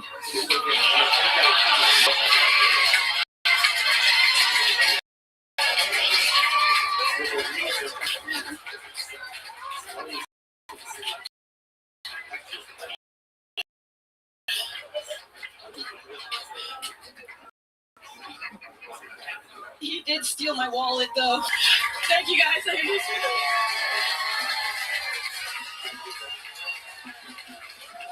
Exactly a minute. Unbelievable material from Christina Mariani. That is fantastic. Unbelievably great joke. How you doing? Yeah. I'm still as awkward as ever. Still just like the day it started over there. Never ends. How's it going, Christina? How are you? Good. I'm great. Thank you. Fantastic. Remind everybody, it's been a while since you've been on the show, right? Yeah. You used to be on when you were at Vulcan. Yeah, when I was at Vulcan. Yeah. I got on a few times. Uh-huh. Yeah. And things have been going good. How long have you been doing stand-up overall? 3 years. 3 years? Yeah. Okay, so you started back then. Yeah. You still don't know how a mic stand works? I like that. That's fantastic. Great. The cords wrapped around there. You're stuck there. You got it. You got it. Got it. Feel great. It really was amazing. Yeah, thank you. Thanks. Not everybody was like that tonight. Yeah, thank you. That was great. That was great. Thank you so much. Let the record show tonight's episode, 3 out of the top 4 performers were women. It's unbelievable. Christina Mariani, Candace August, Whitney Cummings, and Cam Patterson representing the men. No, I'm saying that's the 1 out of the 4. That would be a weird joke for me to make. Cam's a 1 in everybody. No, I'm saying out of the top 4 sets, 3 of them women, which is a mathematical anomaly. It is unbelievable. But you, Whitney, Candace, very, very funny. How's life been going? What's it like out there for Christina Mariani? You're in Austin. You've been here for years. You're having great sets. You're on a lot of big shows. You're a shy, nervous. I'm not that. I mean, right now I am, but I feel like I've gotten cooler. Okay. Can you tell us about some of that? What are some of the things you used to do were uncool, and now you have control over them? Well, I mean, you tell me, right? I don't know. I don't know. I mean, yeah, I you're feel blending in well. You're not sweating like a Sri Lankan right now. I can tell you that. We had that happen. Yeah, I am, but something else. No, I'm starting to headline, so I'm working on my headlining sets. I had a New Year's show. I'm headlining Black Rabbit on the 19th.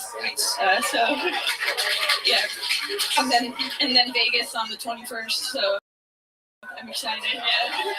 I love it. Where can people get tickets for your show? Just on my Instagram. Can I? Yes. Okay. CRIIMARII. Wow. Is that your password or that's incredible. It's Creamery, but it sounds weird when you say it. I didn't mean to for it to sound like that, but so you kind of combined your first name and your last. Yeah, and I didn't realize it sounded so gross. Yeah. It's wild. What else do you do, Christina? What would we be surprised to know about you, about your life here in the Saturday portion of Kiltony? I said half marathon in January, so I'm gonna. You too. Cool. You signed up for a half marathon as well? Why just a half? Like her, I understand, but you're a black man.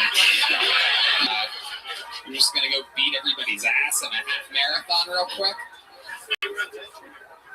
Wait, he runs ultra marathons? Michael Gonzalez is outing you.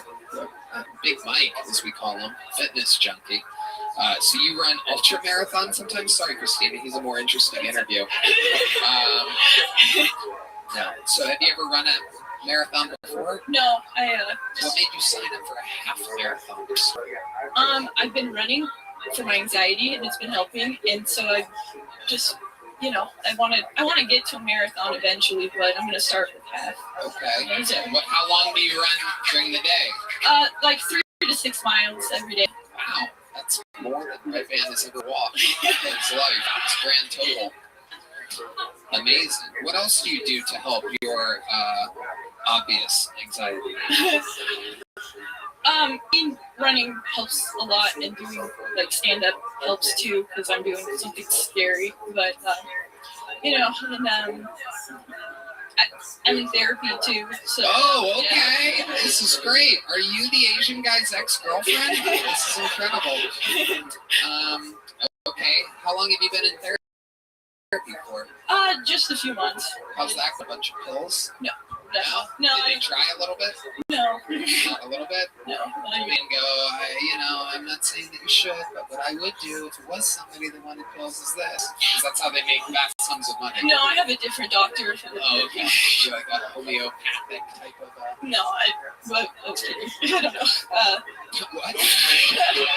You're just kidding about seeing a therapist? No, I am kidding about getting drugs from a different doctor. Right, okay. But did your therapist suggest drugs at any point? No. No, nothing at all? No, it's just talk therapy. Yeah. Therapists don't do that. Oh, the guy that lives with 9 women also knows a lot about therapists. Who would have guessed this, everybody? Well, yeah, but usually if you have a nervous bundle like this, send them straight to the psychiatrist. No, I'm not always like this. What do you normally like? No, I mean, depends on the situation. When you do something like more nerve-wracking, you same all the time. No. Yeah. Yeah, no. What would make you more nervous? What would make you more nervous? Who wants to hear her sing a song, everybody? I'm kidding, I'm joking. That was a fun set. You're famously nervous and Chuck Red Band. I'd love to have you on the Secret Show. Fantastic. You ready? One of these before? You want one? There you go. Christina Mariani, everybody, in tonight's episode. How loud can this place get for the one and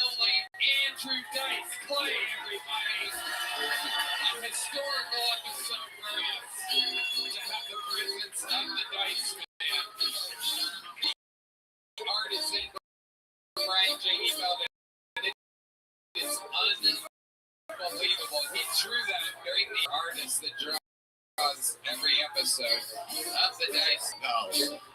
Ryan J. Ebel. No. Yeah. That's right. Is there anything you can promote? Is one of the funniest men on Instagram.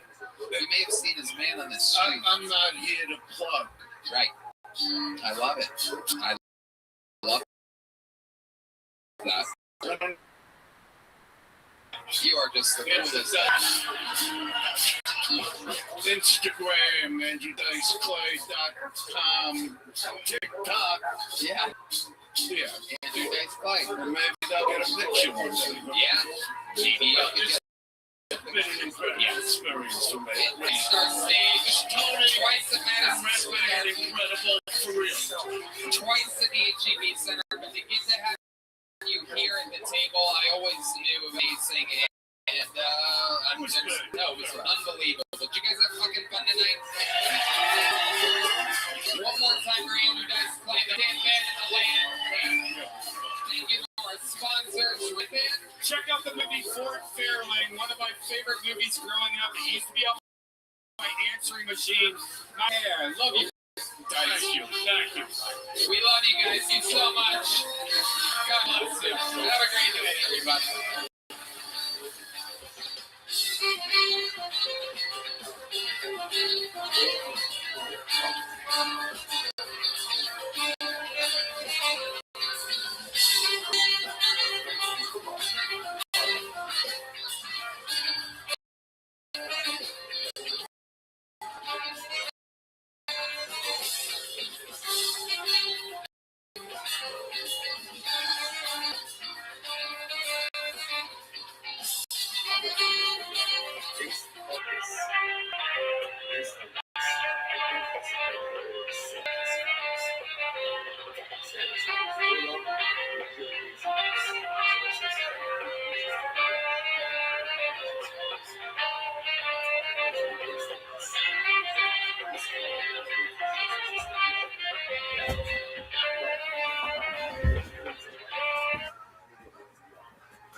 That's a shit.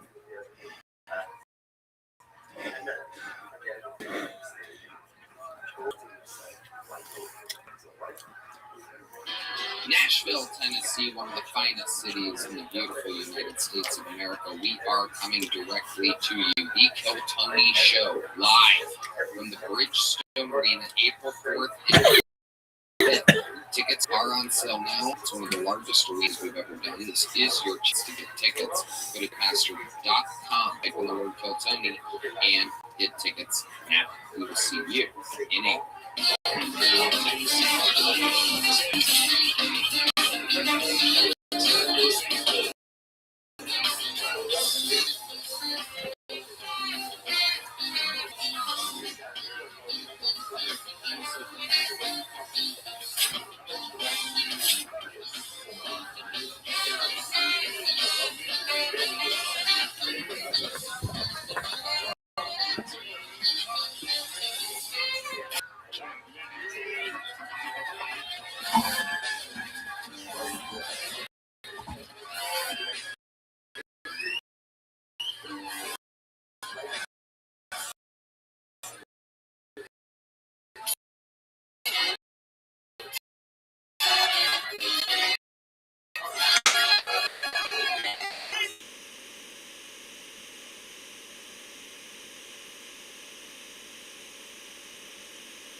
Just one moment.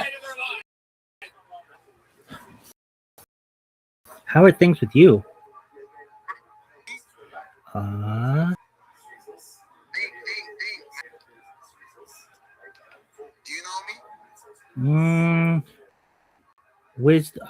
you Wisdom? Yeah. Yeah. You were in my Discord, and I gave you that list of stuff. What happened to it?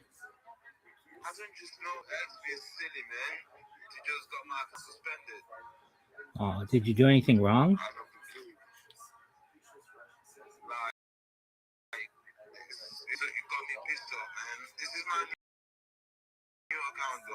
Okay, I'll be sure to follow you.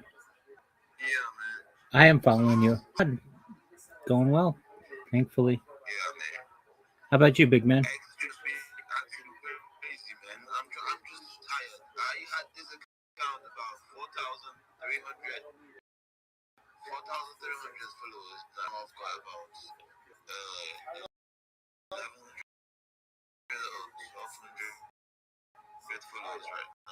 Well, you're growing, man. It's just a matter of time. Matter of time.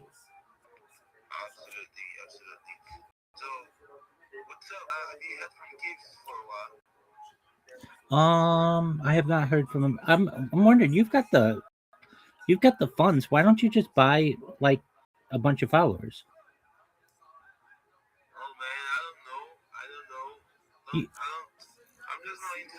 Yeah, yes, you are. You bought people's spaces to the point where they have like 100,000 people in there.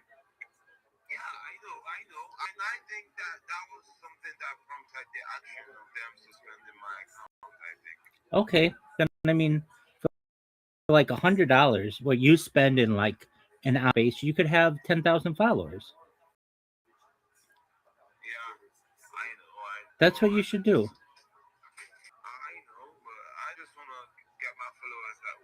No. I understand. But let's talk about this, Wisdom. Once you have 10,000 followers, you become a medium-sized X account, and people will just automatically start following you. So that's what you should do. I sent you that link, and I can send it to you again.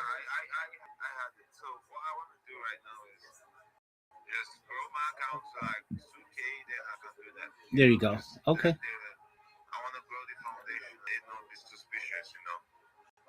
Okay, I mean, you're good now, so long as you have more than. I mean, people do it with no followers. X doesn't really care about that. I can.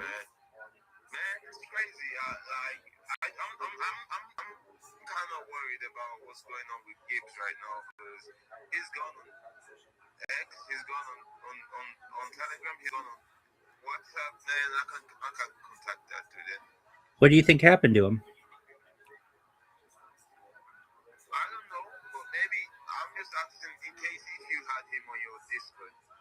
No, I haven't seen him recently.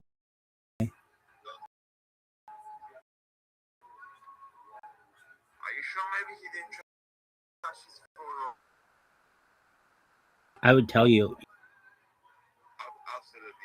Oh yeah, I haven't heard from him since I last spoke with you. The last I heard, he was going to launch December 15th. He was going to get like hundreds of thousands of dollars December 15th. That had to be pushed to January 1st. And then you said it was going to be like May.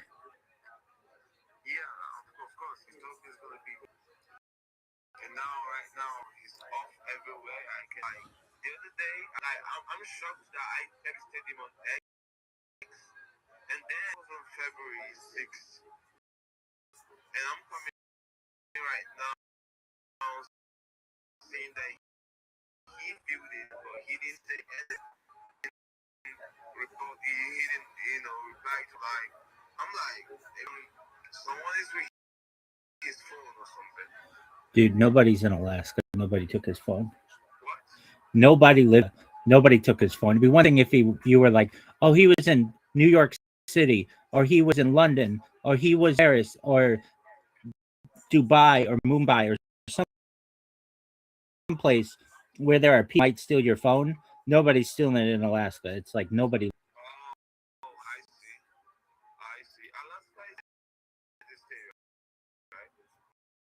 Alaska is it's a state. It's the 49th state. It was made a state in 1959.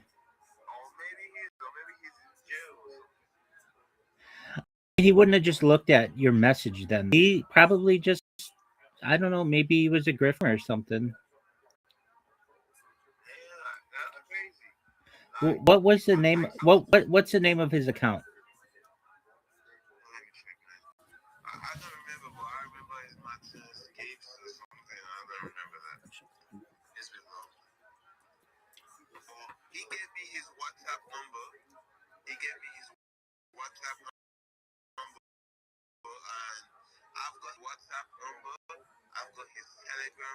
username, his X account. Alright now, the X account he gave me, man, I'm seeing a lot of messages there. He's not able to say nothing. What was the name of his company? It was like Northern something. Yeah, Northern Edge. Northern Edge? Yeah, Northern Edge.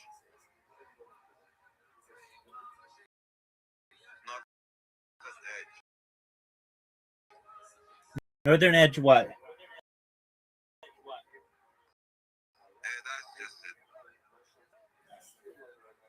Just regular Northern Yeah, man. Yeah. company.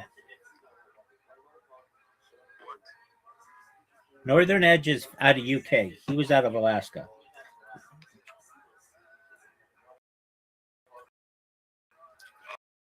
Oh, is that you? Okay. No. There's like Northern Edge Financial or something.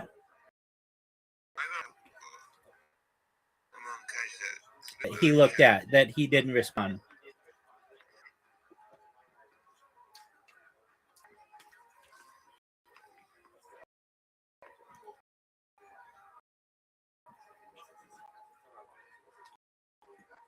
I didn't know results about that.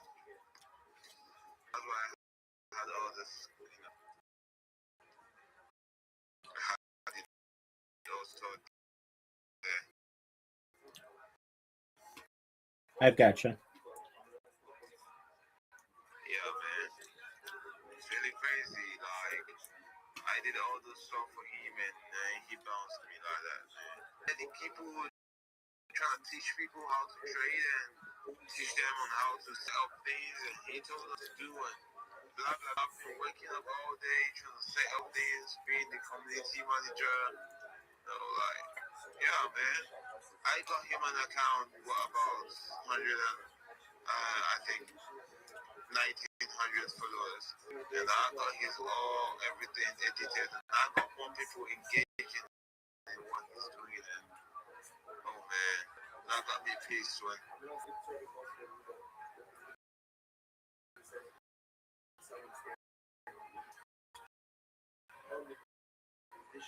I'm looking, either he unfriended me. Are you sure his account didn't get? Well,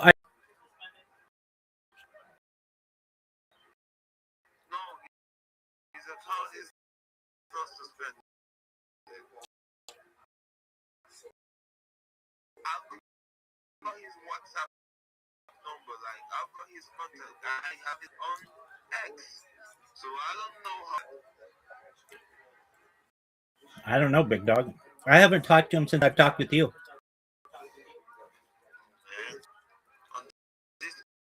Code as well. Okay. Now he's not coming up on Discord as well. Like, but he should have been posting instead of with his life and start doing something new and but he didn't do that, so that's suspicious. Definitely suspicious. Yeah, all that seemed too good to be true.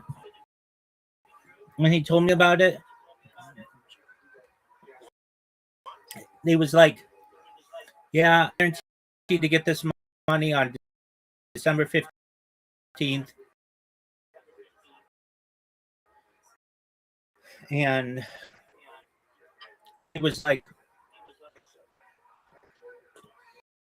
a bad person personally, but his business strategy was just like, it was like be making a month, and he's like $25,000 everybody, and I'm gonna have 4 other traders, and I'm like, oh, okay, so you're each gonna take like $5,000 or something. He's like, yeah, and I'm like, even though you're the one organizing all this, you're gonna take more. And he's all the work is going to take a bigger piece of the puzzle. Absolutely. Right.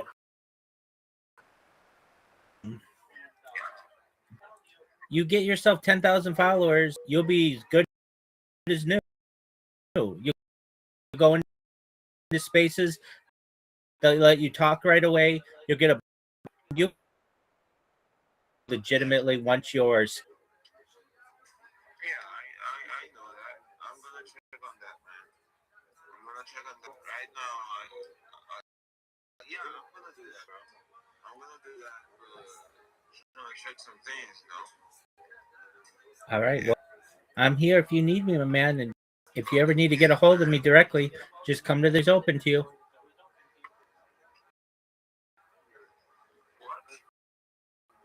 If you ever need anything, open to you. It's fine. It's fine. I don't see you on space anymore. Do you join people's spaces? Yeah, I've just been busy with other stuff, but yeah, I do join. I was in one last week. What happened? I know. What happened to Yucky Duck? I don't really know. People been complaining that he bought his space, and now I think he doesn't pay up for his space. So Yeah. Okay. So this is an excellent point. Like, so Yucky Duck did buy his space. That's pretty obvious. Everybody who has more than 100 people in their space is buying it. You and I both know it. It's like that's just how it is.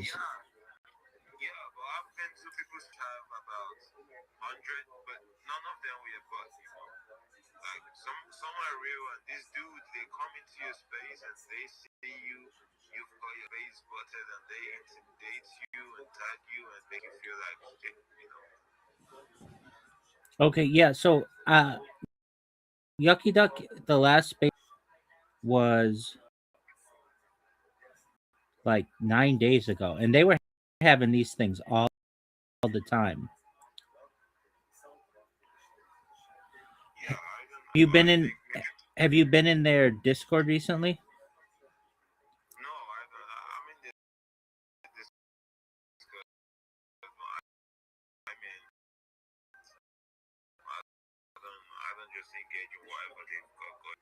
I understand. I'll tell you right now. If they, I'll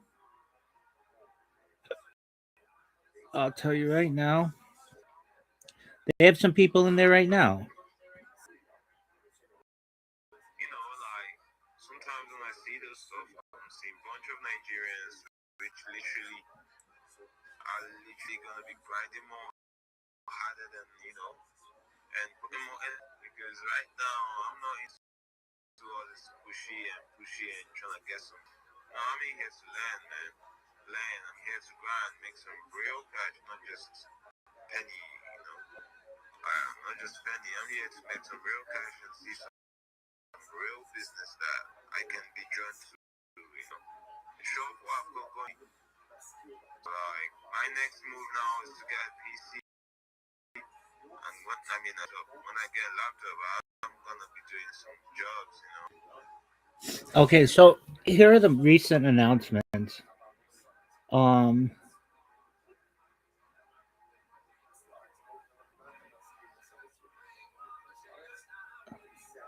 So it looks like they had a space yesterday, but he didn't repost it for some reason.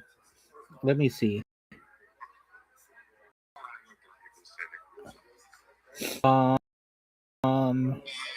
Another space coming up. 13 minutes. Yeah. So what? I'm gonna go there. I'm gonna show myself and see what's up. Yeah, it looks like they got so they didn't get hacked, but something happened with their prize fund. But yeah, like they have the yuck bot or whatever.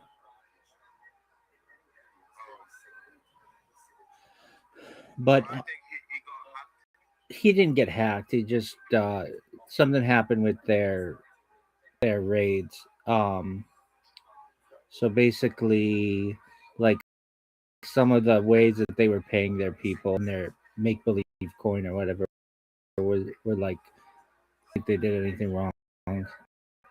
But why don't you just go in there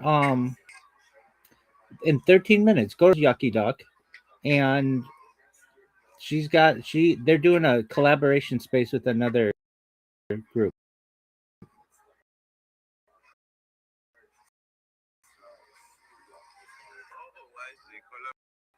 So just go to that.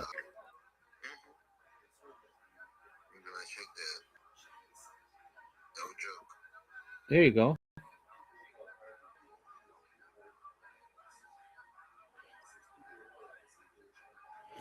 The one that I haven't. Yeah, you go do that. I'll see you in the metaverse. Doug. Stay diligent.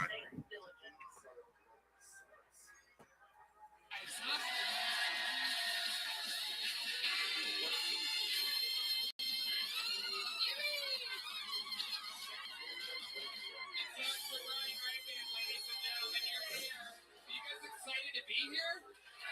That's the best damn band in the land, the Kill Tony Band. Make some noise for them. You've been listening to them. That's Carlos Sosa, Raul Vallejo, and Fernando Castillo on the horns. Charles Reed joining us on the drums tonight.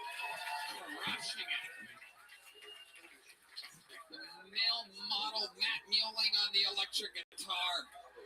The great John Dees on the keys, and D Madness on the bass guitar tonight. An unbelievable episode for y'all coming in. Before we get started, here's a little bit more from the amazing sponsors that made it all possible. Sunset Strip Comedy Club in Austin, Texas is now open. Check out Red Band's secret show every Thursday. Go to sunsetstripatx.com for tickets.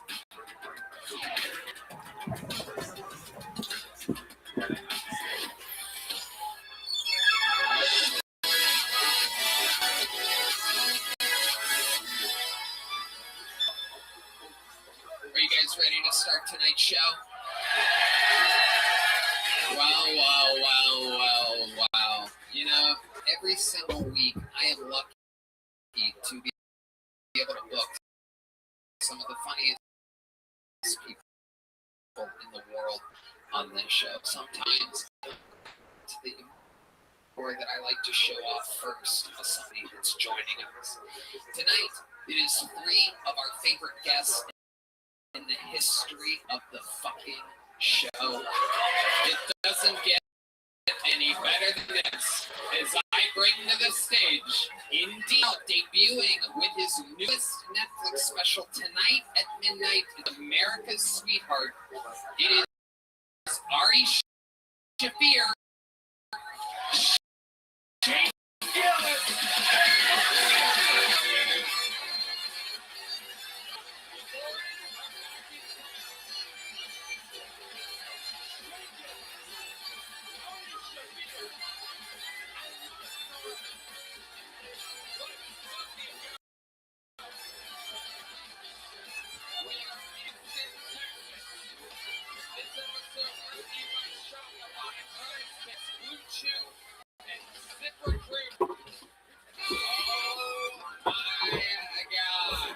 You are here in the vortex of comedy. Fresh off of a brand new episode of Protect Our Parks, this is indeed The Boys. Mark Norman, Shane Gillis, and Ari Shaffir. American Sweetheart comes out tonight at midnight. Americans or American? America's Sweetheart. Belonging to America? Absolutely. That's me. That is you. The old red, white, and Jew. Mark Norris, sunglasses up, long day, Protect Our Parks, 5-hour episode from what I'm understanding. All fronts go to the Maui fires.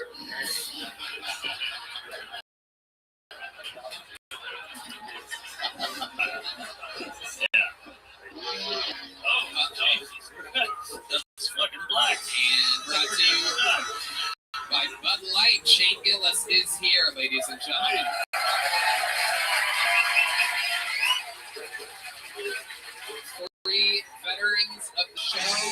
all know how it works. So drugs. That is Charles Reed. Michael Gonzalez is playing with Keith Urban tonight at a football stadium somewhere. This band plays. Applause for Keith Urban.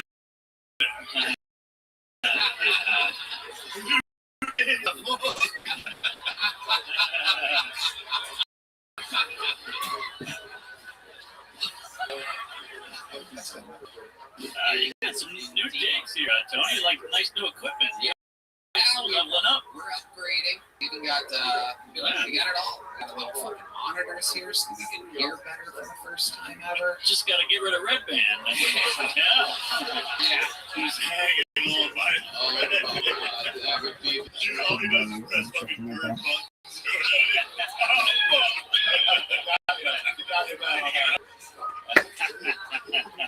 I pre-pulled the first name. We've gone to wrangle them across the bar. All over you.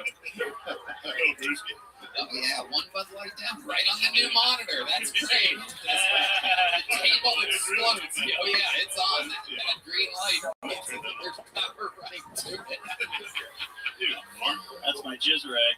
Oh my goodness. This is how the forest fire started. You guys know how it works. I pull the comedian out of the bucket. They get 60 seconds uninterrupted. Either the time is up and hear the sound of a kitten. That means they have to wrap it up. Then also bring out the Angry West Hollywood Bear, which rudely interrupts them and begins the interview portion of the show where I find out more about them, what they do, who they are, and what they could be talking about in this world. They go from a comedian to a podcast guest in a minute. You guys ready to start tonight's fucking show? All right, we're going to start it with a golden ticket winner who is from Los Angeles, California, currently escaping the fires. He's here with the new minute. It's been a while. This is your first comedian, 60 seconds uninterrupted, going to Jack Shaw. Everybody, the return of Jack Shaw.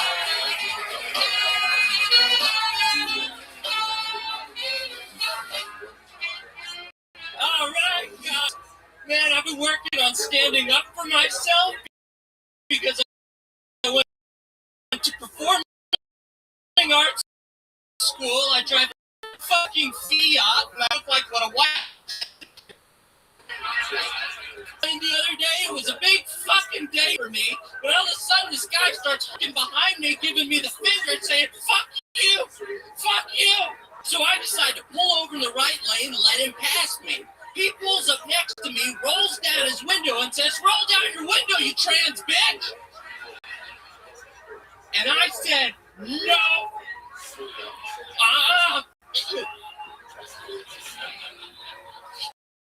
This made this man so mad when this happened. He took out pantomime finger guns and shot me. And I pantomime caught the bullet in my teeth. Ow! Not with me, bitch. I went to performing arts school. Thank you guys so much. Exactly from Jack Shaw. Not a second longer, not a second. The man thrifty with his time. Ari Shafir, what's it like seeing your little brother? Baruch Hashem, my brother. It's so good to see you. You're gonna have a heart attack. You gotta chill. I know, dude. The blood is rushing to my cock and my heart at the same time. It's crazy. Are you always this shaky, or is it just... Yes. Well, then you're calm. Yeah. He's a wild boy, Jack Shaw. How's escaping LA right now going? Oh my god, dude, I'm so happy to be here. The whole fucking city's burned to the ground. I should have done that droid out the window when I left, dude. I feel really bad about that, dude. That was really embarrassing, dude. Oh, probably your fucking menorah. Yeah.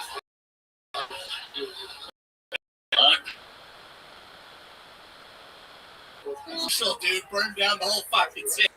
Deep in the concrete, dude. I cannot afford to live in the palace. And however, you argue by the volunteer fire department. Clearly, nothing.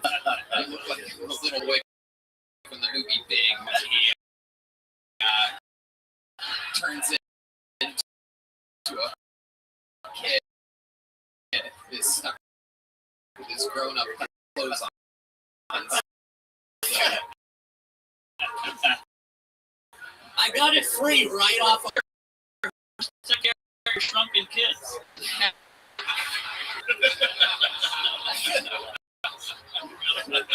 So, what's going on? Tell us about your life, Jack, since we've seen you last. Anything crazy happening? Man, Belial's been taking me on the road with him, dude. He's been fucking awesome to me. He's been really cool. It's your opening prayer. Yeah, opening for I can't talk. my fucking career. You should walk in the room first, though. It's me, Aaron. I'm totally. Oh, I love it. I love his audiences, man. I did a show with him in Sacramento, and this lady came up to me after the show, and she said, Jack, I love your comedy. You're such an inspiration to my son. He's also retarded. Hopefully Aaron's audiences make more noise than he does. Hey, what's that car ride like between the two of you? Oh, they're strapped in the back of a van. Dude, he was driving, dude, and he's trying to talk to me while he's driving. He's got one hand, he's texting and driving and talking to me at the same time. Oh my god, who is this guy? Aaron Bilal, this is the one that we were talking about. He's secretly gay. We're supposed to talk about it. He loves cocks. Aaron Bilal loves cocks, loves stuff in him, black, white, brown, whatever. Aaron Bilal, the cocksucker. Alright. That was Aaron. He's views. Jack, what else? Hi, Tony. Christ. How was Christmas, Tony? God, if you were any chewier, you would just burn.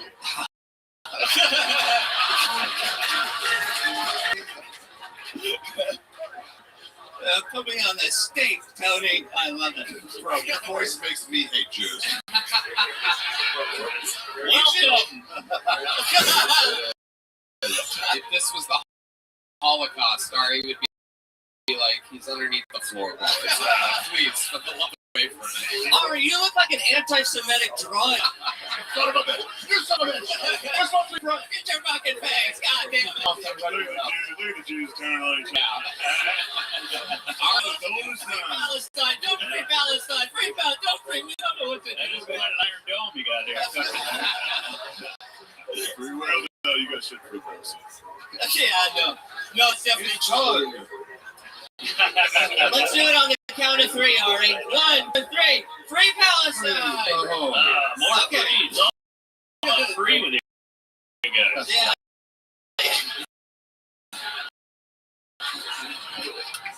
Jack Shaw, way to get the fucking shot.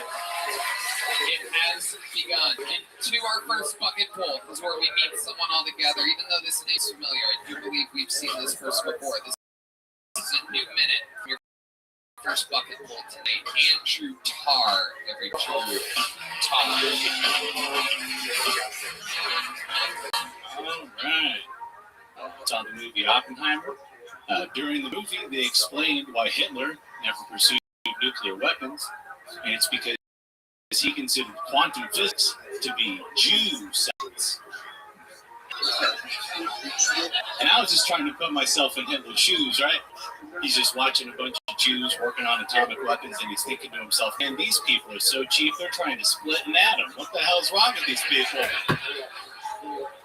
The smallest particle in the universe, they want to cut it in half. We have to do something about this.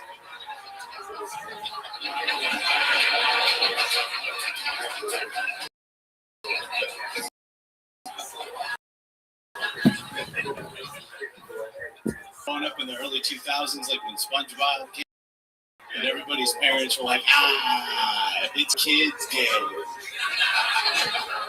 And now, everyone's gay.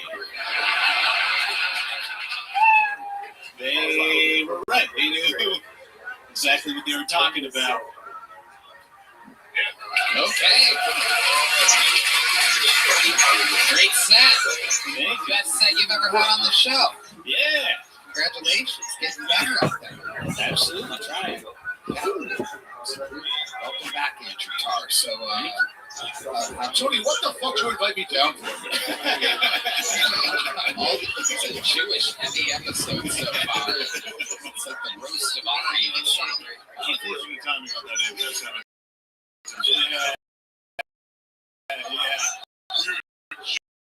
Just getting after it. It could have been better, but we were might be going a little too far. I've been planning to tell the joke on here for such a long time. Way in the back, I heard all of it. I was like, fuck, should I do something else? It's like, screw it, we're doing it. You squeeze everybody out of it. So what's going on, Andrew? How's it? Better. You look like you have some vitamin D in your system. Yeah, getting out there, barely getting by doing comedy, but getting by. Going on dates and stuff. Actually, we're supposed to be on a date tonight, but she canceled. Whoa. Yeah. Look at that. Now I get to tell her. So, way better than it would have gone. What would you have done on the date? Who was it with? Some lady on Hinge. Okay. Yeah. You've never been with her before? No. What is your big plan? What are you going to do with this? I just get drinks and Las Perlas. Talking, chit-chat and stuff. How does that normally go for you? You seem like it would be an awkward date. Yeah, that happens. I'm an Aquarius. Typically, they have to, if they like me a lot, it's great. If I have to win them over, there's no way in chance, no way in hell I'm doing that. Let's get back to the Jew hate. How old are you? 30. Hey, you're cute. Hair. You got like a threw me off. Yeah. Like you found a date after all. Shane wants to get some drinks and fellas after that. To keep the juice alive, we'll train on you.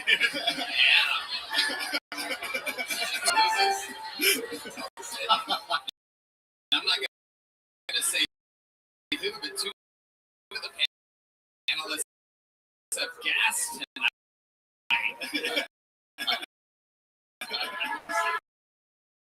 I thought tonight was gonna. Hey, that's how we met Rogan. How else has comedy been going? What else is happening out there? Just opening up, local people opening up for a couple of... Going on the road? Yeah. Where have you been? What do you like? Oklahoma City, also. I mean, I like anywhere that'll have me. Can't exactly be picky. So just one state up, just a few hours away. Yeah, then like San Diego, where I'm from, so I do spots between there and there. Okay. Do you know if you change around those letters in your name and spells one recharge? That is incredible. He is correct. I can confirm that. I'm looking at the name. Retard is in. Juan Retard. W-A-N. Retard. That is incredible. How did you know that? It's like insult Rain Man over here. Did you know that according to your zip code, if you translate it to Morse code, it spells out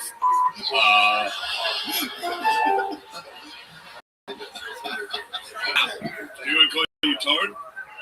Oh, all the time. But I heard the one retard. I don't know. I'm just not hearing that after 30 years. It'll all happen from now on. This is a pretty popular show. One retard.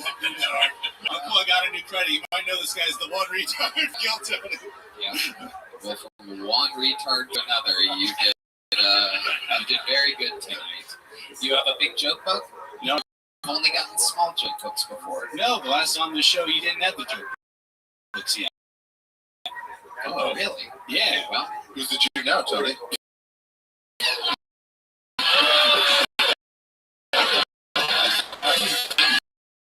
Because I don't even pay for these. These are made by the great Bonsai. They're available at Kilmer. On the road. One retard. Into the car. Whoa, there she is. The lovely Heidi. Adding a little mustard to this sausage fest. Can I get a cigar? Do you guys have cigars back there? Yeah, thanks. All right. Hell yeah. What are you doing? Yeah, you gonna pull a building over there? What's going on? Good idea. He's gonna get one too. Hello there, everyone. This podcast is sponsored by Shopify. Shopify made it easy to seize the moment in the new year to become become your own boss and start a business. Hey, if I can start a profitable business, then you can do it too. It's 2025 and New Year means new opportunities. For a lot of you out there, I'm thinking about one thing over the holidays, and that's starting your own business. But you have so many questions. How do I get started? How do I come up with a brand? How do I sell to people? What am I even going to sell? Take a deep breath. Shopify's got you. How do I know? Because I had the same questions when I started. Red Dan.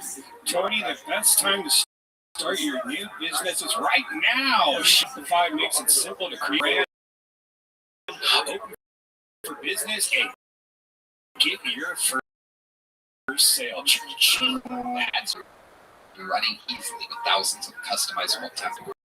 All you need to do is drag up their powerful social media to your channels and create shoppable posts and help you see where that people scroll. Shopify makes it easy to manage your growing business. They help things like shipping, taxes, and payments for one single dashboard.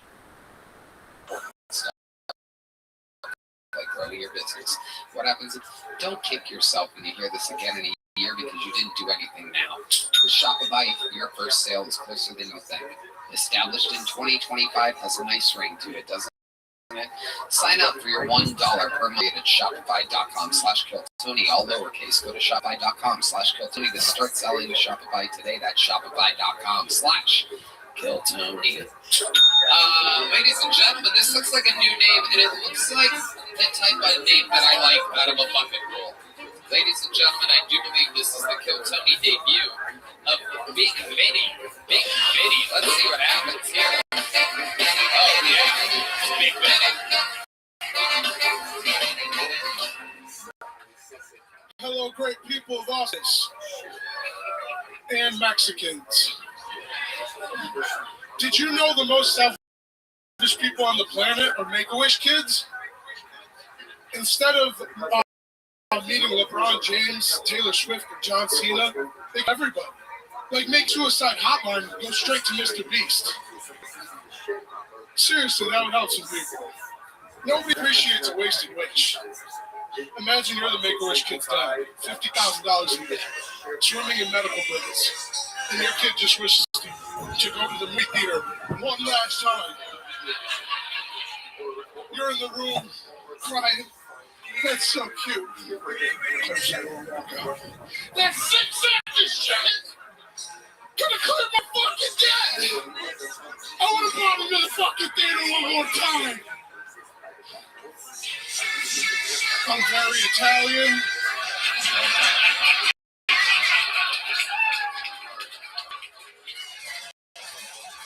There's more to that joke. Do you want me to?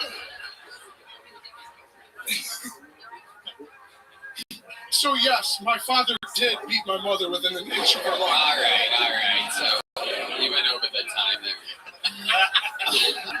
Big Vinny. Fuck yeah. You're really Italian? Yup. I love you guys, all of you. Fuck yeah. Cut our parts is my fucking shit. The fucking man. Okay. Where the fuck you go? Okay, relax. You're fine. Welcome. He's a guinea pig. He is. Mark Norman. What the fuck are you wearing? What is that? It's a parachute, so I can save myself. I fall from a high building before I kill myself after this. And okay.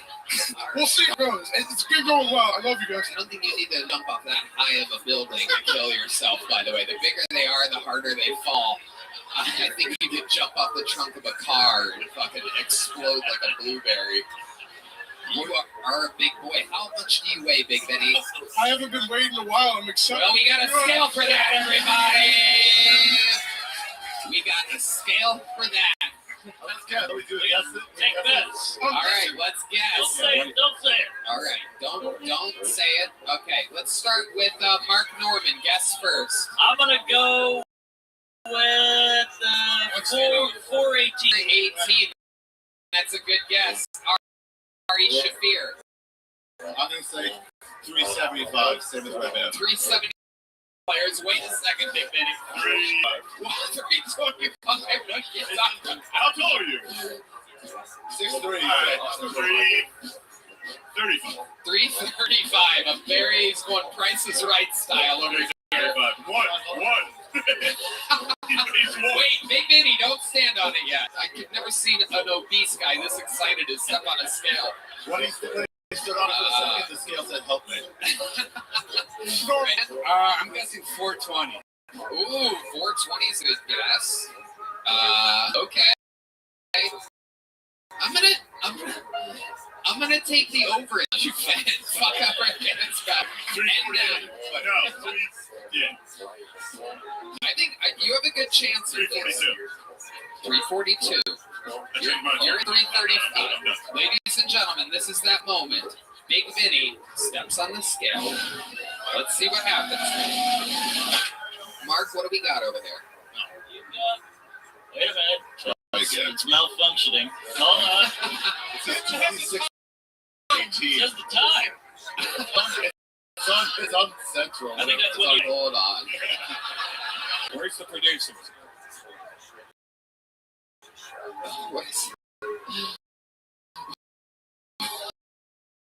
Play with that. Hold on. Here's Heidi. Kilograms. Somehow they knew. All right, here he is, ladies and gentlemen. One of the most morbidly obese people we've ever had on the show. Stepping on a scale. Oh, we're way off. 365. Whoa. 365. Yeah. And technically, Shane Gillis wins with a 3. But this is the right rules, and the Whaley, not as fat as you look. Maybe you should stop wearing family tents. Yeah, you look like you're fumigating yourself. What do you do for a living, Big Benny? Nothing right now. I need a job. I could be a door guy anywhere. I've had a lot of experience. I've done a lot of jobs. Like very athletic. I'll beat you in the race, sorry. Wait a second. Wait a second. Karen fucking 10. What? Fuck yeah. I'll fucking dust you. What? Yes. Oh, bro. Sorry, this guy clearly stormed the Capitol. So he can get those stairs in. Someone I went to school with did, but not me. Okay. Capitol Grill. Did you play football? Yes. Where? Rockport High School. Okay, Rockport High School. And how do you stay in shape? How could you beat Ari in race? I always choose the highest apartments, like so I have to walk up the stairs. I forced workout almost every day, and I go to the gym every once in a while, and I run with my husky, and I think I can catch him. Yeah, at the park with my dog. That's the only force me to run. You have a husky? Yep. So does he. Oh shit.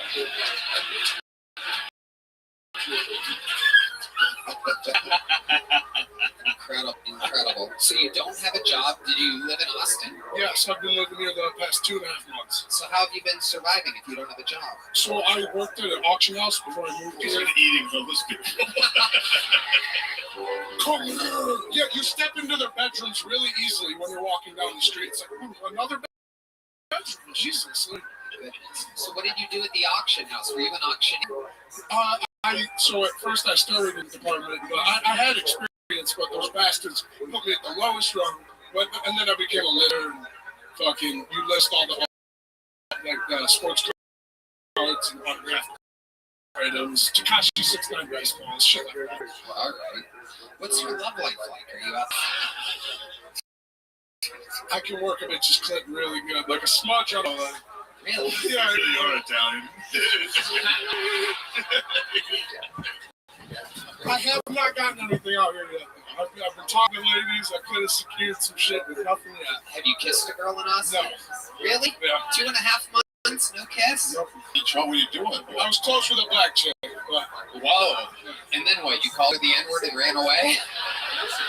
Is there a girl out there that wants to give this guy his first Austin kiss? You know, we have some of the best fans out there.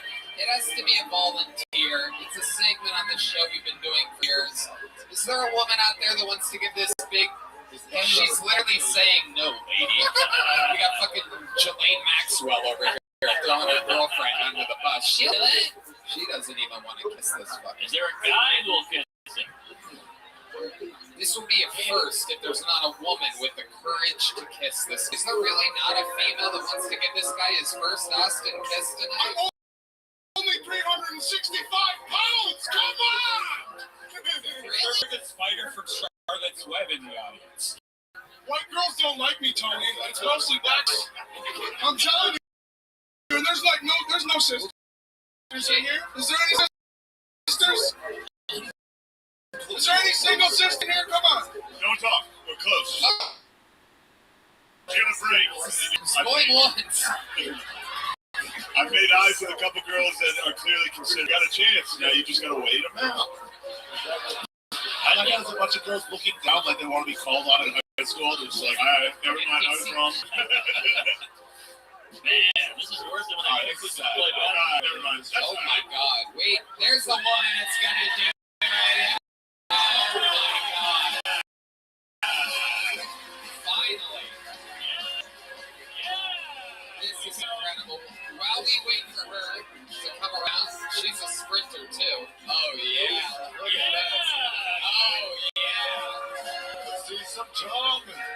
Oh my goodness! It's worth a wait. And by the wait, I mean she's the same weight as he is. It's like another one on the scale.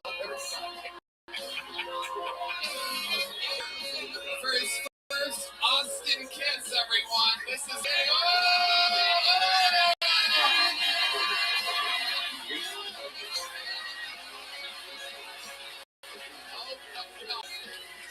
Oh my God, what a hero. What's your name, lady? Miss Shelby. Hell yeah. Oh my goodness. Absolutely incredible. Miss Shelby, how did that kiss feel? You didn't really kiss me. That's what fucking said. Yeah. Big Vinny. It's in there, Vinny. He says he... Vinny, what's wrong with you? He keeps going to my side. Vinny, kiss her. What are you doing? Why are you being a coward? Big Vinny, you said you could find the clip. Good fucking luck with this. Yeah, I'm not. Wait, Miss Shelby, where are you going? Can we Come on. Can we get you guys both on the scale? The scales and sticks. Did I kiss a teacher?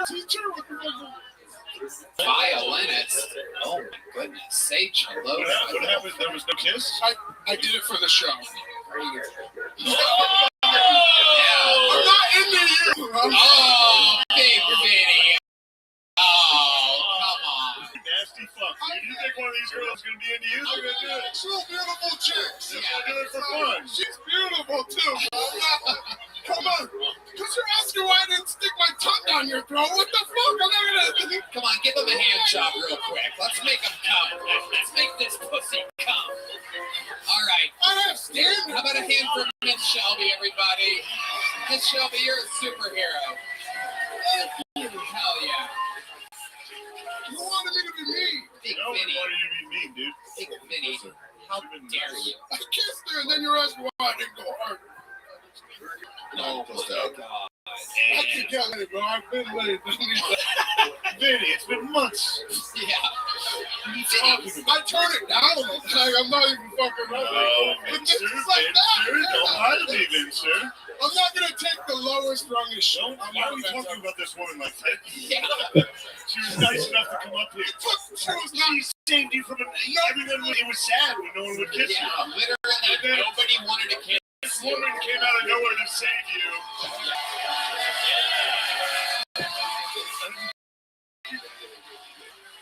God, dude. You gotta go fuck her.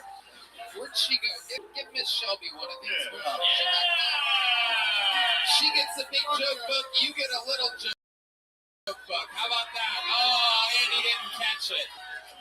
There he goes, Big Vinny, everybody. Eat it, Vinny. Get the fuck out of here. Motherfucker. Get him out of here. Get him out of here. Shelby.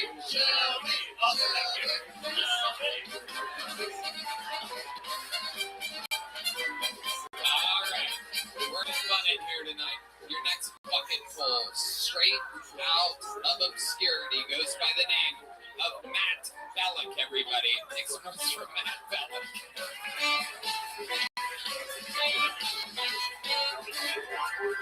All right. I live in Austin now. Kind of newer here. Austin's a wild city. It is very weird. I went to a house party a couple weeks ago here. Saw something I've never seen in my life. I walk in there.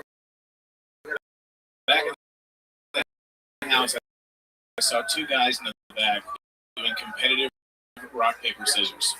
Just throwing it out. Turns out just two guys on cocaine talk to each other really fast. We partied all night. We had they called it a silent disco. That's what we did. We fucking got down. Diddy's in trouble. You see this? You heard about this? Diddy's guys. No, but one of the things he did, I didn't think was a big deal. He would hire these escorts to come to the house, and their job was to entice his guests to have sex with them, and then he would film them having sex without their knowledge. And apparently you can't do that. So, well, when I read that, I was like, who is like that? He's trying to use this blackmail for, you know? Like, if I got a phone call one day, someone's like, we have a video of you and Dr. Dre double teaming a hooker at Diddy's house. I'd be like, can I mean that? Dude, like, if you have the video, none of my friends believe me.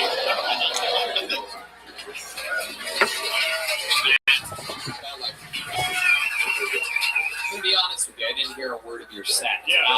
Mark Norman broke a glass cigar case, and a lot of it was the shrapnel went into people's drinks, and I'm making sure that the drinks didn't get drunk. It's literally on the can. Yeah. Drink it soon.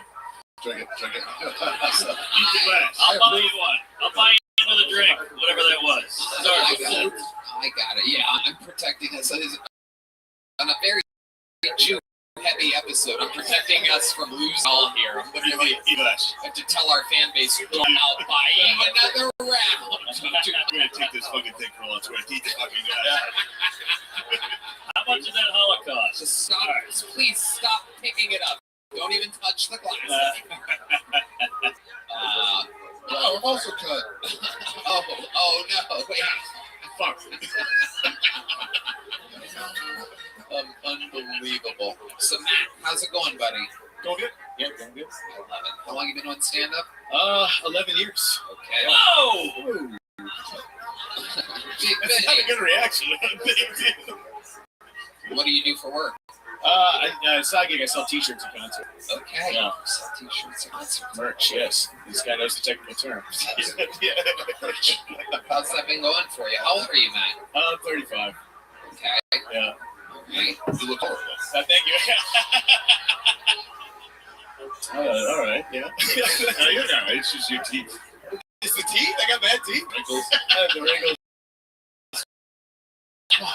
And it looks like you've changed oil with your hair. Incredible. Yeah. You have pro wrestling, like wet, greasy hair. Where are you from? Chicago originally. Lived here for a couple of years. Yeah, shot down the house. I thought it was going to be somewhere greasy. What? Chicago's pretty greasy, dude. It's not Philadelphia.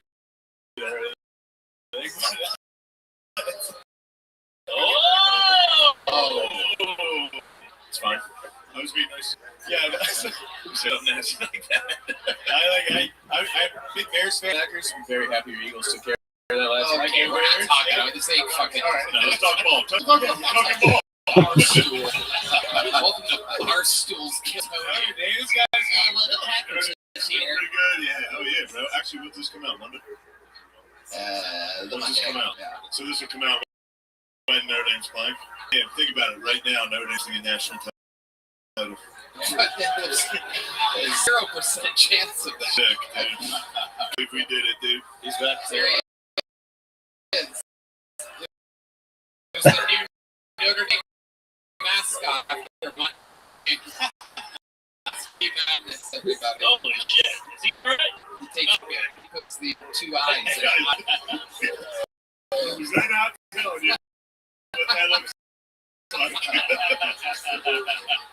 That's crazy.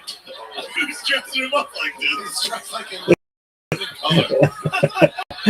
He is. You know, like Kamala Harris trying to prove she's I thought you were Nancy Pelosi kneeling.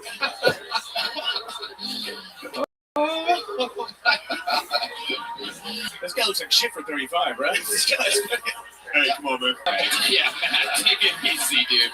Come on, dude. Take it easy. Fucked up, man. Yeah, that's just bullying. Matt, what's something crazy about your life we'd be surprised to know about you? I get married in March. Oh. Hey, what's his name? That's all right. Yeah, that's it. Yeah, come on, man. That's what I do. Best comedians in the world. Out your ass, dude. There's nothing you can do about it. Yeah, what does she do for work? She bartends here, Lena. She gets all you guys. Yeah, that's right. Okay. And so, all right. What are your goals, man? Get married in March. Wow. Okay. Just trying to lock that down, and then try to get less greasy, I guess, dude. What are you afraid of? Before I leave, what's like this fear? Make something. Yeah, no, honestly.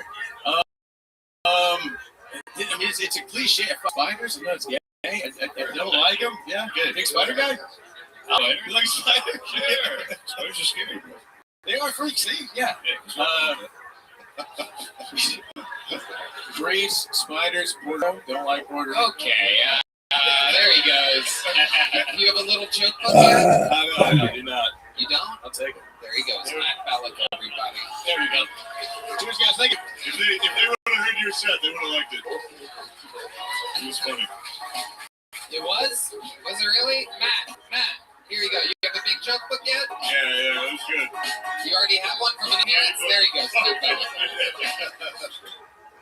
Hey, everybody. This podcast is sponsored by Nick, the only nicotine pouch brand with a cleaner, more authentic nicotine experience. We've been using the new Nick pouches, and I'm going to tell you, they are exploding with unbelievable flavor. They can help you get the fix of tobacco without the smoke, and this is just where it's at. They're slim and basically invisible, so you can pop one in it anywhere, and no one will even know. So airplanes, secret adventures, be our little secret. Plus, they come in 10 different incredible flavors, from crisp mint to exotic tropical fruits. Oh, they've got something for everyone. I'm loving these things. They're cleaner, so I'm not getting any artificial junk that some other pouches have. And they taste freaky. I can get my nicotine without the smoke and the smell pretty much anywhere. To the citrus ice flavor, give me that. Yeah, lately it's sweet, it's refreshing, enough said. And if you go out for a meal, they're covered in garlic and the breath is rank. With Nick, their spearmint and wintergreen flavors don't just provide them in a slim, discreet pouch, they cover up your nasty breath and have you smelling fresh and clean all night. Hey, Tony, I hear they have an offer, and you are for all our listeners. You can actually use not once, but times. This is one of the times where you're right, Red Band. Where's that sound effect? Victory sound effect. Dun, dun, dun, dun, dun, dun, dun. Make the switch to Nick nicotine pouches today. You're going to love these. And right now, our listeners get 35% off the order through our exclusive URL, nykdpouches.com/Tony. That's nykdpouches.com/Tony. This special offer is for your first purchase. Use this up to 3 times. Don't wait. Get 35% off now at nykdpouches.com/Tony. That's nykdpouches.com/Tony. NY products are only for adults of legal age, and every order is age verified. Product contains nicotine, and nicotine, as we know, is an addictive chemical. Yeah. All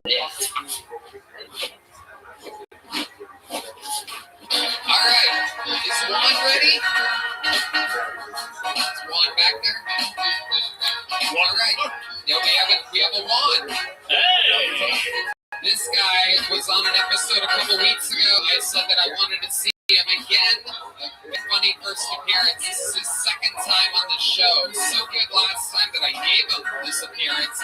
Let's see what happens in the second ever minute from Juan Denmark. Everybody, the return of Juan Denmark.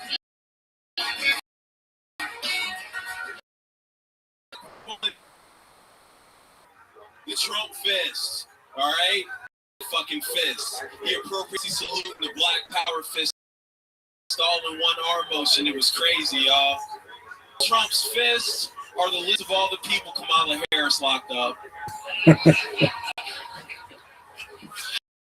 I'm gonna be honest, y'all. I think Kamala Harris is just Hillary. I also think should have been the first slaves.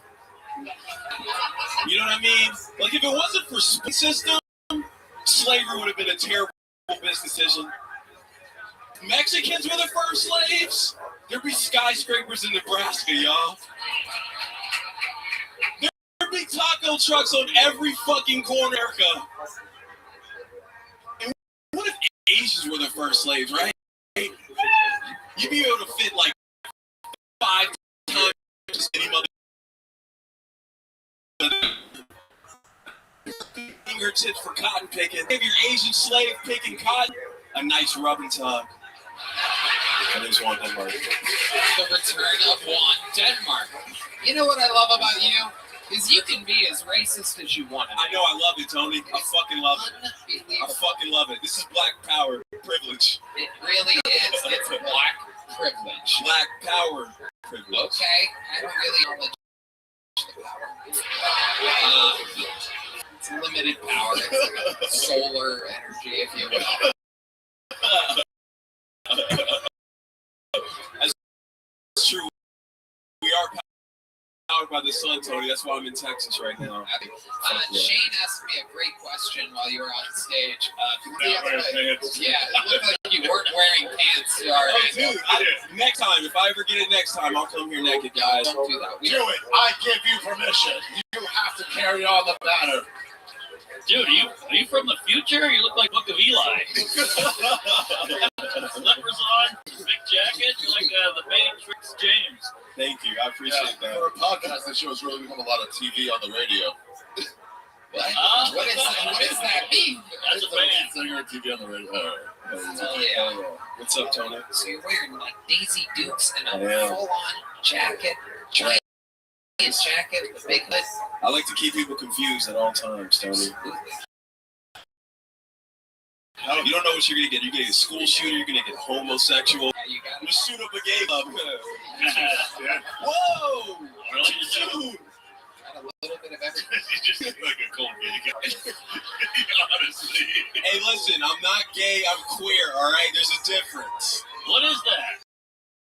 Okay, I'll explain it to you, Mr. Mark. Please. Okay, listen, I will fan, but only if he has a vagina. Does that No, make like you can have a face full of beard, but you better have a torso full of vagina? Goddammit. All right, fuck him. It is incredible. What's the gayest thing you've ever done? Come to kill Tony and see you. Okay, what's the thing you've ever done? What is like that? What's with the? Oh, I've watched two men have sex. Oh, in real life. In real life. That's how that happens. Yeah, I was 15 years old. What? Whoa. This is key. Let's get going. Right? Any party. Close. My basement, and I looked through the window. Basement. Back in the day, yeah, I lived there with his boyfriend named Juan. Whoa. Yeah, he had a boyfriend with my fucking name, dude. Yeah, dude. And now I'm wearing these fucking shorts. I'm gonna kill him. Fuck, dude. Yeah. Fuck. Found those on the floor. You're on. Yeah, word. I couldn't put them back on after all that butt sex. I've never met many black Juans before. I'm Cuban. I'm Afro-Cuban. Cuban. Yeah. Okay. What is the most Cuban thing about you here at Scout? I move my hips when I fuck. Whoa. Really? I do. It's crazy. Can we see that? You gotta pay for that work. Giant check. Awesome. I love these things, man. Remind us, what do you do for work? I go to school full time and be a clinical psychologist. Yep. Did you get What are you guys for? Mental health. Yeah, what are you clapping for? It's a landmine. Somebody's nice black. My doctor's black. They're gonna get that. This guy, dude, crazy.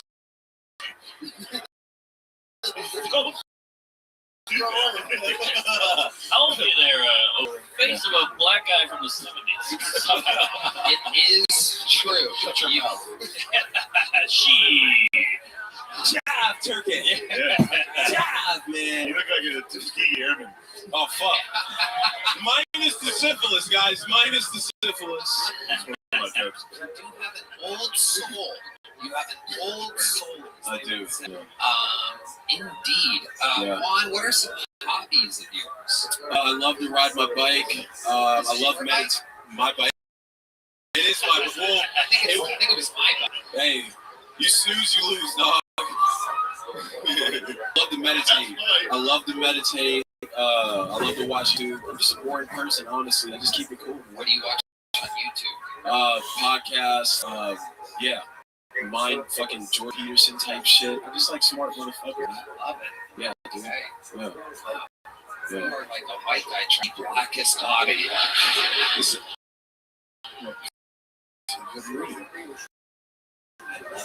So, what are you most looking forward to helping people with psychology? Like, what's...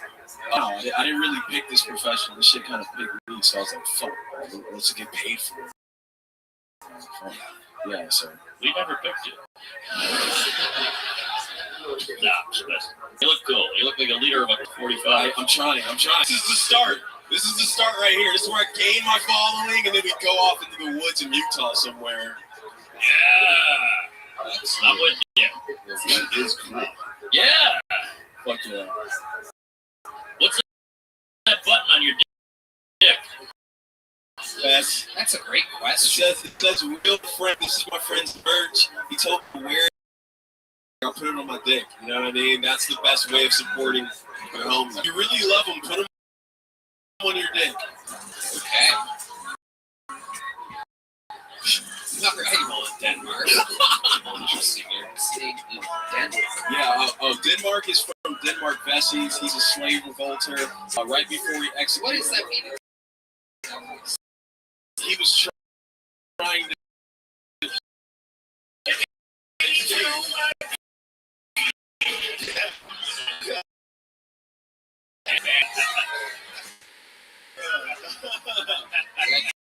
Yeah. There it is. Ready for band. Red band with a big running for red. You just bought yourself another month, Red Man. Stay alive, dog. What's that? Alright, you okay, there's 2 weeks. 2 weeks off. You couldn't handle the success. One good joke. What? Unbelievable reference. Got another Charlotte's Wet joke up here. I cannot wait to hennis with you on Denmark. Congratulations, you already have a big joke book. We'll see you soon on this show. There you go. Swan Denmark, everybody. All right, back to the bucket we go. And your next comedian goes by the name of... It will be the comedy stylings of Jake Holt, everybody. Jake Holt. Jake Holt.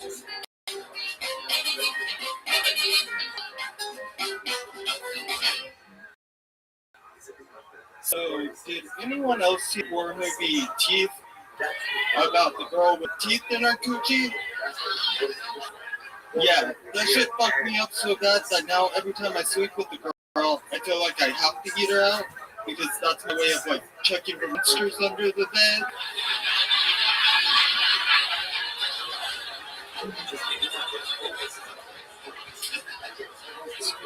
But that isn't as traumatizing as growing up and my dad told me that black cats bad luck, but only if they don't have a pink butthole.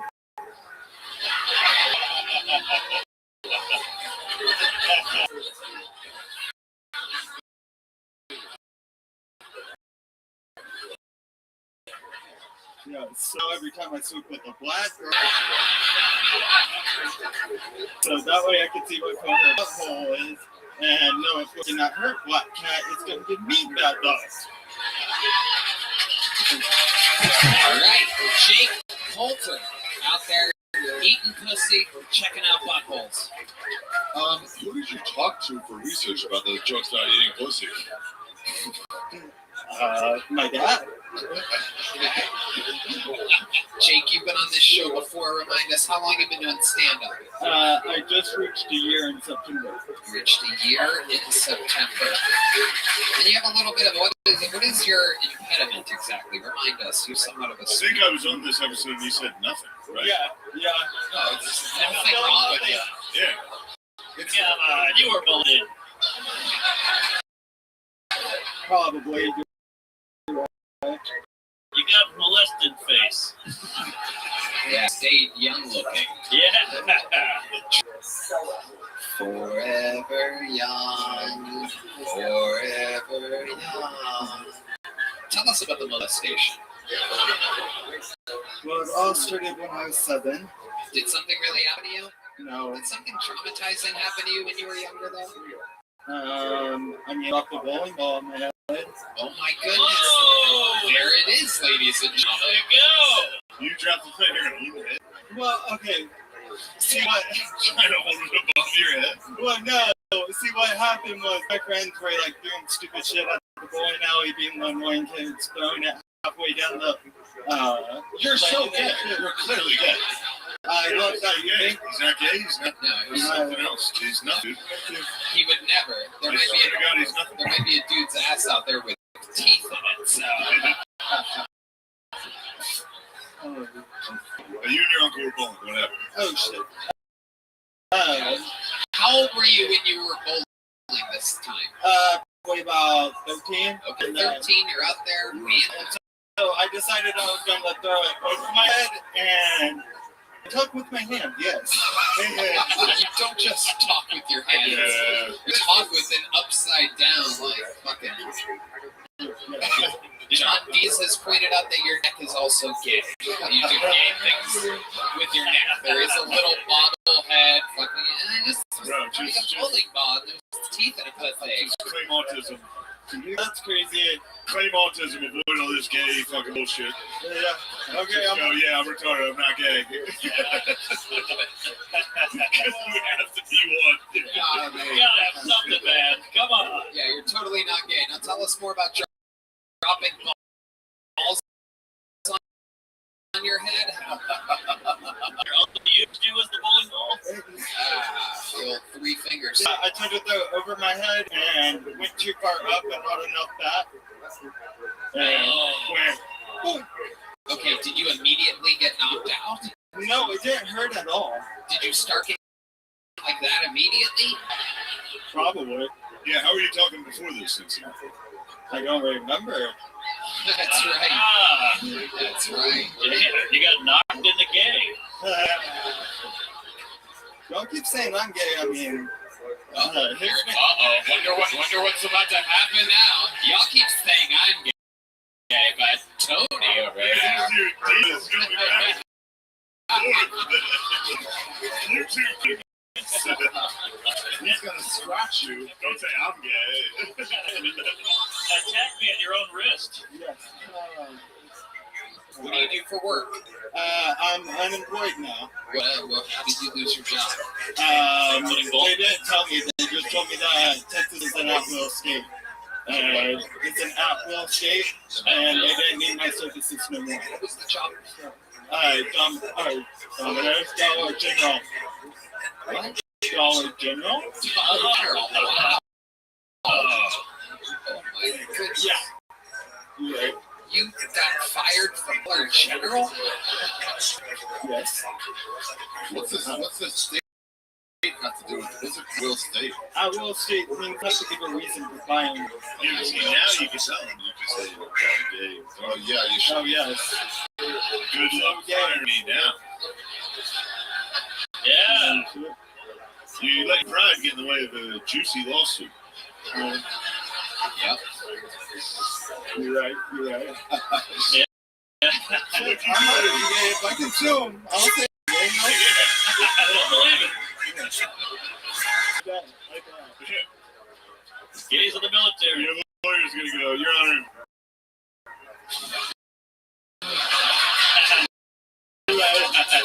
Come on. You're like, don't ask, no to tell. Sorry. Yeah, sorry.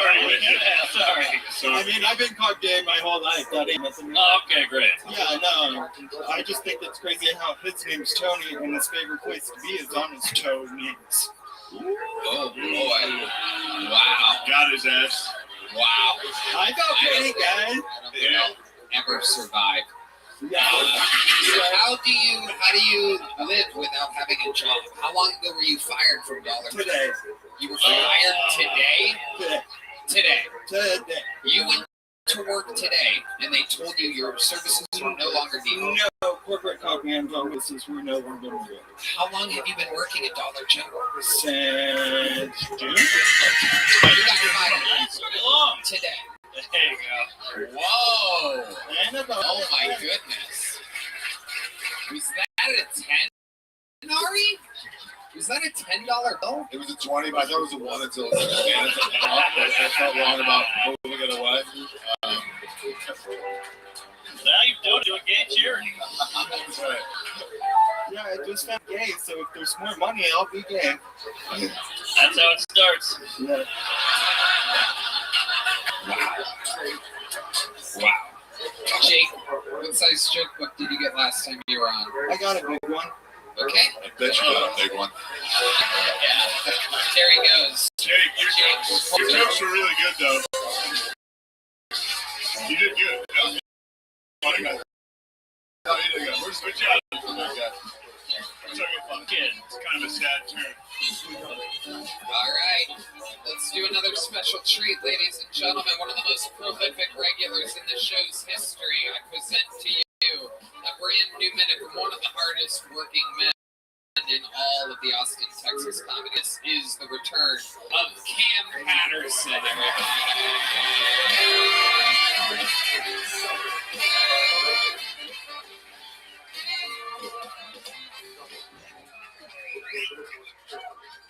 I didn't even know Dollar General had like corporate. I just imagine a guy like me like, fuck nigga, you're fired. It's over, Mark. Get out of here, dog. It's over. Damn. I was in LA fires. I was there. I blamed the gays. That's who I blamed for. It's funny because I was riding around and I see like all the houses on fire and shit. And you know what was crazy? You know what was still standing? All the ash and the rubber and all the fires, it was still standing, was brick chimneys. Why not make the houses out of that next time? That made the most sense ever, you fucking dumbass niggas. Hey, why would you make the house out of matchsticks, you fucking dumbass? That's crazy, dog. Also, it was funny, I was riding around and I saw a lot of people evacuating the house and shit like, yeah, you a dumb white bitch. You know who happy? Asian niggas. They are as fuck. I'm done. That's good. Get me out of here. Perfect. Why don't they make the plane out of the black? I don't know. You ever think about that? I don't know. I know. I don't think it's so much. It's just funny. He's like, yeah, good question. That is a good question. I love it, Cam. Right out of the Dollar General thing. Funny. Blame the gays, black chimney, brick chimneys, and ended with Asian N-word. Yep. Beautiful. An absolute masterpiece. How's life going? You were just in LA? Yeah. Till this morning. Shit, man, run around for 5 seconds. Those people out, that was cool. My homeboys out there, so we talking about shit like that. You helping looting? Huh? No. Nah, but it wasn't Chase that was on fire, and I was excited about that. I was like, fuck, if I ain't had no money, nigga, I'd go get that. You know what I'm saying? I think your hair seemed like a good idea. You still mad at Bart Simpson? What the fuck that even mean, man? Sideshow Bob, get the character on there. You gotta get a TV. I've seen it. I've seen the show. Okay. I've seen the show. I've heard it before. I gotta learn the TV. You really help people out there? Yeah. That's amazing. Yeah. You can tell you're still covered in ash.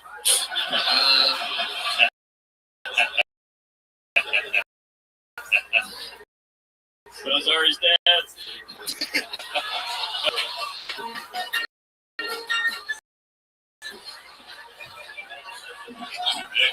What else is going on? Ain't shit. Roll shit like that. Yep, you're crushing it. Yeah. It's good. Anything else from the panel here for Patterson? He's did it again. No, Kim's me. It's super consistent. What were you doing? How were you helping with it? Well, then we got a bunch of water and shit. You just bought a bunch of water? Yeah, and then like, well, what? It was on fire, dickhead. And then we need water. Bought a bunch of water. I got a bunch of water. And then like people like helping out. So we got to like play and shit like that. You know what I'm saying? Hell yeah. Just run around. Is it rough? It's fucking. It's pretty bad. It's pretty bad. I'm just It's pretty bad. Yeah. fucking. Somebody's got to put these fires out. I'm here to help. I'm here. I love it. Cam, you fucking did it again. You are the man. Absolutely unbelievable. A new minute from Cam Patterson. Watch it happen right in front of your eyes. The best work ethics we were talking about it earlier. Kim and Ari Maddie. Every night doing 6, 7 spots in this time. Your next bucket pull is from the inside, everyone. It could be one of you. Ladies and gentlemen, your first inside the room bucket pull tonight goes by the name Joe Bean, everyone. Joe Bean. Yeah, Joe. Is he here? Oh my goodness, here he comes, Joe Bean. Oh yeah, here he comes.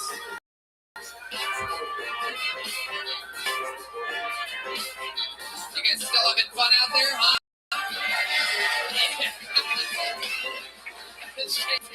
Don't take a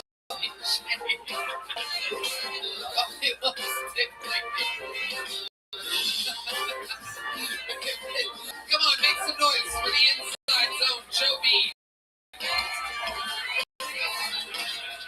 Hello, comedy mothership. My name is Joe Bean. I got a quick for y'all. And if y'all ever grown up skinny in a fat ass Mexican family, hell no, a bunch of white folks here tonight. Oh, there's a man here, right? Fat. Never mind. Let me tell y'all what it's like growing up skinny in a Mexican family. Man, we get on. My grandma used to skin and bones when I was a kid. I'm like, come on, skinny as fuck too. The fuck? My grandma's dead now. I'm like, who's the skin and bones now, grandma? No, but I imagine growing up skin Mexican family is a lot like growing up light skin in a black family. They get shit on too. They definitely get shit on too, right? But I have a theory. I think it's mainly because I think they're jealous. Like my family, I think it's just that they're jealous, right? Because physically, scientifically, they can't get any lighter, right? They're just mad. They're just mad. The same as my fat ass cousins, right? There's nothing they can do to get any lighter. Eat Ozempic for dinner. Ain't lose a single fucking pound. Joe Bean, shockingly good for an inside the room bucket pull. Great setups. A lot of good setups. Yeah, setup after setup. Great premises. Yeah. Stop with the setups. The jokes, we'll find them. It did. You gotta laugh off just laughing about it being like light-skinned people in a black family. The point that because I was in direct eye line of you pointing at the Mexican guy, you called him fat. He literally was like, the fuck, dude? I'm the only one trying to help you. He's fat though. You are thin. You can slip right through a border wall. Yeah. It is incredible. How long have you been doing stand-up? About a year now. Okay. And how long have you been a horse rider? All my life, Tony. Is that really? Do you do that? You No, actually, that is your calling. Do you know that? You do a full jockey head. Yeah. Yeah. Jockey body, jockey head. It's all you. 5. I say 5'6" on my. Come on, you're a hug ornament. Hold on a second. Get the tape measure. Did you just say that you're 5'6", but you're really 5'5"? I got a cousin who fights in the UFC. I'm taller than him. Oh, that's only yes. There are weight divisions in the UFC. Oh, get off your toes, Joe. Joe Bean. I'm on the. What's your weight? How much do I weigh? About 120. Wow. Yeah. What's your weight? Hey, how old I am? I'm about 150 something now. How old are you? 41. Wow. Look at that. 41 years old. I got a 22-year-old. He's sitting right there. Your son is 22? 22 years old, yeah. Oh, God damn it, Yoni. Come on, Yoni, you're not supposed to listen to him. Shoes on or off? Shoes off? Shoes off? Shoes off, Joe. What kind of shoes over there? No zapatos. Get some wings. Oh, shit. Joe, stand up. Take those zapatos off. And take off that hat. Go ahead, Yoni. Get that hat. Take off the hat. We don't know what's in there. Oh, there it is. Yoni getting a good measurement here. What do we got? My guess is 5'4". Accurate. 5'4" and a quarter. And bad news. Ari just picked up that quarter. That qualifies. I'm still gonna put 5'5" on Tinder. Yeah, you're fine. Fuck that. You're fine.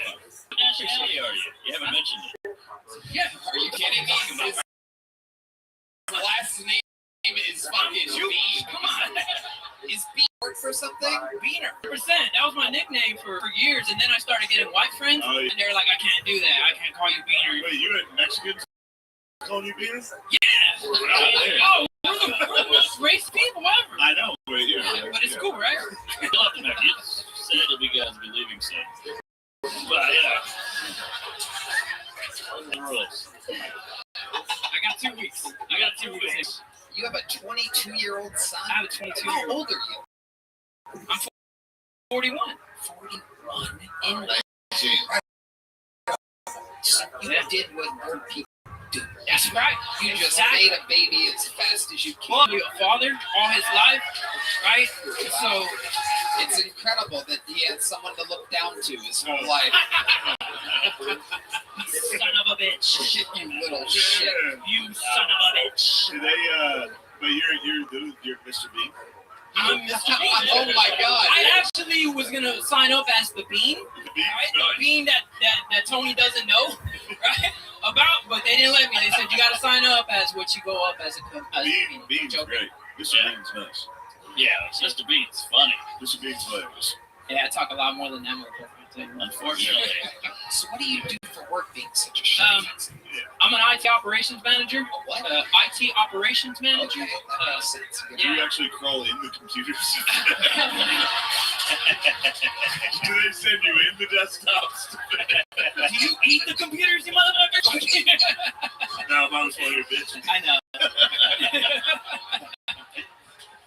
Oh my goodness. I also, I produce guests as well. You know, I produce podcasts and on my side, on the side. You should have read that in your secret And I have 2 young kids. Look at that. Yeah. 2 beans on a pod. So what does your son do for work? We know that a 22-year-old. That means that he's been working for at least 13 years. Oh, my son, he works on cabinets. Okay. Is he one? Sign up to do. He doesn't do stand-up, right? No, he doesn't stand up. How tall is he? He's my height. Probably exactly. I'll bet you he's a little bit taller. Does anyone want to bet? He's trying to yell out and say, Come on up here, little bean.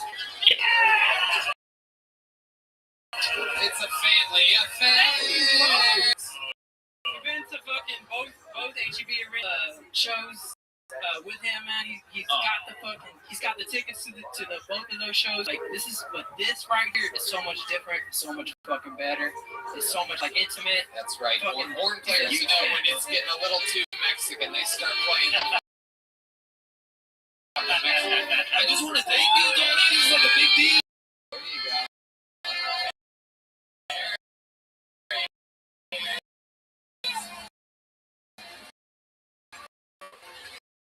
Oh my goodness. Beans, we need some rice. Rice.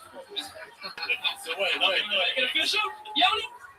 Gonna make it official? Hey, little Bean, let me ask you a question. The mom was Jewish? Oh my God, she is? Is she really? Yes! Oh my God, that is incredible. Ari Shafir, with just using his massive nose, is able to guess and smell who's Off with your nose up right. With money too. He's so fucking amazing with money. Let's measure noses. Yeah, measure noses. Oh, yeah, I like that. Are we gonna do water placement? Somebody put a dollar bill in the back and hide it and smell where it is. The bean doesn't fall far from the tree here. What's your name? Alex. Alex Bean. Alex Bean. Oh my God. What was it like having a father like Joe? Now's your chance to tell the world. I mean, pretty much like you said, I get to look down to him. You guys ever played? It'd be like a fucking 12-round flyweight. It'd be like a classic if you guys fought. When you were in school and you were young and you were bad and you had to like hit you, did you just laugh? No. So your mom's Mexican, or your mom's Jewish? No, my mom's fully white. Oh.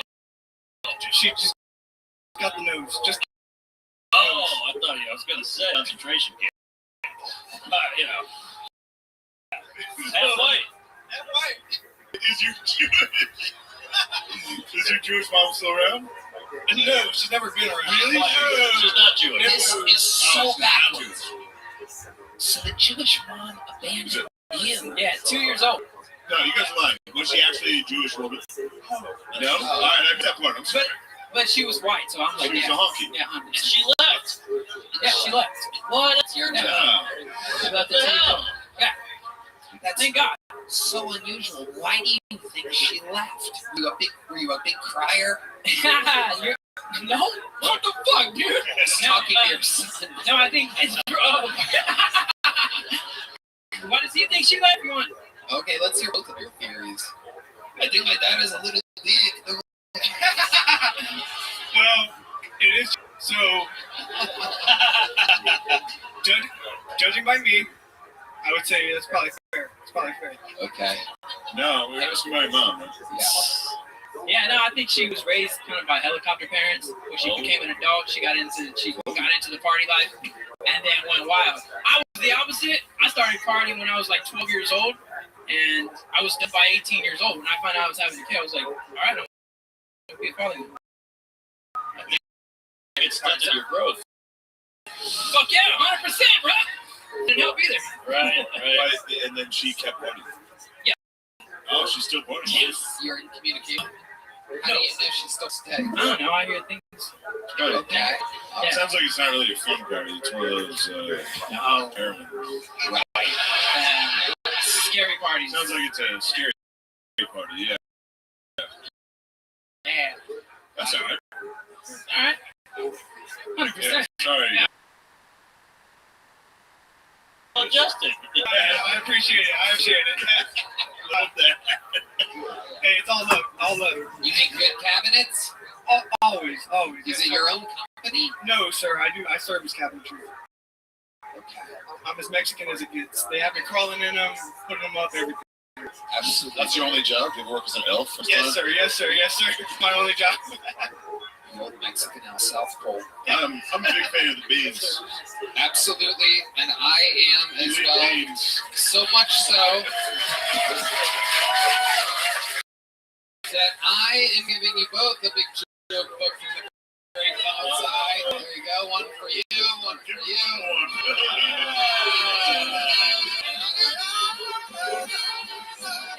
What a sweet guy. Absolutely. That's nice. Oh yeah, from Bean Light to Bud Light Thank for you. Shane Gillis, from Brown Cloud to White Cloth for Ari. Thank you. Ladies and gentlemen, next bucket rocket pool goes by David Lineham. Everybody, David Lineham. What could possibly happen next?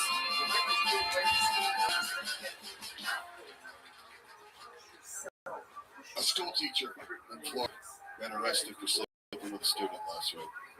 It's like a thing now, right? For the years, parents were outraged. They were like, "What if something like this happened in our community?" And I'm here to tell y'all, who do you think's voting for Teacher of the Year? It's a student or fucking the teacher. It's a hell of a campaign together. I'm not saying there's a correlation. Look, I'm not saying there's a correlation, but it does seem like ever since this broke out, the school shootings have gone down, all right? It does feel like the teachers solve this shit in-house, you know? We're going to start a detention a little bit different, you know? My son sees this shit on the news. I asked him about that. I said, "You ever feel this about one of your teachers?" He's like, "Dad, you're disgusting." No, that's gross. And I don't know if he's so awkward because we homeschool him or what his problem is. Or... Roll Tide, right? I mean, if he make his mom calm, at least somebody in this fucking house can get it done, you know? That's my time. Thank you. David Lineham with a funny set. Hello. Then you looked like you were going to be. I swear to you, see how slow it was at first? They didn't like it. I know, because of the earring in your ear and your hair. Yeah. I look like the singer Creed. I get that all the time. Yeah. Oh, you spit on that. That was, that's how I am. Guys, I'm sorry. Our choices for fucking 2 hours, dude. This guy definitely rules. Yeah. There's Sham Wow guys over there, if y'all don't know. The pitch guy. Is he really? That punched the hooker. He's walking around slowly. Yeah. Get him over here. His handler a Sham Wow hoodie. He signed up for the show. No, he's over there fucking talking to people, dude. It is bizarre, dude. I'm so glad to be here with y'all, dude. I can't believe they called. And on top of that, this panel's great, but goddamn, I couldn't wait to get out of there, dude. Directed a movie that was it. Me and Adrian Brody were directed by the Shamwow. How insane is he? Should we get him over here? Yeah, over here. All right, somebody go get the Shamwow guy. Shamwow! You gotta love it. A random big night in Austin, Texas. Go find that guy. The Shamwow guy. I got people in the front row drinking glass. Anything can happen. They can clean that up. David, tell us about your life. How long have you been doing stand-up? A year and a half ago to do comedy. You're like a career drummer? I paid for my house playing drums and quit to do this. Well, boy, oh boy, do I have news for you. Good job. No, I don't. The tradition on this show, it's called American Drum Off. That's where we have a drum solo competition between two people. David, you're going to be going first here tonight. Here's the deal, David. If you win, you're the new full-time backup drummer. And Michael Gonzalez is playing a football stadium tonight. We are lucky to have the unbelievable stylings of Charles Reed as our full-time backup drummer. So you do about I don't know, 20 to 30 second long. Wait a second, you have to balance that. Oh my God! Wow, look at that. That's his Ari Shaffir impression, everybody. That's what Ari looks like without the drumstick. That is incredible. His new special, America's Sweetheart, out tonight at midnight. Every time I roast you, you get a plug. You disgusting Jew. At midnight, America's Sweetheart. So anyway, if you win, you're the drummer here in Austin, Texas for Kill Tony, and you get to do comedy in Austin, Texas too. You know what I mean? That would make you here in Austin. So now is the time, a tradition unlike any other. Okay, it's in his nose. Charles. There you go. Oh, he pulled back on the fist bump. Ladies and gentlemen, doing a drum solo. This is Charles Reed.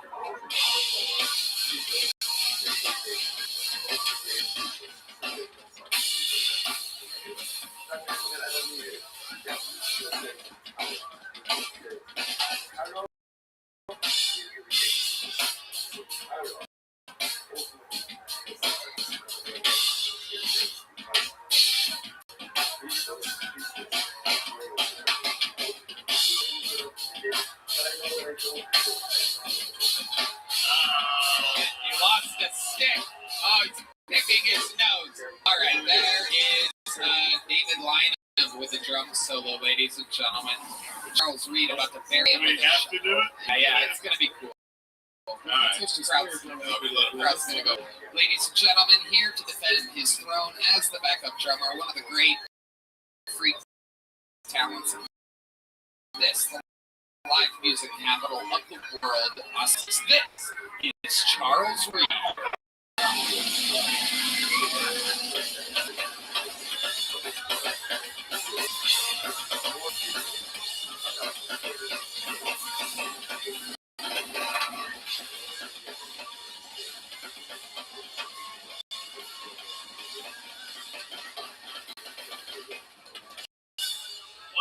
Jesus fucking Christ.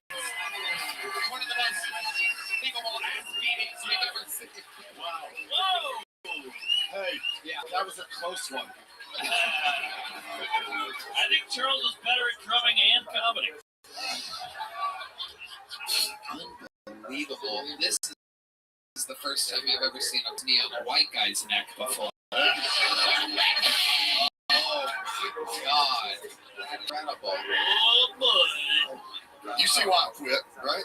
Yeah. I paid for my house and got out of that industry. Charles, how do you feel? You're a host with that. Oh, it's awesome. Okay. How many of you have David Lynham winning? Just a boo from the crowd. Just one boo.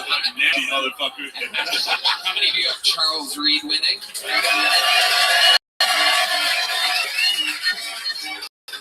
But good news, David. Your set was good. Anything else crazy we should know about your life before letting you go? I worked for the drummer for Guns N' Roses for a couple of years. What was that like? Babysitting. You make me feel better about his talent. Hey, I'm telling you, it was a full-time job.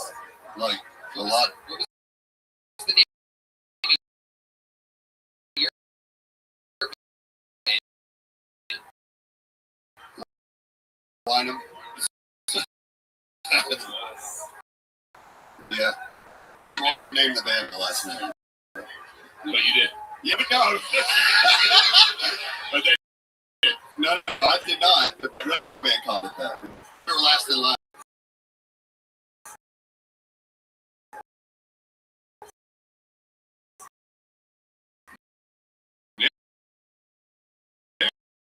A lot of monkeys.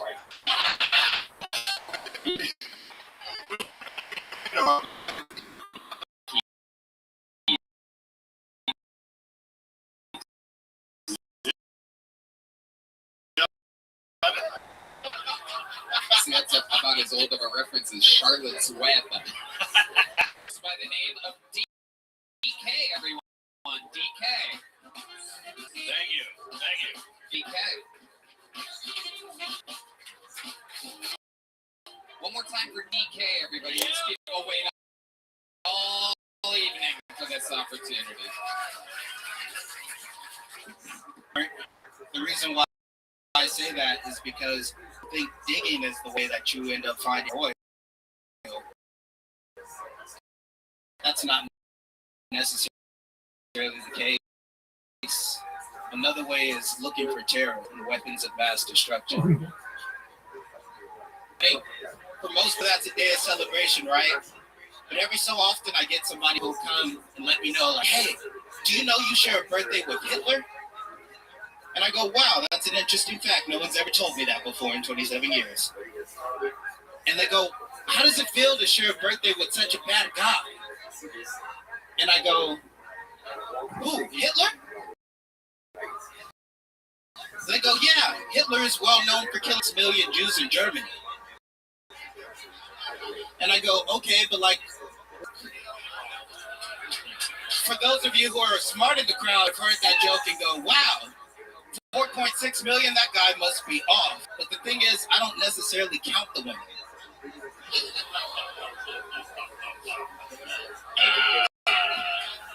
Thank you, I think I'm in.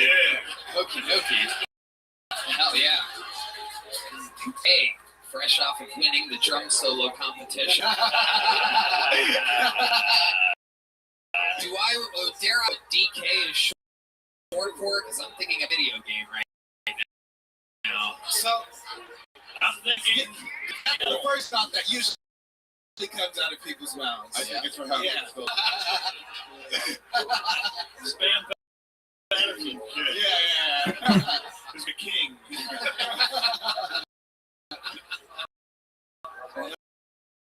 One of the ones that are good at spelling. What is DK? Stands for Drama King. That is what it means. Oh, okay. Did your parents do that, or did you do that one? I did that one, clearly. Oh, no. Okay. Well, my friends did that one, but I rolled with it. Why they be calling you Drama King? Because I'm a bit dramatic, Tony. Can you give us an example of a time in which you were dramatic? Yeah, so I'm one of those guys. Oh, we're groaning now.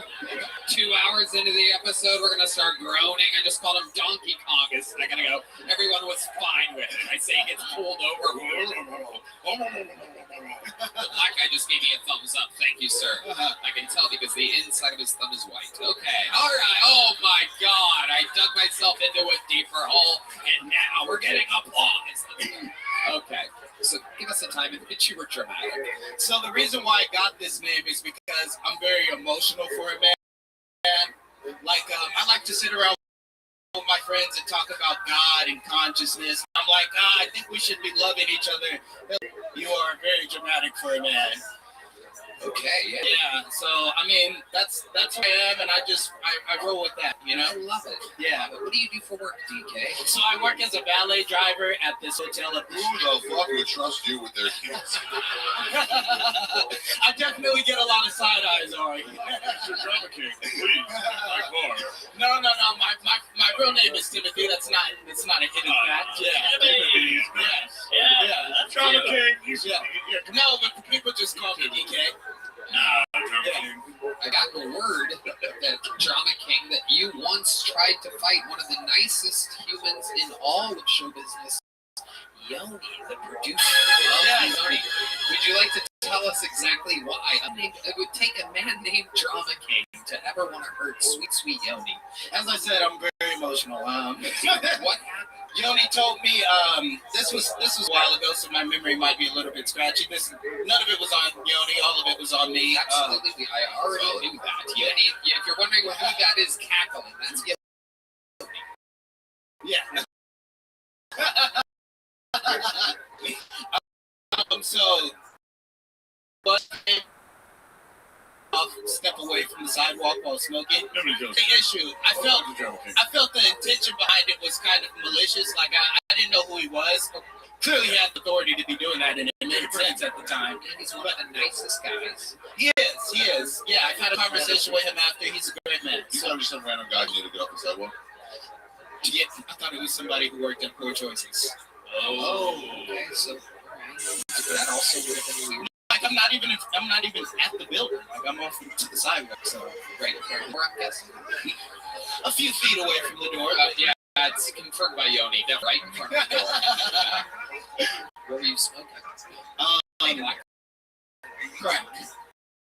Oh, okay. No, it's weed. It was weed. Yeah, I made the work with you about 2.5 hours ago. Really? Oh, yeah. Tony? Yeah. How's it feel? Where the fuck were you and Drama King hanging out? Where were you, Drama King? Were you at his apartment? Did you guys get it? I mean, show you where I get like a hot tablet. Getting tickled.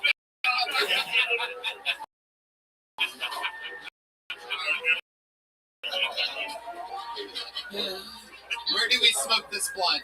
So it was at the back of the. Yeah. Drama King? Yeah.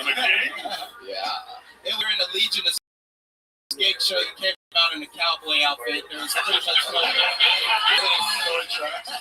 Sounds about right. We can take a little episode of Broke Black Mountain. Yeah. It's right after the thing. So I was smoking a blunt and you hit it. No, I was smoking a blunt and I asked you if you wanted to hit it again. Yeah, that's right. I know why you had to do that voice, Drama King. Damn it, Drama King. You want to hit this? Sure. I'll fuck you. Yep.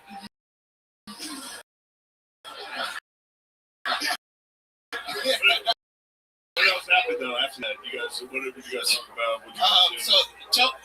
It was right after Tony was going through a situation and he went on people. All right, what's going on? You nasty motherfucker, John. That's one word. Yeah. Two more. More Tony. I mean, this is wonderful. All right, whatever, dude. Yeah, it was a terrible impression. Okay. Anything else crazy you should know about you before letting you go, DK? Drama King. No. I mean, if there's anything you should know about my character, it's that I've done a lot of psychedelics, and that's just about it. Hell yeah. The only thing that I consider very significant, over 100 heroic dose trips. Whoa. Yeah. Over 100. Yeah, like doing ounces of mushrooms. Wow. Yeah. Drama King. Yeah. That's too many trips. Yeah, that is a lot. But I'm here and I'm lucid and I'm cognizant, so. No, you're not actually here right now. Must be some lies. Another barely. Yeah. You be tripping. Yeah, I definitely did. It's one thing that I'm very known for. Tripping. It's physically and mentally. What the band? He doesn't even know. Red Band, that is crazy. Red Band, what did you just do? Have fun bleeping that in the edit, you creepers.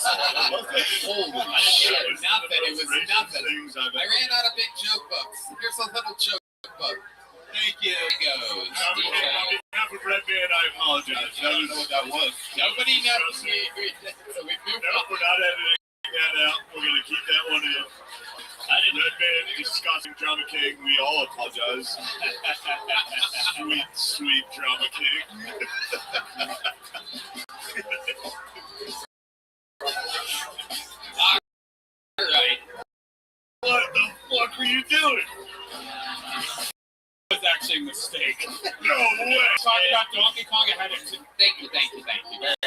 Yes, great. Let's talk about it for as long as fucking possible. Please, everybody. Can we talk about it all night? I'm going to bring it up every time. You can't edit it out. I'm going to bring it up 5 more times. Red so you Band, cannot edit it. only Red Band. Red Band press the fucking monkey sound effect. Red Band. Yeah, where we at time-wise? Edit this out. Now I'm gonna bring it up, but Red Band has a fucking monkey sound. Wow. For 1 second, they caught himself, and it was just enough. You just heard it. It was a Donkey Kong sound effect. Donkey Kong. Please. Come on, man. For the love of God, everyone, can we please stop fucking talking about it? I can't believe that. Stop monkeying around up there. Are we having fun tonight? Ladies and gentlemen, I have no idea what's about to happen. Austin is so crazy that sometimes you have special treats that pop in. Ladies and gentlemen, I'd like to present to you here to be on the podcast for a bit. This is indeed the ShamWow guy, Vince Offer.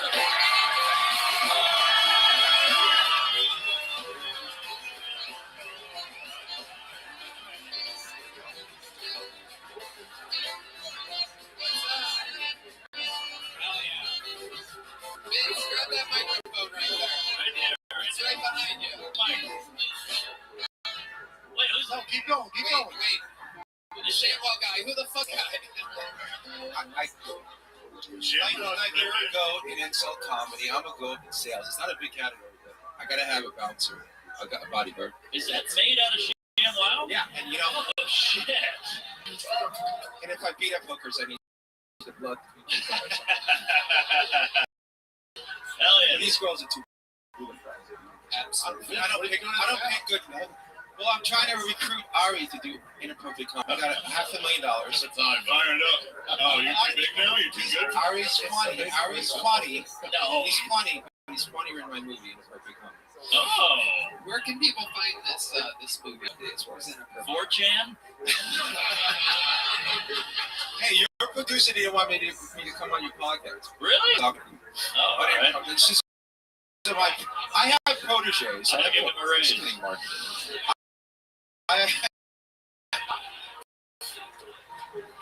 He's my protege. What's great about him? He does rap, rhyme. Oh no! Once you are done talking about He's one of my yourselves with each other, comma, you can talk about other things. Period. You treat your time together like you are a team, because that's what you are. Period. And I'll dance to it. And also, this is my first time on stage, so I'm very nervous. You're doing great. I just asked you to get a drink thing. So You're doing great. Now, ladies and gentlemen. So basically, my name is Sean Leonard. I'm from Brooklyn. Vinny called me up and said, we're going to kill Tony. I said, no phony. I got some cowboy boots and a half-bought Ronaroni. I'm sitting on a plane like, yo, let's go kill this Tony. Where's the at, bro? And I said, oh shit, it's comedy. So I'm going to share my guy. And oh my, but you didn't know me was and what? Take it back. All right. Wow. Yikes. You can do this all. It's like a hip hop comedy show. Yeah. It's a hip hop comedy show. That is. Oh, but Ari, it's good to see him. He's in my film. I thought you were gonna. I mean, you're you and Brody. Listen, yo, man. That's my dude right there. Really? Yeah. Because you and Brody was 30 hours make it. Wow. Yes. And we had Ari. I saw Ari doing all this racing stuff. I love racing stuff. Yeah. Well, you're at the right show. Well, I want Tony to talk because I've always. No, you're doing great. You and your buddy are fantastic. It is. You guys are like co-partners meets cocaine. This is incredible. You know what? Do drugs I don't. Really amazed at drugs. I always connect. I'm getting a little at this. Is drugs? What is this? You're at 60. Do I look at it? Yeah. You're 60? You're fucking 60. Sham. Wow. Wait. You fucking hookers? You know what's funny?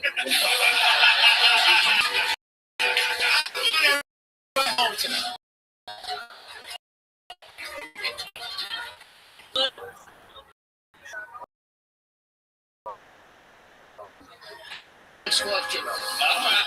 That's fucking weird. Tell us, Vince, what are you up to? You're some amazing mythical creature. I am coming out with a new product. This is the first time I'm saying it. I love it. Let's hear it. And I want you all to buy it because I see everybody's right here. So listen, it's called the Black. Wow. It's black. The girls can take it in the kitchen, in the room, and it's big, black, strong. It's diversity. DI. So wait a second. It's basically a ShamWow, but it's black. So it doesn't work? Damn, you can't. It makes a bigger mess. Can Mark be in the commercial? Oh, I don't want anywhere near that fucking thing. You're too white. Do you have a catchphrase for Black Wow yet? We have a guy.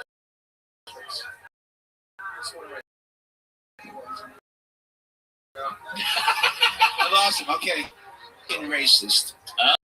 That means everybody's got to buy it. Come on, send the money up right. Okay.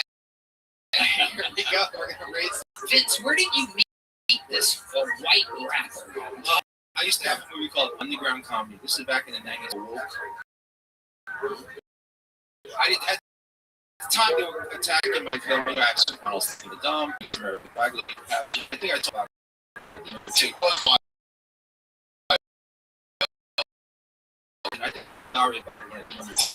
so this is before.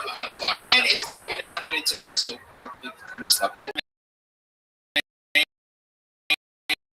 no one to line. So I have to go into the underground comedy on the street, and then people can fill it up. So what am I doing tickets when I can be on the commercials? And that's how I got into it. I had like a little DVR showing it people on the street. Got them into the theater, and then that's how I crossed the commercials. I said, forget movies. Let's do something. Movies. Yeah. Same towns. Exactly. I said, fuck it. And the town's fucking. And I'm beating up hookers, right out. Yes. The blood. And then I crossed. That's how I crossed over into from that because the critics hated me, so I took that. went from rags to riches. I'm curious to know, like, and I tend to ask people obnoxiously direct forward questions on this show, and this might be a little too forward. Like, how much ball? Oh my God. Okay. I've been informed that it has a 22% on popcorn meter. My question is this: how about can you give us a ballpark of about how much money you made from the ShamWow universe? Okay, so we grossed 100 million. I made about 20. Wow. Right. So fucking awesome. Honestly, it's my first time on stage. I'm actually kind of shocked. You're doing great. And that girl, the blonde girl, is supposed to give me a drink. Because she's busy doing drink. Get hit on by guy. Yeah. I want a Bud Light too. Whatever. Yeah. That's blonde girl's supposed to get a drink too. Bro? Yeah. Heidi knows the type of guys that will drink. All right, let me get back to the question again. Sorry. No, you want to know what happened? This is like, I don't want to get into a documentary here about a cult. So I don't want to see what cult because I don't want to get killed after the show. Maybe within the next week. Scientology. I didn't say that. Let's kill Tony. So. Perfect. I don't want to be killed. So. I didn't say that. So I was 20 years in it. Unfortunately, it was a sex cult. It was a reading cult. And then when I was in Miami, I had 20 million girls said, hey, I don't want to even say who it is. It's one too. Honestly, because I was a little impressed, to be honest. What do you mean? Well, 20 years in a cult that doesn't have sex. I mean, if you have sex, you got to write it down. It's like a sin. Yeah, it's true. Yeah. $20 million. I should have joined a sex cult. What? So $20 million and you weren't really even fucking that much? Yeah. Wow. Many couples only stay together for the children. Period. After enough time with each other, they find that they know just about everything about the other person, although there are always new things to learn about an individual. Period. Another line from Sean? No, we're good. It's time to throw in the towel.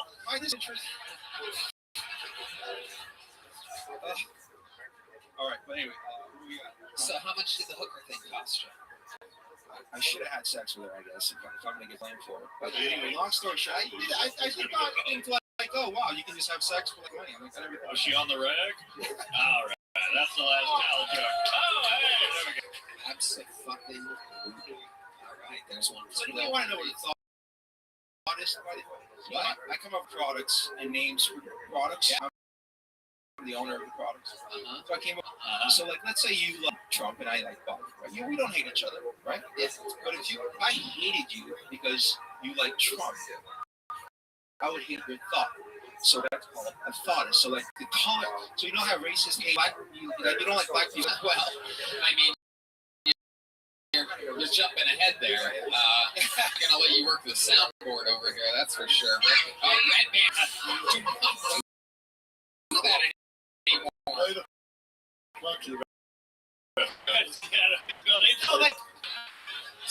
You don't like it. You don't like color of his skin, right? He just hates him. So this is someone hates you because of the color of your thoughts. So I came up with the color goddess. So I'm trying to promote the.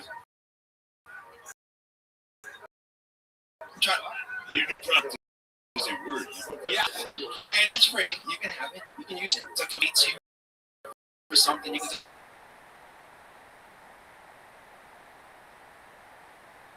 Just like I don't think it's so much. And he's back. He's back. He's gonna blow it. He's back.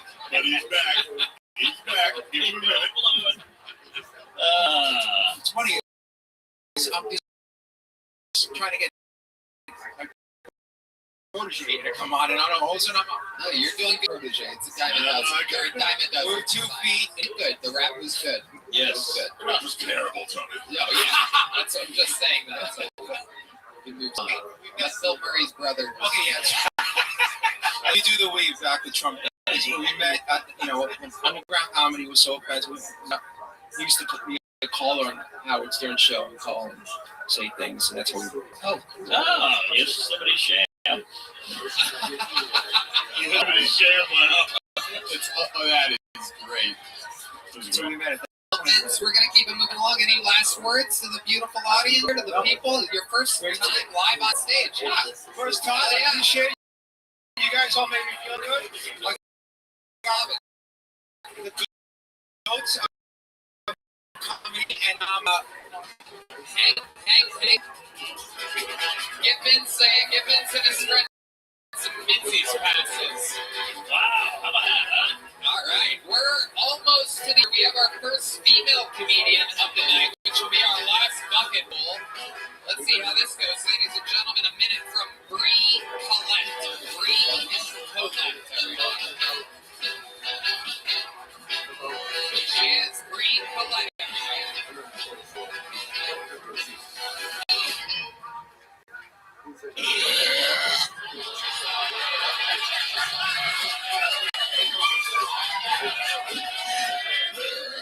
They will keep coming. Keep coming, sister. Give me a queef. Okay. Give me a second.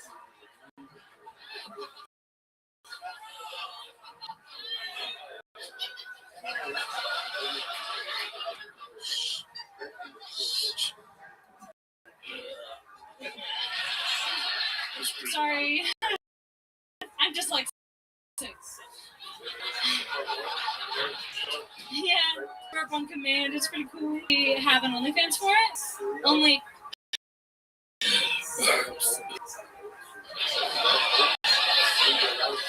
That's $5.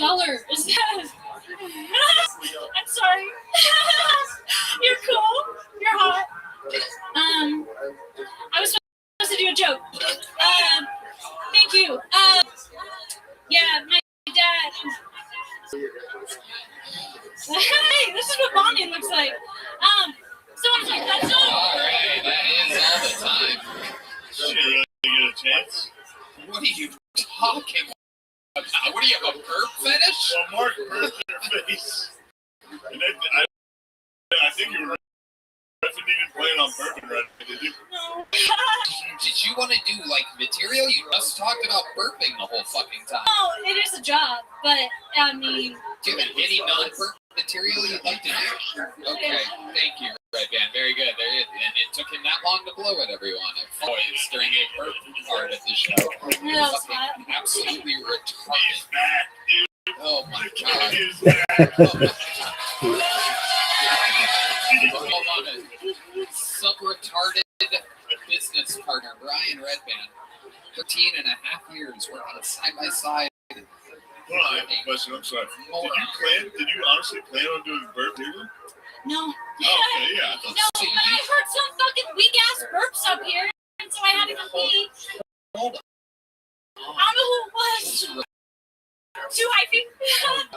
What are you talking about? No. Did someone Mark burp burped as soon as into the microphone? Yeah, a couple. Burp earlier in Am your I life? the one who's wrong? Did Mark burp as soon as she got on stage? That was you the whole time? Yeah. And then You Mark burped many minutes ago. Yeah, Were you planning on burping? No, I got distracted. It's my ADHD. Yeah. No, I mean, I wanted her to do a joke when I brought her out here. I mean, I don't understand. Oh, I don't want to kill time. So. All right. You want to root for her, but she's unlikable. Yeah, it's unbelievable. I'm unlikable. All right, come on. Here, ladies and gentlemen, here to do some of her actual material, her non-fucking burp material. Ladies and gentlemen, Mark, put your microphone down. It's Bree Collette, everybody. Bree Collette. Hey. Hey, that's pretty funny. All right, cut her off. Oh my god. All right, perfect. That's great. That is the funniest thing you could have done. That's perfect. You did it, Bree. Unbelievable. Unbelievable. It is so great too that Amy Schumer has new material. This is incredible. So how long have you been? I started in Portland about 2.5 years ago. 2.5 years ago in Portland, where they find the type of stuff unbelievably groundbreaking and hilarious.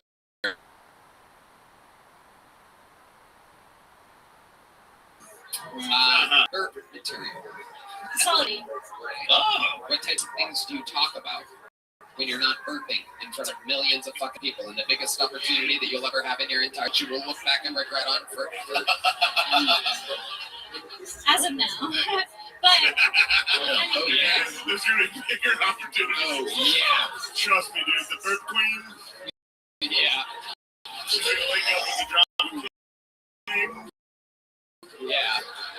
Yeah, and they're gonna quips, you know? No, but yeah, I don't know. What about dicks? I mean, I talk about dating. I talk about how I have bipolar 2, so I'm not the crazy one, you know? And the ADHD, and I'm just fucked up. So, Can we hear a zinger about dicks? a zinger? Joke, you know, like a comedian? The joke. Mark's from the fucking 20s. Yeah. Can we hear a zinger? Come on, you crazy broad. I took the locomotive here. Took the locomotive here to hear some zingers. All I'm hearing is some up. Some yuck-em-ups, you burp pig. Okay, I like it. Talk about something you read in the news periodicals. Great. Give me one.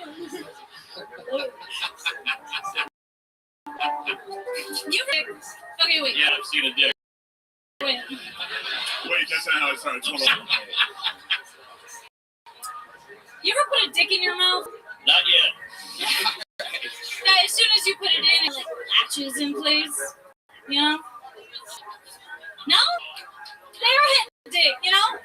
Out of drink water. Oh my god. All right. Here's a little joke book, Bree. That was. There you go. Boom.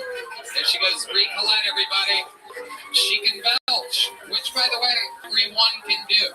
A little fun fact is anybody can do that at any point. She was good. I'm telling you, you missed out on a star. Yeah. It should have been a gold ticket. That was a superstar. Yeah. She's been the best, probably. Oh my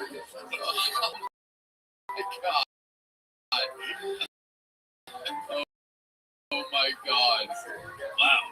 Ladies and gentlemen, we've come to that time. William Montgomery has the flu. Thank God.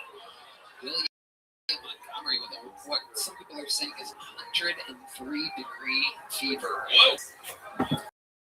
So, he is out. However, gentlemen, here to close the show is literally one of the greatest regulars in the history of the show. Some people call him the American Dream.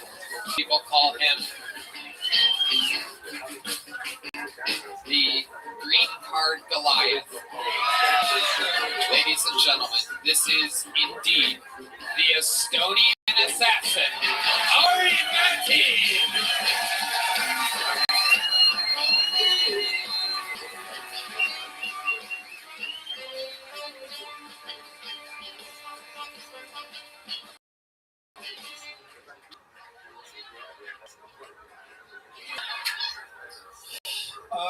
I am so fucking tired of being poor. I'm about to snap. When is it my time? Even if you make $1 million now, remember when you were a kid, you thought $1 million, that's a fucking summer house in Italy, downtown apartment. Now $1 million, ooh, 1 bedroom in Pflugerville. Now I feel bad for millionaires. I'm fucked. Chick-fil-A's hiring. I don't know. You look at rich people, don't you sometimes feel like you miss her in school? Like where the bag is at. You know? Because my school was like alphabet. Hey. Now go pay taxes. What the fuck was algebra? Teach me how to run a scale, you bitch. Like, remember when we spent 3 years on a triangle? I'm 32 years old. Never even seen one. Teach me about offshore accounts. And when you meet, well, I always ask, how? And they never say, always real vague. You know, rich people love to say, like, oh, the right place at the right time. I'm everywhere, always. Let me in, rich people. Come on, let me in the circle. Let's go. I get it. Let's fucking privatize water in Sierra Leone. Let's go. I'm cool. Take me to Epstein Island. I'll fuck the kids. And keep my mouth shut.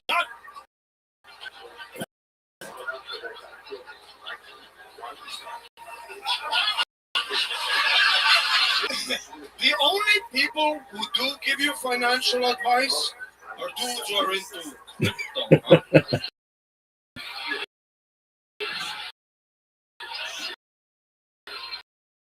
How come every guy who tells you about is also on the bus? Is your friend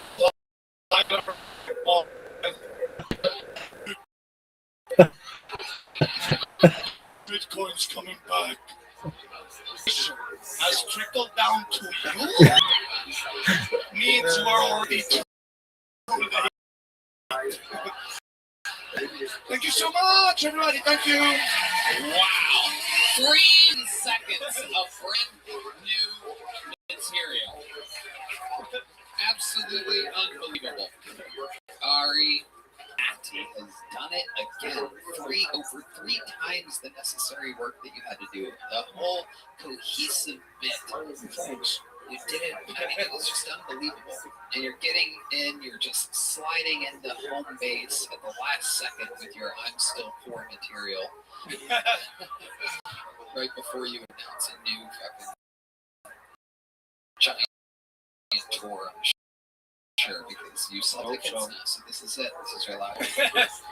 It's true. We are exactly 7 days away from an inauguration.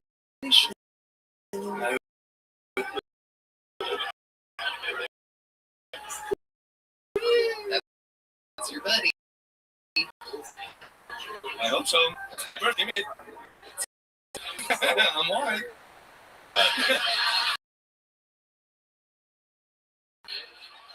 Superior genetics. I'm positive Trump will see this. I'm positive he will let you in. He's going to for you. I know. Oh, Ari, I know. Oh.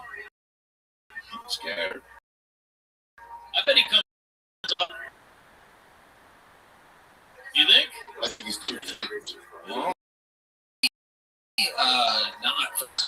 He's had a couple appearances on the show. I don't know if you guys have noticed it.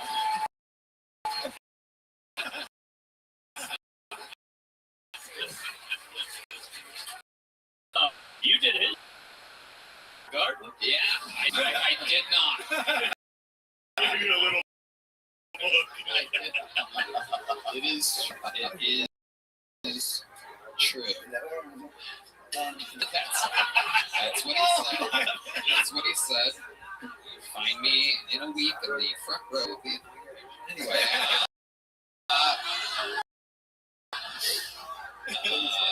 Yeah, he has a great sense of humor. Had his own roast 14 years ago, 15 years ago or so on Comedy Central. He was of all time at the time. And, yeah, he's got a great sense of humor. He's one of these people in the world.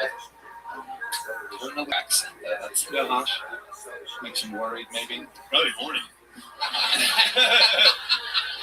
Yeah. That's a wise observation. I like those accents. Yeah. Sometimes he like American guys here, they have one. They have the flag and they're like proud, you know, they like fucking my accent at a cafe or something. You can tell they're like, what the fuck is moving up? Just another fucking accent. Do they do that in Estonia? Like wear the flag and they're like, yeah. No, Not really. Yeah. Estonian We don't have that fucking genocide energy, you know. What do you mean? Yeah, what you guys killed everybody. You know those people here before you. You know that, right? Shane? Yeah, you guys participated in some wild moves. Yeah. I know history, you little Jews, you fuck. I have not heard of Both this. ways, Nazis and Soviets, you little snake fucks. We did. I know all about you nasty little people. Yeah, look at you. Yeah. Get in where you fit in. Nasty fuck. Hey, we gave ours casinos, motherfucker. Yeah, exactly. It's a little parting gift. Thing for the Jews. Yeah. America's Sweetheart comes out. What else is going on in the wild world of Ari Matty? I went to 2 days. I just got back yesterday. Diarrhea now. Yeah. During the trip, no diarrhea. Street food, everything, nothing. I went to the airport. That's where I got diarrhea. Welcome, perfect place to have it. Yeah. Yeah, that's actually That's God. what airports are for. Yeah.